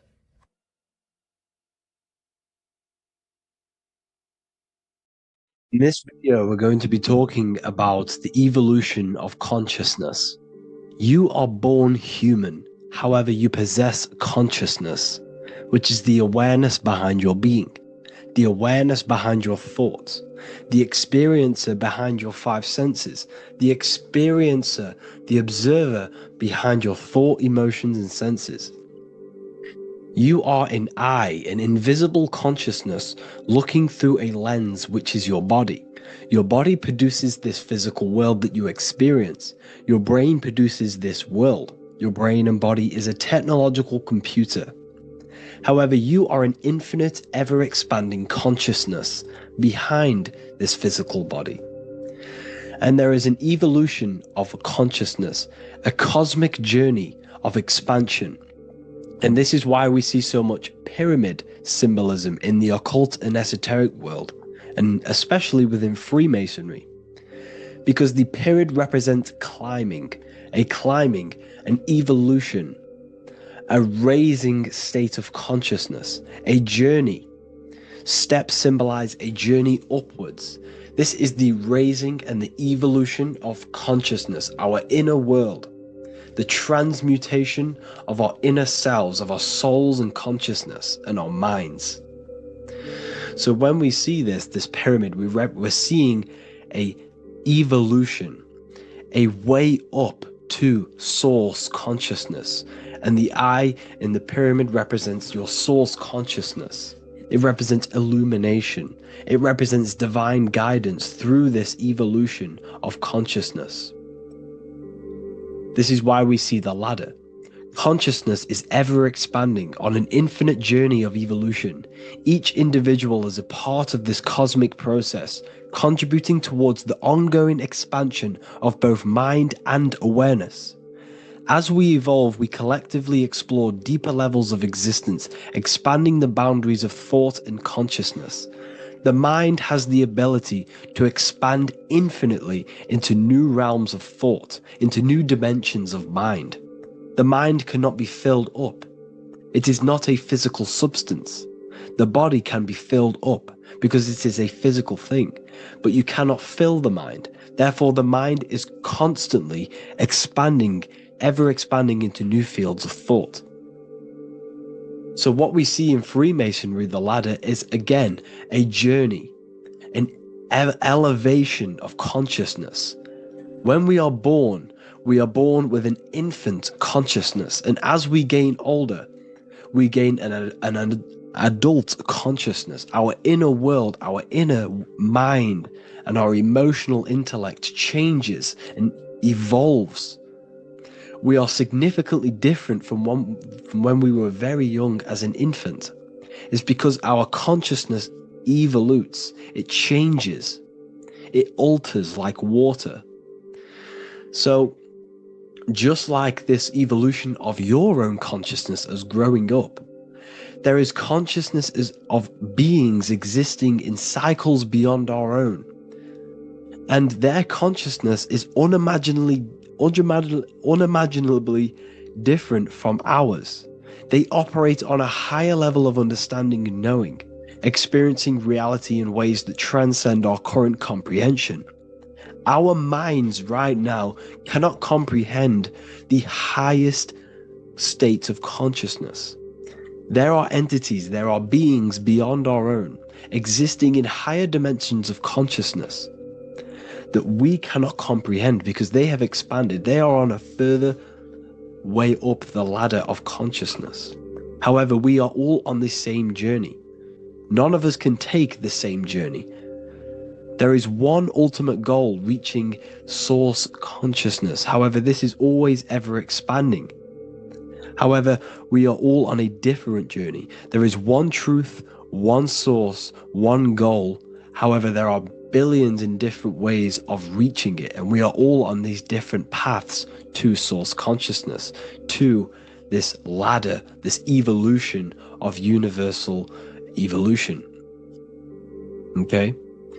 Their awareness is attuned to new dimensions of existence, reflecting a more advanced stage in the cosmic journey of consciousness evolution.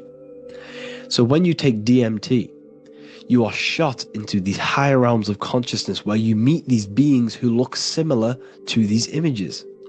They are not speaking to you physically. They don't speak to you three-dimensionally through vibration and words. They speak to you mentally.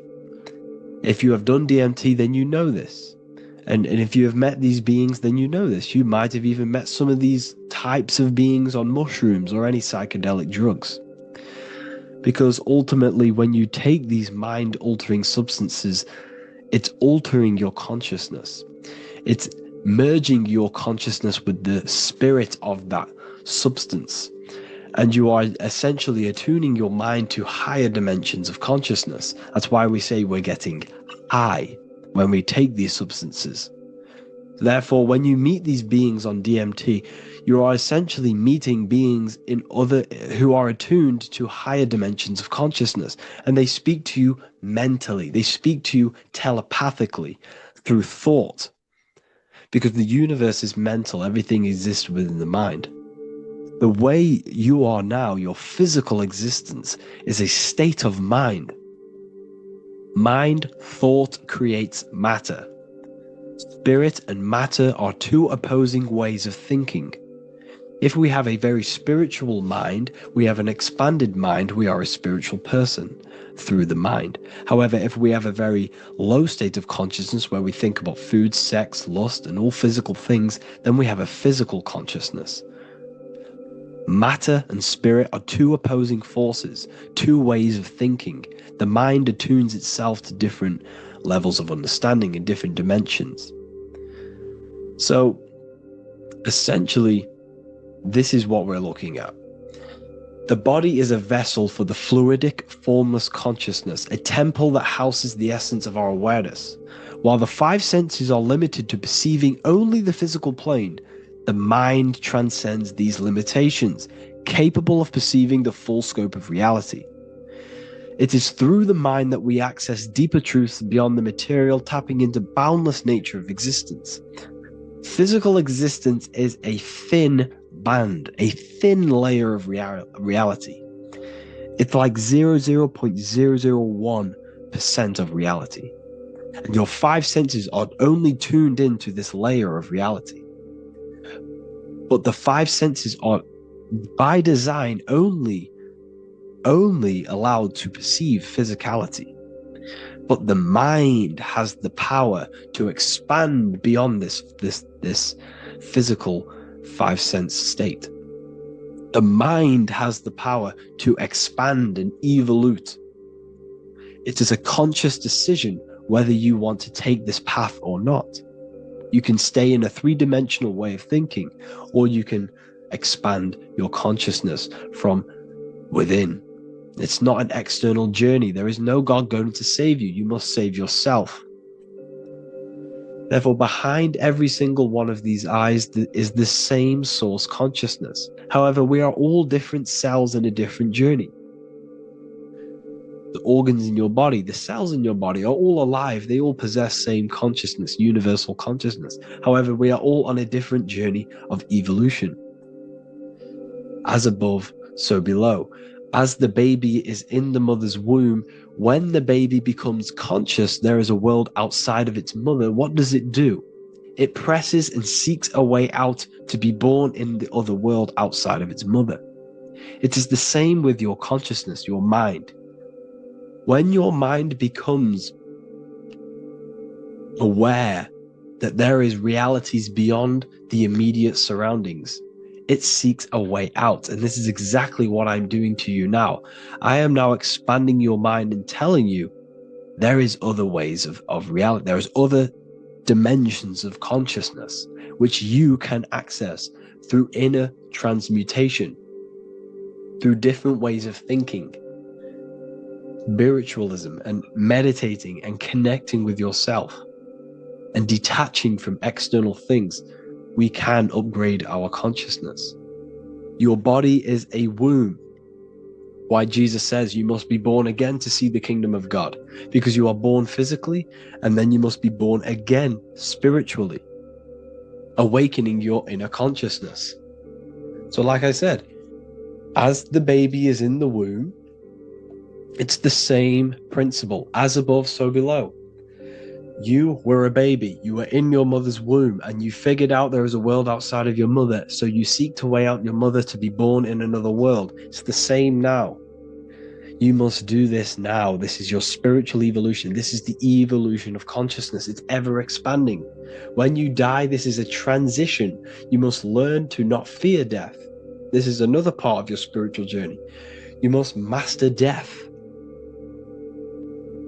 Therefore, like I said before, the mind has limitless capacity to expand into new realms of thought, continuously exploring uncharted ideas and concepts without boundaries. The mind can ever expand. It can never be filled. It can never ever know everything. There is infinite fields of knowledge, infinite fields of thought. Your current state is just one stage on an infinite pathway. You won't remain human forever. The human experience is a crucial phase where we learn to balance polarities, master the fundamental laws of the cosmos. It is a period of growth and transformation, preparing us for the next stages in our cosmic evolution. The goal is to strive for perfection, yet the true perfection is unattainable. It's like a tunnel, and there is a light at the end of the tunnel. And as you walk through this tunnel, the light is ever moving backwards.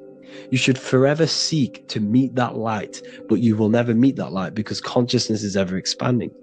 You should strive for perfection, yet knowing that perfection is forever unattainable. The journey is endless, with each step revealing deeper layers of understanding and experience. The pursuit of growth and expansion is itself the essence of our evolution. You can find all of this knowledge in the amazing book that I have read for years. I have read this book, The Emerald Tablets of Thoth, the Atlantean, by M. Dorial, translated by M. Dorial.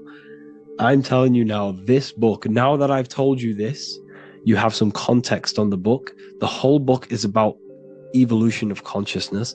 He's talking about higher dimensions beings. He's talking about how you can transcend this physical plane. It is truly the most amazing book you will probably read. One of the best spiritual texts you'll see. It's hard to understand, so you must read it over and over again. And the more your mind progresses, like for me, I read this every couple months. And the more I learn about consciousness, the more I expand my own consciousness. And every time I read this book, I pick out something new that just completely blows my mind. Because you can only understand this book to your level of consciousness, to your level of understanding.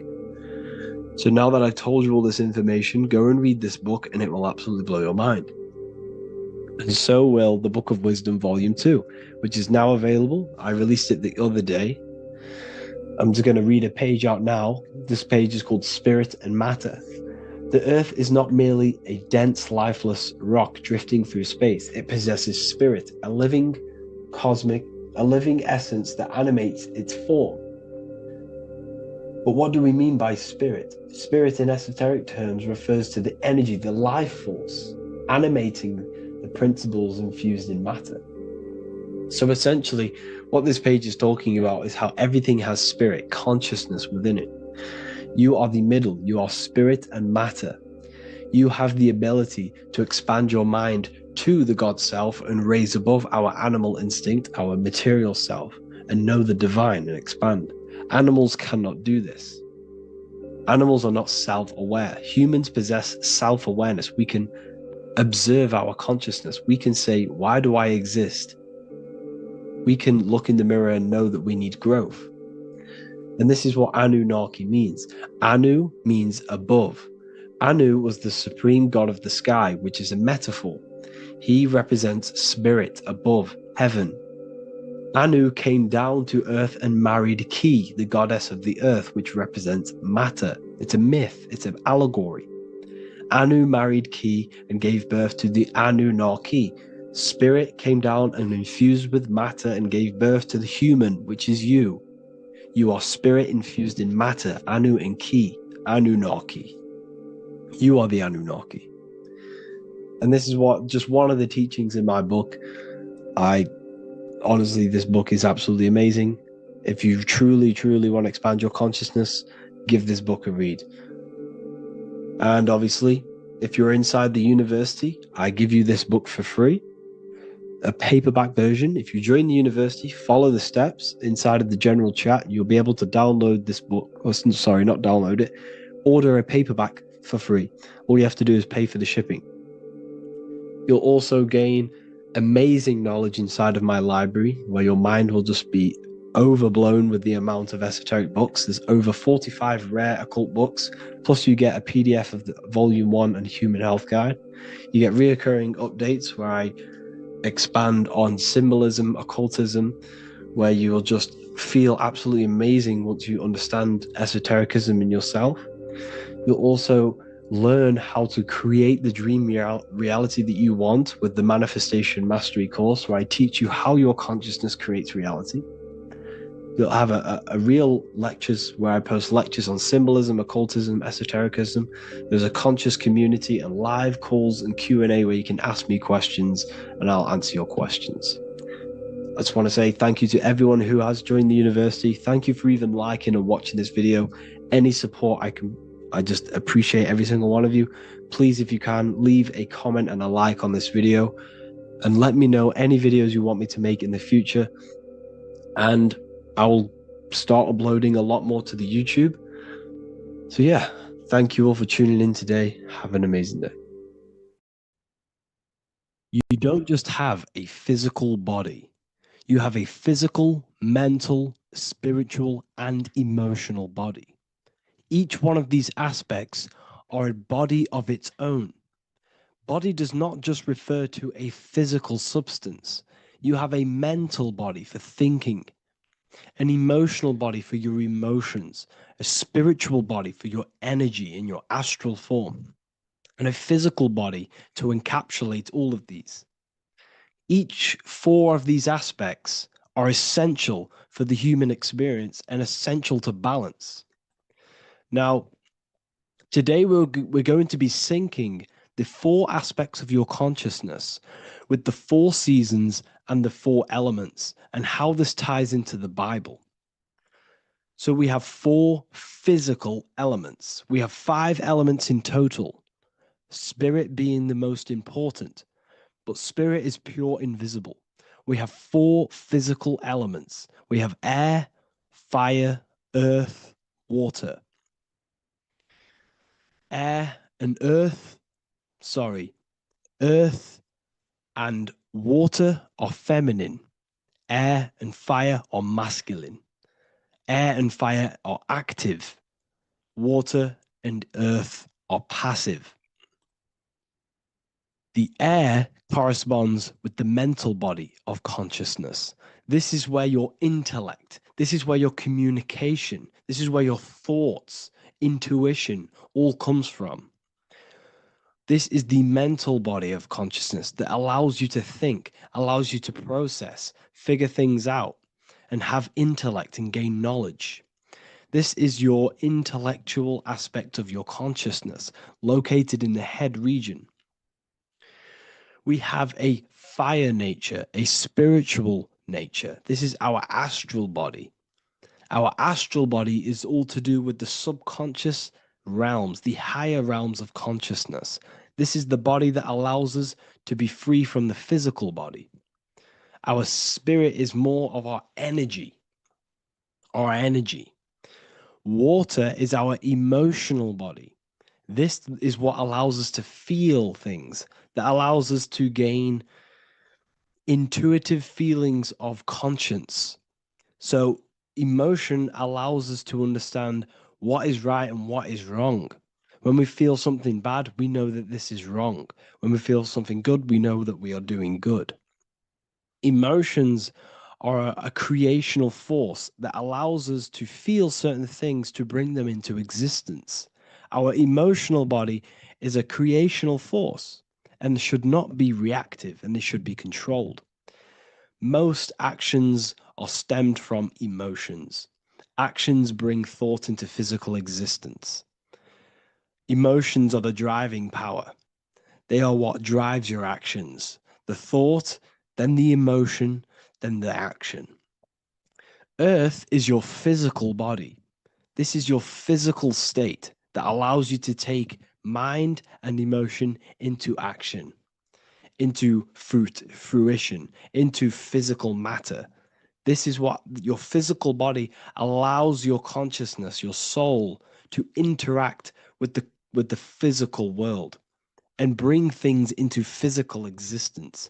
The physical body, the physical world, is an outcome and an effect of the thinking mind. All physical substance comes from the thinking mind. The pen, the phone you're holding, the microphone I'm speaking into, all began as a thought in the thinking mind, then it was brought into physical reality. Earth is the most dense. So it goes in this order: body, emotions, spirit, mind. The higher you go up, the more lucid and fluidic it becomes. The lower you go down, the more dense and dull it becomes. Air is the mind, fire is the spirit, water is the emotion, earth is the physical body. So this is why you are a microcosm. You have these four things within you. You contain of these four elements, which correspond to the four bodies of your consciousness, the four bodies of the soul. You are the soul. You are the spirit. So this is why in Theologians 4:17 it says, "Caught up together with them in the clouds to meet the Lord in the air." You don't meet God or the Lord in the physical air, in the clouds. This is clearly a parable. A human being cannot go up to the clouds and meet a mystical man in the clouds. This is obviously a parable, a metaphor. The air is your mind. You must raise your consciousness beyond the body, beyond the emotions, beyond the spirit, and enter in the mind during meditation, turning the mind inward to connect with the Lord. The Lord is the highest aspect of your consciousness, the one that exists beyond the physical body, beyond your emotions, beyond the thought.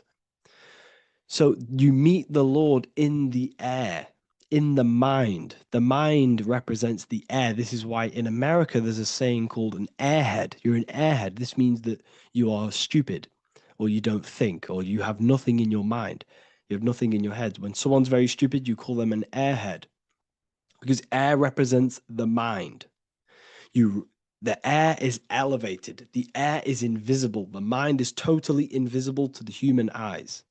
It is a metaphysical substance. In fact, it's not a substance at all. It's so fluidic. It's everywhere. The mind can be everywhere at all times. It can be anything. Nothing is impossible within the mind.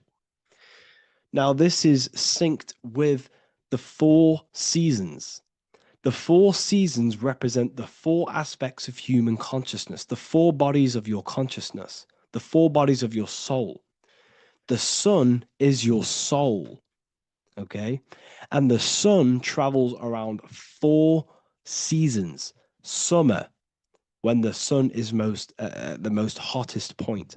Autumn, when the sun starts to move away from the hottest point. Things start to die. Then it goes to winter. This is when everything dies. This is when things enter in within itself. This is when darkness occurs. Then spring. This is the reignition of the sun. This is when the sun starts to bring back the warmth back to the summer. You have 4 seasons, which correspond to the 4 bodies of consciousness. Fire is the spirit. This is when you are passionate. This is when you are taking action.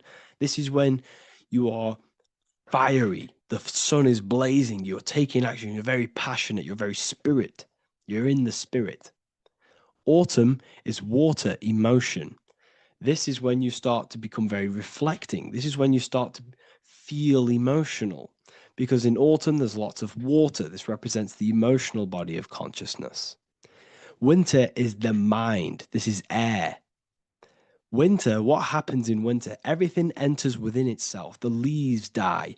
The trees die. Everything dies and goes within. This is the mind.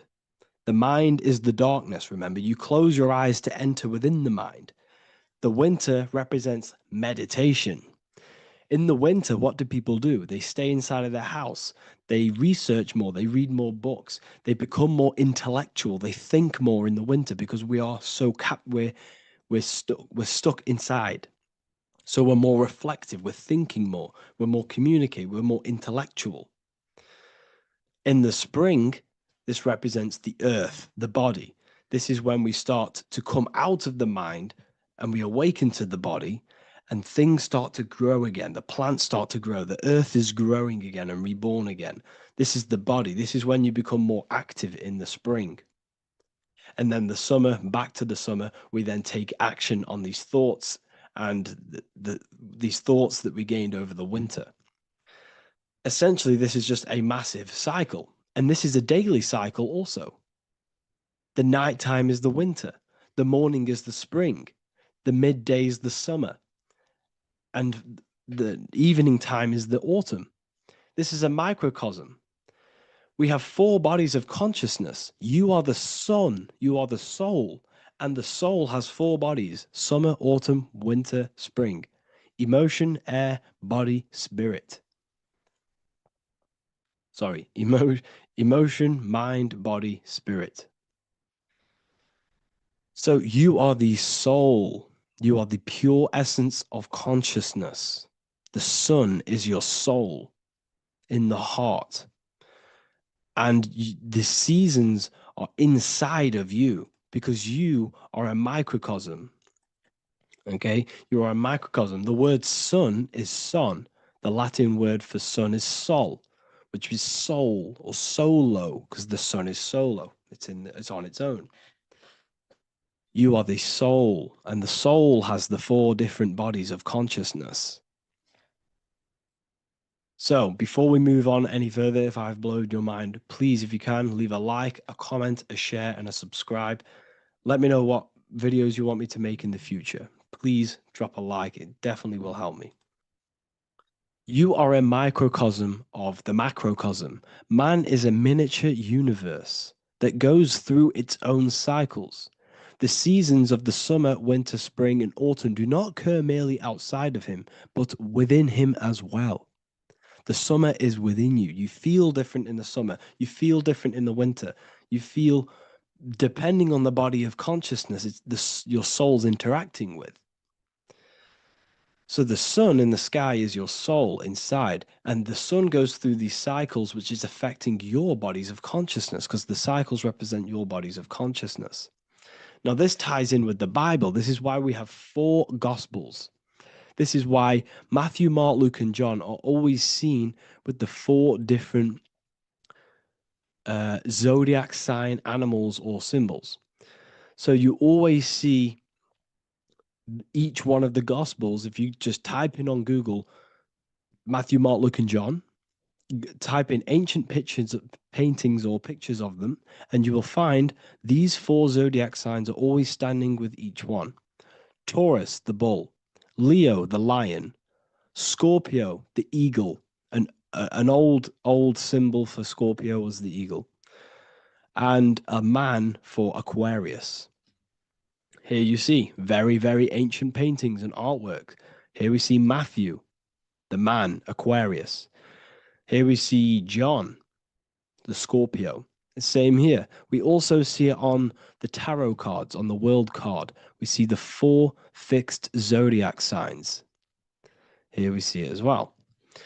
These are called the 4 fixed zodiac signs. Now, when we look at the zodiac, we're no longer looking at the sky, because what you must understand is as above, so below. What is above you is inside of you. What is above is what is below. What is outside of you is within you.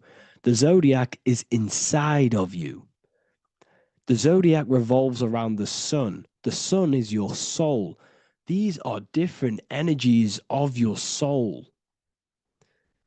Like I said earlier, the 4 seasons are the 4 bodies of your consciousness. And in each body of consciousness, you have these different energetic energies that you can work with.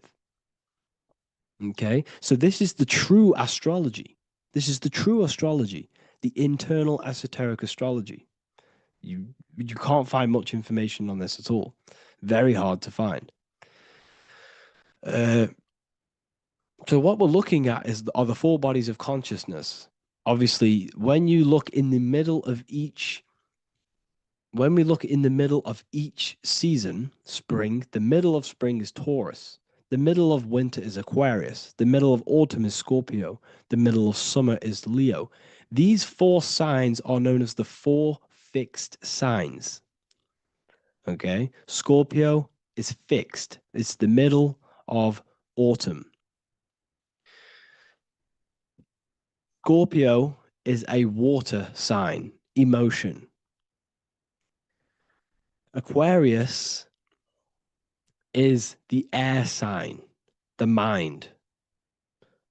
Taurus is an earth sign, the body. Leo is a fire sign, the spirit.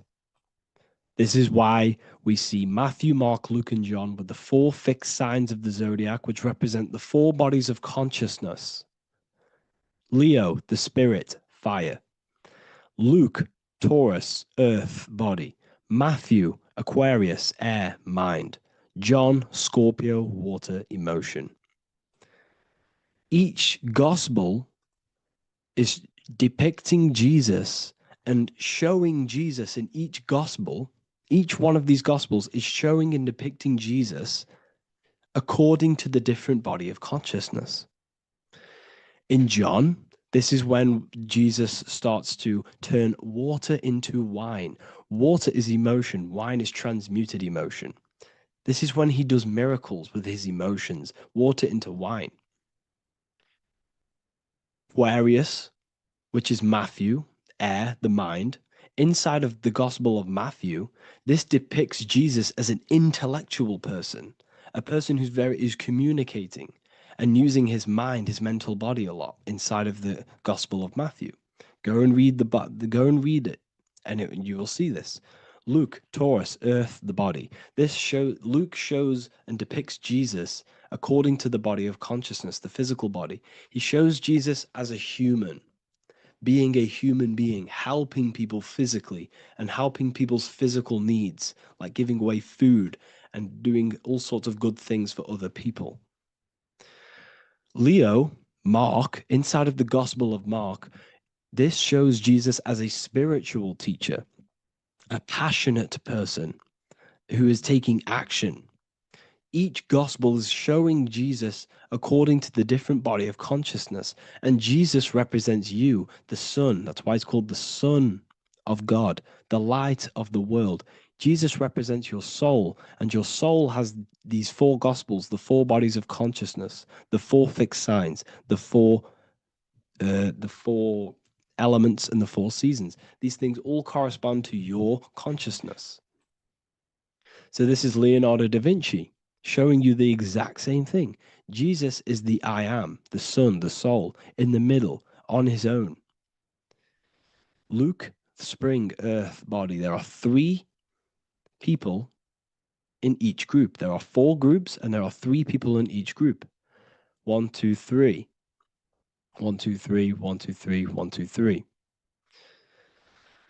Fall, winter, summer, spring. These are according to the 4 bodies of consciousness. Here we see Aries, which rules the head region. He's on the head of the table. Gemini, he's holding up the 2 hands because Gemini rules the 2 hands, the 2 arms. Gemini is the 2 twins, which is the 2 arms and 2 hands, and the 2 lungs. Here we see the beginning of summer, which is Cancer. You see the big knife here. Cancer, him here, this gray-haired guy, holding a knife for the crab. Cancer, they pinch. You have a knife, symbolizing the crab. Leo, the middle of summer, showing dominance. The sun is very dominant. He's got his elbow on the table, showing dominance. Virgo has no Adam's apple. Cancer here is pointing at this woman's neck, saying there's no Adam's apple. This is Virgo, the virgin, the only woman. Jesus, the sun. This is Libra, the balancing. He's holding his arms out, balanced, showing the balancing of the sun. Because when the sun enters Libra, the sun is balanced between winter and summer. So it's balanced. This is all astrology, but this is internal. Okay. This is Ezekiel's vision. Ezekiel had a vision in the Bible, and he saw the face of a man, the face of a lion, the face of an ox, and the face of an eagle. The eagle, Scorpio, the ox is Taurus, the lion is Leo, and the man is Aquarius. He saw the throne of God, and he saw the different bodies of consciousness. This is all symbolic for the different bodies of your soul. So when we look at the zodiac, we are actually looking at a map and the energies of our soul and the energies of our bodies and the energies of our consciousness. This is what we are looking at. Each zodiac is an aspect of our consciousness and an energy that we can work with and that we must purify. Balance and purification is essential. Imagine playing a brand new video game. Let's say a brand new video game came out and you had to play it. What happens when you play that game? You don't know the controls. You cause chaos in that game. You can't really run properly. You can't do anything properly. You're getting destroyed by other people who are playing that game. It's the same with your physical body. When you are born, you must learn how to play the game. You must learn how to balance the mind, learn how to balance the spirit, the emotions, and the physical body. We must balance and purify each body of our consciousness. We must look after our physical body with our physical health by eating physical, electrical food like fruits and veg. We must look after our minds by being conscious of what enters our eyes, enters our ears, enters everything. Whatever enters our 5 senses is affecting our mind, our mental health, our environment, mental. We need to look after our thoughts. Control our thoughts by purifying our thoughts, only positive thoughts. Then we must purify our emotions, feeling only gratitude and love and not feeling these negative, dull emotions. Then we must look after our spiritual body through meditation and looking after our spirit. But remember, when we look after our mind, it all begins in the mind. Each body of consciousness is interlocked with the other. If you have an unhealthy body, you have an unhealthy mind, spirit, and emotions. If you have an unhealthy mind, you have an unhealthy body, spirit, and emotions. If you have an unhealthy emotions, you have an unhealthy spirit, mind, and physical body. They're all interlocked. You must balance each one of them. Look after your physical body. Look after your thoughts. Look after your emotions. Look after your spirit. But remember, the mind is the most powerful one. It's mind over matter.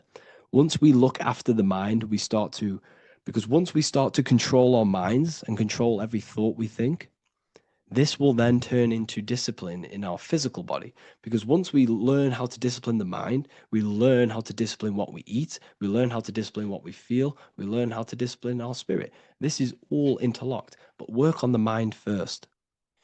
Work on the mind first. All of this knowledge is inside of the brand new Book of Wisdom, Volume 2. This is a revolution of human consciousness. If you've read it, please leave a review down below. If you've read Volume 1, leave a review down below. This is the next revolution. I don't see this information anywhere. This is the next revolution of human consciousness. And of course, if you are serious about this and you truly want to gain enlightenment and join an amazing community where you can connect with me on live calls, lectures, the Manifestation Mastery course, you can gain access to my library with over 45 PDFs plus my books. And if you do join the university, you can order a Volume 2 free of charge. All you have to do is to pay for shipping. If you truly take your knowledge serious and you want to take advantage of life, join the university. This is where truth seekers belong. Just want to say thank you all. Please leave a comment. Please leave a like. It's going to help me a lot spread this knowledge to the world. And yeah, share this with a friend and subscribe. Thank you all. So depression doesn't actually exist. And in this video, I'm going to show you how depression is actually a choice. And I'm going to give you some solutions on how to deal with it. And this is probably going to change your life forever just by doing this alone. Okay. So the first thing you need to understand about depression is that it exists in your conscious mind. It exists in your thinking mind. So what is inside your thinking mind? You have your body, your name, your reputation, your trauma, your memories, your family, your worries, your interests, your bills, your passion, dislikes, goals, right? Most people identify their lives with this. They identify their lives with their thinking mind. They think they're their name, their job, their reputation, their memories. But this is not who you actually are. Who you actually are is the observer of that. What happens if you stop thinking? What is left? You're left with unconditioned consciousness. You're left with the self, which is what we refer to as I. We are the consciousness, not the thinking consciousness. You are not these labels. You are not your thoughts. You are not your job, your name, your reputation. Okay? And the reason why I'm telling you this is because it's very important, is that we are something beyond this body, beyond this name, beyond our thoughts. We are the consciousness. So depression exists inside of the thinking mind, the conscious mind. Okay? So if you want to get rid of depression, you must learn how to escape the thinking mind. And not only just escape, but that's step one. In meditation, you do meditations, right?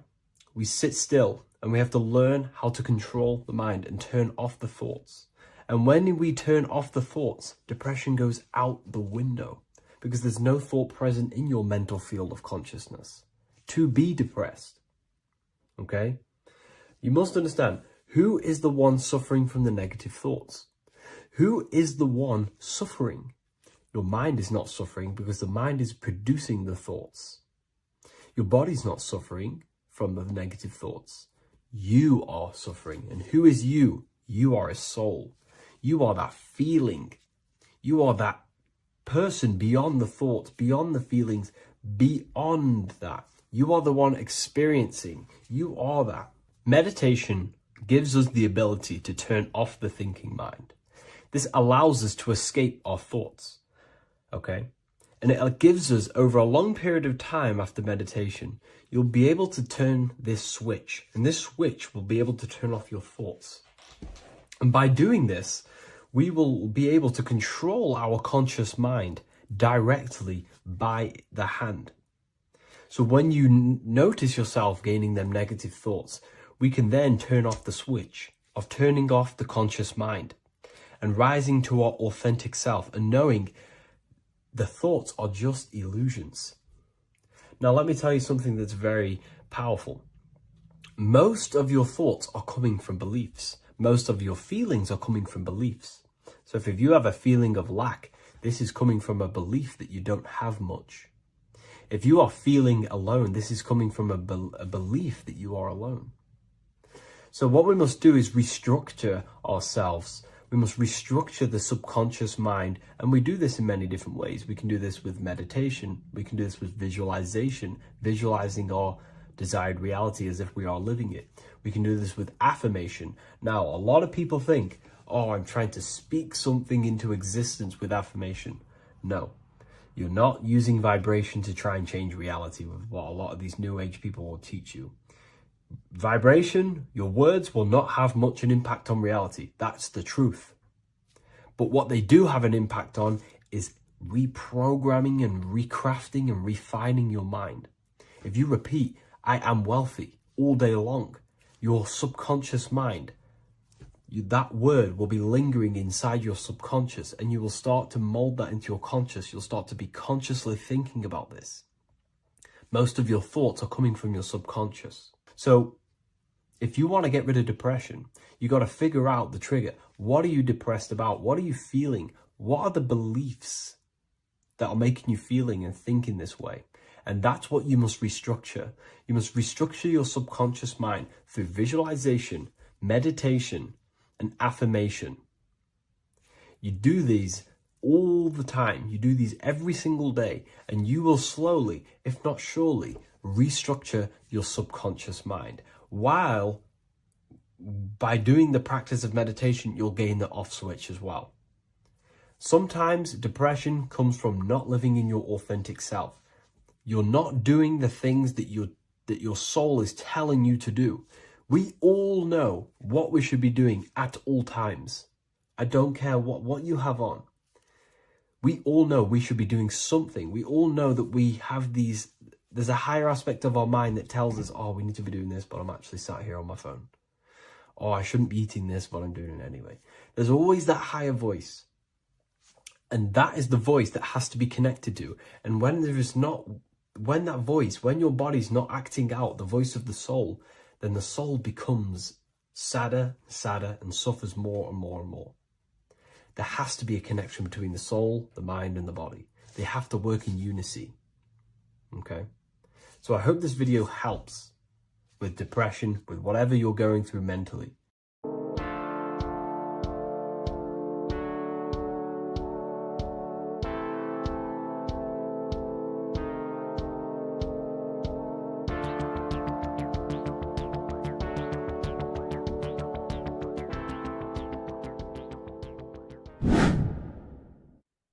How are we all doing, people? It's Revival of Wisdom from the Wisdom Academy.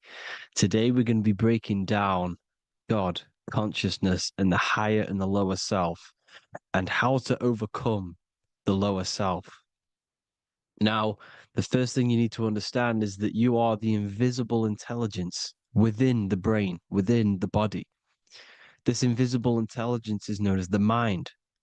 But you are not the mind. You are the observer of the mind, which is the soul, the invisible entity. The mind is your intellect, your intelligence. Now, the mind is, it's hard to put this in words, but the mind is something that gives you the ability to explore the universe. And this inner self is the I am. It's the quiet, the inner self, the voice you see in you hear in your head. This is why within spells high twin, inside, internal. The I is also the number one, which is one line. Because the one and only, is the inner self, which is the I am. This is why you say, my name is Harry. You are not Harry, you are the I, the inner self, the intelligence. Okay, this is why Jesus in French is I am. You look with the two eyes and you see with the inner eye. I and I, the same thing. Okay, because the I inside is what gives you the perception of what you're looking at. So when someone's trying to explain something and then you catch on saying, I see now, is because you're seeing with your inner eye, the one that gives you perception, gives you intelligence, gives you the ability to understand things. This is the internal eye, the invisible self, which the physical body is nowhere near as complicated as this inner self. It's in infinite potential, infinite potential.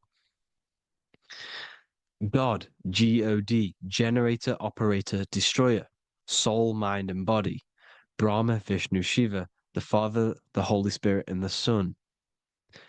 They're all the reason why you see God is always a triad is because it represents yourself.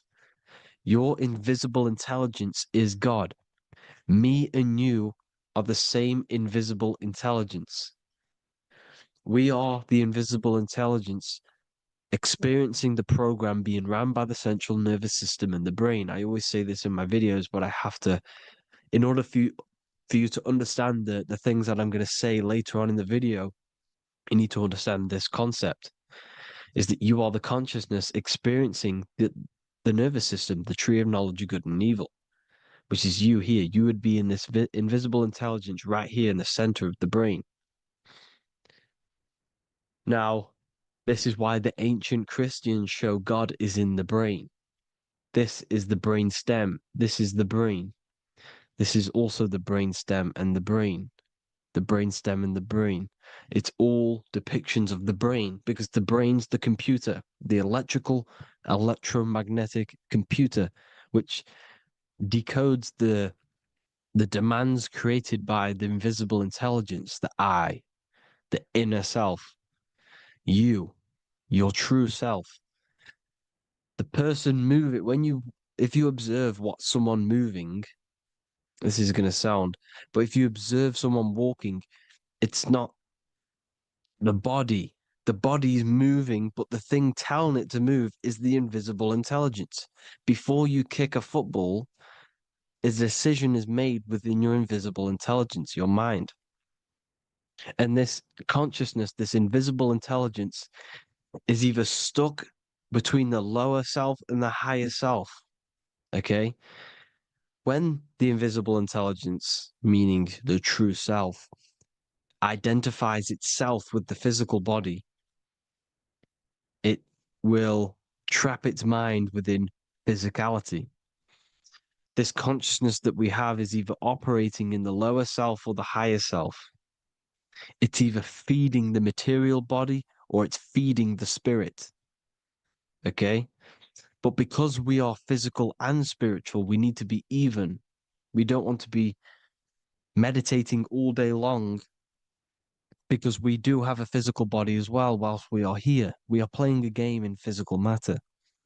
Okay?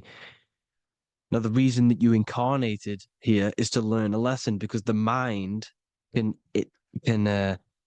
manifest anything it wants within the astral planes, within the world of imagination. It can manifest anything it likes, but it incarnates into matter, into this game, so we can understand labor, because anything in matter, you have to labor to manifest. But in the astral, you can manifest at the click of a finger. You come here to learn the knowledge of good and evil. And your consciousness, I came out a bit off topic there, but your consciousness is experiencing the lower or higher self. The lower self is manifested in the lower parts of the body. Sex, food, and power, the lower three energy centers. These centers are like mini brains. You are literally thinking with these centers. And when your mind is stuck within these lower centers, you'll think, have you ever heard the term of thinking with your penis or thinking with your, you know what, as a man? Even females maybe, but mainly this is a boy saying, you're thinking with your penis. This is a truth. It's truth in plain sight. You think with these energy centers. When you're living off the lower three centers, all you care about is sex, food, and power. Eating, sleeping, and greed. Power's kind of like greed. Now, when we move up to the higher parts of the body, when we live our life within the higher parts of the body, this is considered heaven, love, expression, intuition, and wisdom. This is what we need to be aiming to do, moving out of the lower half of the body and living our life within the higher self, the higher parts of the body, thinking with the higher energy centers, thinking with love, expression, intuition, and wisdom, spreading love, expression, intuition, and wisdom to others. Heaven is even. This is why Jesus is pointing at the heart chakra, always pointing at the heart. Earth rearranged his heart because in earth you're manifested as a physical being. You're in the heart, good and bad. You need to be balanced between the good and bad. Because love can be a demon too. That's a whole nother video, but love can be a demon. Now, the seven chakras are known as the seven seals in the Bible. When the Lamb opened the seventh seal, there was silence in the heaven for about half an hour. This is a verse from the Bible. The Lamb is Aries, which is the higher brain, the cerebrum, Ram, Aries. Because when the Ram opens the seven seals, you enter the kingdom of heaven. Because these chakras seal your invisible intelligence. They seal your true self. You are behind these seven seals, your true invisible self, your true consciousness. Because behind these seven seals, you do not think about anything materialistic.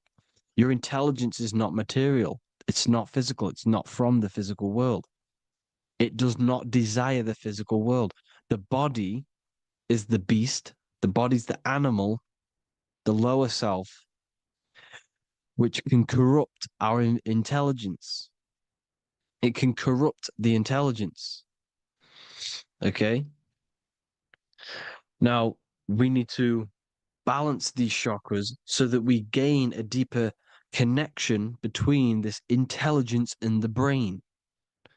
Because when there's a strong connection between the brain and the intelligence, your body and the intelligence, you have a strong connection. Therefore, you can manifest what the intelligence is saying at all times.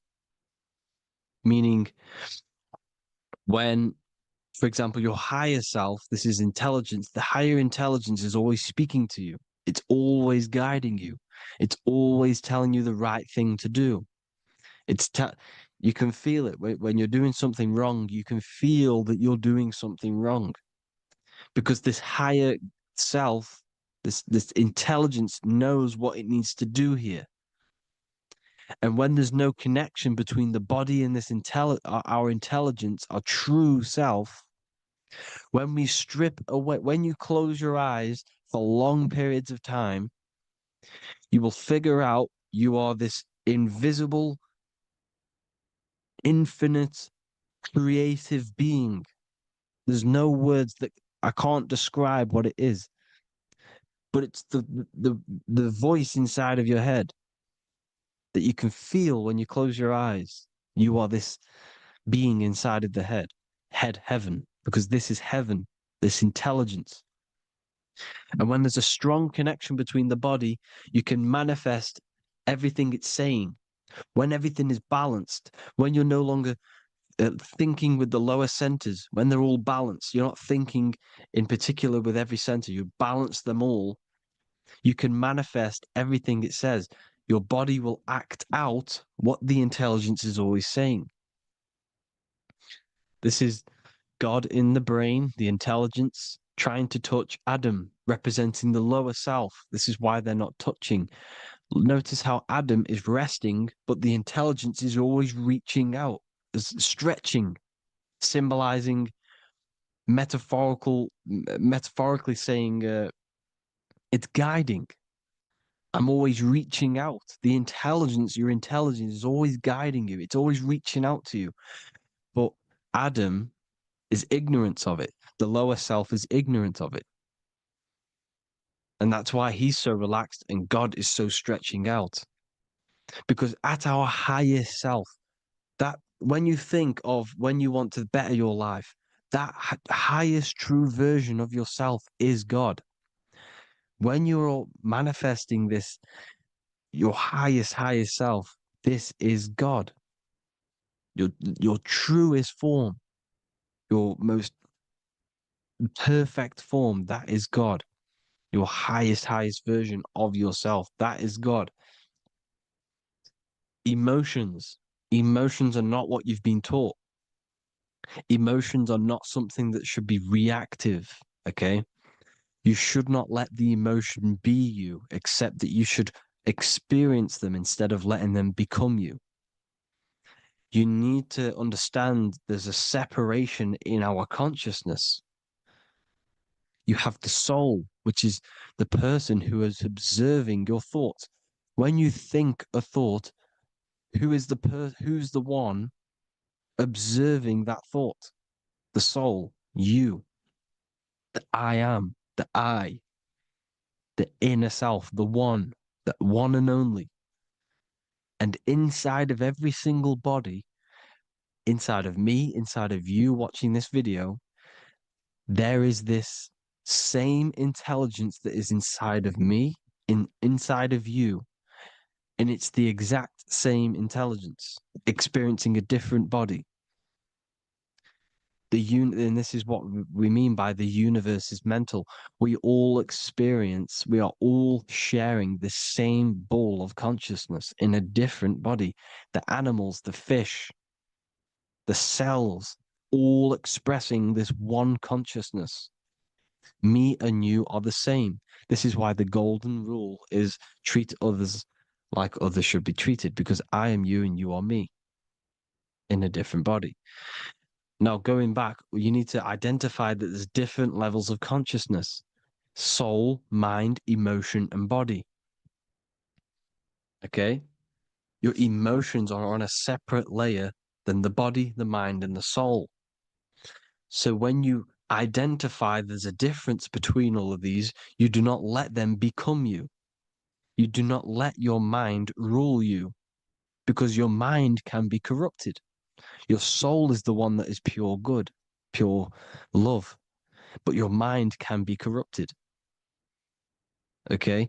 Your emotions can be corrupted. The body can be corrupted, but the soul can never be corrupted, only layered on top. You can only throw piles of programs within the subconscious, layering the soul down, but deep down inside of every single one of you, there is a loving being. Because love comes from the heart. Love is the universal emotion, expression. Now, your thoughts can become bondage, your emotions can become bondage. Now, what do I mean by bondage? By conquering the lower self, we need to conquer our own mind, because the mind is what's manifesting the lower self. When you're thinking with the lower half of the body, when you're becoming your emotions, you need to experience the emotion, not become the emotion. Do not let the emotion become you. Do not let your thoughts become you, because your thoughts are tools that you can manifest. Your thoughts are the idea. Your emotion is the energy that you can use to manifest that thought. Your emotion is energy in motion, emotion. You use emotion to manifest, to feel as if you already have the thought. Therefore, you become that vibration. Therefore, your emotions are actually a creational force that is given to you to manifest things, because you're a human, a manifester. You're here to manifest things. You're a creator. You are a god. Your inner self, your intelligence, your I am, the one and only inside of you, the inner self, the quiet one, the one that's deep down, the invisible intelligence, is it's creating things all the time. All the time. Speak no evil, see no evil, hear no evil. This is the astronauts, they're Freemasons, but they understand this, because thinking, seeing, and hearing can corrupt your mind. And when you have a corrupted mind, you'll have a corrupted subconscious. The subconscious will manifest into the body because 90% of your behavior comes from the subconscious mind. So you got to speak, see, and hear no evil.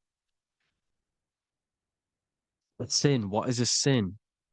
To overcome our lower self, to overcome our lower self, the 7 deadly sins are not something that goes against an external God. A sin is something that goes against your inner guide, your inner conscience, the inner self that is always speaking to you. It's always telling you the right thing to do. A sin is something that goes against this inner guide. And this is why you can feel something where you can feel you're doing something wrong. Because the inner guide is speaking constantly. And when you commit these 7 deadly sins, which are 7 internal states which keep your invisible intelligence bound to your physical body. Because evil, right? Evil love bondage. This is why they stay in this realm and they control this realm, because they love the bondage of the body. They like matter. They want to stay in matter for eternal life. They don't want to ascend back into the heavenly realms where you do not have a physical body. You can explore the universe within the astral planes. They stay bounded to the body, bounded to the 3D construct of the physical world. They have greed, lust, envy, gluttony, wrath, sloth, pride. They want all of this. And if you want that, that's okay. But deep, deep down, you don't want that because your soul is always telling you the right thing to do. Your soul knows what to do to get out of here. It needs to detach from the external world. Detach from all of these 7 internal states which bound you to your lower self, your lower centers. That's what a sin is. You know, you have a left and right brain. The left brain is always analytic. The right brain is metaphorical. So the right brain is producing a holistic view of reality. Now, what do I mean? And not view, perception. When you see, because your eyes are parts of the brain, so when you look at something and you look, that image is produced in the back of the brain in the visual cortex. And then the right brain produces a perception, a holistic, it breaks down what you're seeing into a holistic image, a holistic perception. So, for example, if you're in a woods, the right brain sees the whole woods as one big woods. The left brain is breaking that perception down into individual trees, branches, and leaves. So the left brain's to do with duality, the right brain's to do with wholeness, unified. The left brain's dualistic, analytic. This is necessary so that we can pick things up and manipulate them and break things down. We need the left brain, we need the right brain. I'm not saying any of them's bad, but the left brain, sinister in Latin, means left.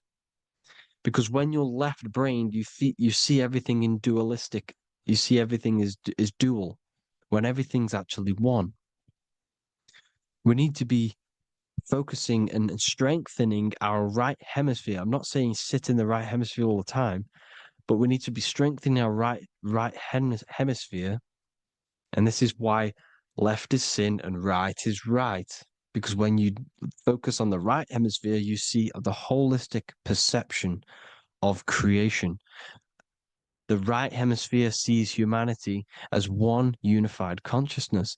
The left hemisphere sees everyone as individual persons and egos. Because the left hemisphere is dualistic. And this is why the Bible says, cast the net onto the right side of the ship and ye shall find. John 21:6. What does that mean? Cast your energy, cast your perception into the right hemisphere of the brain, and ye shall find unified consciousness. You shall find your higher self, the one and only. If then you have been raised with Christ, seek the things that are above, where Christ is seated at the right hand of God. Wow. Powerful. What does this mean?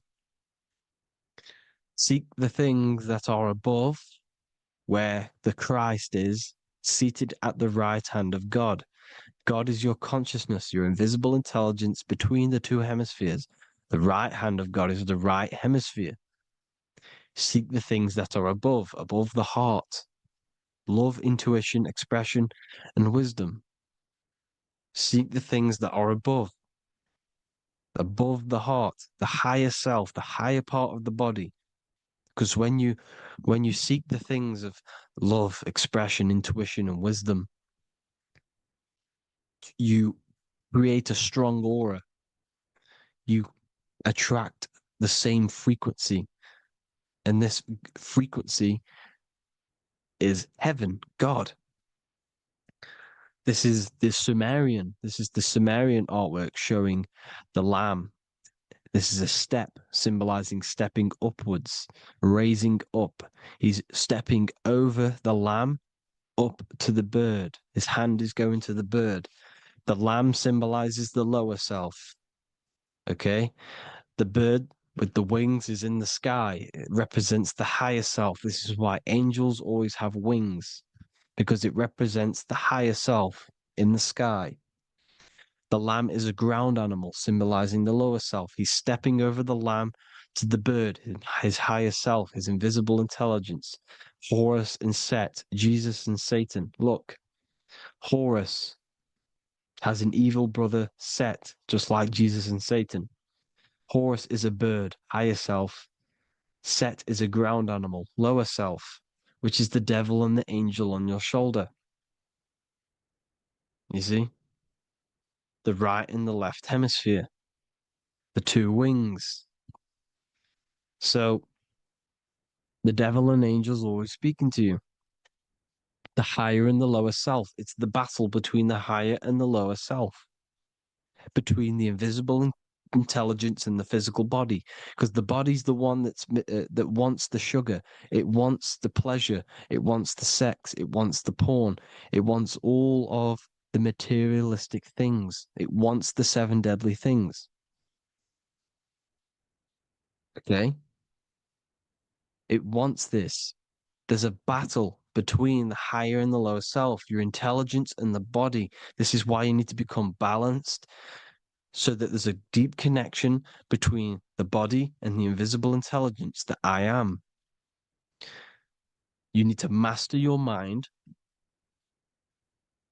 with discipline, and you gain a connection between the brain, the body and the intelligence. Resurrection, transmuting sexual energy. Okay, this is important. Res is Resh, which is Hebrew. The early Hebrew Resh symbol is the head. This is the head. Resh, erection. Erection is a sexual stimulation.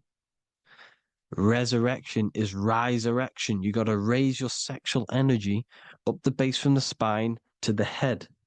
This is the Christ, the Christos. Because there's a psychophysical germ, psychophysical oil produced in the brain every month. Go and watch my other video on raising the chrism. Okay? And every month there's this fluid produced in the brain, which takes 2 trips, because one's produced by the pituitary, one's produced by the pineal, magnetic female, magnetic and electric charge. And it takes 2 trips down the spine to the solar plexus, the bread of life in the Bible, or Bethlehem in the Bible, because the River Jordan's your spine. Goes down to Bethlehem. It gets born in Bethlehem, just like Jesus.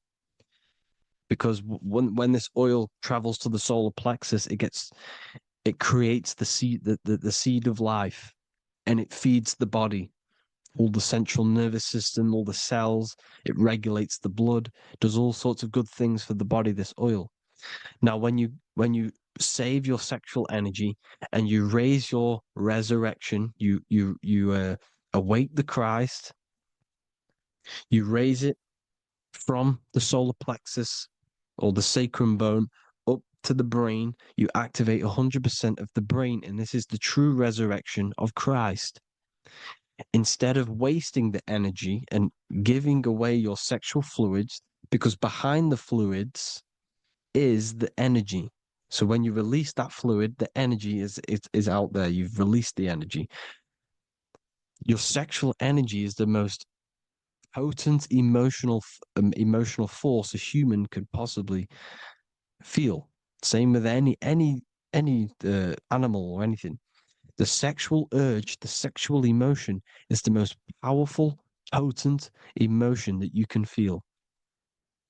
It takes over the whole body. When you feel sexually aroused, it takes over everything because it's so potent. And when you fight the serpent, when you fight the sexual energy, which is shown here in the Egyptians, the cat cutting off the head of the serpent, or Hercules fighting the serpent, or in the Greek mythology fighting the seven-headed dragon, the seven chakras. The serpent is your sexual energy because it symbolizes your kundalini. When you fight it and you transmute this energy, instead of releasing it, instead of acting sexually on it, you can transmute the energy, transfer it from the solar plexus up to the brain. You can also you can do this with other tasks. Instead of releasing it, instead of raising it from the solar plexus to the brain, you can use it for other things. So, for example, you want to think critically. You can use it for critical thinking. You can use it for going to do exercise. You can transmute sexual energy into anything. But you can do this, you can raise the sexual energy, and you can use this energy to push the cerebrospinal fluid from the solar plexus up through the spine, up the 33 vertebrae to the brain, and it'll activate 100% of the brain. And this is the resurrection of Christ. Jesus was never dead. Jesus was never rose from the dead. It symbolizes the Christ, Jesus Christ. Christ is Christos, which means oil in Greek. The resurrection of the Christ, the Christos, the oil. When it activates 100% of the brain when it's raised, and it can regulate all the systems, it can regulate all the blood, it can regenerate the body. And this is the true antichrist. They don't want us doing this process. The antichrist is not against Jesus, it's against the fluid in our body that makes us live hundreds and hundreds of years and makes us live as gods. This is the true resurrection. And when you fight the serpent, you fight your sexual urges, your sexual emotion, the most strong emotion that you could ever feel. You can do this process. And this is the true secret of transmuting sexual energy. Because when you transmute the sexual energy, you can become a god. And this is why Hercules is fighting the serpent. Notice how the serpent is low. He's reaching down to it. It represents the lower self. Because the lower self wants the lust. It desires sex. The body desires sex. There's a fight between the higher and the lower self. But when there's balance, there's even. Heaven is even. When there's evenness between these, this is the kingdom of heaven. This is when heaven is on earth. So at our highest levels of ourselves, the highest level of our intelligence, this is God. God is something that we manifest. We need to achieve Christ consciousness by battling the body. There is no battle outside of the physical body. It's an internal battle. Jesus and Satan have been externalized. Nothing exists outside of you, because I explained in the beginning how you are the consciousness experiencing the central nervous system. Therefore, there is nothing outside of you. It's all internal. Jesus and Satan have been externalized. Why? Because it's business. The church is a business. It's all a business. They've created these figures to be historical when they're not historical. The Bible's not historical. It's all externalized. It's called exoteric, when the truth is esoteric, internal teachings.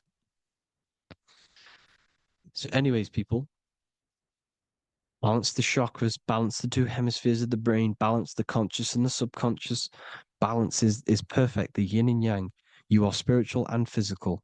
You live in day and night. You need to be balanced. Oneness. Seek oneness. And this is the true kingdom of heaven.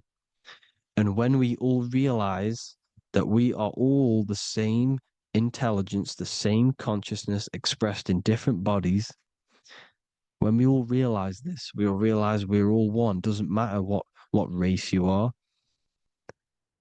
It doesn't matter what race you are, where you're from, your nationality, because none of you are actually from here. None of you are from the physical world. You're manipulating the physical world through the physical body. You are the I am. We all have a soul. Every single one of you has a soul. We all have souls. The reason why they say some people don't have souls is because they're trying to suppress your mind. They don't want you to know that you have a mind. That sounds crazy, I know. But a lot of people haven't realized that they have an infinite intelligence called a mind. And behind that mind, if you can observe your thoughts, the person who is observing the thoughts, you have a soul. Everyone has a soul.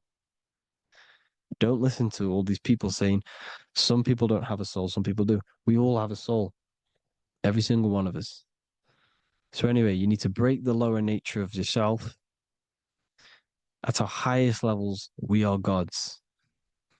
Our intelligence, our universal intelligence, the I am, the intelligence that's inside of the brain, is God. Our minds are being corrupted within believing that you are the body, and the result of this is a society like today, because everyone thinks they're the body, and everyone's living in the lower nature of self, where everyone only cares about themselves. But when we realize we're all one big consciousness ball, we're all the same consciousness expressed in different bodies, there will be peace. So thank you all, people. If you do want to learn more, if you do want to read my book, it's called The Book of Wisdom. I'll put it in the description. It's an amazing book, people. It's going to give you the best understanding possible about creation, yourself, and the world. It's amazing. The Bible, everything. I have just launched a new cymatic library. A friend of mine has just added this to the website. He creates beats, and he creates the purest beats. So they are actually the frequency that it tells you. Most of the stuff on YouTube and Spotify and Apple Music it says it's a certain frequency, but we know these major platforms are all playing with the frequencies of the app. So if you want a real binaural beats, solfeggio scale frequencies to meditate on or listen to throughout the day, join the Occult Library. You can get a 2-day free trial. I'll put the link in the description. Thank you all, people. Hope you all enjoyed this video. God bless you all.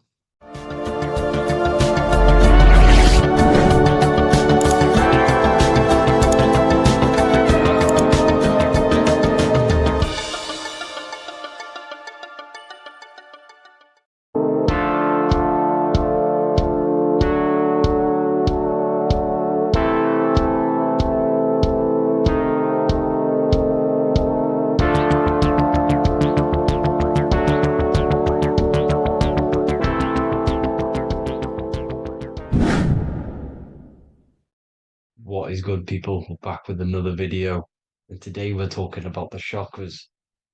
Let's jump straight into this because I know there's been a lot of requests for this video. So let's jump straight into this. So you have 7 chakras, right?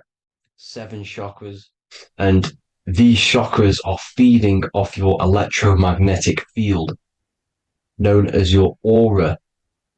This is both positive and a negative pole, male and female, right? This electromagnetic field is made out of electric and magnetism, and together they come as electromagnetic. Now, your chakras, the word chakra just means wheel, spinning wheel, because that's what they are. They're spinning wheels of energy. They do not exist on this physical plane. They exist on the etheric plane. Okay. Now, these energy centers are known to regulate your emotions, and each energy center controls the organs and cells in that particular area of the body. So, for example, your sacral chakra will control the cells and organs of your sexual reproduction area. Okay, the navel chakra or solar plexus will control the digestion in your body. Same with the heart, same with the throat, right? So they are like mini brains for each center of your body. They run along up the spine, but notice the crown chakra exists outside the body. It's just above the head. Now, this process of the chakras is obviously the 7 colors of the rainbow, starting from red, which is the lowest vibrational color, all the way to violet, which is the highest vibrational color. This, like I said, these energy centers are feeding off your electromagnetic field. So if these chakras are unbalanced, they are taking too much energy from your electromagnetic field, making it weaker. Now, this is the North Pole. As you all know, the Earth is flat, and we live inside of a giant torus field, and the North Pole is the Earth's heart chakra. And this is why the aurora borealis, or the northern lights, whatever you want to call them, that's why they are green, and they are being emitted from this center point of the Earth, because it's symbolizing the heart chakra, which is green, right? Now, you do work your way up to these. However, this is a torus field. You are a torus field. You have different layers of this torus field, right? And you need to balance all of these chakras, but you can't move up these chakras until you open the one below it. So it's like a stairway. You can't go to your solar plexus without going through your sacral. You see? So you have to work up these. However, you have to work up these and then live from the heart, because the heart is the center of the torus field. It's the balance between male and female poles, positive and negative poles. So you have to balance all of these chakras and then bring them all into one, which is the heart chakra. Now, they exist on the etheric plane. They exist on the etheric plane, and the etheric plane is a layer of the material plane. It's the one higher than the material plane. And then after the etheric plane, it melts into the astral plane. So they exist just between the physical and the astral aspect. Now, this is the yin and yang matter, which is the lowest root chakra, physical matter, and then to spirit, because high vibrational matter turns into spirit, low vibrational spirit turns into matter. So they're interchangeable. This is the yin and yang. Now, when you see ancient paintings with the halos, you see this is like a toroidal field coming out the top of his head, you see, with a halo. This was symbolizing in the old days, in the ancient days, that they've aligned their chakra, they've reached Christ consciousness, which is God consciousness, right? Now, this electromagnetic field is the apple that we bit out of in the Bible, because you see that apple is a torus field.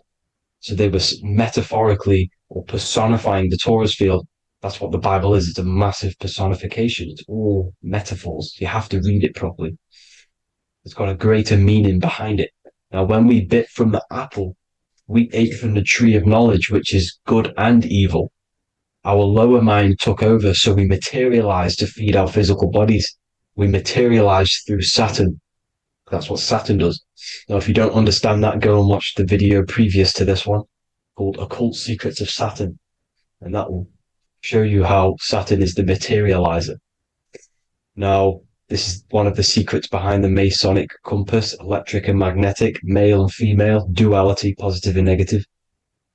Now, like I said, they teach you about the torus field, about a magnet in school, but they don't teach you about your electromagnetic field. Everything alive has a torus field. It is the building block of this creation. Absolutely everything has a torus field. There's not one thing without it. And as you can see here at the center of the apple, that's where the seed is. That's where the life is. The reproduction of that organism. As you see, this is where the most electromagnetic energy is stored, in the center, because this is where the two duality, this is where the field meets, at the very center. This is why the seed is at the very center. Now, your spine is a elongation of the brain. The brain is heaven, and the bottom of the spine is hell. So this is Saturn, which is the root chakra. The 7 planets are associated with each chakra. Moon equals mind. Okay. Now Saturn is physical matter, as I've just explained. This is the lowest vibrational color. And they want you trapped down here, which is your hell state, your animal nature, your physical nature. They want you to identify as the physical body. They don't want you to reach these higher states of consciousness. Okay? Now, in the brain, you have 12 convolutions. Now, this is what they were symbolizing in the Bible with the 12 disciples. And obviously in the Bible, it says the upper room where Jesus met with his disciples. This is heaven, the brain, the higher states of consciousness. Now, this is your North Pole. This is Jacob's ladder. Okay. This is why you have 33 levels of Freemasonry, because it's symbolizing the 33 vertebrae, which are these little things here on the back of your spine. Because once the Kundalini energy from the bottom of your spine rises to the top, this is when you get enlightenment and opens your third eye. Spiritual enlightenment. As you can see here, this is Jacob's ladder.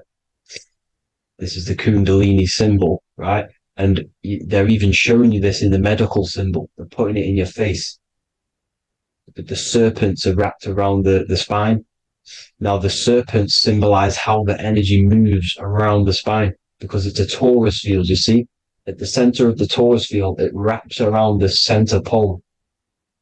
It wraps around it, and this is how the energy moves up. So they're symbolizing it with the serpents. Okay? Now, every religion has a sacred river. For the Egyptians, it's the River Nile. For Christianity, it's the Jordan River, right? This river is the canal, the energy canal at the center of your spine, all the way leading to heaven, to the Holy Land. This is the chamber which the energy rises up, right? Now, they used to say the gods descended from heaven to man. This is just heaven. This is the mind state. And they said the gods were connected by a rainbow bridge. That's the chakra system, the rainbow bridge. Okay. Now, the ancients called this place Midgard, Earth, where both evil and good live, right? Midgard. But you can go to heaven, which is a pure mind state, because once you're in heaven, nothing negative can ever bother you. That's completeness, pure Christ consciousness. Now, this is why Jesus dies at 33. He didn't actually die, but it's symbolizing the death of the physical body. Not the death of the physical body, but his consciousness rising above the physical body to, as I said here, matter to spirit. Matter died off and he came spirit consciousness. This is symbolized by the 33 vertebrae, which is obviously the 33 levels of Freemasonry. And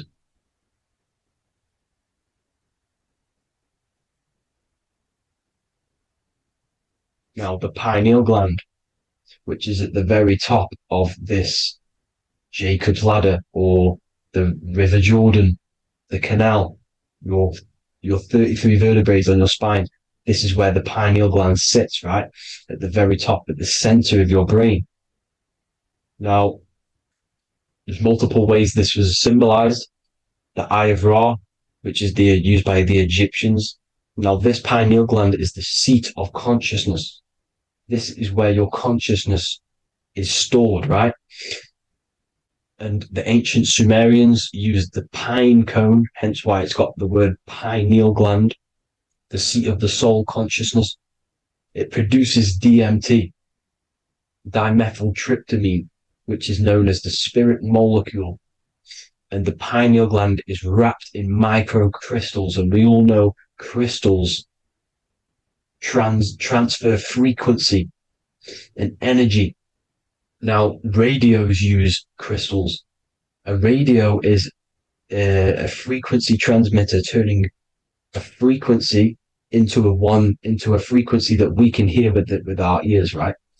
Because all the radios are actually playing right now in your ears. However, our ears can't pick it up, so the radio transmits it into a frequency that we can hear using crystals. So this is the power of crystals, and this is what our third eye is wrapped in, crystals. Now, this third eye is not actually your third eye, it's your first eye.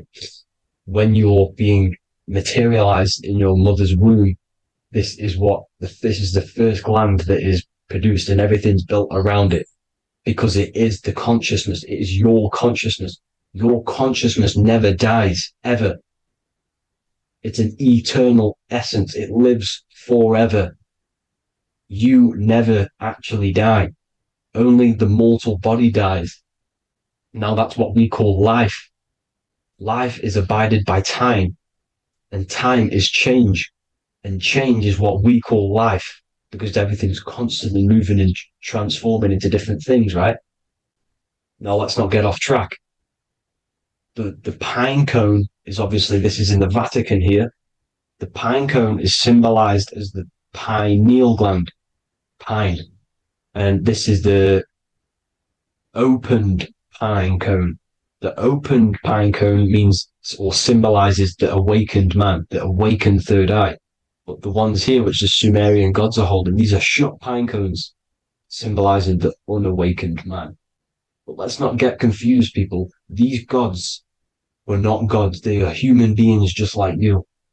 They reached Christ consciousness. They are nothing more special than you. They just had the ability to reach Christ consciousness. And obviously their knowledge was far more intelligent than ours, far more advanced than ours. They knew the truth about this reality to the depths. Now, the ancient Hindus had a goddess called Kundalini, which is said that she descended by the means of a ladder or a cord from heaven, which is symbolizing the spinal cord. Now, this is what hickory, hickory dock, the mouse went up the clock and came back down. This is all these stories, like Santa as well. Santa comes up and then down the chimney. This is symbolizing the Christ oil. There's an oil which is produced in your pineal gland, right? And this oil travels down the spine. And once it's down on the spine, you must have to raise your consciousness, just like I said, with the chakras. You have to raise your consciousness, raise your vibration to heat up this oil and turn it into a gas. And it travels back up the spine through like the serpents up the spine, and this awakens the third eye once it's coming back up the spine and hits the pineal gland. This is the secret behind Santa and hickory hickory dock, because Santa comes down and feeds the presents and goes back up the chimney, and he lives in the North Pole, the positive pole. This is the North Pole, people, and the presence is your sacred oil. This oil, your physical body is the furnace. It's the spiritual furnace, which you have to heat up this oil by raising your frequency and turning it into a gas to rise up this chamber, the River Jordan. to your third eye, right? Now, this is an alchemical process. Your body is the alchemical furnace. It says in the Bible, if therefore thine eye be single, thy whole body shall be filled with light. I shouldn't have cut that out, but that's what it says. The light of the body is thine eye. If therefore thine eye be single, thy eye shall be filled, their body shall be filled with light. This is symbolizing the pineal gland enlightening the body, the spiritual body, filled with light. Now, as I said, they want you kept down here, which is the root chakra, which is your animal nature, which is obviously mind, matter over mind. This is the symbol of Saturn, right? As you say, we're built of body, mind, and spirit, the Holy Trinity. That is the sun, moon, and earth. The sun's your soul, solar. Moon is your mind. Earth, which is the cross, which is your physical body, the five elements, right? So body, mind, and spirit. So the Saturn symbol is actually made out of the cross on top, which is the earth, and the moon on the bottom, which is symbolizing matter over mind, because earth is physical matter. You don't want to be matter over mind. You need to be mind over matter. See, they want you identifying as your physical body. They don't want you to realize you're an eternal consciousness. You're an eternal essence of consciousness which never dies.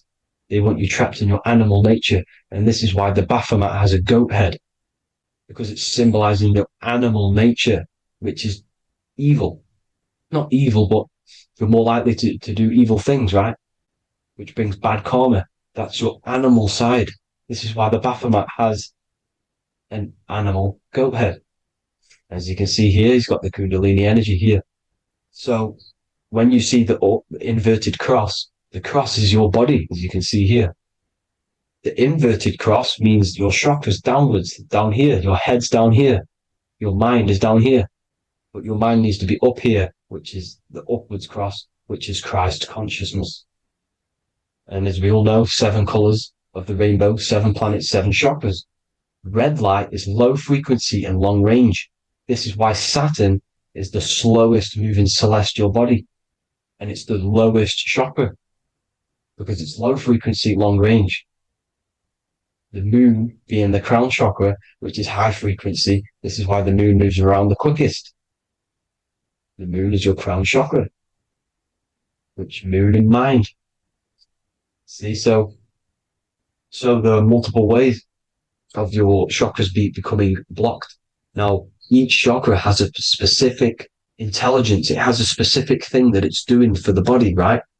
Now, this can be overused. It can be abused.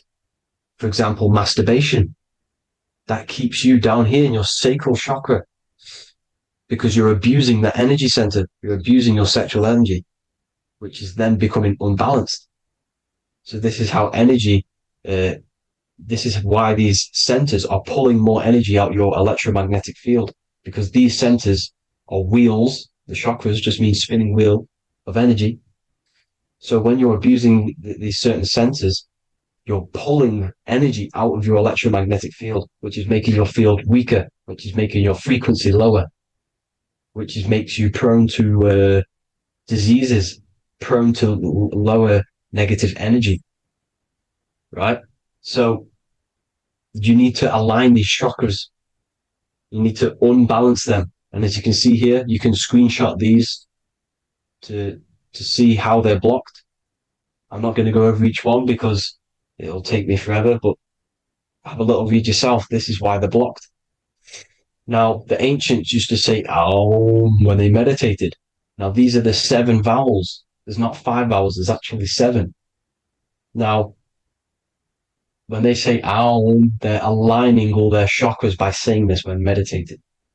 This is where the Aum originated from. Now, emotion is energy in motion. So if you're feeling a certain way, that's the energy you've put in motion. It's a reflection. We live in a mirror reality. Everything's mirrored. Everything's mirrored. As within, so without, as above, so below. Everything's a reflection of some sort. So whatever you're feeling, you're doing something wrong. It's telling you you're doing something wrong from the root cause. because your energies are the effect. You're feeling the effect of something you've caused. The law of cause and effect. Nothing escapes it. Now, the Jehovah's Witness believe that exactly 144,000 faithful Christians go to heaven or be resurrected, right? This is not true. This is symbolic. 144,000 go to heaven. Now, the petals on the chakras, this is the root chakra, this is the crown chakra. Now, if you add up the first 5 chakras, the petals, add up the petals on the first 5 chakras, you get 48. And then you get to the third eye, which has 2 petals. 48 times 2 equals 96. 96 plus 48, which you got from here, equals 144. The last chakra has 1,000 petals. Times 144 times 1,000, you get 144,000. This is a frequency.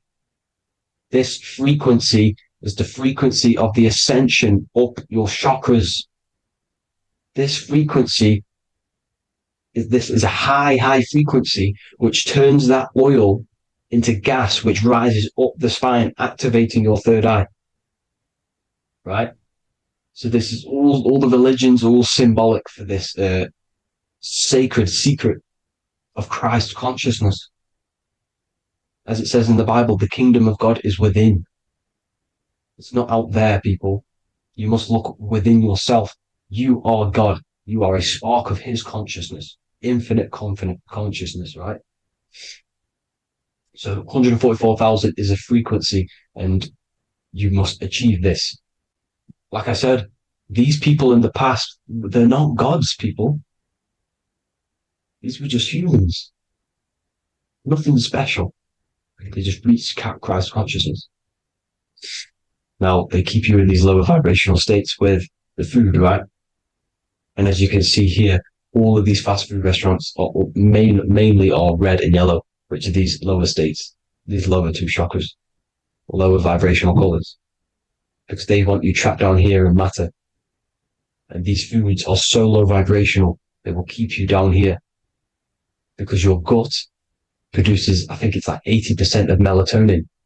Melatonin is your feel-good hormone. These foods will not make you feel good. This is very low vibrational. Meat.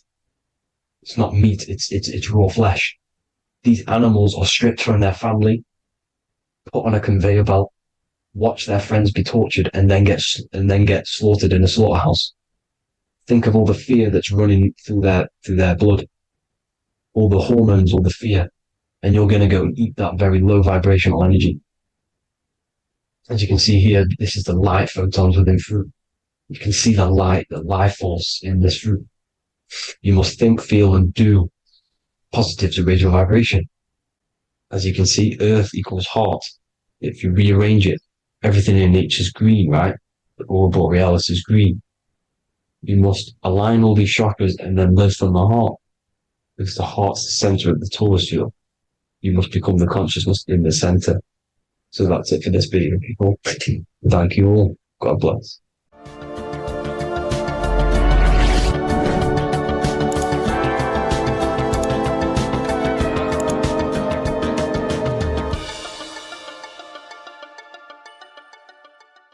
Welcome to Revival of Wisdom. What is good, people, is Revival of Wisdom. We're back with another video. Today we're going to be talking about the importance of Saturn and the occult. Let's jump straight into this. So Saturn is the god of the earth, right? It's the time of God, change, destruction, physical matter. He creates and destroys, because the energy of Saturn is the key to crystallization. It wraps things in physical matter, right? He creates everything, all life forms, and he takes things back, because the day that you're born, that's the day that your expiry date is coming. The time is ticking until Saturn takes your life. This is why he's known as the Reaper, okay, as he's personified as eating his child here in this ancient Roman painting. As you can see, he's eating the child. We are all children of Saturn, right? He creates physical matter, our physical bodies, right? He's the god of time because he's the slowest moving celestial body. He's the Lord of the Rings, as you can see here. He's the last one on the ring. He's the slowest one moving, okay?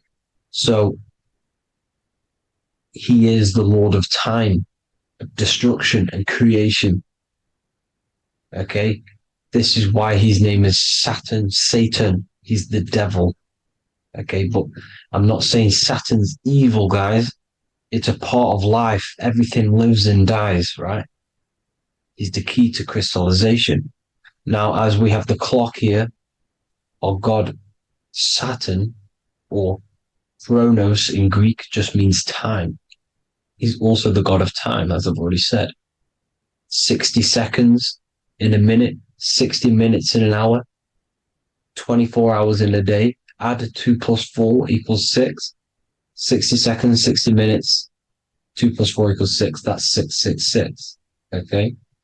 And as you see on the clock, 6 take away 12 equals 6. 7 take away 1 equals 6. 9 take away 3 equals 6. 6 is the number of Saturn. It's associated with Saturn, right? He's the god of time, of justice. Everything goes back to the Reaper in the end. Everything lives and dies.